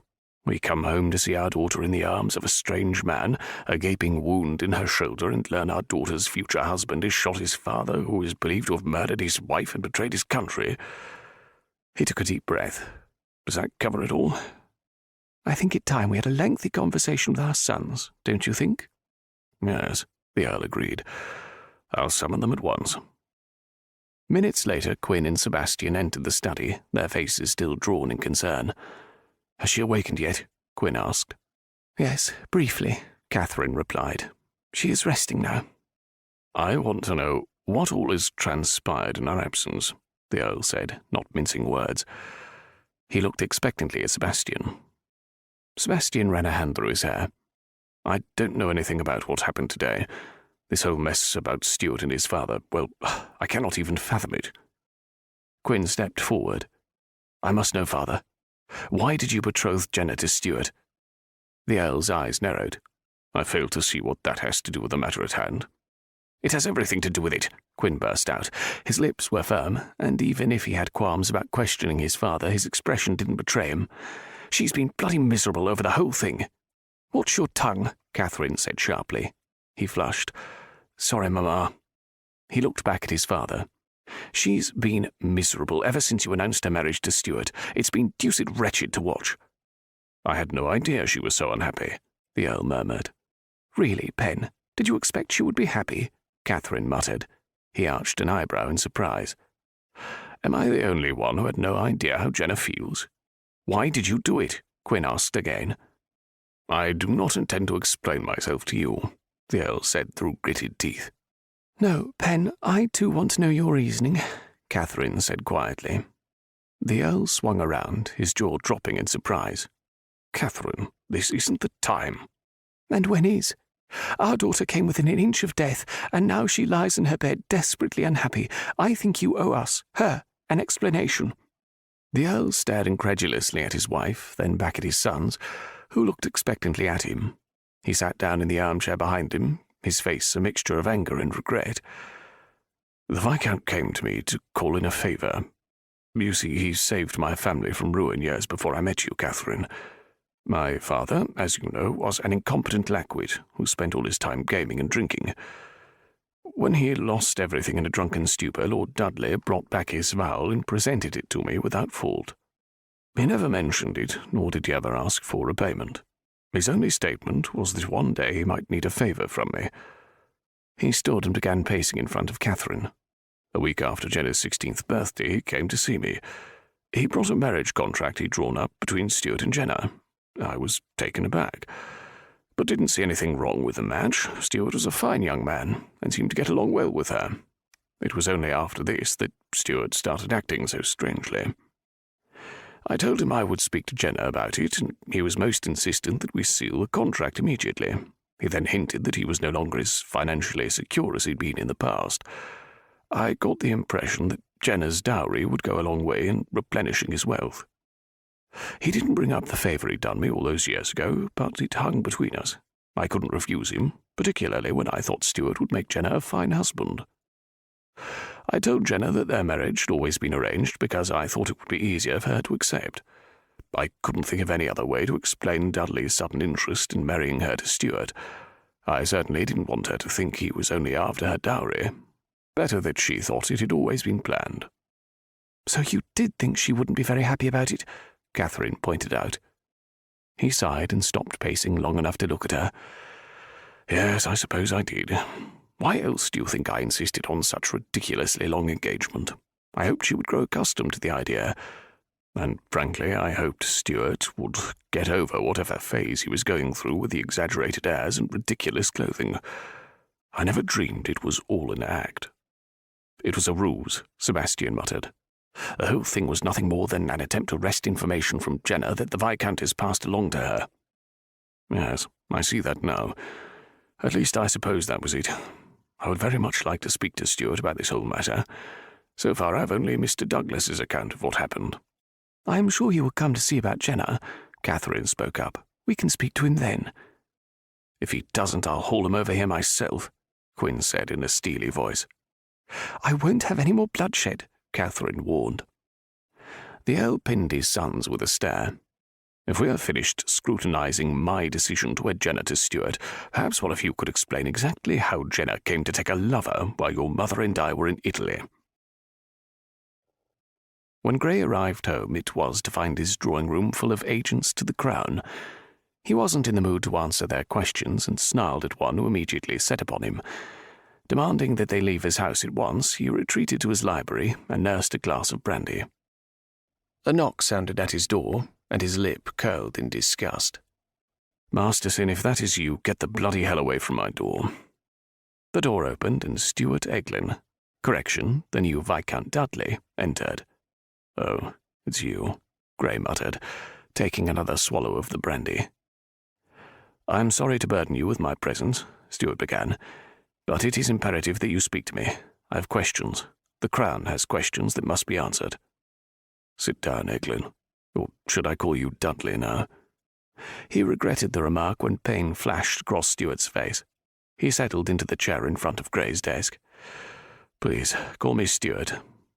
"Very well, Stuart. What kind of questions brought you to my house?" He couldn't help but notice the marked difference in Stuart's clothing. It wasn't the same fop who had flounced around London these past weeks. Every movement, every look, expressed his utter seriousness. He was someone a woman might indeed find attractive, someone like Jenna. Gray's head pounded a bit harder at that thought. "Jenna told me of your relationship," Stuart said quietly. "So what I need to know is if she confided in you any of the details of my mother's information." "You mean the letters?" "Yes, exactly." "No, she didn't. I wish she had. Maybe if I hadn't." He trailed off, unwilling to admit that he'd turned her away, even if it was the best choice. He cleared his throat, and went on, "I found out because her maid came to me this morning, concerned that your father was threatening Jenna if she didn't go through with the engagement. When I arrived, he had a gun trained on her. Dear God, he would have killed her." He shook his head, sadness mirrored in his eyes. "What must she think of me? I never dreamed things would go this far. If only I had confided in Jenna." Gray remained silent, not at all sure what to say to this enigma of a man, nor was he entirely sure he could be trusted yet. "How was she when you left her?" "The physician removed the ball and felt that she would make a full recovery. She was resting when I took my leave." Stuart rose from his seat. "Thank you for your help, Mr. Douglas. I'm only sorry you were involved in my family's disgrace. I'll see myself out." He turned to go, but Gray called out to him, "Do you still plan to marry Jenna?" He stopped and slowly turned back around, fixing him with a pointed stare. "I don't think it's me she wants." Jenna slept fitfully through the night, waking a few times to find her mother at her bedside. How comforting her presence was, and how tempting it was to throw herself in her mother's arms and let out all the pain she was feeling. When she opened her eyes to see sunlight streaming through her window, she looked around searching for her mother. She smiled when she saw her asleep in the chair beside the bed. With extreme care she tested her arm, trying to sit up. Nausea rolled through her stomach when stabbing pain shot through her shoulder. Taking a steadying breath, she inched her way up on the pillow. "Jenna, darling, you're awake," her mother exclaimed, rushing over to help her. She tried to smile and failed miserably. A low moan escaped as another sharp pain ripped through her arm. "Don't try to move," her mother fussed. "I'll prop some pillows behind you if you want to sit up." "When did you return?" Her mother stopped and smiled. "We had just returned when Mr. Douglas carried you from the drawing-room. It wasn't the homecoming we'd envisioned." "I'm sorry." Her voice trembled and tears threatened to well up in her eyes. "Hush. Your father and I are so grateful you were going to be all right. You can't imagine the fright you gave us." The Countess's eyes were suspiciously wet as she tucked the pillows around Jenna's head. "Oh, Mamma," she whispered, "I've made such a mess of things." Catherine sat down on the side of her bed and gently tucked Jenna's hair behind her ear. "I would be willing to listen if you want to talk about it. I don't know where to start. How about you start with a certain Mr. Douglas?" Catherine descended the stairs just as Thomas admitted Stuart to the foyer. Indeed, he was a far cry from the Stuart of the last 4 years. He looked up and saw her standing on the bottom step, and his expression became shuttered. She stepped down and crossed the foyer to stand in front of him. "I'm glad you've come, Stuart. We have a lot of questions, and apparently you are the only one qualified to answer them." "Is Jenna awake? I wish to speak with her," he said, ignoring her statement. "She is resting. Perhaps you could wait in the drawing-room." She took his arm and led him toward the drawing-room where the rest of the family was gathered. He paused at the entrance, a pained look coming over his face. How thoughtless of me, she said in a stricken voice. Would you prefer we convene in the study? The drawing-room is fine, he said after a moment's pause. Her hand tightened on his arm as they walked in together. Everyone stood when Stuart entered the room, and the Earl converged on him immediately. Stuart, you've a lot of explaining to do. We've been waiting for your arrival. I know I owe you all an explanation and my sincerest apologies as well, but first I must speak to Jenna. My first obligation is to her. His voice rang with such pain that Catherine's heart constricted. That isn't acceptable, Quinn burst out, striding over to confront Stuart. Damn it, Stuart, we trusted you. Suffered through your masquerade. I never imagined you would be involved in something that could have gotten Jenna killed. Quinn, enough, the Earl said softly. Quinn turned around and stalked to the window, refusing to look at any of them. The Earl turned back to Stuart. I agree, you have a lot to make up to Jenna for, but I will be waiting for an explanation as soon as you have spoken with her. Thank you, my lord. I know I have let you down. The Earl put a hand on Stuart's shoulder. No, son, your father let us all down. If it weren't for you and Mr. Douglas, my daughter wouldn't be alive. His voice cracked and he looked away. Stuart struggled to maintain his expression, but he looked precariously close to tears. I'd like to go up and see Jenna now. I promise not to upset her. The Earl looked inquiringly at Catherine. She nodded her approval. I'll see you to her room, Catherine said, taking his arm. Wait here, she said when they stopped outside of Jenna's room. I'll tell her you are here. Jenna awoke to her mother's soft voice calling to her. Jenna, darling, Stuart is here to see you. Stuart? Here? She managed to ask. He's waiting outside your door. Shall I show him in? She struggled to sit up, hastily arranging her gown. How had she gotten into her night rail? You look fine, dear, the picture of modesty. She pulled the covers up to her chin anyway. Her mother walked to the door and gestured Stuart in, then quietly left, leaving the door at a respectable opening. Stuart entered her room and was struck by how familiar he looked once more. He bore no resemblance to the man who had flounced around London for the past several weeks. He pulled a chair to her bedside and settled down beside her. He took her hand in his. I owe you an apology, Jenna, and a lengthy explanation. Your father, is he dead? He nodded, his eyes downcast. I'm sorry. Don't be. He would have killed you without so much as blinking an eye. Why? Why did you deceive me? She wanted to ask him so much more, but contented herself with the question most pressing. I had to. I had to be convincing. I couldn't chance anyone discovering I wasn't the irritating fribble everyone took me for. But why the act? Could you not gather the information you needed as yourself? No. Jenna, my father wasn't the only man I was out to capture. There were many French spies that escaped capture after the war. By donning the disguise, I guaranteed that no one would ever take me seriously, never think me a threat. You would be amazed at how free a tongue is around a supposed idiot. I feel so foolish, she said, an embarrassed flush creeping up her neck. The things I said about you. Don't feel badly. I was all of those things. I didn't like myself very much either. I certainly didn't hold it against others that my act was so successful. Your father really murdered your mother. Though the Viscount all but confessed, she still couldn't grasp that he'd been so utterly evil. Well, that's one of the reasons I wanted to speak with you. You are the only one who has seen the letters my mother left. He didn't deny it, in fact he justified it when you confronted him, but I wanted to see what my mother wrote. That is, if you don't mind sharing the letters with me. She averted her gaze to her hands. I lied. Not about the letters, but about possessing irrefutable proof. Obviously, since I thought you were the murderer and traitor, I only realized it was your father after I told him of my suspicions, she murmured. I misinterpreted your mother's letter. May I have those letters, Jenna? She nodded her head. They're in Papa's desk. Ask him for them. Your mother notes in them that she did have proof and that she hid it in London. I would suggest paying her sister a call. I got the distinct impression that she knew more about what happened to her sister than she let on. He bent over and kissed her on her forehead. I plan to spend a lot more time making up for the heirs we've lost. I've a lot of making up to do with Sebastian and Quinn as well. I'll leave you to rest now. I want you to get well so you can properly jilt me." She laughed at the devilish twinkle in his eyes, then promptly regretted her action. Pain racked her shoulder and she closed her eyes against it. "I've missed you, Stuart," she said softly. "The real Stuart." "I've missed you too, Sprite."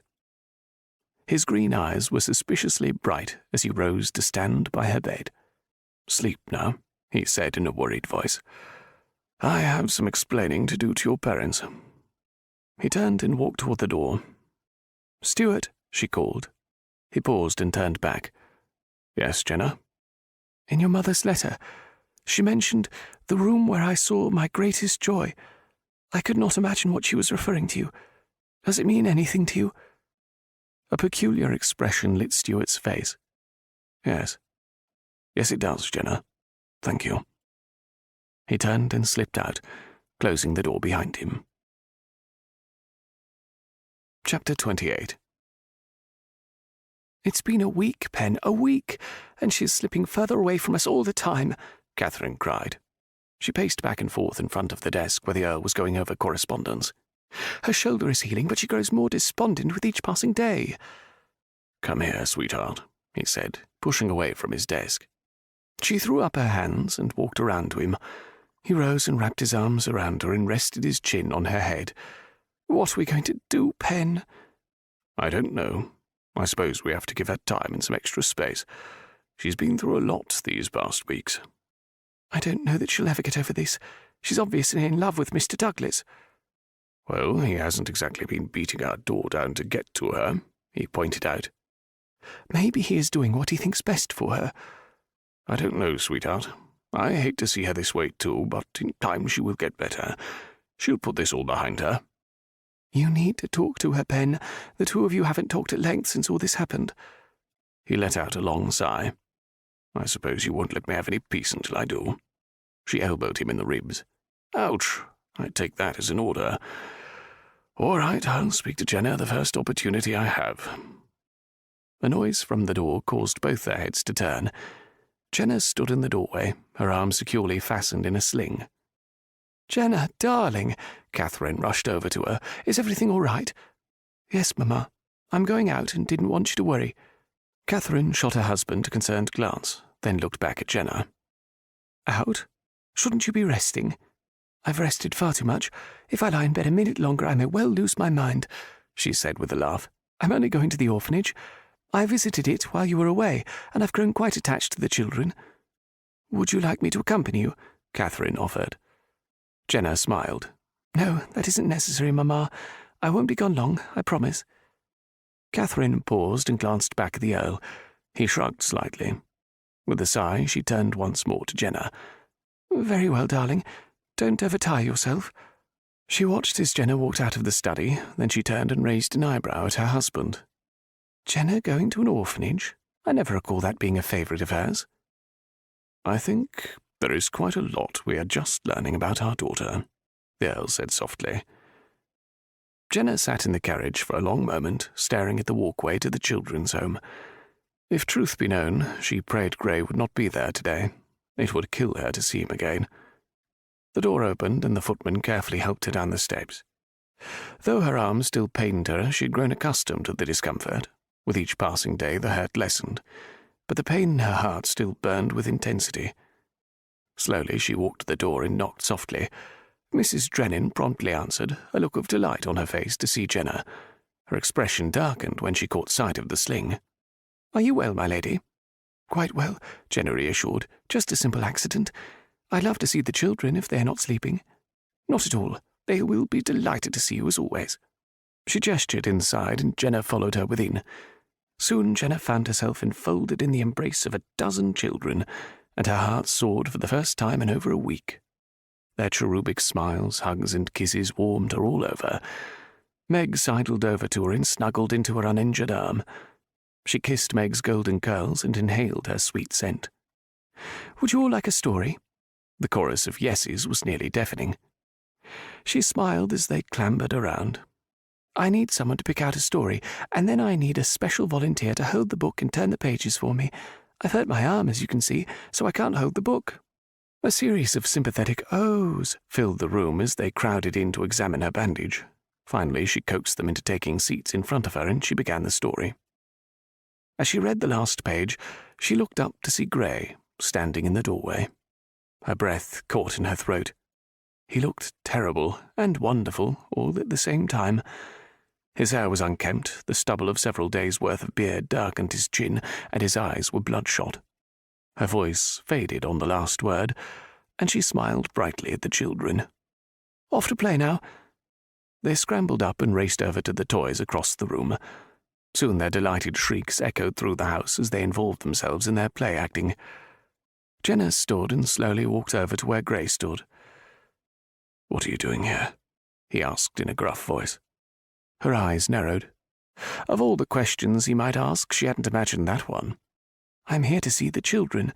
Despite the fact that you don't want me or need me, they do." She cursed the bitterness she heard in her voice, but she felt it too keenly to prevent it from sliding out. "Jenna, You needn't say anything. I was just leaving." She drew herself up and raised her chin a notch. She may be dying on the inside, but he would never know it. Her pride was too great. "Are you well?" he asked softly when she had nearly made it past him. She paused and turned her head to look into his eyes. She searched deeply, but all she saw was sadness and pain. Willing the tears not to well in her eyes, she looked away. "I'm fine," she whispered. Never looking back, she left the house and hurried back to her waiting carriage. Her tears fell before she was seated.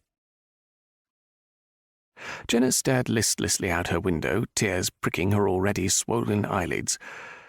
While the trip to the orphanage had provided a boost to her spirit, it had also struck a blow to her heart.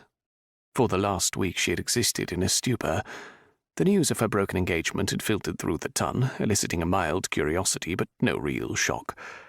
Stuart hadn't yet appeared in public sans façade, so the society likely sympathized with Jenna. Along with her broken engagement, her parents had spread the story of her injury. Perfectly embarrassing tale, but at least everyone believed it. An accident. She'd knocked her father's dueling pistols from the wall and one discharged. She rolled her eyes at the absurdity, but it was better that she was a bumbling female than the person responsible for Viscount Dudley's death. Well, indirectly anyway. The fact that the same week Viscount Dudley accidentally shot himself with a dueling pistol didn't seem to raise any eyebrows. She had been besieged with well-wishes, flowers, and letters. Visitors came daily to offer their support, but she refused to see any of them. Pasting a smile on her face was an impossibility when she was crumbling inside. She had no wish to hide her pain when it consumed her. And today she had faced Gray for the first time since his rejection. The man she loved so dearly, she felt his absence with each breath she took. It had hurt far worse than she ever imagined. How she had forged such a strong connection to him in the short time they were together she would never understand, but severing that tie was like dying a slow death. A knock sounded at her door, but she made no move to acknowledge it. The door clicked softly behind her and footsteps approached. "Jenna?" Her father's deep voice reached her. He sat down beside her and she glanced sideways at him. "I'd like to speak to you." The moment she dreaded had come. For a week she'd successfully avoided conversation with her father, not wanting to see the disappointment and shame in his eyes. But she couldn't avoid him any longer. She sat up straighter and turned so she could look him in the eye. "I've wanted to speak to you too, Papa." "How are you feeling?" Grateful for the neutral question, she smiled. "I'm feeling better. My shoulder isn't paining me as much anymore." "And your trip to the orphanage, it went well?" "Very well," she said, remembering the delight of the children. Her father paused for a long moment as if formulating exactly what he wanted to say. "I won't lie to you and say I am not disappointed in your actions, but what I'd like to hear is your explanation, in your words." She closed her eyes and expelled her breath in a long sigh. "I'm sorry for letting you and Mama down. I know what I did was hurtful to you, but I can't regret what happened. I just can't." "Why didn't you come to me?" She gave him a perplexed look. "I couldn't. I didn't want you and Mama to know I was unhappy. It was expected of me to comply with your wishes." You thought sneaking off in the night to a strange man's house was a suitable alternative? Her face warmed. No, I suppose not. You should have come to me, been honest about your feelings. If you had confided in me instead of acting so rashly, this whole situation could have been avoided. But I didn't want to avoid it, she blurted. I see. At least not in retrospect, she added hastily. I don't regret the time I had with Gray. Is your mother correct? Are you in love with him? It doesn't matter, she mumbled. He refused me. He arched an eyebrow in surprise. What do you mean he refused you? She closed her eyes briefly. After I broke my engagement with Stuart, I went to Gray and told him I was free, that I wanted us to be together. And he refused you? She nodded, too miserable to speak. I see. And what reason did he give for turning you away? She shifted again in her seat, trying desperately not to succumb to tears again. Her nose was going to be permanently red and swollen if she didn't gain control over her wayward emotions. He said he would never be party to driving a wedge between me and my family, that you and Mamma would never agree to the match, and that he wouldn't force me to choose between you and him. A peculiar expression lighted her father's face. Yes, well, it seems a perfectly sensible explanation. She frowned at him. Sorry, he said with an apologetic frown. Listen, Jenna, I know this has been a trying time for you, and heaven knows I only compounded it by taking your mother on holiday to the continent. You obviously had need of us, and I failed you. For that I apologize. He paused a moment and stood up, moving around in front of the window. He turned back to her and continued in a regretful tone. I now realize that the way I handled your betrothal to Stuart was not well done of me. I assumed, well, I hoped that you would be agreeable to such a match. I had confidence that Stuart was a solid young man with impeccable character. Indeed, I wasn't proved wrong in the end. I was only securing a good fortune for you, or so I thought. He looked intently at her as if willing her to understand. I will admit that the Viscount approached me with a contract. I didn't seek out an engagement, but it seemed a solid match between two families that had been friends for years. And, he said, dragging out the last syllable, I owed him a debt, from years before. So when he came to me and suggested the marriage, I couldn't very well refuse, particularly when he hinted that he was no longer so plump in the pockets. He broke off, gauging her reaction to his statement. Jenna looked at him in shock. So we weren't betrothed as children? He shook his head, regret filling his face. I told you that because I didn't want you to think he was marrying you for your dowry. I hoped that your long-standing relationship with Stuart would carry over into an amicable marriage. I was wrong. She struggled to comprehend the magnitude of what her father was saying. He was admitting he was wrong, unheard of. Arranged marriages were as ordinary as rain in England, yet her father was readily admitting he was wrong to have arranged hers to Stuart. He continued before she could speak. You are nearly 21 years old, plenty old enough to make your own decisions. I won't interfere, though it may pain me, but I trust your judgment. I won't force you to marry someone you have no wish to be with. Her mouth dropped open. He was offering her independence, but at what price? Worry assailed her. Was he preparing to disown her? He seemed to read her thoughts and let out a chuckle. You are, of course, welcome to remain with your mother and me for as long as you want. Your dowry will remain intact. I've provided generously for you, and I don't intend to change that. Are you saying that I am free to marry whomever I wish? The faint flickering of hope began to unfurl. I would hope that you would exercise sound judgment, but yes, I won't stand in your way. I would also expect to be consulted. No eloping, no running away. And if you never choose to marry, I will support your decision, though it may pain me to do so. Jenna looked closely at her father, his eyes sad and regretful. I'm so ashamed. She glanced away, unable to meet his eyes any longer. He cupped her chin and forced her to look back. No matter what, you are the daughter of the Earl of Penbury. We are a proud lot, always have been.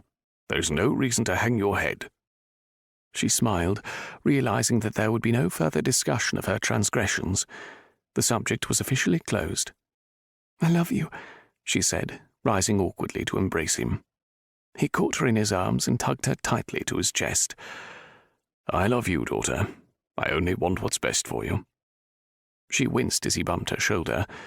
He quickly drew away. "Sorry." He let her go and turned to leave the room. "Promise me you'll come to me from now on. I know I haven't always been approachable, but I intend to change that." She nodded her head and he exited, closing the door behind him. She should be dancing, singing, feel completely exultant. At last she had gained what she had wanted all along, a choice. Only now it didn't matter, because her choice didn't want her. But she would not allow herself to dwell on it any longer. It was time to crawl out from beneath the rock she'd hidden under for a week. She could not die, even if she couldn't contemplate ever truly living again. That evening she went down to dinner for the first time since her parents had returned. She didn't miss their looks of surprise when she entered the dining room. Dinner was a casual buffet served from the sideboard, so she collected a plate and busied herself with placing food on it. She hadn't anticipated, however, how difficult it would be to prepare a plate with one hand. "Here, allow me," Quill said next to her. She turned and smiled. "Thank you." He took her plate and began serving up generous portions of the entrees. "I'm glad to see you out of your room." He escorted her to the table where she slid in between his seat and Sebastian's. Sebastian, too, had a welcoming smile for her. "How are you feeling, Sprite?" "Much better." She busied herself with her fork, avoiding the glances thrown her way. She knew they were all staring at her, trying to decide if she'd recovered from her low spirits, but she couldn't stand to see the pity in their eyes. Her father cleared his throat, and she looked to the head of the table. "Your mother and I were discussing when the best time would be to return to Westerly. We've been away for so long, I imagine we're all eager to get back." Panic assailed her. If they returned home, she may never see Gray again. It could be a year before they returned to London, even longer if her father had any say in the matter. Though she knew they had no future together, she couldn't bear the thought of not seeing him. But at the same time, seeing him would be agony. Perhaps it was best that she return home. Were she to see him with another woman, it would destroy her, and a man like Gray wouldn't have to look far for female company. "I thought as soon as Jenna is able to travel, we could return home at a leisurely pace, stopping off at an inn for the night." Her father's voice broke into her thoughts. They were leaving soon. "I think that is a lovely idea, Pen," her mother spoke up. "I confess I am eager to be home." "What about you, Sebastian, Quinn?" her father asked. They nodded their agreement, then all eyes turned to Jenna. "And you, Jenna? Are you ready to return home? I think you've had enough of London for the moment." She swallowed the food that now tasted of sawdust and nodded. "It's settled then," her father announced. "When the physician pronounces Jenna fit enough to travel, we'll take our leave." Gray swirled the amber liquid in his glass, the contents blurring before him. He'd spent a solid week in a stupor, only wishing to numb the pain he felt in the very depths of his soul. Unfortunately, all he had to show for it was more pain, in the form of a vile headache. He'd been on the verge of going to Jenna's house so many times, wanting only to know how she was faring, if she was hurting, just to see her for a few moments. But he'd turned back each time, knowing that he wouldn't be welcome. And then she had appeared at the orphanage, like a vision to a dying man. He'd watched her read to the children, completely entranced by her melodious voice. And then she'd looked up at him, and he had nearly drowned in her warm brown eyes. How vulnerable she had looked, her arm in a sling. His gout had churned all over again at the pain she had suffered, and all because he had failed to protect her. She had spoken to him with such pain in her voice that he'd nearly crushed her to him. It had taken all his strength to let her walk out of the orphanage and once again out of his life. Not even when Rosalind had died had he felt so utterly devastated and alone. He'd been given another chance at love and happiness, and he'd squandered it. No, it hadn't ever been meant to be, and he should have realized it from the beginning. Should have turned her away the first day she came to his house. A knock sounded at his library door. "Go away," he snarled. To his fury, the door opened and Masterson stood holding the knob. "Lady Lockheart is here to see you, sir. She was most insistent that you see her." He swore and dragged a hand through his unruly hair. He reeked of alcohol and hadn't shaved in a week. In short, he looked like hell. "Show her in," he growled. "Would you like to take a moment to freshen up? I can have her wait in the drawing room." "I said show her in." The butler flinched at the ferocity of his tone and hastily withdrew. Gray slammed the drink down on his desk, liquid spilling over the rim. A few moments later, Lady Lockheart timidly entered the room. He rose politely, and she walked over to his desk. "May I sit?" "Of course," he said, gesturing to the chair next to her. He sat back down, and she gracefully settled into her seat. "What brings you here, Roberta?" "I've heard disturbing rumours, Gray. I was worried about you, so I came to see about you myself." "What rumours?" he demanded. A frisson of fear skittered down his spine. Had his affair with Jenna gotten out? "I've heard that Lady Jenna suffered a wound and is convalescing at her parents' home. Then there was the news of Viscount Dudley's sudden death. It seemed a startling coincidence." She paused and looked searchingly at him.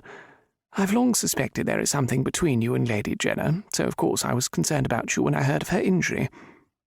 He remained silent, waging an inner war over whether to confide in her or not.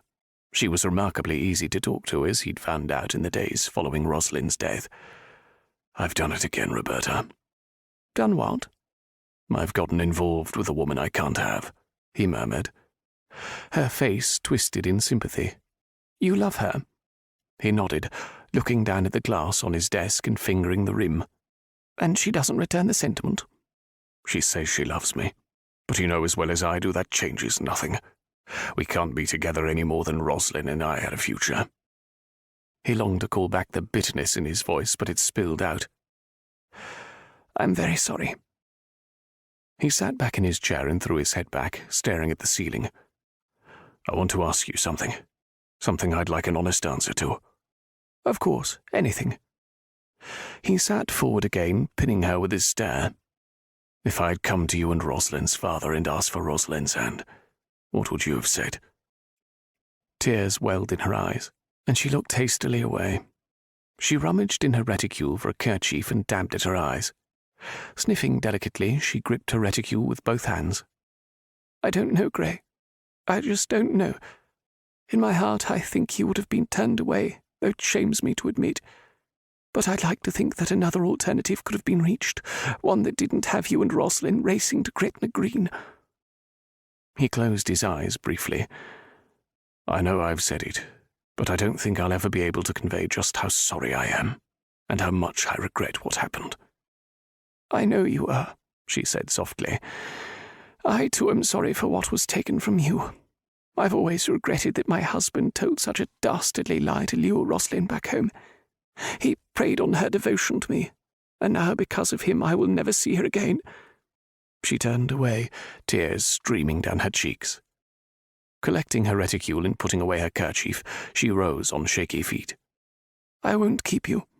I just wanted to see how you were faring." She turned to go, but stopped and slowly turned back around to face him.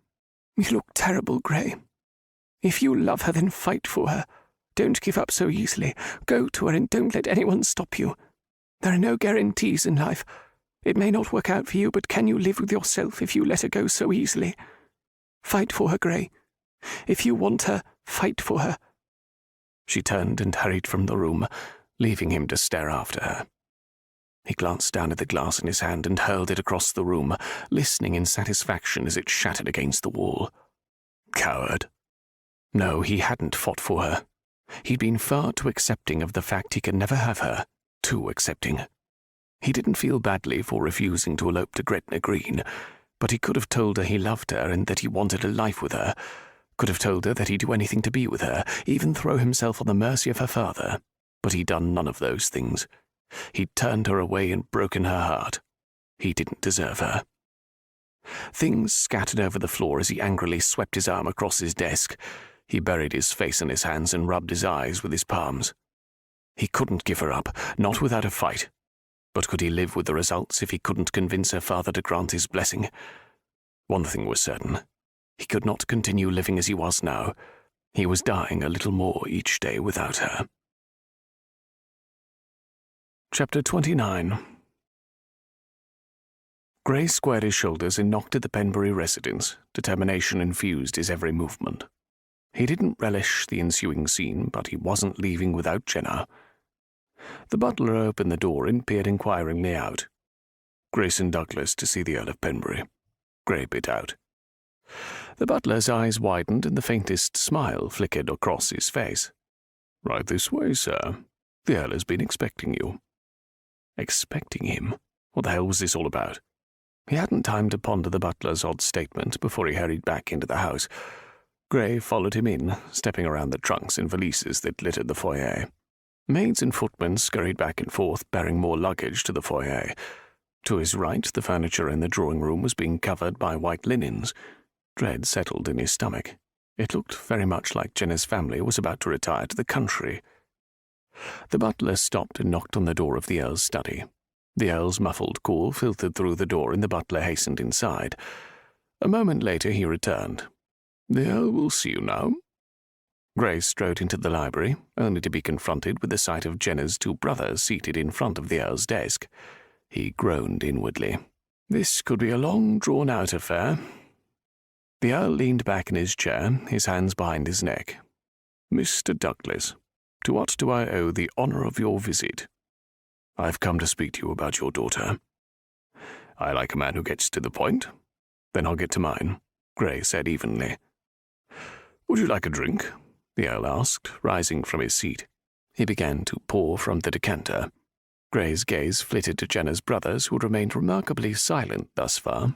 They glared at him, though, promising harm with their eyes. Gray almost chuckled. Such a prickly lot. It was a wonder Jenna was ever able to leave the house. The Earl walked around to the front of the desk where Gray stood and handed him a glass. Then he leaned back against the edge of the desk, his casual air in direct contradiction to the keen interest in his eyes. "You were saying? Make it quick. We've more packing to do before we leave." "I want your blessing to marry Jenna." The Earl arched a sable-coloured eyebrow, the exact colour of Jenna's hair. "You dare to come into my home after the liberties you've taken with my daughter and demand my blessing? What gives you the right to demand anything?" "What gives me the right is that I love her and she loves me." "Ah, love," the Earl said, crossing his arms over his chest. "And you think because you come in here spouting sad stories of love that I should give over and allow you to take my daughter?" "I don't care what you think," Gray said in a low voice. "What matters is what Jenna thinks. I'm not here to beg, nor will I grovel. If you care as much about your daughter as I think, you'll not consign her to a life with someone who cares nothing of her happiness." "I don't intend to consign her to anything. The choice of who she marries is hers and hers alone." He looked in disbelief at the Earl, then to the unsmiling faces of her brothers. "What game is this?" "No game. Jenna's engagement to Stuart has been dissolved, and should she ever marry, it will be to a man solely of her choosing. Think you have a chance of being that man?" He gritted his teeth, controlling the urge to smash his fist into the smug expression of the Earl. If it weren't for the two overly large sons just waiting for an excuse to bash his teeth in, he would have succumbed. "I want your blessing," he said again. "Why do you want my blessing? I just told you Jenna is free to marry whomever she wants." Gray shook his head. "It doesn't matter. I won't take her from her family, not like this. Her happiness means too much to me to make her choose between me and her family." "You said you loved her. Isn't that enough?" "Let me ask you, my lord. Is it enough that I love your daughter if she defies you to marry me? Is it enough when you see your relationship with her deteriorate, you start seeing her less and less as the awkwardness becomes too much to bear? Will it be a consolation to you that I love her?" Fleeting respect gleamed in the Earl's eyes. "So, you wish to have my blessing so that it conserves her relationship with her family. If I marry only half of her because the other half was torn and remains in her family's heart, then I cease to see the point in marrying her at all. I want all of her, and if that includes an overbearing family, then I am prepared to deal with that result." To his surprise, the Earl burst into laughter. "I do believe we've just been insulted," he said to Quinn and Sebastian. "I like you, Mr. Douglas, Make no mistake, I still entertain thoughts of tearing you limb from limb for taking liberties with my daughter, but I admire your courage and your obvious devotion to Jenna's happiness." "I know I am not good enough for her," Gray said in a low voice, "but I'll do everything in my power to make her happy." The Earl's eyes flashed and his jaw drew tight. "Why aren't you good enough? Because you work for your wage?" He shoved back from the desk and paced back and forth in front of Gray, his hands clasped behind his back. He stopped and eyed Gray. "I took the liberty of making a few inquiries about you this past week. I have not come across a single person who deems you less than honourable." Gray shook his head, surprised the Earl had gone to such lengths. But then he should have realized that no member of Jenna's family did things in half measure. The Earl continued before him, assessing him with his probing eyes. "We've only to look at Viscount Dudley to see that being a nobleman doesn't make you an honourable man." He glanced at his sons, then back at Gray. "If Jenna will have you, I will grant my blessing on your union." It took a moment for his words to sink in. He stared in disbelief. The unattainable had just become reachable. Happiness and his future with Jenna was within his grasp. "I suggest you go speak with Jenna post-haste. Her belongings are being packed as we speak. I cannot guarantee that she'll have you, but if she will, I will grant my approval." His eyes twinkled, and he looked to be suppressing laughter at Gray's loss of words. "She's in her room," he added. "I believe you know the way." From her perch on the window seat, Jenna watched as Margaret packed the remainder of her clothing. She glanced down at the missive she had received from Stuart and gently folded it in two. He'd found several documents his mother had hidden in their London townhouse. Not only was his father clearly implicated, but several other Napoleon loyalists were named and subsequently apprehended. Though it was unlikely anyone beyond her immediate family would ever learn of the Viscount's treachery, she knew Stuart would long carry the shame of his father's actions. She hoped he would one day find a measure of peace. "I'll summon the footman to carry your trunk down," Margaret announced as she closed the heavy lid. Jenna nodded and turned her gaze out of the window and toward the neighbouring rooftops. In a few hours they'd climb into the procession of carriages and leave London, leave Gray. She'd been so tempted to go to him again, tell him that her father had relented and would let her marry whomever she wished. But her pride wouldn't allow her to beg. He had made his choice, and it wasn't her. A bold knock sounded at the door, and Margaret hastened to answer it. She was already gesturing toward the trunk when her hand fell limp. "What are you doing here?" she gasped. "Who is it?" Jenna asked sharply. She sucked in her breath when Gray appeared in her room. "I wish to speak with Lady Jenna," he said to Margaret. Obviously still flummoxed by his appearance, in Jenna's bedroom the maid beat a hasty retreat. "Gray, what are you doing here?" Jenna asked, rising from her seat. He crossed the room in an instant, taking her gently in his arms. "Are you well? How is your arm? Does it pain you?" She laughed. "Yes, better, and not overly much. What are you doing here? My father would kill us if you were discovered." "He knows I'm here." Her eyes widened in shock. "Why, then, are you here?" "Because I can't live without you. I can't imagine taking a breath without you next to me. I can't envision going to bed at night and not having you beside me. I want to wake up in the morning with your hair in my face and your legs wrapped around mine." Her mouth dropped open, and her lips quivered as tears sprang to her eyes.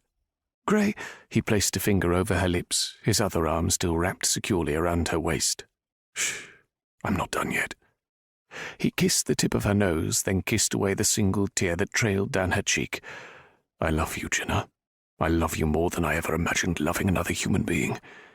You're as much a part of me as my heart, and just as I can't do without my heart, I can't do without you." He knelt in front of her, wrapping his arms around her legs and burying his face in her skirts. He held her so tightly she couldn't move. Gently she threaded her hand through his hair, and he looked back up at her, his eyes bright with emotion. "Marry me, Jenna. Say you'll spend the rest of your life with me. I'm willing to do whatever it takes to make you mine." "But what of Papa?" Her voice trailed off in an unhappy whisper.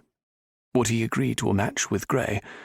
Would his assurances that he wouldn't interfere with her choice of husbands be true? And would Gray still wish to marry her if Papa refused to grant his blessing? Slowly he slid back up her body until she was once again back in his arms. "I've already spoken with your father." "What?" "I asked for his blessing and he granted it. We are free to marry without alienating your family." The room swirled around her in a blur. Her eyes focused back on his face, the face of the man she loved without measure. There she hoped to have it all. Never would she have imagined having the love of her family and a life with Gray. The two seemed at opposite ends of the spectrum. "He gave us his blessing?" "He did," Gray confirmed. "Then yes, I'll marry you," she shouted, launching herself full against his chest. "I would have married you without his blessing. I love you. Oh, how I love you." He caught her up and kissed her with searing passion. Forgotten was the pain in her arm as he pressed her to him. She frantically tried to wrap her arms around him, growing frustrated with her sling and finally ripping it off.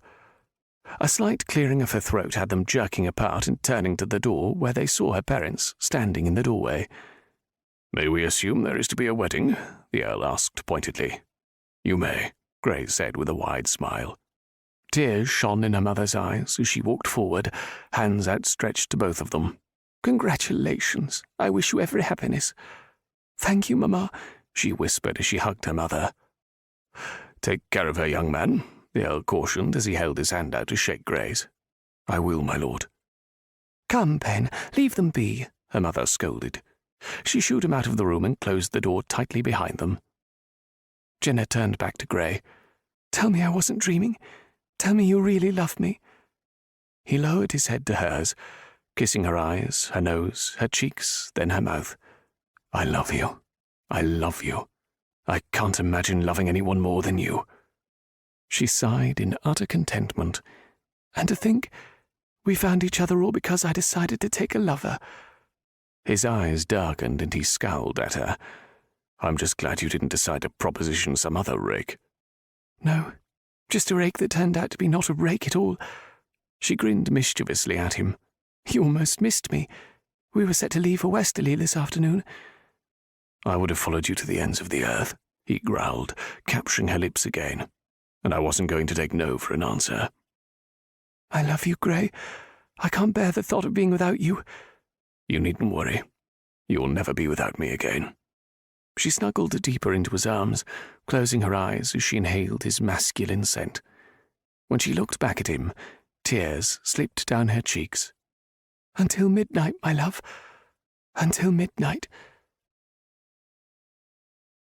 Epilogue. Agra, India, 1820. "It's more beautiful than I ever imagined," Jenna whispered. Her hand tightened around Gray's as the two watched the purple and golden hues of the sinking sun bathe the Taj Mahal in soft light.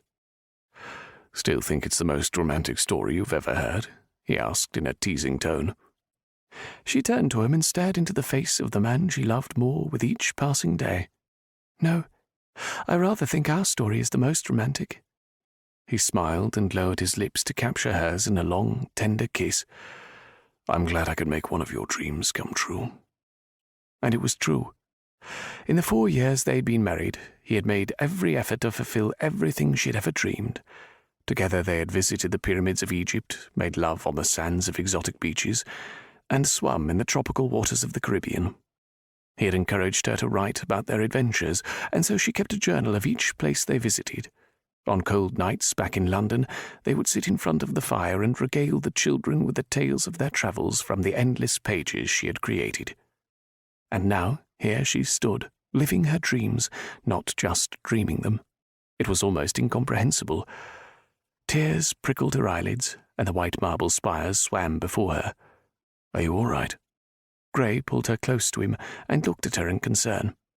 "I couldn't be better," she said in a voice choked with emotion.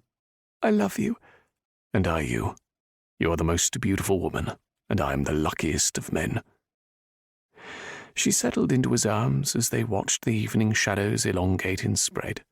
Tomorrow they would set sail for England, home. It would be nice to see Mamma, Papa, Sebastian, Quinn and the children. Even her friendship with Stuart had been repaired, and he had been welcomed into the bosom of her family in the days following his father's death. And Gray. He had been embraced with far more enthusiasm than even she had dared to hope. His obvious devotion to her had won over her doting family, even if her parents did complain about their prolonged absences from England. Gray took her hand in his and gently pulled her from his arms. "I fear we must be going." "I've missed the children," she murmured. "I can't wait to see them again." "I wager they have missed you as well." They both smiled as thoughts of the children filtered through their minds. After they had married, they had bought a sprawling house and opened their doors to the children of the orphanage. In the years since, they had added to the numbers, and each child held a special place in their regard. But Meg, dear sweet Meg, who had turned into a beautiful young lady, had captured their hearts like no other. She couldn't be more of a daughter to them than if she was of their own blood. Jenna shook off her thoughts and took Gray's waiting arm.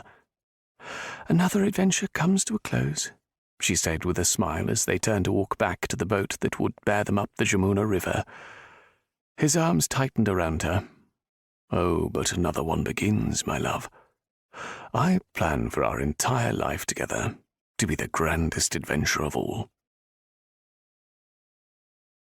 This concludes Until Midnight by Maya Banks, narrated by Tim Campbell. Copyright 2019 by Maya Banks. This unabridged audiobook was published by arrangement with Maya Banks, care of the Whalen Agency Limited, and was produced in the year 2019 by Tantor Media Incorporated, a division of Recorded Books, which holds the copyright thereto. Please visit tantor.com for more information on our growing library of unabridged audiobooks. Audible hopes you have enjoyed this program.